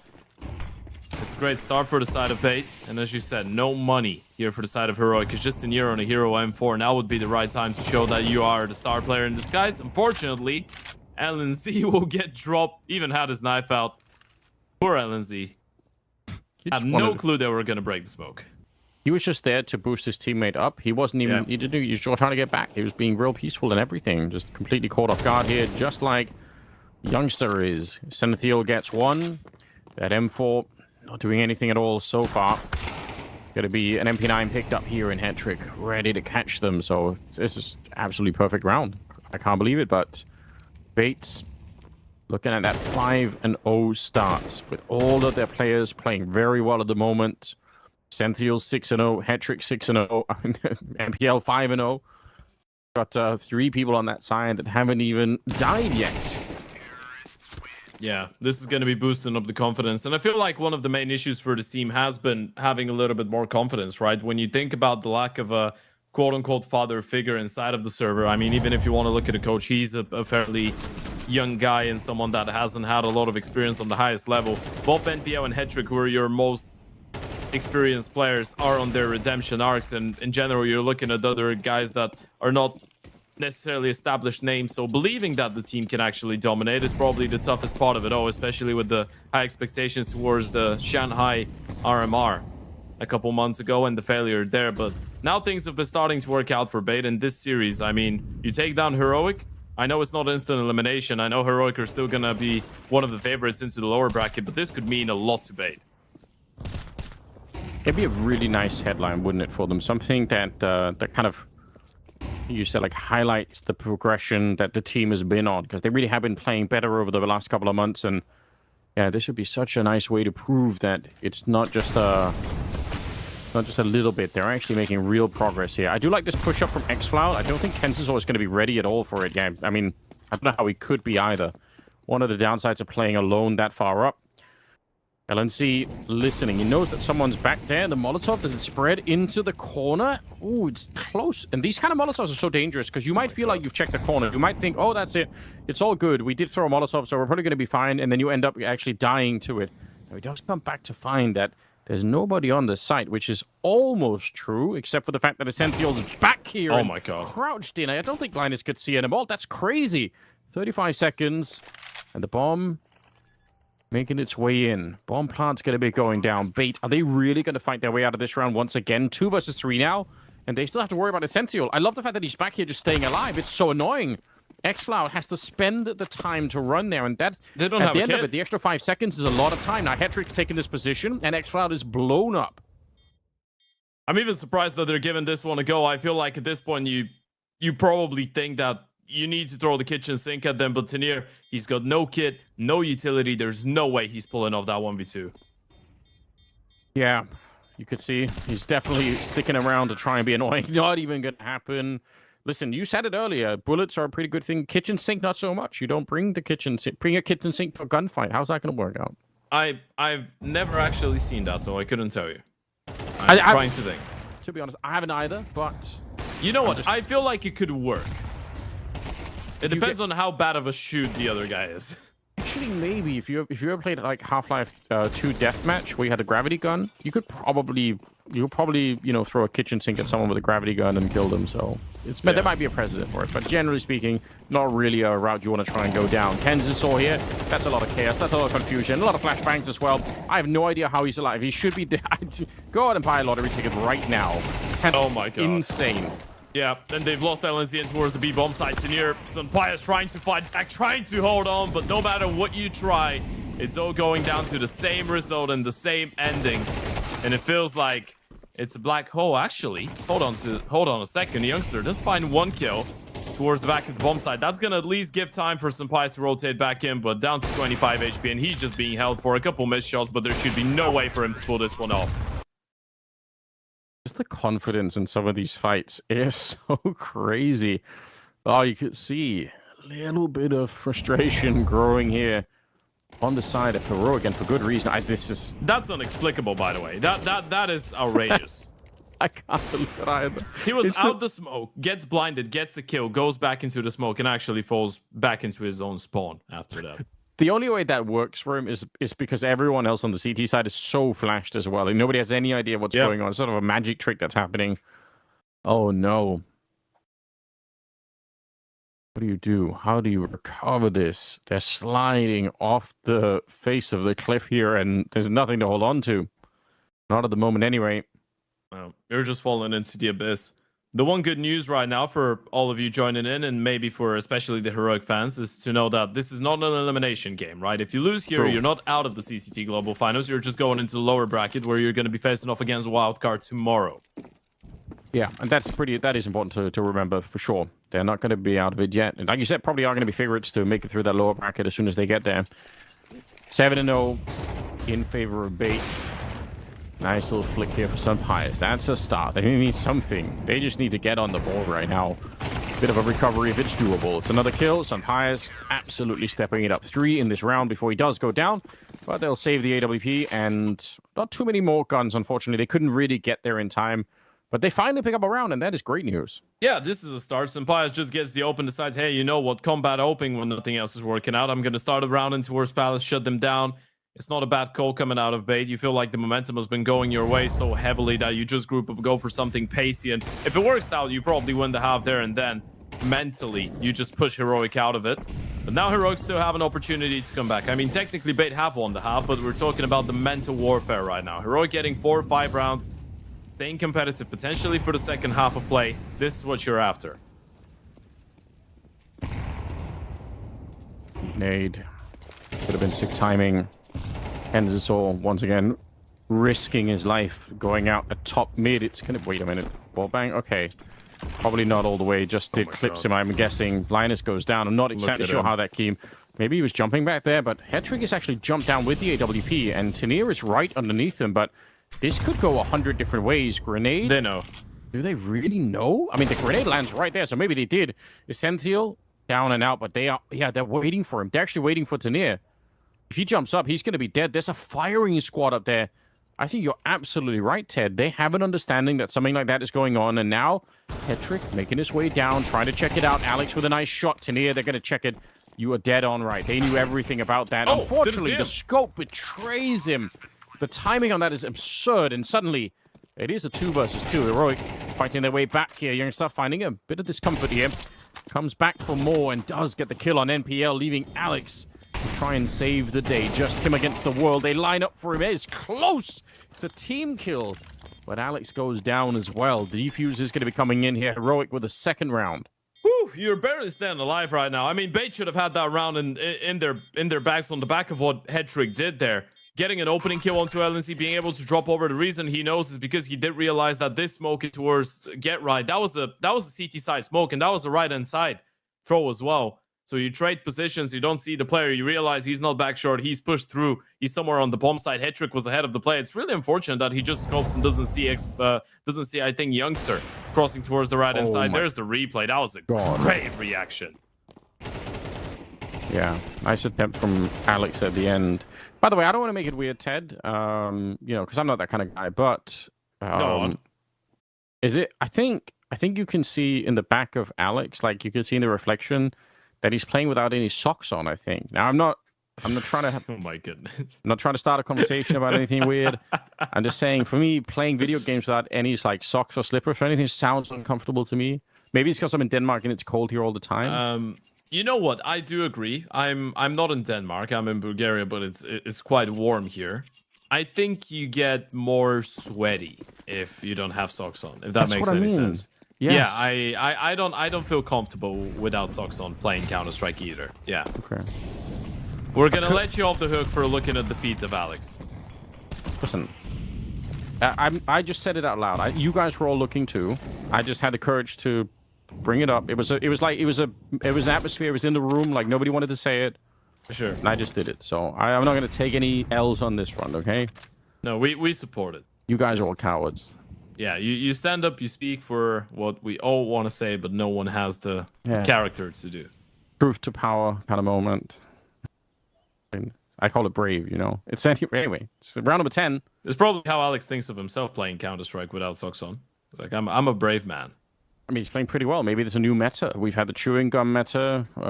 Maybe... Yeah, you go barefoot on a big stage.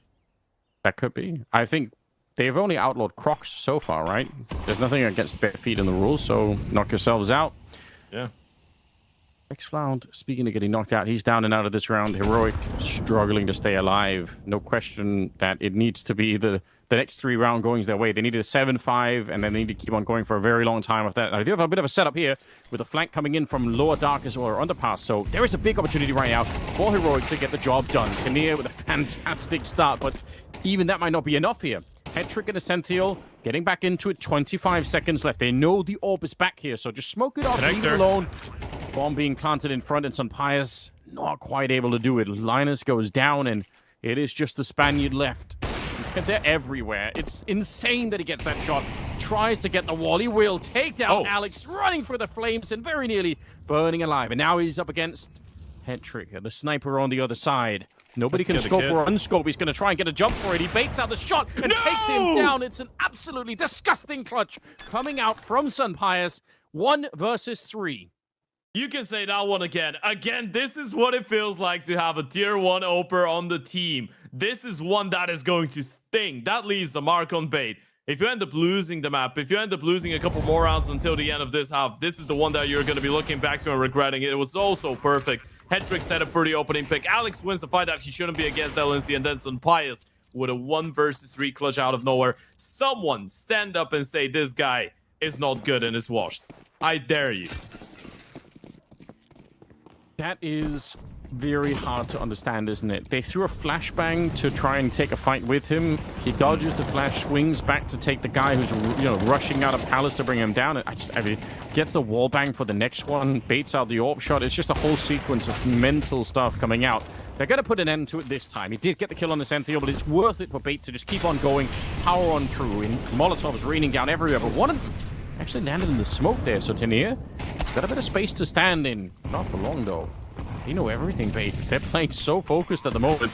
Round number 11 here, and with the bomb already planted, this is sick. More smoke raining down. Heroic have to take big chances to try and break through, and somehow they're still in this round. 2 versus 2. Staying alive a little while longer. Alex going to get the shot on the first, and now it's up to Linus. Did he actually do anything? 1 versus 2 here. He snuck through. There's so many grenades down. They don't really know where he is, but did they spot him? I think they might have seen the gun barrel. Hetrick certainly was ready for that one. And he's so low on health. He's got no chance for it. Alex with a nice double. Never seen so many grenades thrown into such a small part of the map. I think everybody lost track of what was going on there. Yeah, there's been so many chaotic rounds, by the way, like this one. A lot of utility in towards the B-bomb side, a lot of flashes and smokes in towards middle. Chaos has been probably the main point, the bottom line of this map so far. But again, what a response coming out of Bait, and that's the 3 versus 5 that you convert on the back of the great awareness as well, realizing that there was a smoke that spread out, extinguishing the Molotov there. NPL being aware, getting a triple kill.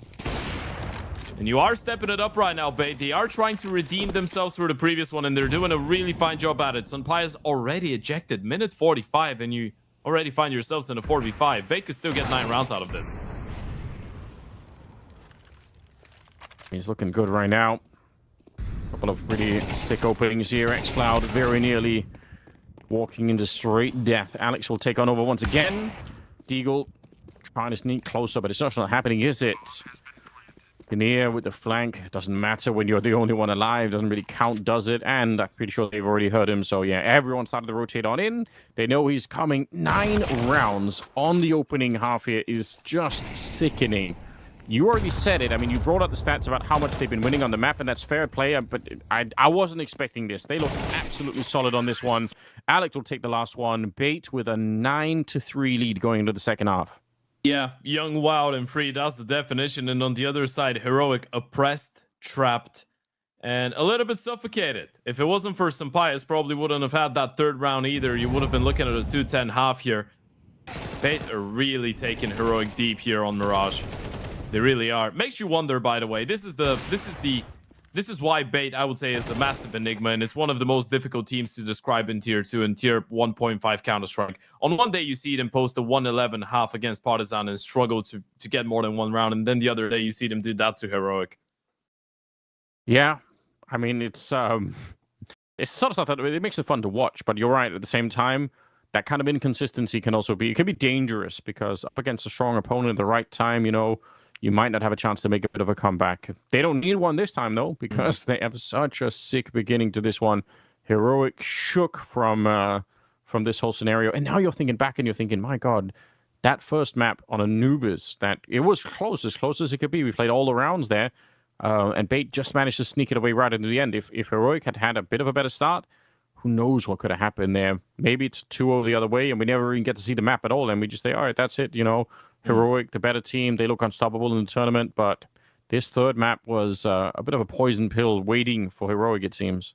Yeah, and if you're some pies, you're going into that second half thinking, well, I've been stepping it up individually so much, I gotta do a little bit more. You're looking at the big man, and it doesn't really feel right to be looking at him after all the crazy rounds he's had so far this series, but it might have to be him once again. xFlout, Tenure, they haven't really been able to show up as much as you'd expect out of them. No, you're right. Somebody's got to help Sun Pies out. Can't just be the one-man show, most especially because on the Bait side of things, they've got so many players that are playing well at the moment. It's like they're not lacking in that department. But here we go, ladies and gentlemen. Second half is coming up, and it's the final map in the series. Bait versus Heroic. Loser goes down to the lower bracket, and we'll see what happens down there. But for the minute, Heroic, if they want some kind of sickening comeback of their own, then it's going to have to start pretty much immediately. We've got a smoke and a flashbang, and then it's just going to be raw pistols from there on out. Yeah, good news is right now for the side of Heroic. By design, this is an A play for the pistol. Bad news, Beta have so many players in creepy positions where they could just get a kill and disappear. MPL holding the cross. Kenzie's in towards short. Alex, he's just going to spot out a couple guys and then fall back into towards Thicket. It's going to be really difficult for Heroic to get any comfortability towards that bomb side. Definitely will be. Bomb goes down. Now, there is a smoke and a kit onto Alex. That is something to definitely notice. Maybe they can get on there. That's all they're thinking about right now. Just get that smoke down. The pressure is going to be on, and it'll be fun to see how Heroic react. How panicked are they going to be once they hear that smoke going down? Because it's such a big clue that someone is about to go horribly wrong. There's the smoke. Essential going to get the first headshot there. Bomb not quite being defused yet. Now they're going to be on it. Alex inside. He's already deep into it. They're trying to find him, but they won't. Everybody else preoccupied. It's a classic way to win a round like this one, and it will be Bait to pick it up. Devastating news, obviously, for Heroic. Yeah, I mean, you see the smiles on the faces of Bay right now. They know this is not a round that they should have been winning, but this is the type of retake that we talked about on Enshin as well on the B-bomb side. You just group up one guy playing a little bit later in towards jungle or in towards connector. Under those circumstances, it didn't even work that well for Kenzie's Or, but you make your way into the bomb side. The T's don't give you any fights. They're all hiding or waiting for you to get onto the side and tap the bomb, and you're like, well, you know what? Screw you. We're just going to deploy the smoke. Try and stick it. You don't want to give us the fights. We don't want to give you the fights either. We're not even going to look for it. Alex gets the defuse straight away. Heroic final tactical timeout. This was definitely one that is quite difficult to swallow. At least you're going to get a little bit of time to talk about it, but this is the forest buy that you're putting pretty much everything into. AK dropped into the hands of Sun Pies. He's going to be the only one left with a little bit of residual cash for the next one, potentially.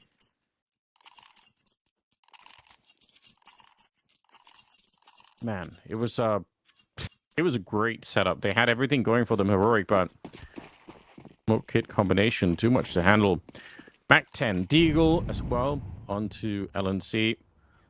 Classic smokes towards both window and at top in position, so definitely making it very clear that you have an interest in getting some control here at the start.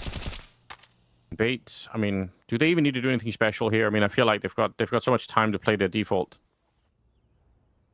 Yeah, it doesn't feel like it. You know, especially after the tactical timeout with the bomb plan, that's going to be a force buy coming out of Heroic. All that you're after, if you're Bait right now, is just wait for Heroic to give us something. We can let them make the first move. See where they want to go with this round. Don't go for anything too over-aggressive. Thing is, you've given them the majority of the map right now. You're just playing it safe. Kenzie's are spotting for the cross in towards connector. MPL making sure no one's going to go up short or boost in towards window. And you're just primarily focused on the bomb side itself. You're just trying to make Heroic feel a little bit uncomfortable and tell them, hey, you know what? You're going to be the ones that need to make the first move if you want to win this round. We're not giving you anything away. And yeah, taken down for the smoke. Also a shot at from another angle. Ooh. Smoke almost goes too deep there, but they're going to try and flash their way through anyway. Kenzasaur eats the entire flashbang, and he's going to end up going down. But Senthiel back here by the bench, trying to stay alive. It's great work. Picks out the USP, gets the 4th kill in that sequence. Just a laser accuracy. And it's another round for Bait. And also the time was running kind of low there for Heroic. So either way, it's going to be a very stressful round for them. But that's fantastic work from that backbench. Yeah, reliability. This is the one thing that we were talking about. It's when you get the kills, not how many of them you're going to get. And the Sentio gets 0-4 from the backbench position, 17-8. For what is supposed to be a support player, for what is supposed to be someone that doesn't step up as much individually. And we can have the same conversation about Alex. He's on 13-4. Bait is just looking incredible on Mirage right now. And Heroic have no answer to it. Yeah, they really don't. Bit of a brick wall that they're a big brick wall. Jesus. I'm back. Yeah. My brain. It happens to the best. Brain went offline for a second. What can you do? Oh, don't worry. Quick reboot. The first time I said leopard instead of leopard. I've never heard that before. That's fantastic. I love it. Oh, Tania. Mac 10 doesn't get anything done. Not that anyone was expecting it. It is looking so grim right now. And for once, Heroic actually do look a bit defeated. Like they are playing a bit flat. We were talking about this earlier, about even in with tough opposition in some of the other maps, they still kind of looked like they were, trying to win, and they were really, still playing pretty good and upbeat Counter-Strike. It feels like now it's just there's no chance. They're getting suffocated out there. Yeah, it's the champions of Bait, actually. This is the one conversation we haven't had the time to have. During Season 2 of the CCT, Bait have won 4 online events. They traditionally play incredibly well when it comes down to the CCT events, and now you can see a great example of it. Heroic looking flabbergasted, stumbling upon Bait that has just come to kill everything in its way. And this is going to be 14 consecutive Mirage wins. At this point, we can just give them the crown and name them the best Mirage Tier 2 team out there. It's what a great thing to have in the back of your back pocket, especially like a map like Mirage that so many people play. You very likely to be able to play it as much as they have. Alex gonna get a couple of kills here. 3 versus 4. The pressure is on once again. Heroic. They need to win 9 in a row to get into overtime, and it's not looking likely whatsoever. Alex finding another one. NPL to get the last couple, and it's Bait to take the series. Hard fought all the way through until the end. Mirage, their home battleground, and they show us why. They teach Heroic a lesson and don't even really allow them to do anything. That's a really shocking victory. Absolutely. One of the main things that we wanted to see going into this event is potentially Heroic get tested. Potentially the #1 team going into the tournament. One of the teams that made the MRQ look flawless. Finally be given a bit of a challenge, and well, that is the challenge. Heroic have showed that they are actually mortal. They have shown that they could go down, and the question from here on out is, can they come back from this? Yeah, I mean, hopefully they can. I believe in Heroic. I haven't given up faith yet, but it's going to be a bit of a tougher rough through the lower bracket. Now, we do have the desk ready to break it all down for us before we get into the next series, which is also coming up, so stay tuned. But first, let's get a bit of analysis of the whole situation here. What a performance from Bait, man. Just truly showing why this team managed to beat Astralis in that MRQ decider, and why since then they have just been on an uptick, and it makes them just an unreal development in Counter-Strike, and I'm so excited that we do get to see as much as possible from them, and we'll see them move on in the upper bracket. Yeah. I mean, you just look at the way that they get the job done there. Not an easy task there in map 3, but it is the same way that I've been watching these guys, win Mirage throughout all of last year. And it's consistency on these T sides. It's a very fundamentally sound and pulled together T side that they're able to bring to the table. Like Ted mentioned, that the history of this team in CCT and in online play, just incredible. Having to do it up against Heroic, I think, is one of their bigger tests right now in this event, and being able to pass that test with flying colors on map 3 is a really positive sign. Being able to close it out in this sort of fashion, it shows here that, well, I was coming into this event considering them the favorites there in Heroic to try and take this whole thing home. it is not going to be an easy pathway. They're now sent into the lower bracket, into the danger zone, whereas now Bait putting themselves consistently in a good position and doing so by fighting tooth and nail, pulling back, big comeback efforts when necessary. And even though it didn't quite finish the job in map 2, the way that they sealed the deal on Mirage showed that they pulled that momentum from Ancient and right into Mirage. Individually, it wasn't NPL's greatest map. It was a good one for sure, but I think this whole Mirage really showcased his development as a caller. I mean, so many situations where they were in a 2vx, a 3vx, and they were like down a man, and they would still find a way to pull rotations and find a way to dig deep on this T side to keep the clean sheet. What, it was 7 rounds in a row before you had to require Sun Pius to do some unreal things in the clutch. And immediately after that, calling the B rush was just so ballsy, but it was so right. I mean, the layers on the utility and the actual execution completely pushed back the anchors to the back of the bomb site. They even naded the mid-site smokes to make, to find this kill right here. This is the round specifically. NPL finding that kill, and then Alex to push the issue, never allowing for clutches to happen, never allowing for that Sun Pius type round to happen again. And that's what's just so incredible, that you have these individuals that buy into NPL's calling style, but also just the full belief that whatever he is saying is going to happen. And of course, you do have just some rounds just going in your favor with the Alex Ninja Diffuse, and then incredible individual efforts from Essential. I mean, if you've got Essential dropping 100 DAR over Mirage as your B anchor, as your B extremity player, there is no doubt in my mind that you are going to win these maps day in and day out. And just talk about the development of this guy and how much he is improved as a player and how much of a rock he is for Bait at this point. It's truly impressive. I mean, I look at some of like the trends in Counter-Strike right now of like who's actually playing out that B side. I wouldn't call it like a wildly popular trend, but some teams are putting some of their best mechanical players on the B side to try and deliver those multi-kills. Sentinels had to develop into this just very cerebral and smart player that can bring you those multi-kills. He's got some great accuracy, great precision, but you just look at the sort of fights that he's taking right there, they're always going to be advantaged. He's always anticipating the next move, and if you give him room to work with, he's going to knock down these huge multis.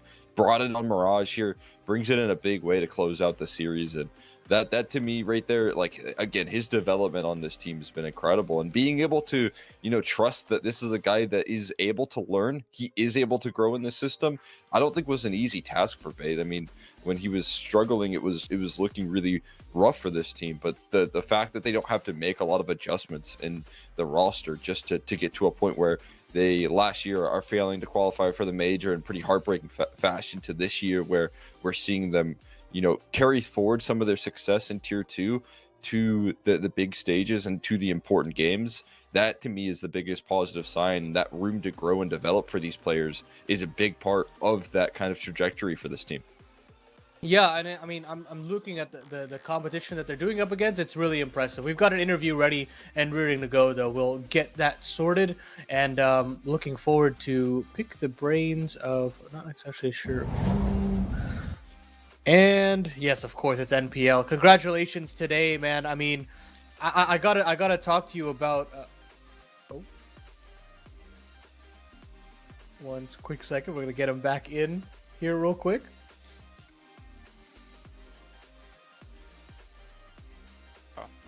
There we go. Oh, all right, sweet. Okay. Yeah, we can hear you now. Talk to me about that Mirage, man. Just completely unreal with how much you've developed as a caller on that T side. Just so many great mid to late rounds. Talk to me about that development, that next step that you've made in your career now. I mean, it's not only about me, it's about our team. We play very good T side on Mirage. I mean, I didn't see any team play like this. We can do anything, and other team will not expect it, mostly. And I think that's our key to win Mirage. Yeah, I mean, talking a little bit about the development there, I mean, I've again noticed some of your your anchoring pieces right there. You look at a player like Ascential and the fact that you guys have been, at this point playing together for quite some time. I mean, what's it like to watch not only you guys or yourself grow, but like your whole entire team grow as a system?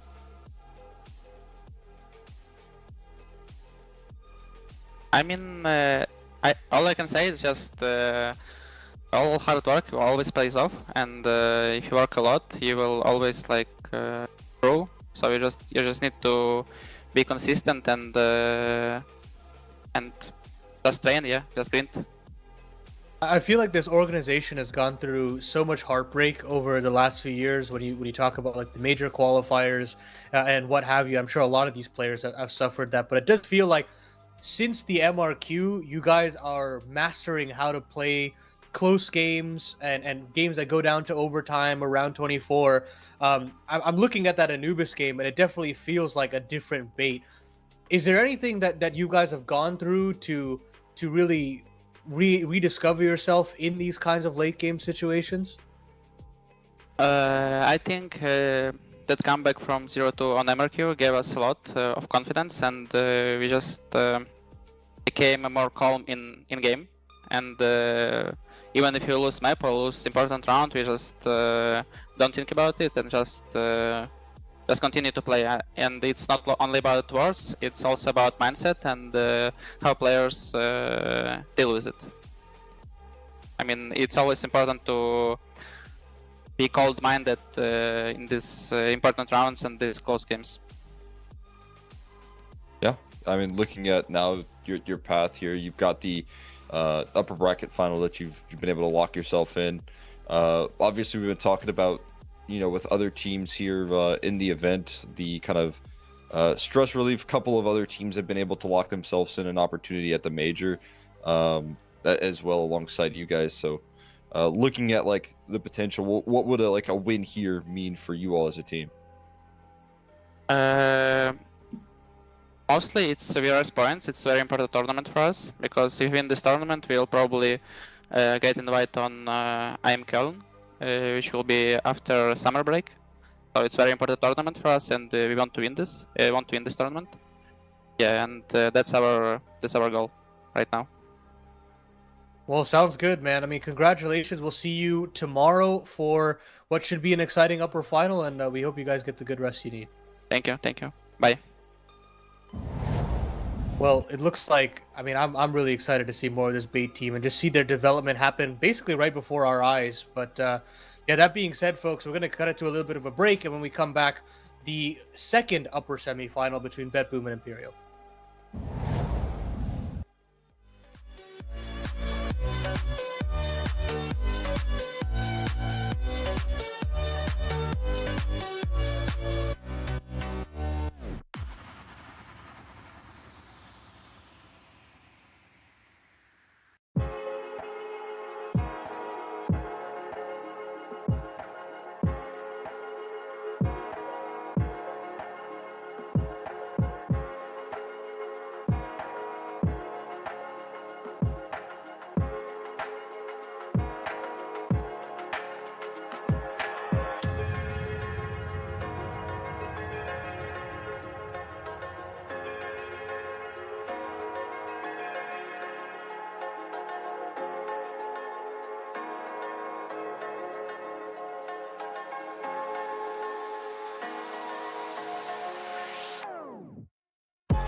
Welcome back to the CCT Global Finals. It's our last best of 3 of the day with BetBoom taking on Imperial. And honestly, I am very intrigued by this matchup just because of that inter-regional competition. I think that brings a different flair to this upper bracket semifinal, something that we might not have gotten in our previous game. And that honestly makes for an exciting time. Yeah. I mean, I think right now we're in a similar fashion to what we looked at when we saw the performance and work from Wildcard. Some big surprises that come through from sometimes the interregional competition there. The fact that BetBoom so easily dispatched of an NA team, now they get to play up against South America. So after a successful run there in the MRQ, I think it's cool to see that BetBoom carry forward some of that form. Take a look at the lower bracket, though. See, now Heroic entering into a matchup versus Wildcard. Two teams that come into this one looking incredibly strong. Wildcard obviously having their hiccups, but a big bounce back opportunity up against 500 with the win. Now have to play up against Heroic. That's some serious, scary territory there for them. And then, of course, Partizan, they're going to be playing the loser of whoever this matchup ends up taking the L today. That's who Partizan are going to be playing up against. Well, we'll jump into the rosters now to actually break down what we're looking at for both of these teams. We'll start with BetBoom. I think this team really, as I spoke about in the opening round, I didn't feel like had the proper X factor to really make me excited about them. But I think they really proved me wrong with how they approached their opening round yesterday, where you had Magno appearing as he usually will, but it's the impact that I was seeing from Siren and most importantly from Zorte. I think this guy showcased a lot of that old form that really made me excited for him to be that top prospect in Russia and see him potentially make a jump to a big team. But I think right now, him finding himself a little bit more, it makes for a much more interesting BetBoom roster that at that point, Axile and Boomich, they're like the icing on the cake, the experience to really tie these 3 players together. And overall, just the amount of firepower on this team already makes me a little concerned from Imperial because, as you saw on that Dust 2 map, Wildcard could not keep up with that level of firepower when we got to even their own map pick of Dust 2. Yeah, I mean, it just looked like this was a team operating on full throttle still, even despite, the hectic schedule that can be that MRQ format there. We know that there's a lot of preparation being done. And then you head into this event, and from every team that we've talked to, it's still full steam ahead. BetBoom included in that mix. The way that they were breaking down the T side of Wildcard on Dust 2, I mean, it was a real work of art in terms of what they were able to do and shutting down the game plan and the smoke spams, the utility, everything just in full flow for the side of BetBoom, which then, makes you think, okay, if this team's working as hard as they can get, if they have Zorti playing this confidently, and those pieces, those experienced pieces that you mentioned are doing damage, it does mean, like, I think this roster could seriously make a big jump, and that's what Imperial have to face today. Yeah, but on the other side of the coin, you've got Imperial, who are really trying to figure out the identity of this team now that they've lost Phelps, and I'd argue that they have, and they've found it through Che. Although he isn't necessarily blowing you away via numbers. He's found a level of stability that this Imperial team was looking for. Now Noe can be the sole, more aggressive rifler. Decent, he can have shades of that aggression as well. But it's this reintegration of Try that has really made me turn my head to this Imperial squad, where he's taken that leap back to the former 9Z level of rating that he was able to achieve previously, that made him one of the hottest prospects as the South American upcoming prodigy. And I mean, I would like to see how he actually matches up against Zorti today, but I think that this guy is the sole reason why I think Imperial just feels a lot more consistent in terms of their results. But it really does rely on him, because I have felt like a lot of statistical regression has come through with some of their other players.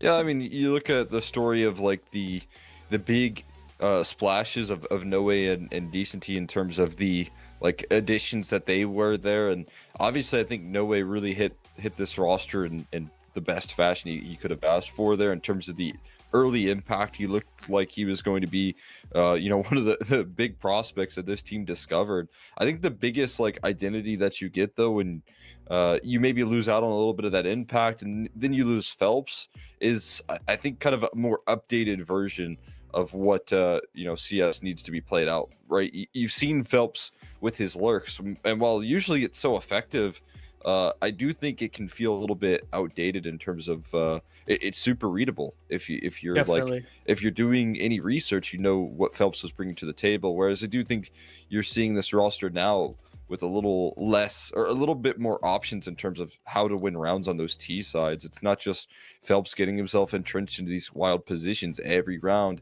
where teams could kind of get a grasp on that. I think it's harder to do that on this team nowadays with the fact that Che is a little bit more versatile in that sense there. And you have seen this big uptick in tries opping and the availability of this team to open up different moves on the T side because of bringing in new identity. And most importantly, like younger players that I think now play more of a CS2 style of Counter-Strike that differs from kind of the old guard. I think the biggest proponent of me getting pumped about Imperial is Noe. I think that this is why when they eventually started getting some solid results, I think Noe was easily the most interesting player out of all of them. Hyper aggressive, always just disassembling T defaults. I would think on Anubis where he would push E-box down canals into T steps. Like that's how willing he was to duel. And I definitely feel like he's had to go through a little bit more of a change in how he wants to approach the game. And that's because, one, he has been sort of found out very similar to Phelps, but also I think that confidence has kind of shirked away. The luster of being a new guy that was formerly a streamer and is now playing on a professional team, that's kind of gone away. And he's now had to become a little bit more battle hardened. And I'm very curious to see how he actually fares up against more European competition, because it's been a tough stint for Imperial when they have been able to play in bigger S-tier competition. And I think against BetBoom as well, where you've got a lot of individual skill on the other side of the server, will be very interesting. But we'll get into the veto straight away. And this is, I think, what will be more interesting to see actually where Imperial and BetBoom want to duel. Because, of course, BetBoom, they're able to take Inferno off the pool. Ancient is the same for Imperial. Oh, okay, yeah. Well, we still have the head-to-head to get into as well. And I think Zorte, in terms of his uptick to make the rifle core look as good as it does, and Try, I feel like, is a necessity in trying to make Imperial as much of a threat as possible. Yeah, I mean, this is two operas that come into this matchup looking like they're hitting their strides. For Zorte, it looks like he's gained his confidence back, and again is getting these very precise, quick flicks that are what we know and love out of him, right? I mean, that's what I think brought both you and I's attention to this opera here, is how just unbelievably sharp he can be. And you know that it looks like he just is playing on crazy sensitivity when he lands some of these shots and is still accurate with it. Whereas Try, again, made some big splashes, but I always felt like he struggled to gain his confidence back after the struggles of 0-0 Nation back when he was on that team way back when. I am finally seeing little glimpses of that version of Try that could tussle with Zywoo on the best of days. And for me, that does show that Imperial are able to start to get their strides back. That's got to be a part of the system that they're bringing to the table right now. And, for that, I got to give a lot of credit to what Vinny's been able to do. And of course, that leadership that Zach has alongside him, and in terms of trying to get him back into confident form and set him up for success now that, a big win condition like Phelps is off the team. And not to mention, he's got to fill the shoes that Henny left behind, where Imperial made the bold decision to say, we're going to take away an Opper who actually got us to this level and say, we can get 5% more out of a try. We can get 10% more out of a try. And you're starting to see that a little bit more out of him. And I hope we can get the very, very best out of try in this competition. But of course, we do have to know where they're actually going to be playing. And now we should be able to get into the veto, if I'm not mistaken. And yes, Ancient, Inferno, the standard bans off the table. BetBoom going into trade will be very curious, pushing Vinny to a map that he's not necessarily the most comfortable on. And then a punishment pick out of Imperial on the other end with Dust 2. And I think, is it really a punish pick at this point after we saw the 13-0 not too long ago? I don't know. But I will say that I do think Vinny has gotten much more comfortable on this map. When they initially started to play this map, he looked hopelessly outdated, but they've definitely improved how they approach this map. And then a Mirage Decider would, again, be the ultimate decider to see how the skill checks go either which way. I mean, I look at Dust 2 this time around when it's an attempt at a punish pick, and I think it's actually Imperial not only pressing on BetBoom, but playing to their strong suits. It wasn't the case yesterday for Wildcard. I don't think they're a incredible Dust 2 team. I think there's a lot of growth that team still needs to do on Dust 2, whereas Imperial, like you said, it's up to date. The way that they get try set up on this map is really impressive. And while maybe it's not the best tested map for this team internationally, I do think that they can, start the rings here. My question is, though, is BetBoom going to keep up the same pace, right? Are they going to be able to not only say, okay, now Dust 2 getting picked against us consistently, they're trying to press on this weak point, but it's no longer weak, right? We've been able to build that. And if they could get 2 wins in a row in that attempt, and this time I would say versus an actually strong and capable Dust 2 team, that would be the ultimate example of BetBoom stepping it up in the veto, in the map pool for themselves. I mean, I don't mind this pick at all. When I look at, if I take the outlier of the Wildcard win, it's a loss to 9 Pandas 13-5, it's a loss to BC.Game 13-8, and a loss to TNL 13-5.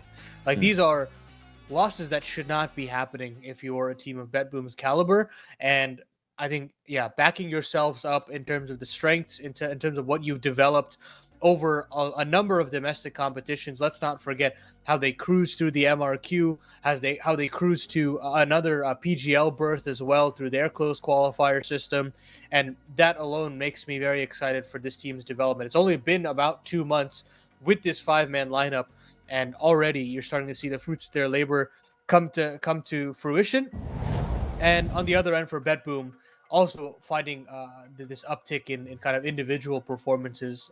I felt like I was really not considering this team to be much of a threat, but has proven me wrong in sort of how they've improved over the opening round in terms of how they like to involve some of their more aggressive players. But we're ready to get into the action now. BetBoom, Imperial, our final best of 3 of the day. Anders and Ted, take it away.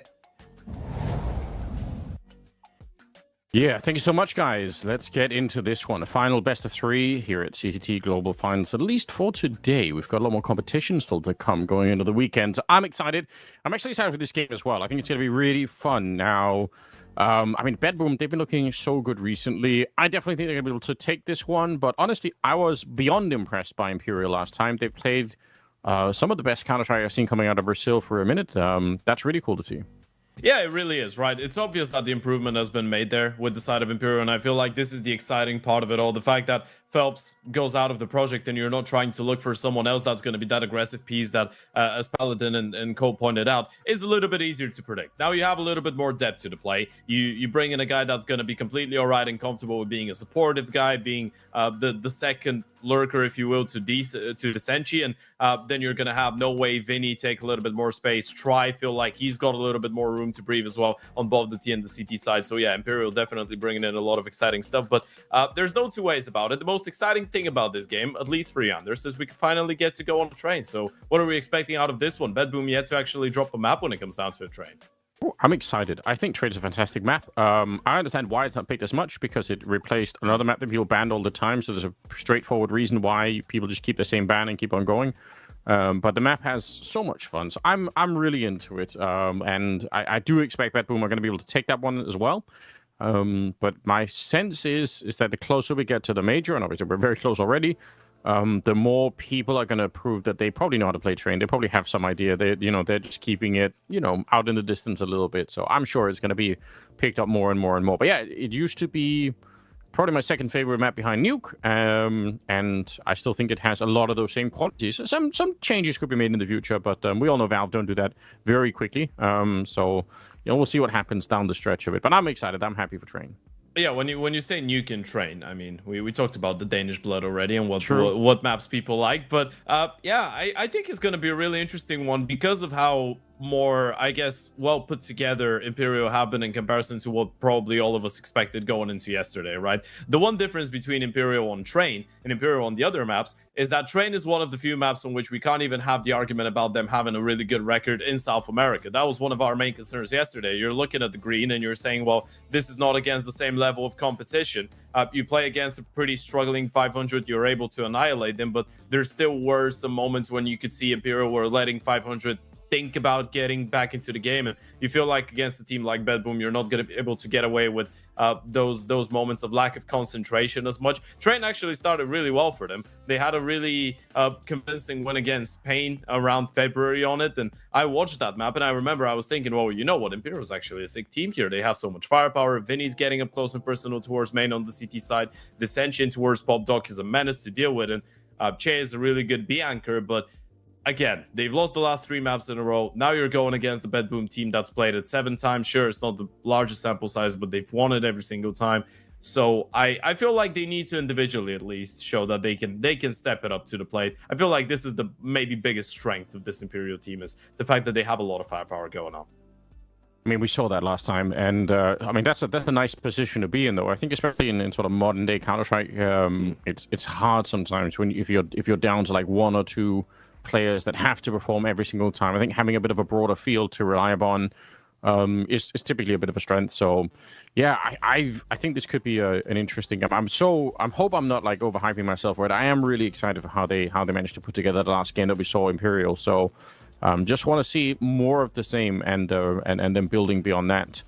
For BetBoom's side, I mean, I still think I don't know if we can prove it by stats alone, but I feel like so far when we've seen them, it's been a lot of Magnogist and Siren and Sorte playing very well. I still feel like Axile, he was like in the middle of a bit of a personal comeback, and he's obviously playing much better than he was at his lowest, whenever that was, like last year and a half ago or something like that. But I still feel like there's more. There's more Axile to come. I know he could play better than this, so that could make the BetBoom team even stronger almost immediately. I mean, it's kind of like a parallel that you can draw, even though I feel like he might be in a better place right now. But when you say Sun Pius, he's supposed to be a top 5, top 10 oper. You look at Exile, this guy's still... I mean, you can't convince me that he doesn't have it in him to be a top 10 rifle at least.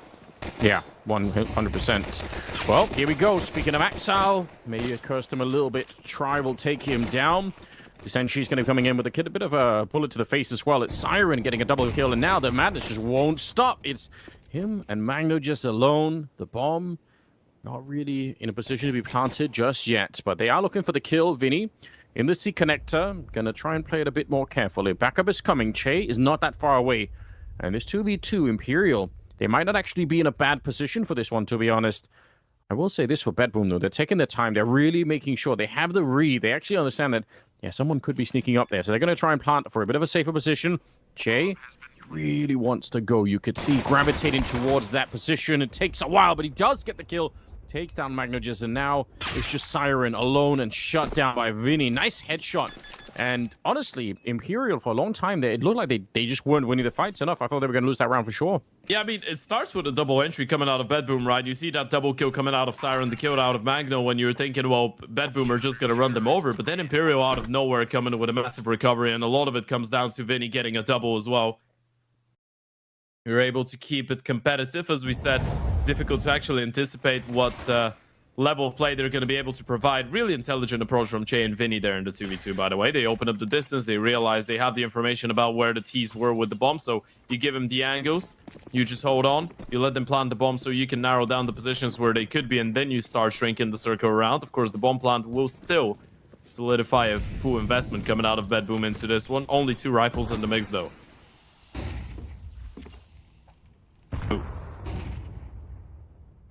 They really want to do something. Are they gonna try and boost on top of that smoke? It's sort of yeah, okay. They will eventually, but it took them a long time to have that conversation. Everything slows down. Enormous amount of information.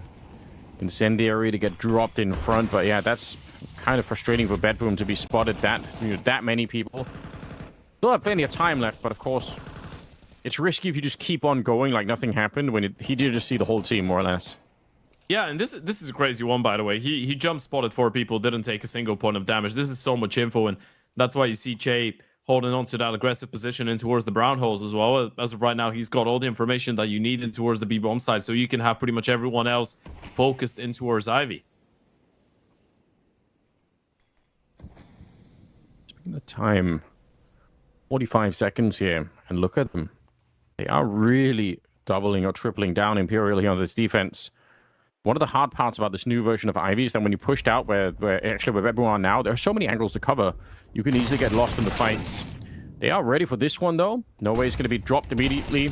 Shea started to try and make the rotation back. It's a very nice spray down from Tri. If he'd had a third one, the round would have been won right then and there. Only 20 seconds, by the way, as they're shuffling for guns back here. They don't have time to fiddle around with this. Magna just going to be going down, and the Senshi coming in with a couple of banging shots on that FAMAS. There's no chance Siren could do anything here. So BetBoom getting spotted, kind of still going forward, leaving very little time. And then when they do actually kind of get into the 3v3, they slow it down so much they can't win the round up after all. Yeah, you were just not ready for the pure amount of bodies. That's the biggest issue with you having so many players in towards that Ivy position and no vision at all in towards B, right? Because sure, you can make an educated guess that they might have pushed, but you don't really know they have all that information. And the moment that you get spotted out, I mean, if you want to rotate back from Ivy with 4 people, you know how much time that's going to kill, right? You know you've already left such a big portion of the map, and even you going back in towards retaking the brown holes would feel like too big of a risk. So you were pretty forced to go forward. And speaking of forcing, Siren is still going to buy down to a Galil. Everyone else on the pistols, of course, this is just the eco for BetBoom, but you still want to have one player on a rifle. Let's see if he's going to be able to find something.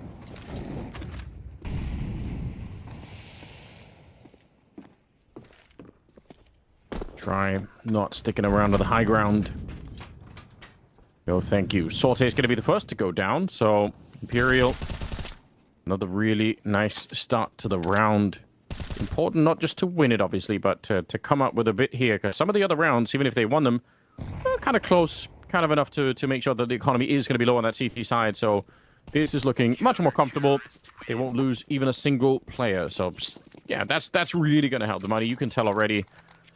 Big moment here for BetBoom to step it up and to get something on the board really early on, because yeah, it's your map pick. You don't want to see Imperial just walk away with so many rounds at the beginning. Even small things like seeing how Imperial are approaching around against a lower buy are honestly making me quite hopeful for the level of play that we're going to see here on Train, right? You see them start with 2 in towards the B-bomb side, trying towards upper. The A players are pulling up a little bit or creating a bit of a larger distance between themselves and their opponents. You're trying to keep it as clean as possible, and now you're throwing it that boost in towards Pop for the first gun round. This is the first time we're going to see BetBoom on the big weaponry, Zorti on an AVP as well. No ult present on the other side of things for Try, so Imperial just rocking a bit of a bonus buy, even though it's 5 M4s in the server that they're working with. Yeah, what a nice bonus. Oh, no way, that's scary. He goes back to check. Did it one too many times.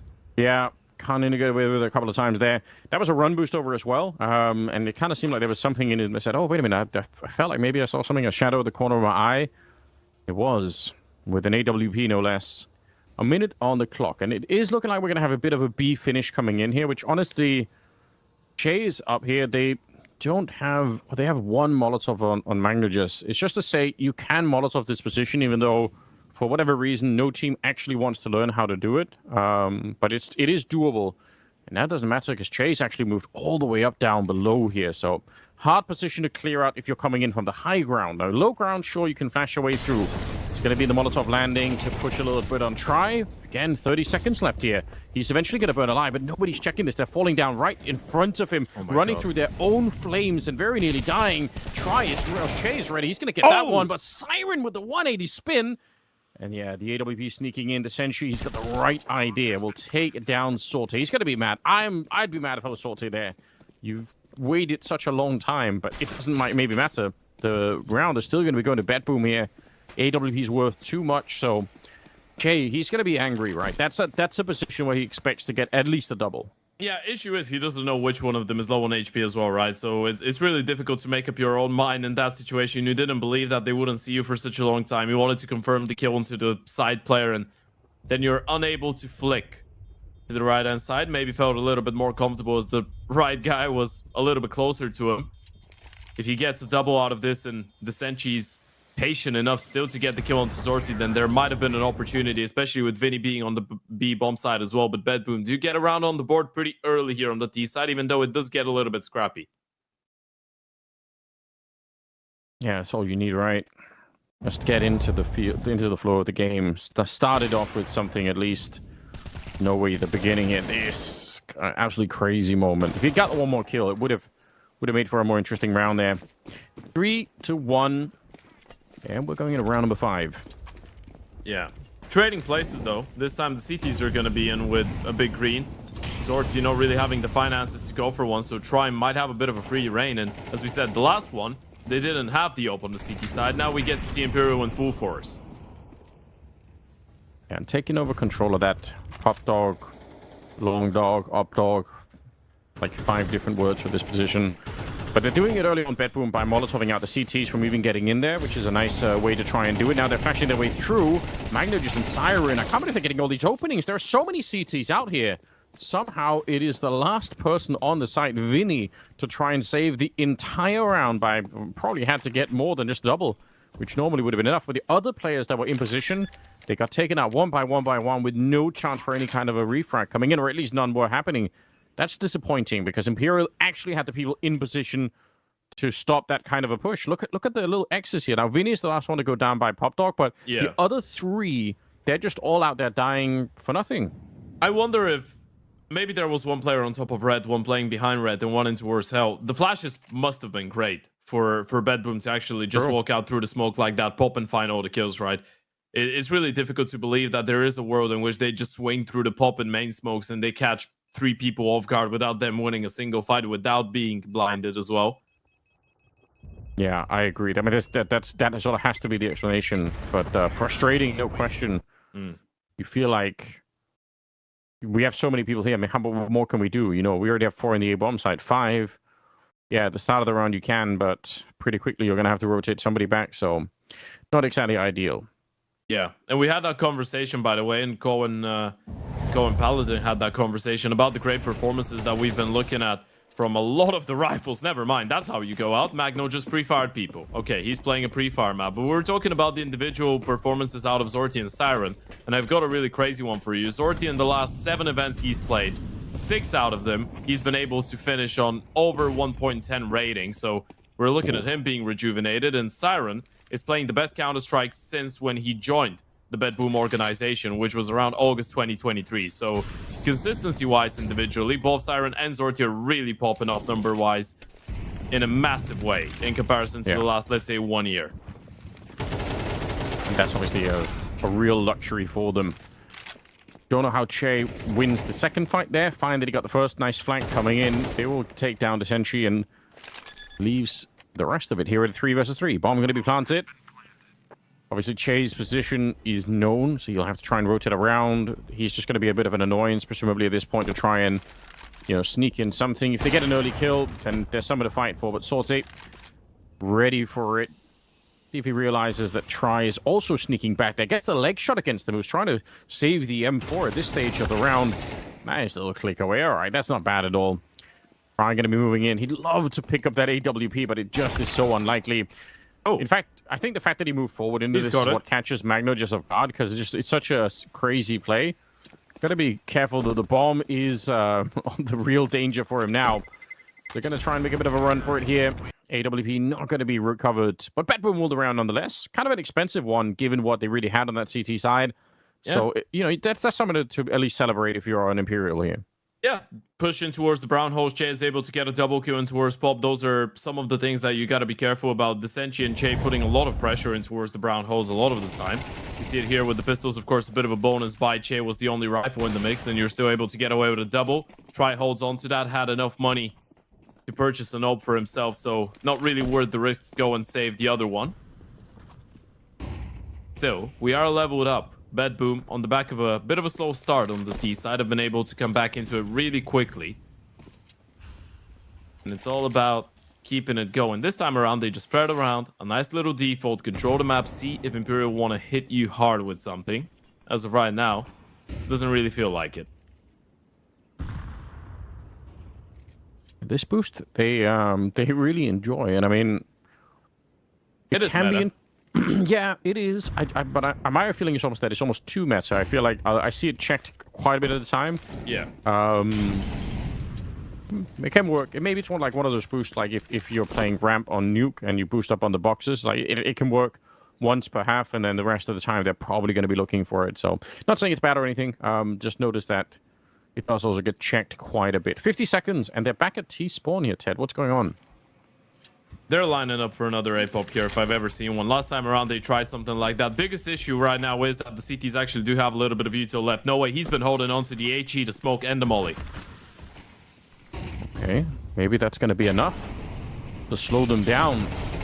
Spray comes in with that boost, but not really enough to do anything. No kills happening. Nice smoke shot. That's a 6 smoke, but unfortunately, Siren just says, I don't care. I don't need to see anybody. Vinny gets blown up, and bomb being planted now. 20 seconds on the clock here. There's nobody that can stop it either. And probably for Imperial, even with that kill, you've got to wonder, is it worth it to go for this? You don't have any money in the bank. If you go for it's a 5 versus 3. Now it's a 4-on-3, sure, but it feels so unlikely. So I maybe stick around and look for some exits, but ultimately, it'll be BetBoom winning 4 in a row here. Yeah, this is starting to get frustrating on the CT side because you're playing it great. I can't even twist it right now. Imperial do have the right idea in their heads, right? They're not being baited out to deploy their utility too early. They at this point have realized that BetBoom are not really sending it out main or pop dog at the start of the round. Vinny had a smoke. No Way had a full belt of utility with a smoke, molly, and H. And we're talking about the 35-second pop onto the A-bomb side with the CTs having so much utility. BetBoom should be thankful that they're able to win a round like this one that cleanly. And I mean, I say thankful. They're the ones that do it, but Imperial definitely feeling a little bit sorry about this one. And again, as you pointed out a couple rounds ago, you have the numbers, you have the utility, you have the right idea. You're just not able to win the fights. Such a shame, right? Defense at that A-bomb side, I mean, they definitely have... Yeah, I mean, I even feel like they're getting rewarded with some of the peaks that they were looking for. You know, they're actually attacking into the strongest part of the map here, BetBoom, but you can tell winning some fights that maybe would have been deemed unlikely. Still doing it anyway. They don't care about that. Imperial need to find a way back into this. And, I mean, they've shown, I think Che a couple of times has managed to push into the hallways and towards Pop Dog from the B side. And that is the extremely popular way to try and be more aggressive on the CT side and try and find some ways to control the T side. So maybe they could do that. Also, Ivy pushes on the CT side, although much more risky in some sense because you're going to be really far away from the action if it's early B, but it's still fun to try. So I'm very curious if we're going to see Imperial try something different or if they just feel like, you know, it's almost there. We just need one more opening fight here and we're going to be good to go. Looks like it could be at least a test towards the B-bomb site. As BetBoom are going to be clearing out the early part of the hallway here, but it's definitely much more present on this side of the map for the minute. Oper going for the peek. This was a really tricky one. If they get the kill onto Che, they might have wanted to actually explode onto the bomb site.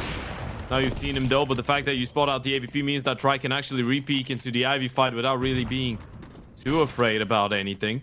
And BetBoom, again, I mean, there is a clear idea on how they could scale up the round a lot quicker if something works out earlier, but other than that, they've been pretty happy with just controlling the map, being a lot more slow on it. And Imperial, again, are holding on to the Uto. And again, I'm bringing that up to your attention. 55 seconds. You're looking at a couple mollies, a smoke left on the Senchi. You have the utility. If BetBoom go into yet another late A split, which seems like is going to be the case, Imperial, again, have the numbers and the utility. This time, though, they've rotated the majority of their players in towards the B-bomb side. 3 smokes landing all at once here for BetBoom. They've just created a bit of a path for them to run at. The Sentry's trying to run out in front here. He wants to see if he can be there to stop them.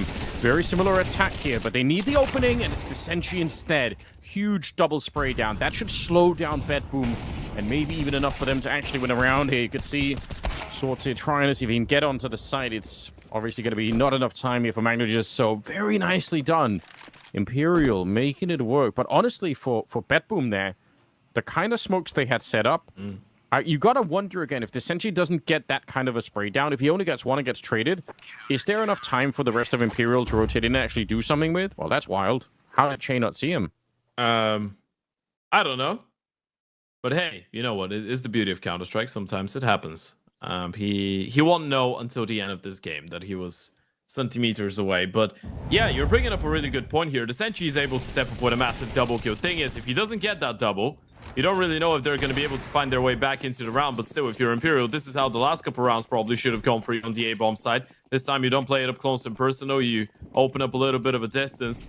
Molotov slows down the pop players, and them just swinging through the smoke, the Sentry with a lovely double. And that could force BetBoom to try something different now. You talked about it earlier. So maybe wanted to pop onto the B-bomb side. If they get one kill here, is that going to be enough? Che sneaks on through and surprises Boomich. That is something to play with here. They will get a kill in return, though. They catch Che before he can really get too far away on the high ground. Descend Shida, you want to get that shot every time. But it's Axile from a million miles away with that Kalashnikov. Takes him down. Bomb going to be planted now. High ground threat is no longer an issue.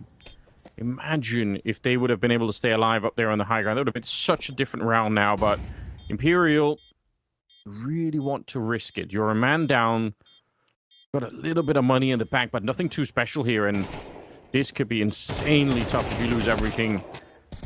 No way he gets a kill, but I think that's just going to lure them into something more. They must realize with the health that's left here is not doable. BetBoom to get a 5th round, and Imperial... That's unfortunate because they actually did have 2 people at the B-bomb side. They just couldn't hold it anyway, which is... Yeah, what a shame. Che, if he could have got away even further, that would have been really fun. I mean, even under those circumstances, you're probably thinking that Sentry's left in a really unfortunate fight. He should have been able to get a kill. We talked about the amount of times that they have a lot of plays on the CT side with the Sentry and Che trying to be a little bit more elusive and difficult to track. That's why you have the B player going for that initial peek. You want to make sure that they're not ready for the upper guy, and then you have the upper playing in towards C if you need rotation. So on paper, you should be able to hold on. But again, it's the same story, same old, same old. BetBoom have been able to run right into what Imperial want BetBoom to run into, but absolutely crush it. And you know what? This actually feels even worse than you having the wrong idea, because you feel like you do have the right idea. You feel like you do know what BetBoom want to do, but then it just doesn't work. You can't stop them.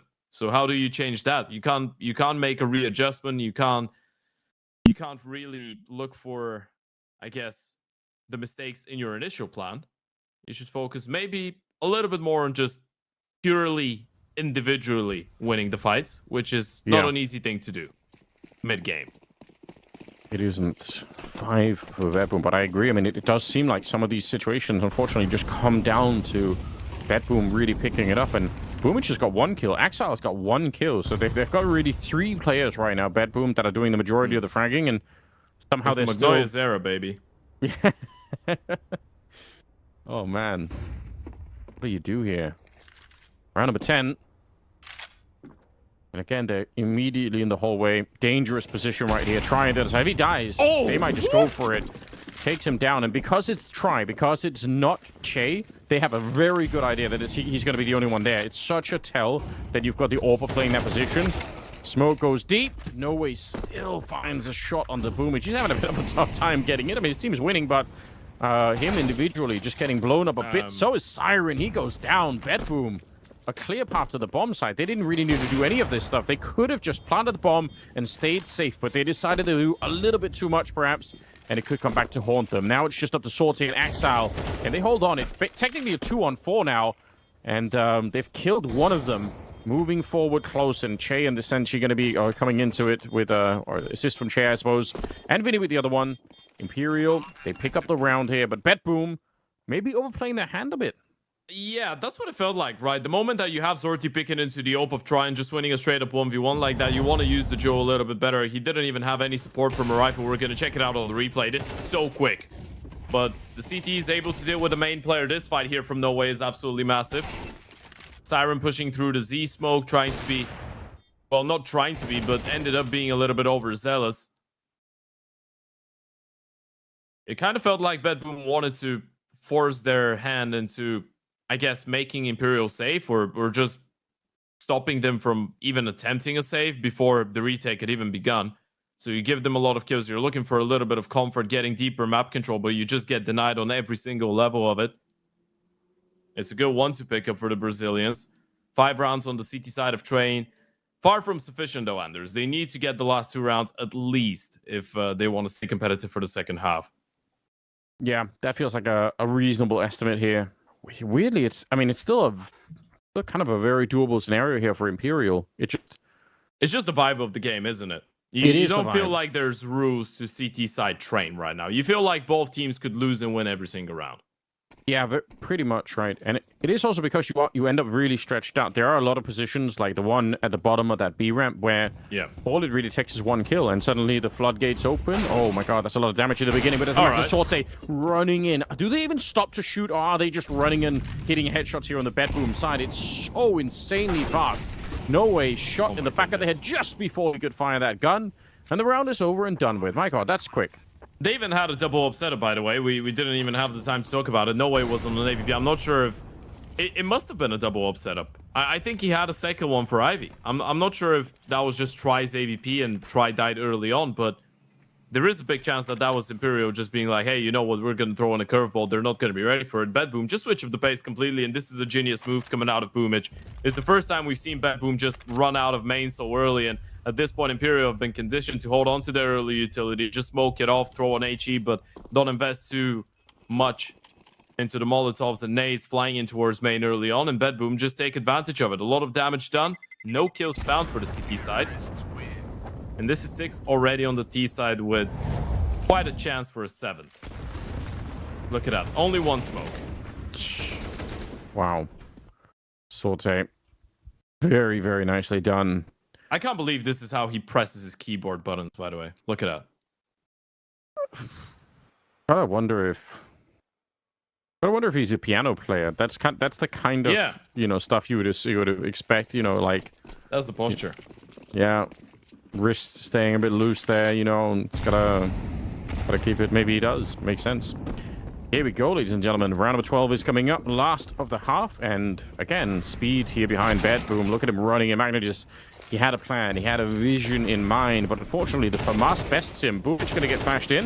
All right, 2nd kill of the half for him, but it might be enough to open up the floodgates once again. BetBoom not wasting any time. Deep smokes coming up here. Only really Chase managed to push in front of any of them. I think Try actually decided to go for it, but did they spot it? I think they did.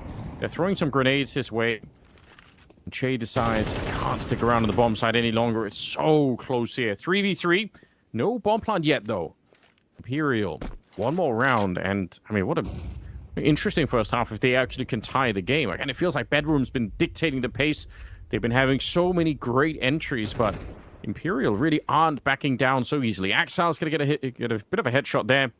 He's been having a tough game. That's his 2nd kill as well of the half. That's hard to deal with. Out in the open for No Way. I don't like the position. Just standing where there is no cover. And there's a Che to try and save this one. 1 versus 3. And there's a flank coming in. Yeah, he's coming in from the B bomb side. This is going to be 7 rounds. There's no way you're looking back. Siren takes his time, executes him to the back of the head. BetBoom gets 7 T-side rounds on train, and Imperial's early momentum gets shut down. The audience can't see it, Ted, but when No Way died in the middle of the lane, I could see you shaking your head. Just standing out in the open. He obviously wasn't thinking this is going to be sick, but he just gets caught at a really bad time there when the smoke fades. It's not great. I mean, if anything, I'd say maybe Try's repositioning deserves more of a shake of a head, right? Because what BetBoom do in that situation, you realize you're stuck in a 3 versus 3. Zorti's in a really uncomfortable position, but you know that you have no utility. The CTs are probably going to start feeling the pressure the moment that you pull the plug on the play as well. So you just slow it down. You wait for someone to go for an unnecessary peek. That's exactly what happens. Try moves into the line of sight of Axao. He gets the kill. And from that point on, it kind of feels like that was the catalyst for No Way as well to force me to shake my head. Yeah. Sometimes that's all you can do. Like polite head shake, showing some disapproval with the whole situation. We can change the hips don't lie concept. Yeah. I've been dreaming about the Shakira and Counter-Strike crossover, I feel like there's something in the works there. I thought the sentence was going to end, so I've been dreaming about Shakira. I would have said +1. Yeah, revealing my age a bit, like half the audience like, who the hell is Shakira? What is he talking about? There's no way. I don't know. Well, here we go. It's 7-5. I'm just saying Shakira is who we would have sent on a rocket, in the from an earlier age instead of Katy Perry, all right? There's no way kids nowadays don't know who Shakira is. I don't know. Maybe not. I can't agree to that. Okay. If that is factual, that means I'm old as well. See, it sneaks. I'm saying it sneaks up on you, Right. So one day you just end up dropping references and people are like, what are you talking about? Like, I've never heard of this stuff, What is Cartoon Network? What is that? Anyway, Here we go. It's round number 13. And we're seeing a rush straight down towards that long dog position. And they're not going to slow down. Why would they keep on running? The Glock train has arrived to the A yard, and it's some dualies on the other side. A lot of pistols, but not enough kills to follow it up. The Senshi's coming in with a nice shot, but Sorte still keeping the dream alive. Pushes in front of the smoke to try and hold on to the bomb site for a little while longer. And honestly, he's done a great job. But the bomb is out by that E-box too, so they can't really just escape. If they had the bomb, I'm sure they would have already ran away back to the B bomb site. But they have to recommit and double down on this. This is such an uncomfortable fight as well. Long range against the USBs. You need the P250 to do the heavy lifting. You see him out in the yard here. He isn't exactly sure. There is also a smoke and a kid on Siren. Probably not the most useful tool right this second. Fight could easily just come down to raw mechanics. We'll see. All right, he's out looking for it. Do they hear that P250 back there is the question. If they do, they've got to be aware. Che goes down, all onto Try. And just under 40 seconds, his team is relying on this. 7-5 first half. Imperial can win this one somehow. It would be huge, but Sorte's already spotted him out. They know that he's up close and personal. 25 seconds and out of time for it. Siren's going to take the headshot there. Try just very hard to force anyone into the fight. Great work for BetBoom. That sets them up very, very nicely to get into the second half. Yeah, patience is one of the good qualities of this BetBoom team. This is probably one of the things that if you're Imperial, you're not going to be able to catch BetBoom stacking in, right? One of the departments in which a lot of the South American teams, especially the one on lower tiers, are going to be having troubles with is being the ones to move, being the ones to have ants in their pants pretty much in situations like the previous one, but not BetBoom. Not going to be moving around too much. Siren with a lovely double, and yeah, it is pretty terrifying that this BetBoom team is able to still be in the lead with Axao and Boomich combining for 4 kills, 13 rounds deep. And it doesn't feel like they're dragging the team back. This is the scary part. Yeah, they're just having just a bit of a vacation, really. I mean, yeah, nice position to be in. Someone else is killing. I mean, sometimes that you wish everyone wants to be at the top of the scoreboard and everything else, but what a luxury if you can just not do much and the team is doing absolutely fine. Everything's still working. Throwing in Che at the beginning here. Siren getting a chance to pat the stats a little bit. Sorte goes down. This is a team kill in the middle of the chaos. Okay. fakes it, try hoping to do a little bit more damage. Obviously, it cost them the bomb plant. They can buy in the next round anyway. Yeah, quick round. Maybe one more casualty than you would have expected out of BetBoom, but who cares? They're still in the lead here. They're doing a fine job on their own map pick. And the only question is whether or not Imperial have got anything really special planned. If they've got something up their sleeves here once the rifles come out, because they're not going to have many chances at this point. Yeah, you need a big bang here for the start of the T side. You need to hit him hard, and you need to hit him now. If you let BetBoom run away with this round as well, then you're in deep trouble. We're going to see another Orc in the server, by the way. This time it's Zorti to bring it out. And Imperial looking like they want to put some early pressure in towards the brown holes. A lot of utility deployed early on from the T side, by the way. Try and push the CTs back, but BetBoom are just rocking a bit of a bonus round, even though they've invested a lot. They still have a couple of pharmacists. The ump for Siren on the B-bomb side, but he's got the support of Zorti. Yeah, UMP seems to be more rare than the Org these days. Kind of interesting how that works. Really a gun that I trust myself, but I'm not gonna stop Siren from using it. The ump was goated in drop on Cobblestone. That was the gun. Yeah, you're right. It did have something going for it. That's one of those positions. Either that or the Max 7 if you're really in a special mood. All right, shaking the incendiary for good measure. Got to make sure that it really works. Boomich, that is. Oh my god. Okay. Well, those did in real life as well, so there was no way those bullets were hitting. That's pretty cool. Risky, but also spots out a couple of players. I mean, it's actually great information. Siren is getting a bit of backup. I think it's Sorte. There's still with the Orc there behind him. It's a very strong position up on the high ground, obviously. Towards main. Seeing a bit of a push coming out. Axile to begin with. The flashbang doesn't really do enough to stop Boomich. We're down to 18 seconds here. Clock is running out in this round. They're just now getting one of the entries coming in from main, but they've called it off. They know Imperial. It can't be done. It's a bit of a shame, right? 2 versus 3 with Boomich being low. With more time, maybe there's a way to fight for this round, but they just can't. 10-5 instead. BetBoom getting close to winning it here on the first map. Yeah, this is early. I mean, I say early signs, but quite obvious signs that BetBoom are just way much more well drilled on this map in comparison to the side of Imperial. Even the way that you see Boomich holding on to that smoke in towards Pop, back turned towards the front side of Red. Obviously, you can't run that setup on your own because you need someone to be covering main for you. But in that circumstances, you had Zorti, I believe, with Dio covering that. But this is the type of an angle that's incredibly difficult to flash, by the way. You just need a flash that's going to pop right over Pop Doc, and people just don't do that. Yeah. But even small things like that. Imperial got caught off guard by that type of a pop play 3 times in the first half. Yeah, that's a good point. Well, speaking of pop plays, now it's on the CT side. Again, very meta kind of play that's coming out. If you watch a team like Vitality, for instance, you're going to see them do this kind of thing quite a bit. This entry goes down at the beginning, Vinny. We'll keep it alive. And Siren, I don't know, maybe not that necessary that he wanted to step forward that much. Boomich also out of the round here, so a bit of an awkward moment because they actually did kind of win the initial fight.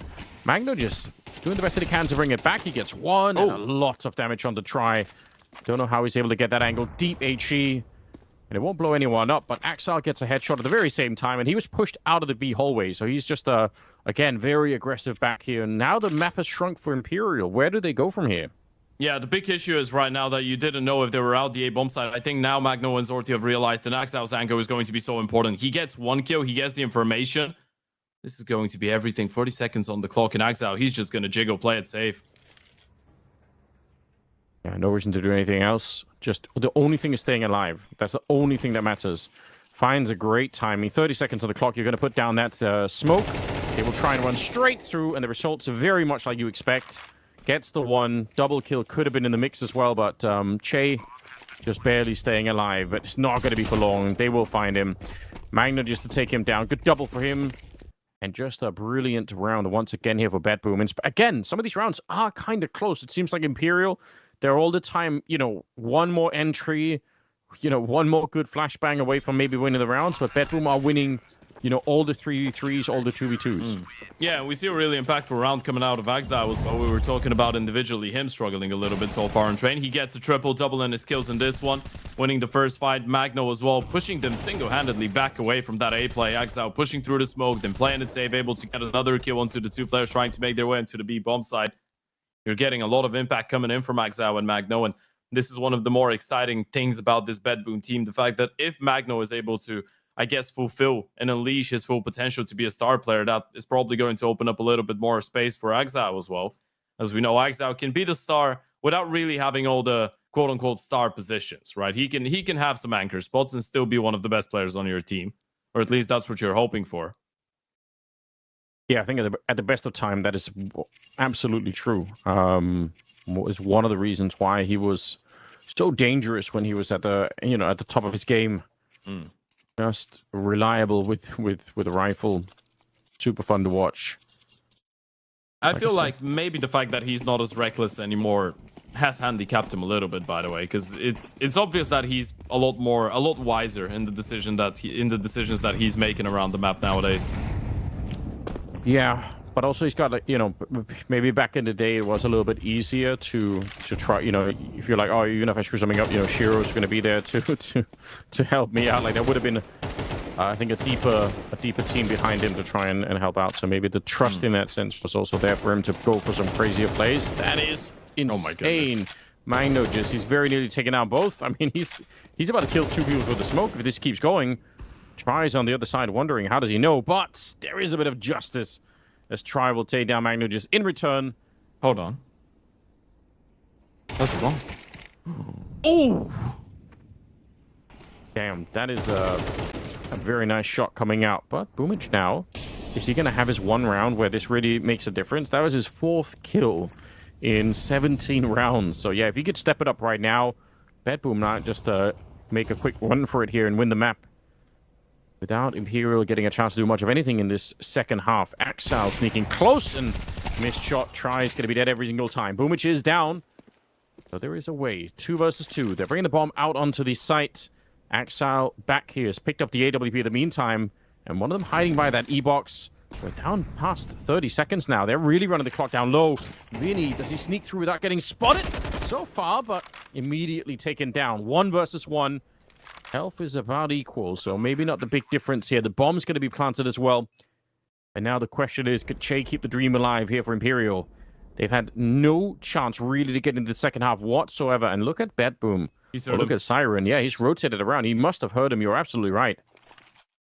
No kits to be picked up as well for Siren. I'm not sure if there's going to be one on the bomb side. There shouldn't be. Smoke right on the bomb. Time is going to be of the essence. Taps it once, but you're right, 10 seconds. That's not going to happen. A little bit of panic maybe for Che, but I think he's realizing now there's no chance he's going to be defusing on the other side. So Siren, would have been fun if you could have found a kit in the meantime, but that was never going to be available. There is one in main, but that's obviously way too far away. He's going to pick up the AWP. Imperial, they're on the board for the second half. It's about time. They were really getting wiped out here. BetBoom just... Again, it's their map pick, so we shouldn't really be surprised. But, I don't know. Imperial, they've been playing such great Counter-Strike from what we've been seeing in the tournament so far. I kind of want to see them return to that again. Yeah, it feels like Imperial are struggling for every single round that they put on the board, so we can say that they deserve the few that they get. Bottom line is, though, they might have an opportunity to actually get a couple more. You're looking at the money for the side of BetBoom. Double AWP, 1 M4, a 5.7, an MP9, one of the more precarious buys you're going to see, and a big nade right on top of No Way and try to kick things off. But if you win this one, Imperial, you reset the economy, you could get a couple more.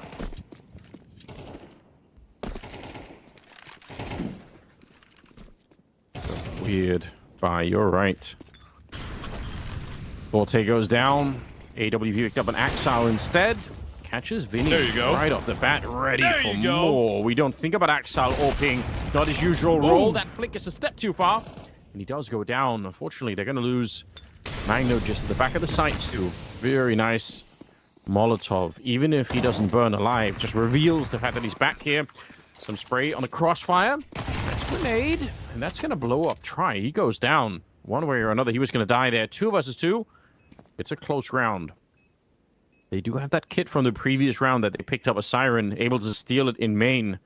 They're very low on health, though. You've got to think Imperial have a bit of a chance to close this one. Get up to 7, a missed shot. First opportunity doesn't go their way.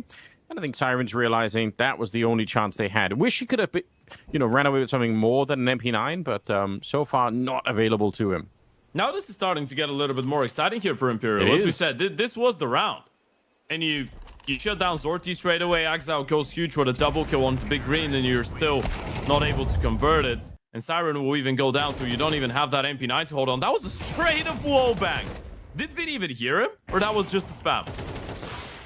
Did he hear him run? Maybe, yeah. It must have been. If that's just a spam, this is a wild way to kill Zorti. Honestly, he doesn't deserve it.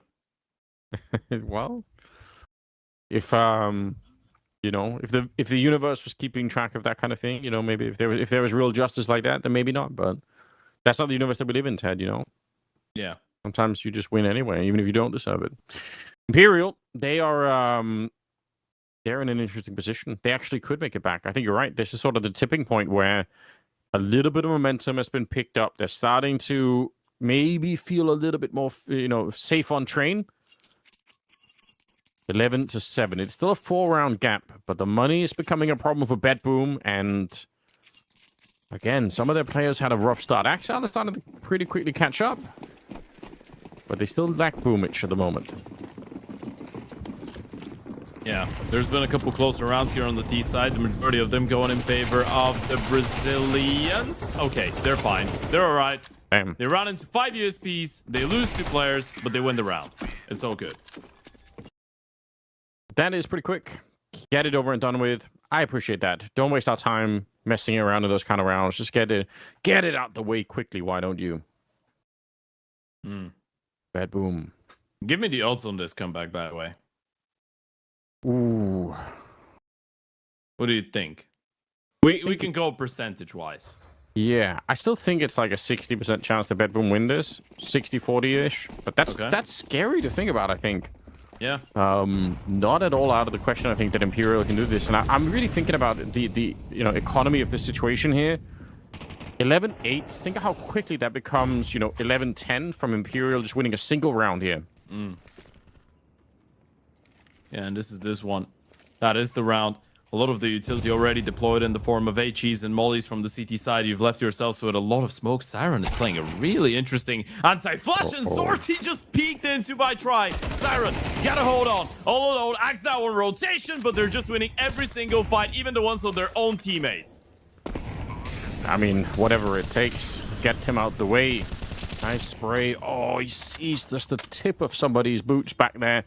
Magno just trying to see if he can win this one nearly on his own. That would have been so sickening if he could have landed that kill. They don't have any HEs left, which is a bit of a shame because there's 2 people very low on health. But tapping the bomb is Boomich. He lures Che into it. Does it again. Is he going to be able to catch another one up at the high ground? Oh my god, this is a bit of an issue right now. Smoke goes up as well, spamming on through, but that bomb is being defused. It is a long one though. 10 seconds, no kit in play. Boomich found, and Magno just as well. Just eats the headshot there. Imperial, it's insanely close to them losing that round, but they will pick it up, and now the momentum is really going in their favor. I mean, Payback really is a bit of a butterfly, isn't it? Look at the way that Try just peeks into Zorti. We had a similar fight in the first half, didn't we? And Zorti was the one to win it. Try even did one better. Instantly locking down that 0 rotation as well, and it does get a little bit scrappy towards the end, especially with the low HP, but Imperial were able to hold on. This is starting to get really panicky here for the side of BetBoom, starting to feel like you're on wobbly legs here on the CT side of Train, and this is the big issue. It could be a CT-sided map if the economy was a little bit more solid. The game is so tough that Siren needed to go and get some extra hydration. Hydrate yourselves. Yeah. It's important, Find something. Stretch those arms, stretch the neck, Yeah. Make sure you At don't least Siren looks relaxed. Yeah, I've often wondered about it. It almost looks too relaxed, He's just really chilling out, but he looks like he doesn't care, yeah. I'm sure that's not the case, but there's those players, right? Like the type of a NAF look. Yeah, I was gonna say the ultimate NAF. Man, what is going on? 11-9. We're moving into round number 21, and at this stage, BetBoom have got to be worried. CT side for them has been anything but what they were hoping for. Nice HEs, going pretty deep, but there's, alright, a little bit of damage there onto Vinny. Alright, they catch something. It's a nice trick. Probably won't actually make a difference in terms of winning the round, but you've got to do something here. You've got to find a way to increase the odds. Imperial likely to win the round. Make it to that 11-10 scoreline. Things start to get very awkward. Try well aware that someone could be peeking, and he's going to confirm that much, at least. Yeah, you got to try and find a way to get creative in this one. Otherwise, you'd be indirectly proving that you're worse on the map than Odic, Sharks, and Fluxo. The last 3 teams that Imperial played on Train, and they lost to all 3 of them. That's a big statement, you know. I like the idea. Yeah, unfortunately this is not how Counter-Strike works, but it's a funny idea. Every time you lose to a team, you also lose to all the other teams that they, lost to. So. Yeah, so you're a worse team than TNL. Well, if you don't want to have that kind of reputation, then now it would be the time to really wake up here. There we go. Look at Magnus. He's listening in. He knows what it's about. He knows what's on the line. Vinny, now he did get double naded earlier, so he was already going to be an easy target, but this is so dangerous. These 5-7s in the hallways, it's so scary. It's a no-scope to get him out of the round, but that doesn't change the fact that we're down to 25 seconds here. More damage, more pistols in the site. They're trying to get close. 20 seconds left here, and a 5-7 up front. It's tried to go down, and somehow BetBoom get to win the round, and now I'm shaking my head because Imperial did not need to lose this round. Yeah, absolutely not. This was probably the one out of all of them that you didn't need to lose. And I mean, you can see it by the reactions of BetBoom. They feel like this game should have been over such a long time ago. They can't even celebrate winning a round with the pistols. It's because of how close and, I guess, no sense making this game has been. It's just been incredibly chaotic, but this is the one that you pick up out of all of them. Magno going huge into worst pop with a double on the 5-7. Siren picking up 2 more. We were talking about his impact and individual improvement. He's on the top of the scoreboard for BetBoom alongside Magno. What a frustrating round to have to give up. Fighting back immediately, though. Vinny with the sick timing to take down Boomich. Magno just, I think, aware that someone could be behind him, but he's also worried about main for the moment. It's Siren. First step to bring it back, but only into a 2 versus 3 here. He is controlled. Yeah, I was going to say, essentially, he's all the way up on the high ground already. He was on that back train to Siren. He almost dies in CT spawn as he tries to rotate in. It's not an angle you're ready to fight at typically when you turn the corner there. The Magnoges, 1 versus 3. Can't really do much of anything here. Save the AWP if you can, which will make it a 12-10 scoreline. Imperial. Okay, I mean, if you're going to give up the other round, at least bounce back as quick as they have here. Yeah, I feel like this is why we can't even see BetBoom put on smiles on their faces, because they know they've been struggling buy round wise. Sure, you pick up one with the pistols, but it's a bit of a flash in the pan, and you're still not able to hold on to the buy rounds. At least money wise, you're going to be all right, because the previous one acted like a massive monetary injection. But Imperial are giving this one a go. 10 rounds already, and you know what? This is an interesting one, because we were talking about the consecutive games that Imperial had lost on Train previously. The game against Odic, they lose, they pick up 10 rounds. The game against Sharks, they lose, they win 11. The game against Fluxo, they lose in overtime, 15-19. So Imperial, technically, even though they've lost more games than they have won on this map, have never won less than 10 rounds on Train. Okay. That's, you don't get that feel right now, do you? When you're looking at them, you think, oh, well, this actually, maybe at the start it looked a bit shaky, but right now, yeah, it looks like they are making up for that fact pretty quickly. Yeah. They're always competitive on this map. I mean, it's the closing stages, it's the little things that stop them from actually getting some more significant wins. I mean, as I mentioned, there was that 113-2 win on Train around the start of February, I believe, against Pain. That made me think, wait a second, Imperial is actually cooking on this map. But yeah, that's fair. A little bit of time has passed, and they haven't really played it too much. If you can take down Pain, I definitely rate them very highly. So it's an interesting data point to think about. BetBoom.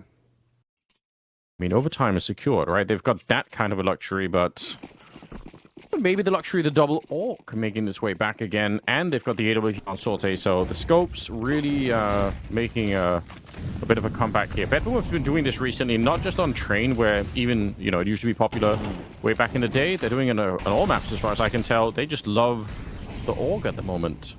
Yeah. So yesterday on Dust 2, worked out pretty nicely for them, and they actually don't invest everything that they had going into this round. On the back of the maximum loss bonus, they will be able to invest once again going into the previous one, but still a pretty competitive one, especially with Imperial lining up for a B play. Axe now needs to get there as quickly as possible. I don't think he's going to be able to actually beat the Yuto, though. Maybe not.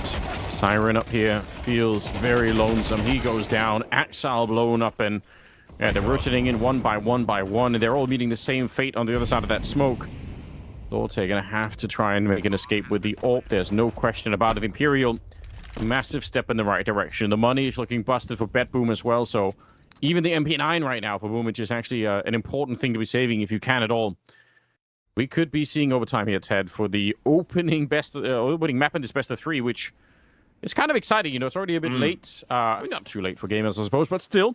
You know, start off like this, who knows what's going to happen across the rest of the best of 3. Yeah. It's given us a lot to be hopeful for, by the way. It's given us a lot of entertainment value, that's for sure. And it's even crazier when you think about the fact that BetBoom probably could have even lost that map in regulation if it wasn't for the round with the 5-7s. That was the one that got him up to 12. By round-wise, Imperial have been the far better team in Boomage. Wishful thinking. Doesn't hold on to the rifle. Only the one AWP saved up in the hands of Zorti. This could make a difference, but Imperial are really doing this. They're just one round away. That game was over such a long time ago. This map should have been closed maybe 20 minutes ago, but Imperial have brought it back. A bit of a classic situation, isn't it? You know, it is technically supposed to be over. Should be the end of the run. And then suddenly, you know, there's just a little gap left open. Essentially with 22 kills. Typically not the player that I look for in this team to be doing a lot of the work, but say I am super impressed with him at the moment. On the other side, Languages and Siren, no surprise that they're playing a good game. We expect that much. BetBoom, one chance here to close it. Leave Imperial disappointed. Otherwise, overtime, I'm sure the South American squad are going to be back and very excited about that. They're going to be ready to fight if it goes into OT.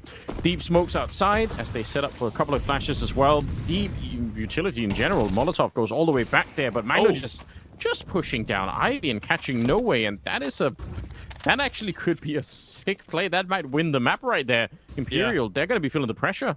It's been such a long time since Imperial did put a lot of their numbers in towards that Ivy position as well, right? So Magno was like, well, I don't want to be playing retake every single time. I want to get involved. I feel like you haven't really been putting too much emphasis here. I feel like I could get away with an early pick. He does so, and now you just blocked him off, and this is going to be so much more comfortable now for BetBoom. Sure, you're running out of Yuto, sure. You don't really know where the T's are gathering up to go, but you do have that man advantage, and you can see how BetBoom are just walking away on the right-hand side. They're more than all right with just opening up the distance right now with the side of Imperial. Siren, bit of a different angle right here. Not likely to get Molotov out of this position. Also, if they do go up on the high ground too, it could be uncomfortable. He's got some backup with him though. Sortie a little bit further away. Throws a flash under the high ground just for good measure. The clock is running down low here, Ted. I'm getting worried about this. 30 seconds. Imperial. They're going to have some utility, but like I said, you don't normally throw utility to Siren's position, so there is a chance that he's still going to be hard to clear out. Spots them out to begin with. Open the high ground behind him. 20 seconds. And I do like this from BetBoom, just playing it very defensively. Why try to fight it early on? Backup is coming in. Bomb is going to be planted just barely. In the meantime, Boomich did get taken down trying to rotate in, but they still have all the advantage right now. They've got the kits, no smokes though. Somehow try hitting a shot, and he might have to do that a couple of more times if this is going to go into OT for them. The Senshi's back here, but it's too much. Magno just takes him down. 1 versus 2, a missed flick, and now Try in some trouble. He doesn't know if they're defusing yet. They weren't, but he had no way of knowing. It's Magno just instead coming in with the triple and the defuse on top for BetBoom to win the map. You feel like you dodged a bit of a bullet, don't you? It happened yesterday in that opening best of 3 for you in your own map pick of Anubis. Now it happens here on Train as well. BetBoom nearly letting that Train slip, but in the end of the day, a triple kill out of Magno and another really impactful one out of Siren. The two of them combining for 42 kills in the end of this map will be enough to get him over the finishing line. If you're Imperial, though, surely not getting discouraged out of this one. You did really give it a good go on the T side of Train. Yeah, I mean, for a map that they didn't pick, they absolutely showed up and were ready to play here. Very, very small margins. At the end of it, for Magno, it took another multi-kill, like 3 in this round for him, getting the opening down at Ivy. Otherwise, it will end up in overtime here, so I don't think Imperial have to be too sad about the whole affair. Even if it sucks that you couldn't get it into OT, they are definitely ready to fight, and be very curious how this plays out on the second map. We'll find out right after the analyst desk. Definitely a brutal way to lose out on that map if you're Imperial, just not being able to get it right over the line.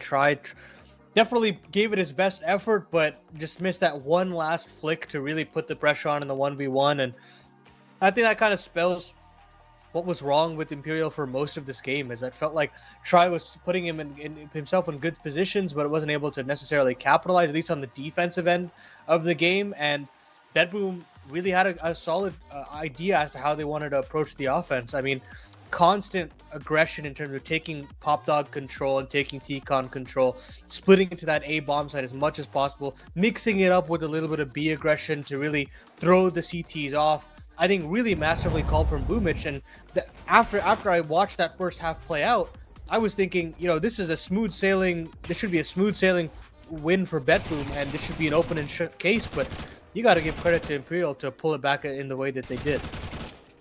Yeah. I mean, I look at the way that you kind of look at both of these teams executes as well. I think both of these rosters coming through, there was some really impressive push and pull there. That T side for Imperial, nothing like super out of control, but for the most part, I think they did a good job of kind of manipulating the rotates. It's a map that can be very easy to float around there with that Z position being so easy to to rotate if you need to, and you really have to take your time and draw out the rotations on the T side. I think both teams doing a good job at manipulating the defenders, getting the players where they need to be, and decisiveness in that second half for Imperial. I think it's a little bit unfortunate to see that comeback come down to such a small detail, but that was a credit to the foundation that was built. It was a credit to that one misstep there with the MagnoJez multi on the 5-7s as well. A huge turning point to finally get on 12, just capitalizing on one mistake right there. And when you have to pull back a comeback and that one mistake comes through, it's going to leave you with that much less room to breathe right there. They fall right into that trap, unfortunately for Imperial, and that kind of denies their big comeback effort right there. But this is the sort of formation that we're looking at here out of BetBoom right now. It's that they do have the availability when the going gets tough. I mean, you look at the last 2 rounds that they had to close out. I think Magno a big piece of both of those rounds, and I think that's a really positive sign that as you kind of stall out there, you still have just enough firepower to pull through a victory when you have to call upon it. Yeah, that's the big worry, is that can Magno step up in those pressure-filled moments and provide the necessary star power to get them over the line? The answer is a resounding yes. I mean, just being able to do it with any sort of weapon. He was a double opping a little bit and had a pretty good time with it throughout the defense.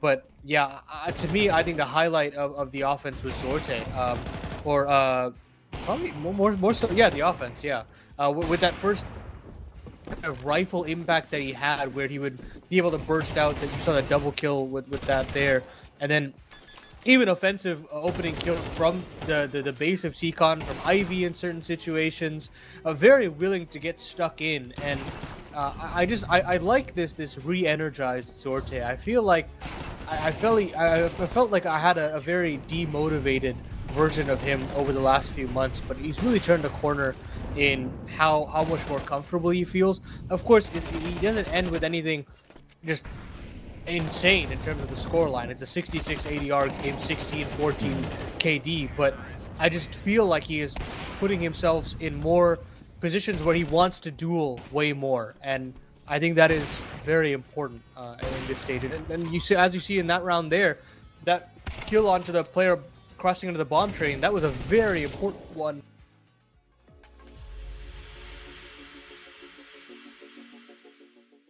Oh, there we are. Sorry, I thought we were tossed to a break there, but we're back. And as you said, I think the parallels between both of these operas right now, if you look at like Try and how he's been able to build back here, not necessarily underneath new leadership, but gaining confidence. If you talk about like the trajectory of the last couple of years for both of these operas, they both needed time to get back into more comfortable territory. They both needed to develop in CS2 and figure out how they're going to transfer their style of opping into this game. And for Tri, I think he's starting to find a little bit of that foothold in terms of some of the success that he's been able to do in the MRQ. And for Zorti, it's the same way, where I'm finally seeing the Zorte of fours like we've been highlighting throughout this tournament, where he's able to connect on some really good aggressive duels, and he's feeling confident enough to do it in a big way. So I think like it is interesting to see that happens now underneath like a leader like Boomich as well. Like that's a big detail of, I think, his growth as a player. Yeah, being able to play with a more unique opera is always going to be tough if you're Boomich, but he's really made it work with this guy. So, of course, they still got a little bit of ways to go. It was a grueling train, and they've got their backs, I guess, sort of against the wall in terms of playing it into Imperial's map pick of Dust 2. But we'll see if Imperial have a little bit more to say in that second map of the series after this little break.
Have you ever heard the saying, running like a headless chicken? Well, that was what a lot of that train felt like, ladies and gentlemen. Welcome back to the CCT Global Finals. We are ready to fly right into our second map of potentially our last map of the day, but our fourth and final best of 3 of the day. We have Imperial, we have BetBoom, and there's a pretty similar story to yesterday. We have a BetBoom close win on their own map pick, and now we're going into Dust 2.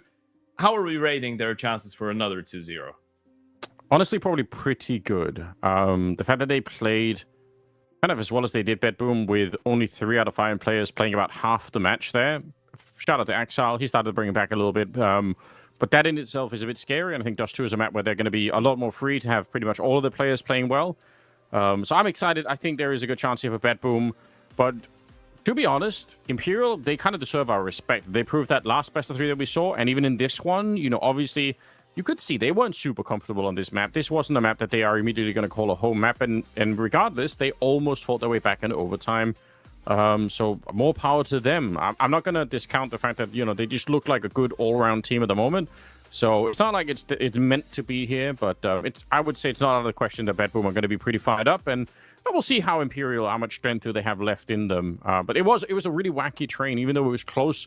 You're right. There were so many times where it just came down to some guy busting out of Pop Dog or Main and just shooting a couple of people. And that's it. Like, regardless of what else was going on in the map, it was just like a couple of entries like that made a big difference. So, interesting Counter-Strike. Yeah, interesting Counter-Strike is the way to describe it. Now, we're moving into a Dust 2. This is a map that for Imperial should be a much more comfortable ground, right? You're looking at 16 wins out of their last 17 games on Dust 2. This is their bread and butter. We were, I guess, going into this entire competition thinking that Dust 2 should be one of the weak spots for the side of BetBoom, right? But then yesterday we see that 13-0. So what do we make out of it? Do we feel like this is repetitive? Do we feel like this was just BetBoom playing a really disjointed wildcard that had no answers and it's more on wildcard? Or we feel like BetBoom could actually bring in a surprisingly high level on that Dust 2? I mean, the answer is probably somewhere in the middle, right? It did seem like Wildcard kind of got lost in the sauce a little bit, so I'm sure that's part of it. And BetBoom maybe also had like one of those fantastic days where everything is working. It's always so dangerous to try and transpose the results from one day onto another day, even if it's the same map and one of the teams is the same. Like, you want to do it because it seems like you're about to say something reasonable. You're like, oh, we had this result then, and now we're doing it, now it's another team, but a new day or whatever. So I don't know. I probably wouldn't put a ton of stock into that result. But I mean, it shows that certainly they can play the map really well. And again, like we know, we've already seen it on this first train map. They have some players that shoot really, really hard on that BetBoom side. Magno he's kind of a terror, isn't he? And he's got the confidence. I think that's also one of the things that's changed since when I saw him in the beginning. Because before I really got to cast him play, he's one of those names that was thrown around where people said, oh, this guy is an up-and-coming player. And when I saw him, I thought, yep, there's definitely something here. But I feel like now he looks more confident. He looks like he's more comfortable in the game and in the team. And it's obviously making him much more dangerous. So it's, I don't know, he's hard to play against. I mean, I feel like being humble and being just a really, I want to say calm person in general, really shy person is the worst thing that you could be when you're a star player and when you're supposed to be a star player, right? Sure. Sometimes you got to be a little bit cocky. Sometimes you have to show a little bit of impudence, even if you like, at times in the server. And I completely agree with you. I feel like you hit the nail on the head. Magno, in the last couple of weeks, we've seen a much more improved performance coming out of him. We've seen him take more initiative. We've seen other people around him as well trying to be a lot more decisive. And I feel like that helps. I feel like when you have someone like Siren popping off individually, even though he doesn't have the best roles in the world, that's probably going to boost up the amount of comms that he's putting forward. And we know he's a pretty vocal guy. When you have Zorti flying with the AVP and just killing people left, right, and center, it probably makes you feel like you don't have a lot of pressure on you if you're Magno, right? Because you've got the teammates to step it up. You have brothers in arms ready to back you if you don't have a good game. So you're going to be a lot more enticed to actually take the chances and be close to having that big performance. Well, here we go. Second map is coming up. BetBoom versus Imperial. Seeing a smoke already thrown down the middle. Another one picked up by Vinny. We do have a Molotov as well onto No Way. I'm curious where they will end up. It starts with Magno just again, but the Sensi's coming in with a couple of 6 shots. It's already popping off into that upper dark position. Trading favorably. Oh my god! Oh my goodness. Never mind. The Sensi's back down. Oh, what a shame. If he had stayed alive, he could have put pressure on. He could have made BetBoom believe there would have been more of a B attack. while the rest of them made their way out long. That's not too bad. They have the smoke for the cross and the flashbang too, so I'd say pretty good chances here to at least get a bomb plant, but kind of a disgusting kill from Boomich. Yeah, look at Zorti pushing in towards top middle as well. They know what's going on. Boomich has gotten the kill in towards the Senchi, and now you're going to hear the smoke. You know it's going to be an A play. Boomich on the rotation. Zorti's going to be here so quick. Yeah, they've read it. He's actually here almost about to attack the bomb site with them. Making the cross here, lines up the shot forever. They've no idea. Now they realize, but that might be too late. So much damage dished out already, and it's just suffocating. What a great bit of intel coming out from BetBoom, and their reaction to it, understanding what was in front of them, absolutely flawless. Yeah, absolutely. I mean, this is what you're after if you're BetBoom. You just had a flying dust 2 yesterday, and it is a map that usually doesn't go well for you. I mean, you're looking at some of the results for those of you that weren't here yesterday. Before that Wildcard 13-0, you're looking at losses to the 9 Pandas, BC.Game, TNL, and those are games in which BetBoom didn't even pick up double digits when it comes down to a dust 2. It feels like individually, though, they've been looking a lot more comfortable. And Zorti starting things off with a double Boomich, hitting a shot like this one after the train he had individually. Definitely gives you a little bit of hope.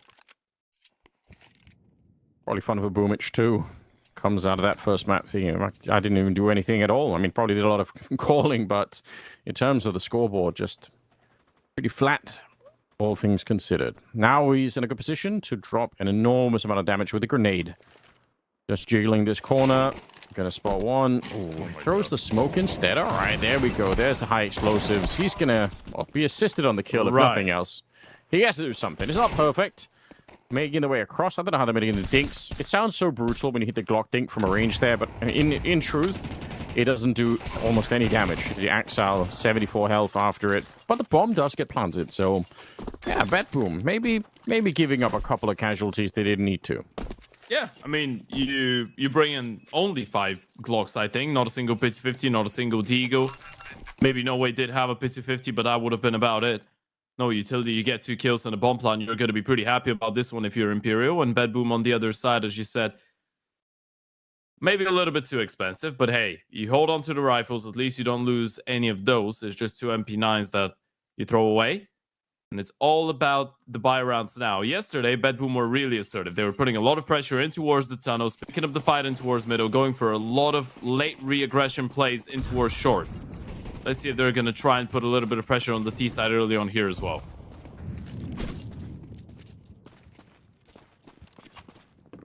So far, they're being maybe a little bit more reasonable. They are expecting, though, a B split. You can already see that. It's just so clear.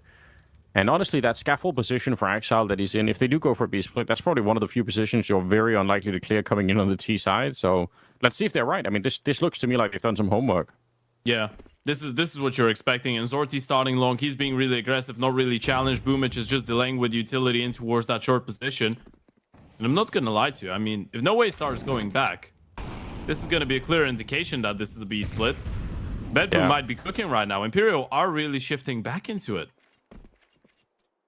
They smoked CT spawn once, but that's not that uncommon. If they smoke it again, I mean, how sick would it be if BetBoom have essentially called the T side strat almost before Imperial even knew that that's what they were going to do? There comes the second smoke towards CT spawn. Oh my goodness. How sick of a read is this? Boomich might just be an actual genius somehow. 40 seconds left, and they are playing into the hands of BetBoom without even knowing it. Imperial, under the assumption that this is really sick B-split, they're never going to see it coming, but they absolutely do. Now, they still get the opening on Magnus and Che. Like I said, it's hard to clear this position. Oh no! Axe. I'm out. They didn't get a single kill. I'm actually out. Never mind. Oh, they didn't get 1 kill. They have everything. They call it off of spawn. They knew every step of the way. When Imperial were throwing the utility short, you knew they were just trying to keep you at bay. You didn't get challenged in towards long. You knew the first wave of utility in towards middle was just to bait out a reaction from you. You were so ready. And then you don't get a single kill. There was a real moment in time there where Axal sprays, where for a second I was so confused as well. I thought, am I playing? Is it like watching me in deathmatch trying to spray down someone running around the corner? That's pretty much what happened to me half the time. Oh no. That's devastating. You know well, what? Yeah, that is at least Vinny's smiling. That's the good part. I don't think I've ever seen Vinny not smile. That I don't is a think true he's point. capable. He's one of the happiest people I've ever seen. Yeah. To the point where it's almost, it almost makes you jealous. You're like, come on, Is he Do you living feel this... like sometimes if you're his teammate, you get frustrated at him for not being frustrated? Yeah. For not getting angry. I know what you mean. It's like, listen, you not experience life the same way as the rest of us, Yeah. You never... Like, don't you care? Exactly. Do you not even care about this? You just having fun, are you? What kind of a person are you? Well, Boomich has gone down on the other side here. I think for BetBoom, this round is secretly pretty important because giving up that other one is just so ridiculous, and now they've got to buy back in again. If they lose it now, it could be really awkward. Siren was wrapping up around them, but he gets blown up. It's Magnages who's taken up the AWP. They've got one on Sorte as well.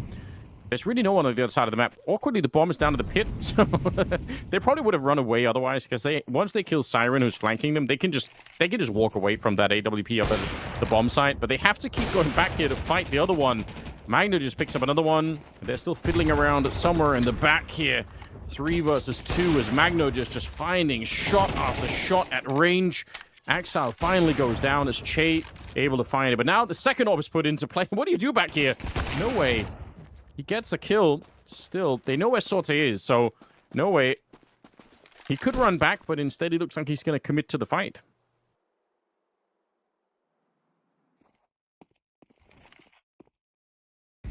Man. Going to be 1 versus 1. 25 seconds.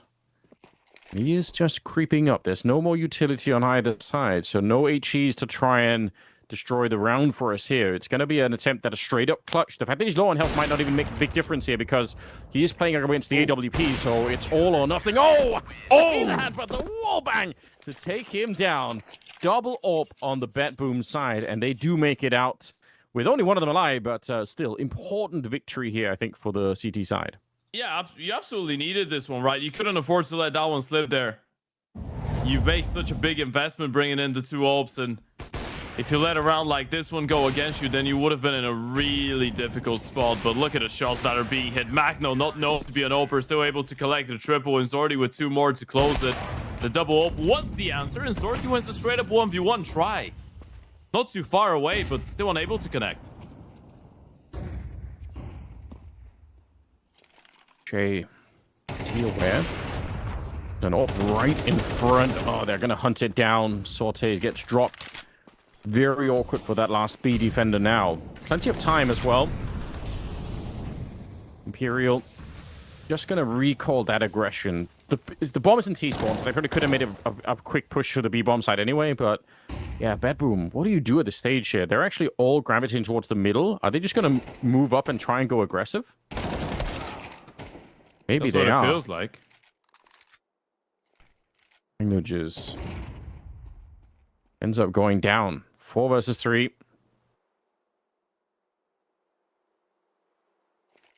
Still got about 50 seconds left on the clock here.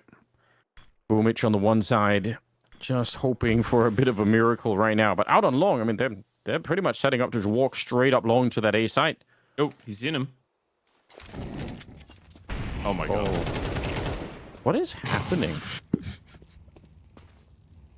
Oh, Axel is having a really, really bad day. That is what's going on. You see him, Molly failed. Apparently, Axel didn't even realize he spotted out a player on his screen. Yeah. Someone's taking crazy pills. I don't know if it's me or it's Axel, but I don't think it's you. I'm pretty positive I see the same thing. I am seeing the same thing. The fact that he spotted the player, didn't really react, he just threw the Molotov straight into the corner. Yep. Oh no, Siren gonna be hunted down here. I don't know what's going on anymore. I need a break. And I wish the casters could call for a timeout, Yeah. We need That's been tough for Axel. But you know what, Imperial are taking advantage of it at least. There's the replay. It was a nice shot coming out of Zorti. And then you're looking at middle, Magno challenging. You know that the AWP did go down. That was the probably weirdest moment so far of this map. Well, one of the weirdest moments. We're not counting that genius start of 3 people into Wars V where they didn't get a single kill. But now it's a forest buy, and Magno long range is able to finish off what Tri started with a team tag from an OP onto the Senshi. All right. Kind of an unlikely way to get an entry, but, you know, whatever it takes. Game is tied. BetBoom. Not so gracefully stumbling their way through some of these early rounds here. They need a way to keep this alive. Otherwise, Imperial could be really coming together with a brilliant first half. There's no rotations. Siren is going to be all alone right now. Smoke indicates it's going to be a B play still. Siren either gets a double kill or this is a straight up safe call. Well, you know, it is a 5-7. They've been known to get a double kill or two. Unfortunately, peaks a little bit early. And that does reveal his position, which now they're going to be very keenly aware. Magna just goes down. Axel trying to run straight through there, and that's not going to work out so well. Somehow, Salt is able to hit a headshot. Siren's alive. They failed the volley. Yeah, they failed it. They just bounced it off the corner, and it landed a little bit too far back, I believe. Eats the flashbang. 35 seconds left, and down the middle, a missed shot for Tri. I can't explain it. It's spread. Whatever contagion BetBoom had, it's now spreading onto Imperial. Although trying to bring up to it here is okay. At least getting the kill. 2 versus 2 now. Sorte going to be peeking in. They line up, and he sprays them both down. A triple for Sorte and saving BetBoom in this round. It's hard to explain. Some strange losses for both teams now. Look, I think we're reaching that territory where we're gonna start crossing the boundaries of an NAP Amcal type of game right now. It is weird. It really is. I mean, look at the way that Zorti gets the kill with the 5-7 through the smoke, then grabs an AK. Siren is able to stay alive for way longer than what you probably were hoping for if you're Imperial. I mean, you had the information, you knew exactly where he was. He peaked a little bit off with the timing a little bit too early, and you're still unable to get rid of him on time. Definitely a pretty disappointing one to give away, especially considering that was a full investment coming out of BetBoom as well, Anders. If that was a BetBoom loss in this round, which it probably should have been considering you were going towards the bomb side with only one 5-7 player that you spotted, that would have been a full reset for the CT side economy. And now instead, it could be a reset for yours if you end up losing here. You know, I love the idea of having like a counter scale of how weird the games are. Like somebody needs to invent that, where it's like, you know, you've got way up at the height of things, you've got, you know, like Vitality playing Spirit or something, and then you've got NIP Amcal, you've got like NACS somewhere, you know, like there's like a whole gradient scale of like how good or bad can it be. I think the scale could be measured with the coefficient of us losing our vocabulary and capability to say anything. Some of it is just inexplicable, isn't it? Though, like what can you say in some of these moments? I guess Exile failing that spray earlier was just the moment where you have to be just confused more than anything else. You know what? CS is CS. Things happen sometimes. Not every single time for a reason. Yeah. Let's just leave it at that, you know. It has its own little life. I do like this double smoke in the middle, both towards CT spawn, but also the B bomb sign. It does create a lot of space, like a funnel to play in. Magno just doesn't care about funnels at all. Gets the kill, takes down Che, but I still think that is a nice thing to be able to do. If you watch a couple of Spirit games, it's something that they like to do for a couple of different reasons. And nice opening here. Again, Axel just finding himself in a very uncomfortable position. I wonder if they're going to take a break halfway through and Axel's going to realize that he's playing with an inverted mouse or something, and he just doesn't notice. He's like, oh my god, like that's why things are weird, you know? I wonder. I feel like it's just one of those games where so few things have been going well for you that at a certain point you're getting into your own head. Siren, we'll give it a go. Going around the world though, and worst part about this, he can't really be silent about it, so no way he's going to hear him every step of the way. And Siren is probably not clearing pit that late into the round. Free kill goes in favor of No Way. Imperial back on track. I mean, all things considered, still a fairly close round, no question about it. Nicely done here from Magno at the start, but from there on out, it's kind of chaos. As it has been pretty much for all of us too. Game is tied though, 4-4. We're seeing some more 5-7s. A scout picked up here, Imperial. This is their big opportunity, made even bigger by the fact that They blow up Magnojas at the start. And they're going to be walking their way through that smoke. Oh, maybe not. They could have done that, but I understand if they don't want to do it. Again, this is the kind of round you just have to... All right, after a careful consideration, they decide it is time to push the smoke into the V-bomb site. And I'm pretty sure that's going to be a smart move here. BetBoom, no chance to win this round at all. Maybe they can find a gun or something, like fight for that, but Imperial, things are starting to really go in the right direction. Yeah, now things are falling into place a little bit better for the Brazilians. You just slow it down a little bit. You let Try look for that opening fight. I mean, I actually do respect the endurance that we've seen from Try, the persistence to keep on looking for that fight, considering how many times Zorti has been able to win the direct 1v1 in towards middle. This time around, of course, no op on the other side of things, so a lot easier for Try to get away with this. Zorti has started the map really well individually. Problem is with how wobbly those rounds have been and how wobbly the entire financial situation has been around BetBoom. He hasn't really had the finances to justify putting himself on a big green so many times. I mean, that is definitely one of the issues that they're dealing with. Because Sorte's been reliably such a crazy AWPer the last couple of games that we've managed to see him. That missing out on that is absolutely a bit of an issue. And more power to Imperial if they keep the economy in that kind of a position where it's not being allowed for, where it's not doable. 5-4. Money, again, just looking dreadful at the moment. Axel and Boomich on 2 kills each. Sirens on 3. But it's just if you add the kind of start here that Axel and Boomich had on Train as well, it's not the best. It's not the best series that we've seen out of those two guys so far. No, absolutely not. And I mean, we can praise Zorti, Siren, and Magno all we want, but at a certain point, if you're BetBoom and you're struggling, you probably need at least Axel to start getting a little bit more involved in the action individually. That's how it feels like, probably, if you're on the team as well. This is one of the strengths of the team, the fact that you have so much firepower distributed over different pieces, but you kind of need those pieces to activate sometimes. Magno is activated. He's active. Yeah, all the time it feels like. I can't remember the last time I saw him actually play a bad map. Oh my god. Does so much work in this one, but it might still not be enough. No way trying to bring it back. Sortie here. Nice tag with the scouts and Boomich on the other side. All right, they're combining for a bit. Right. Oh, it's off. It's so awkward. They had him in that corner. You almost wonder if they would have gone for him right then and there, if they couldn't have locked him in. The fact that they leave him alive, it means he has a chance to reset and run somewhere else. He does have the bomb on his back. 40 seconds. I don't know. Maybe what they needed there was just to finish the round. Zorti's so active in towards the tunnels right now, but they both don't want to make moves. I mean, Zorti's just now going to start pushing. Try's got plenty of time to get that bomb planted and get into a comfortable post-plant position. Oh, he fakes it once. Really not sure where they are. Going to be planting it not for long. So it means he's going to be stuck on the bomb side itself.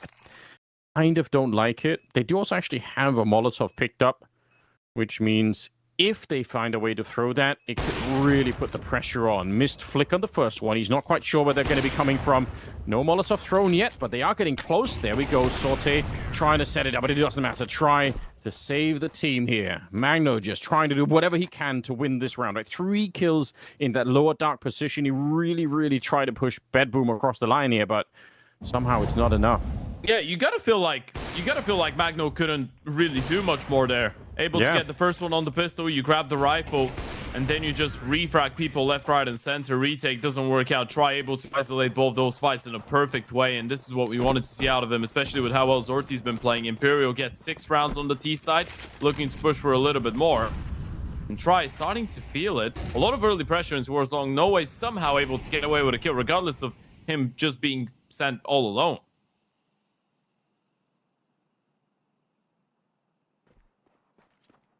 I mean, trade out long. Not bad. You'll take that on the T side. Put some pressure on. BetBoom. 4 rounds. I mean, the weird thing is, it's actually like this 4-6 scoreline. It's not that bad. It's not like BetBoom are completely destroyed here. It's just, it could have been so much more, especially because that early call for the B split early on was such a brilliant tactical call that they just made nothing out of, unfortunately. If they'd won that round, I mean, they probably have 6-4 there in their favor instead. But let's see if they can bring this one up. It's still going to be pretty interesting. Vinny trying to pre-fire the angle, ends up going down. The bomb now lost on the ground as the Senshi goes down. And it just keeps on going. Siren with a nice little swing. Che, no chance he could have done anything anyway. He's going to get blown up. It will be BetBoom picking up the 5th round. Honestly, if they can tie up this game, even at 5 rounds, I think they're still pretty competitive in this one. Maybe they can recover whatever madness has been happening. Just again, it's not in terms of the numbers. I don't know about you, Ted. I don't think it's so bad. No, it isn't. I mean, objectively, as you said, you described it really well. This is one of those games that even if you're a BetBoom player, it's not like the result, not like the score is that bad. It's just the fact that you know how much better it could have been and how much better it probably should have been as well. Imperial still dreaming to get 7 rounds, and Che definitely not praying to see 2 players like that on a tower as he goes for that peek into a short. Absolutely not. He's been playing pretty good for this first half as well, up 10 kills, but won't have a chance to participate here in round number 12. The boost is a clear indication that BetBoom again have a bit of a sense that it could be a B split, or at least they want to be ready for it. That's the only reason why you're going to be here. We'll see how right they're going to be or not. Nade for Exile. It's not bad. Even has the stolen Molotov here, which actually makes a big difference whether it's an incendiary or a Molotov, or if you're trying to throw it into the catwalk here, because the incendiary won't block that much. The Molotov might actually force Imperial quite far back, so we'll see how it plays out if he can find a good angle for it. Puts down a smoke of his own. Thinking about where to throw that Molotov. I think it's a little bit too far behind, and unfortunately rushing in front, and 6 spray from Exile. That's what we love to see. A bit of a double. In spite of a very weird first half, he actually still had a bit of curves left. Triple overall in the round for him. And a 2 versus 4 that Imperial should never even get close to winning it. Essentially goes down and to try against the world. 25 seconds, a little bit of a flick and misses. BetBoom to win the round and actually tie up the game here. This is a very interesting first half of Counter-Strike on Dust 2. Yeah, they've tied up the game, and they tied up the game on the back of a nice-out triple kill. Sounds like the most impossible thing to happen after the first couple rounds, but hey, you know what? This round was absolutely phenomenal coming out of Exile. He started off with a kill from the boost, then it gets a little bit shaky and towards the back of the bomb side. We're gonna see it once again with the doubtfulness, I guess, onto how to deploy the Molotov. Then you start going forward, you try and dodge the flashes. It's a really tricky one, but he was able to do so and claim a double. BetBoom definitely staying in this one. It's definitely not as clean as it was yesterday against the side of Wildcard, but hey, you know what? They're still in this one. And with how discombobulated a lot of those rounds have been for the side of BetBoom, honestly, I feel like them getting 6 rounds is an achievement. Yeah, I agree. I do think sometimes the CT side can be hard to play, so tying up the game, I would be quite happy if I was BetBoom here. The only thing that I'm really curious about is can we just get Boomich and Exile more into the game? That last round was sick for Exile. But obviously, for the rest of it, we have a million examples of Exile just finding himself in really awkward, rounds where he should be winning, he should be getting the kills, but somehow has no impact whatsoever. So bring him back, get him back online. BetBoom fighting to make this a 2-0 series. If they can win the pistol in the second half, it is not out of the question. Imperial, though, this is their map pick, and I mean, again, they look like a strong team. They're a hard team to bring down right now. If they win this one, then Mirage would be the deciding game here in the series. Yeah, it's really important, by the way, going into the second half to see how the preparation is going to be like on the side of BetBoom, because as we pointed out a couple times, there has been signs that BetBoom, in the face, obviously, of Boomich and Railway, have prepared really well for this specific matchup on Dust 2 against Imperial. A couple times where off of spawn, it felt like you had a really good read onto what they were going to try and do. Let's see how the T side will be. I'm pretty sure that's not no way. 6-6. Deep breath here. Calm before the storm. They are taking up that catwalk position in the middle. There's a smoke and even a Molotov on the Boomich. Yeah. But yeah, could just be to Molotov out Vinny here and just go for it. One smoke, maybe set it up. That's a B split. You might try and send one player down CT. Yeah, you wouldn't have had Magno in towards the B tunnel so late into the round if it wasn't a B round, I feel like. Well, let's see. I'm excited, especially if they, like you said, if they drop into CT, that's so much fun when that happens. But yeah, you're right. They're already rolling back. You can see they even commit the Molotov just to sell the idea. Now, unfortunately for Siren, he was just a bit of a bait, but he goes straight down. Shot at range. Magna just on the one side. No way.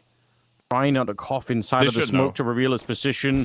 Yeah, they should have idea someone's here, but they're not quite sure. Magnus actually will shoot through. Yeah, he guessed it.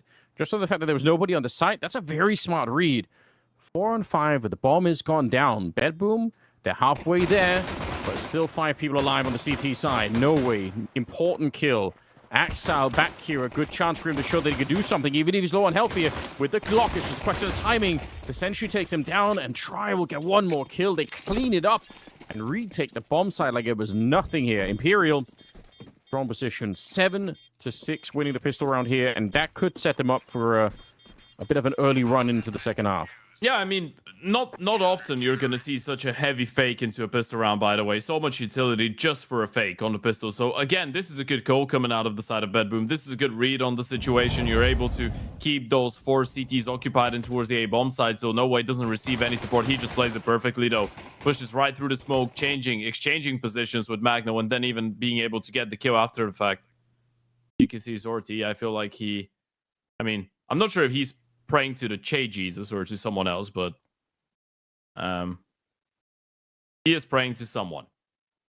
Whoever will answer, he's on the other team, so I guess, he would truly have to be to be a very kind version of Jesus, I suppose, if he's going to help him out in this stage. I mean, he should be helping everyone, right? That's true. Love your neighbor, I suppose, all that stuff. Yeah. Don't know if turn the other cheek. Yeah, I don't know if all of that applies to Counter-Strike. I did read the Bible once. I don't think there was any CS in it, so maybe that's I'm pretty why. sure there wasn't. Yeah, but maybe somebody can rewrite, modern version, put it in there. The Counter-Strike Bible. That seems like something that should exist. That rings a bell for whatever reason. If not, there's an opportunity for you, Tan. You can be the first. Put your start a new like a Counter-Strike centered religion. I feel like that could go far. Right. Well, we've already got our own Che Jesus in the server. It's gonna be a lot easier when you have those guys. I'm still not 100% convinced that it isn't just chases. It's like out in one. I'm not sure. I think it's Che because back in the day it was just Che, and then he added the Jesus. Yeah. Oh, inspired by Shox, maybe. Shoxy. Maybe he's a Shoxy fan. Could be. Yeah. Okay. Well, then we go. Round number 14, ladies and gentlemen. We do have a couple of Galils. 1 Scout, 1 Tech-9, 1 Deagle on the BetBoom side. And the weapons on the other side, not necessarily even that much better, so not clear at all who might end up picking up this round. Magna just going to be smoking that left-hand side and middle, and it forces out some early utility as well for Imperial. They're going to send in an incendiary just to buy a little bit of time and sort of slow anyone down from going for it. Looks like it could be another B-split coming out, to be honest, the way that this is being set up here. So, don't have a lot to defend with on that B side. Vinny is down in CT spawn. He could play a pivotal role. It's not even a B-split, never mind. It's just going to be heavy through the upper position with Boomich on the other side, presumably to catch rotations. I mean, he's going to sell it now with, again, smoke Molotov, but then his primary role probably be to try and stop any rotations from happening if the other 4 can actually make it through, and they should.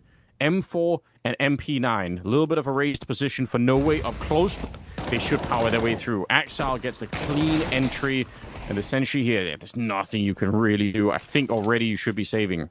Yeah, this time the fake doesn't even work, right? Vinny doesn't move away from middle. Che and Try, they don't really buy it was going to be an A play, but essentially No Way unable to get a single kill. And this is the impact that Axel could bring to the table sometimes, right? He just runs into a bomb site, clears out the right-hand side, gets the kill on top of the box, and then you turn around and got a little bit scrappy there for the M4 towards the back of the bomb site.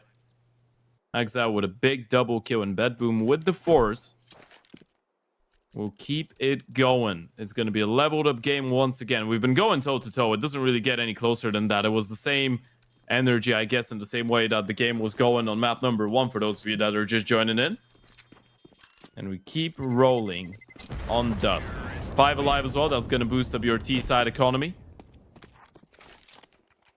Kind of almost wondering if it's going to be an exhausting game in some ways for both teams. Just the fact that, like you said, it is so much back and forth, and you can't really take anything for granted. It feels like every time you feel like you've got a bit of control or a bit of an economy or something, it gets washed away, and you have to battle your way back with, limited weapons and all the rest of it. So really a grueling matchup so far, especially if it ends up going all 3 maps. Could be a real test of endurance. 7-7. Game is tied up once again. Money, a bad position for Imperial, but they did get to save a little bit, rebuy a couple of MP9s, and they're ready to see if they can sneak in around here early on before BetBoom really get fired up on the second half. Yeah, you want to crunch middle right now. The Senchi's going to join in with Jay. It's all about whether there's a flash. Actually, let's go for the peak, but look at Magno. He hasn't been spotted out. Yeah. Would that be enough? Didn't really manage to get anything for it so far. But they are making their way up towards the catwalk position, so maybe a chance here. They haven't Molotov out that close corner. Is he ready for it? He's definitely here in the drop, yeah. That would have been so much fun if he could have tried to take that fight, but they're all here, all 5 players on the catwalk. They're just so ready for it. And remember, they faked it twice with this kind of utility, so they're going to throw the same utility now for a 3rd time, and the question is, will Imperial be ready? I mean, they should know it's not a B-split because there's a player in middle on try, so I don't think they're going to think it's a fake any longer if they ever did. Magnoges, again, another sick opening, but there is a player inside of the smoke ready and waiting. The Senshi, he's going to pick up that kill on Boomich. Somehow gets away with it. They run right in, and it's a straight headshot. Bomb does get planted, and now they can afford to hold the catwalk here. And look at the health on Imperial.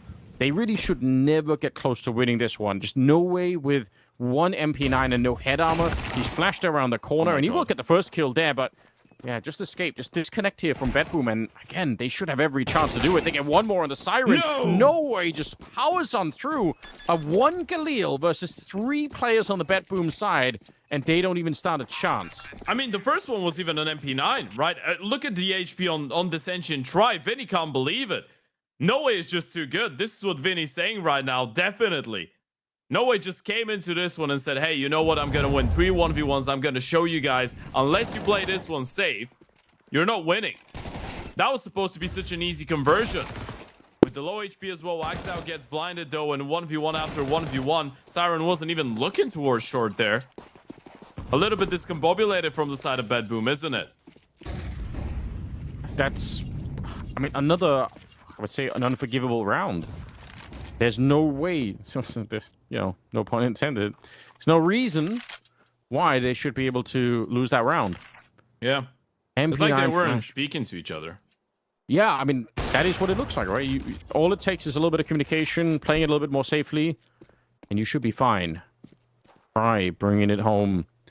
12th kill for him, taking down Magno, just one of the real weapons here on the BetBoom side.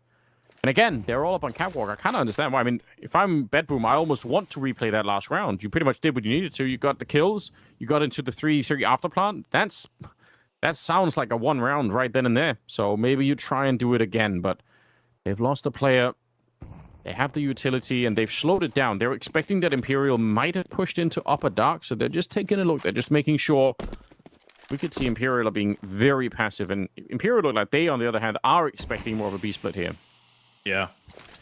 You're probably not reading into BetBoom going for another short execution, and look at that. I mean, a little bit of caution into the wind and towards the B-bomb side as well, alongside the utility, and it's going to be another B-split. Imperial completely ready.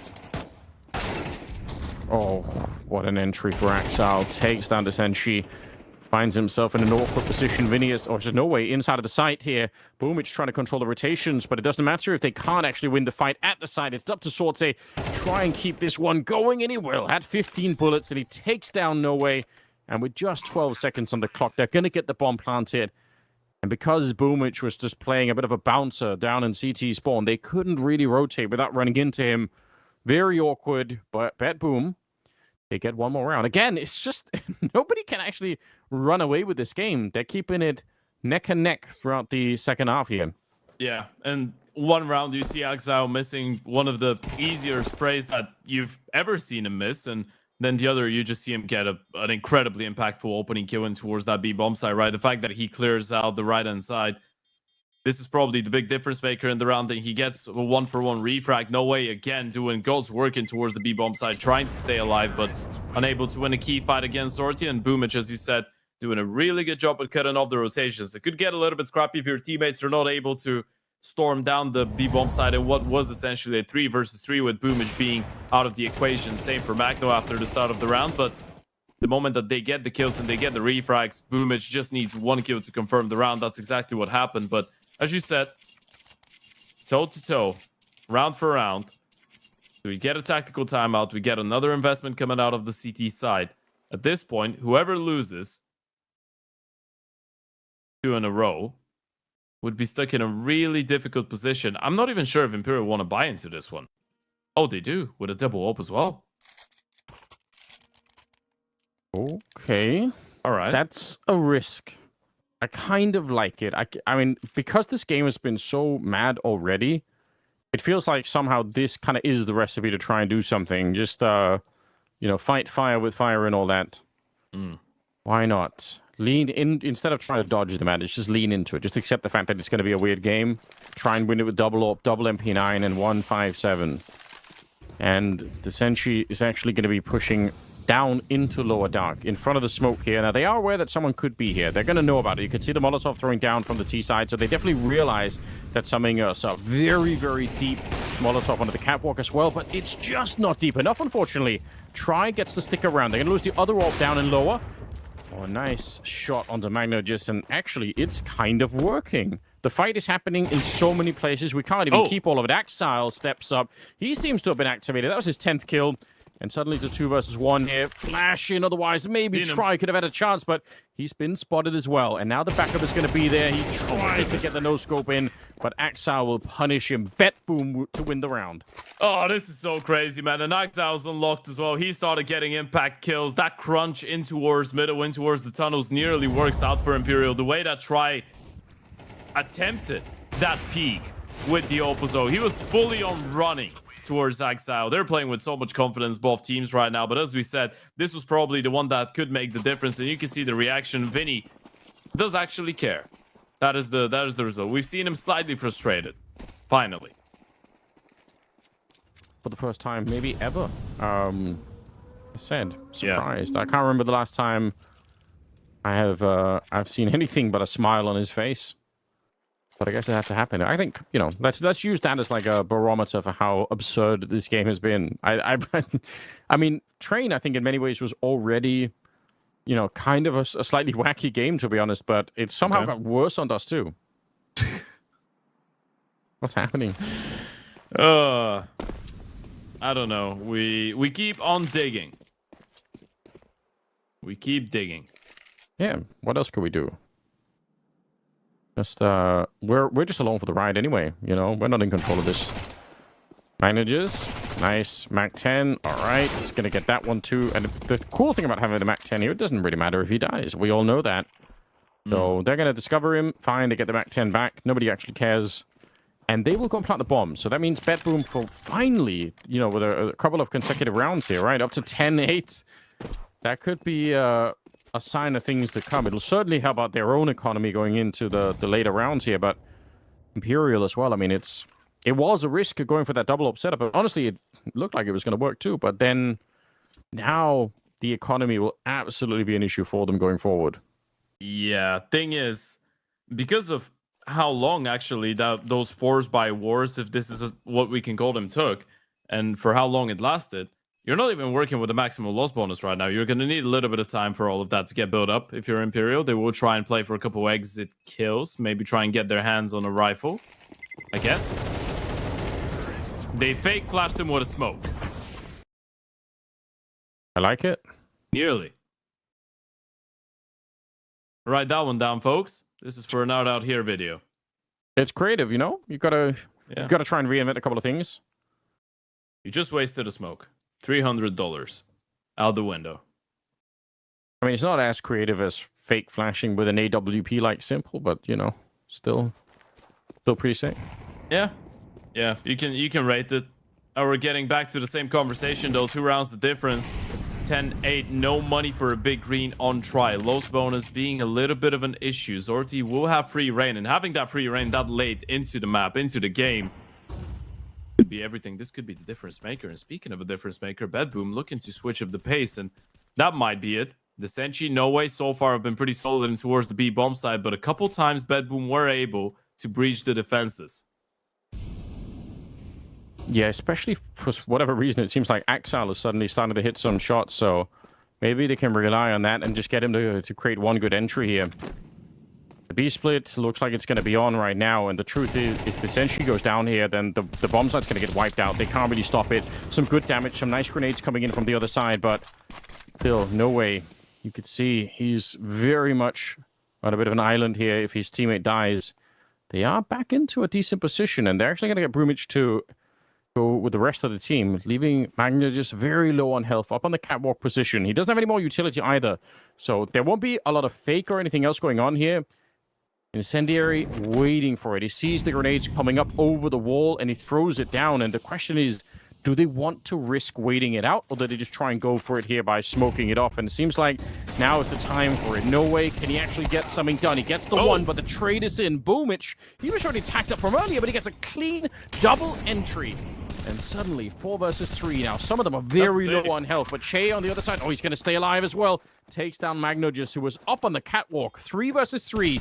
If they know how much damage they've done, this might be a chance to go for it. They're still going to give it a go, though, regardless of not knowing about the low HP, and Zorti needs to hit a couple shots with the AWP. Yeah, Vinny going to be... Oh! A wallbang to start with. Axal alone versus 2. He gets one and tries the pre-fire. And if he had landed a bullet, that would have been it. If anything would have touched try there, it would have been all over. But Imperial, you're right. They were going to go for it no matter what, and for a good reason. What a sick way to start a retake as well, by just wall-banging somebody down on that plateau. All right. Yeah, Imperial are definitely cooking with this one. Lost a really close one on map number 1. You're still trying to hold on. And again, the B bomb side, I mean, no one has been able to find those kills. Boom is just going absolutely nuclear here with a double. Che missing out on a bit of a timing. Great patience being shown. In towards that A bomb side try, stepping up big time to clutch it up. It was a nice attempt coming out of Axal, and suddenly it's Boomich and Axal picking up double kills, but BetBoom still losing the rounds.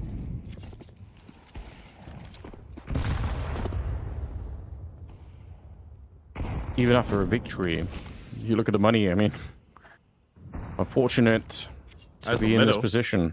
Look at it walk.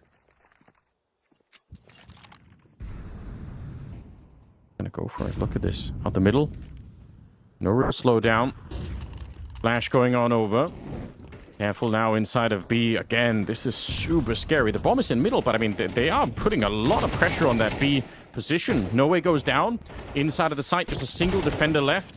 And he's going to be found. Boomich in his element. And that kind of an entry. Odd long, I think. How does Axal lose? How does he lose that? Ted, help me out. There's no way. I have no explanation. It's probably for the better that we didn't really see how the fight went on. But Imperial are going to attempt a second 3v3 retake on the B-bomb side of Dust2. This time, not so low on HP on the other side of things for BetBoom. There's no way Imperial make it work. Really was rushing in. Night spray down. Sorte again. Pressure's on. Running up close and try will get the kill. It is going to be a retake happening. Imperial. That's a 4 versus 3 with Axal holding that long flank the whole time. That's why we were screaming into your ears, because he's supposed to win that everything. You know, I've got a new theory, Ted. I think what they have is they have a video recording of Axal in front of his PC, but it's like his cousin or something playing. You know, it's like he couldn't make it, but they didn't want to tell anyone. I don't know what's going on. I don't know, man. This is at least Imperial are going to be happy about it. I mean, if we would follow logic, BetBoom should have closed the game already, right? You're looking at the previous round that they lose in the post plan. This is back-to-back post plans that you can't convert in towards that B-bomb side on Dust2, and this should be the one to hold on to the easiest in the entire map pool. Why, Ted, are you making an appeal to logic in in the game that we're watching? Why are you doing it? That is a great question, and I do not have an answer for it. But you know what? At this point, if we go to a third and final map, I feel like it's going to be fireworks all over the place. So I'm all in for it. BetBoom are really trying not to close this one out. And Imperial might as well oblige to that and steal the map away. We're leveled up, ladies and gents, 10 apiece. Both teams still struggling financially, but this time it's going to be BetBoom on a bit of a back foot with a Tech 9 for Boomich and a Mac 10 for Exile. That is the best way to phrase it. They BetBoom are upgraded him. they're not trying not to close it out. Yeah. They want to keep it going. Paid by the round, potentially. BetBoom is going to be, or not BetBoom, but Boomich is going to be going down early on here. Dropped at the start of it. Flashing their way through. It's a nice flashbang, Che. He's already calling it in. Gets a grenade of his own set down right in front, and they look kind of dangerous. You could end up dying here, but they've done a lot of damage. Okay. Imperial, I was worried for nothing. They knew what they're doing. That's... I mean, it's not the same as getting a double kill out there, but it is pretty damn close. Yeah. You're pretty much handicapped until the end of the round right now, Exile and Magno. And without the AVP in the hands of Zorti as well, I mean, I know the round has just started. It's still a 4v5, but I'm finding it really difficult to see a way for BetBoom to get back into it. Yeah, especially with this kind of a setup. Che just multi-kill out long. Nice flash again, setting it up here. Thorte, he can actually still do a lot to make this interesting. Not in terms of winning the round, but in terms of doing more damage to the CT side economy. Because at the end of the day, for Imperial to make sort of a clean break for it here, a lot of it is going to come down to whether or not they have money to buy pretty much every round. And a couple of more kills in that round for Sorte would have been quite cool. Not going to happen, so Imperial will start to build more of an economy. BetBoom finding themselves increasingly in hot water here. That third map looking slowly but surely more and more likely. Yeah, and this is not even an investment coming out of BetBoom right now. Just a hero AK in the hands of Zorti, pistols for everybody else. Not a single piece of util after that mid-smoke fades away. So you're just hoping Zorti's going to be able to use that to get a kill. Deep nade. Siren not enjoying life. Forte, that might have been his chance right there. That's the kind of opening that you're kind of hoping for, but doesn't get exactly what he needed, so I'm going to fall back instead. They're going to regroup in that lower dark position. Feel like Imperial should be able to hold them off by just, again, they've been pretty good at the P-bomb side and throwing in some nice utility at the right time, kind of slowing everything down. One good grenade can easily win this round here for the CT side. It really could. It's all about not giving away a free kill at the start.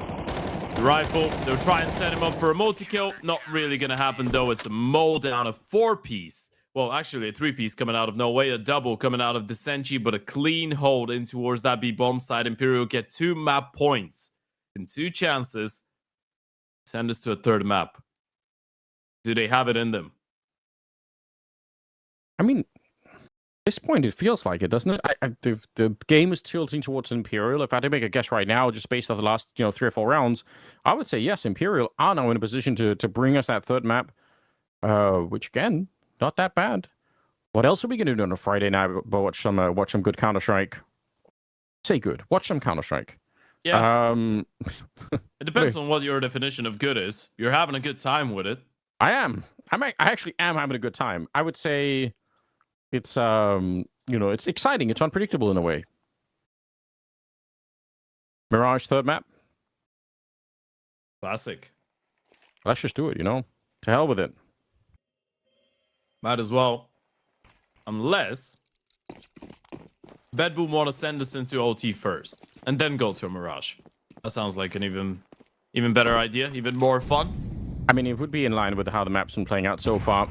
Smoke down in the middle, flash around the corner, try, absolutely blown up, but I kind of like the attempt. Now, they're going to be pushing in a couple of people behind, and Siren is already well aware that could be the case, because it is suspicious when you find that AWP down there. It's a shame that Try didn't have that kind of a backup earlier on when the whole thing was being set up, so it's a little bit disjointed on that kind of a push. 1 minute and 20 seconds. BetBoom waiting around to see. Is there going to be anything more happening for Imperial? Axile is holding long. He didn't win the fight last time. If he dies again to Che, I don't know what I'll do. Let's see. As of right now, Molly, Che out of position. Actually, tagged down to 55 HP. So Axile has been able to force him out, and it looks like another B finish. Crisscross smokes deployed in towards middle from Boomage. Stack for the side of Imperial in towards that right-hand side. And No Way's actually vacated the bomb side. Yeah, Imperial are just gambling on this being an A play and No Way being able to cut off a couple players in towards middle. If they lose the bomb side, it might be a straight-up safe call. It could be.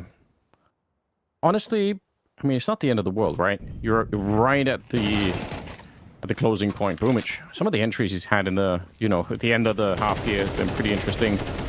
But yeah, if you end up saving these 3 rifles, you're just saying, okay, let's make one last heroic stand in the next round, 11 to 12. Let's not get into overtime. So I don't hate it at all. How much would you want to hunt here? Look at the money on BetBoom. They have a lot, but at the same time, you want to try and risk it? I wouldn't say you're getting too much of a reward here if you hunt. You should know that even if they do go down, Imperial should have enough cash to get onto the rifles. Essentially, what I'm saying here is your ROI is not that high for what you're risking. It's fair. Maybe you can send one player out there, but definitely not too much. And not even that. Boomage decides against it. Hold on to 0-5, make it look clean, make it look easy. Those B plays have really been working out for the side of BetBoom. The issue is a lot of the conversions have been problematic. But you've been able to get the kills and get yourselves onto the bomb side itself.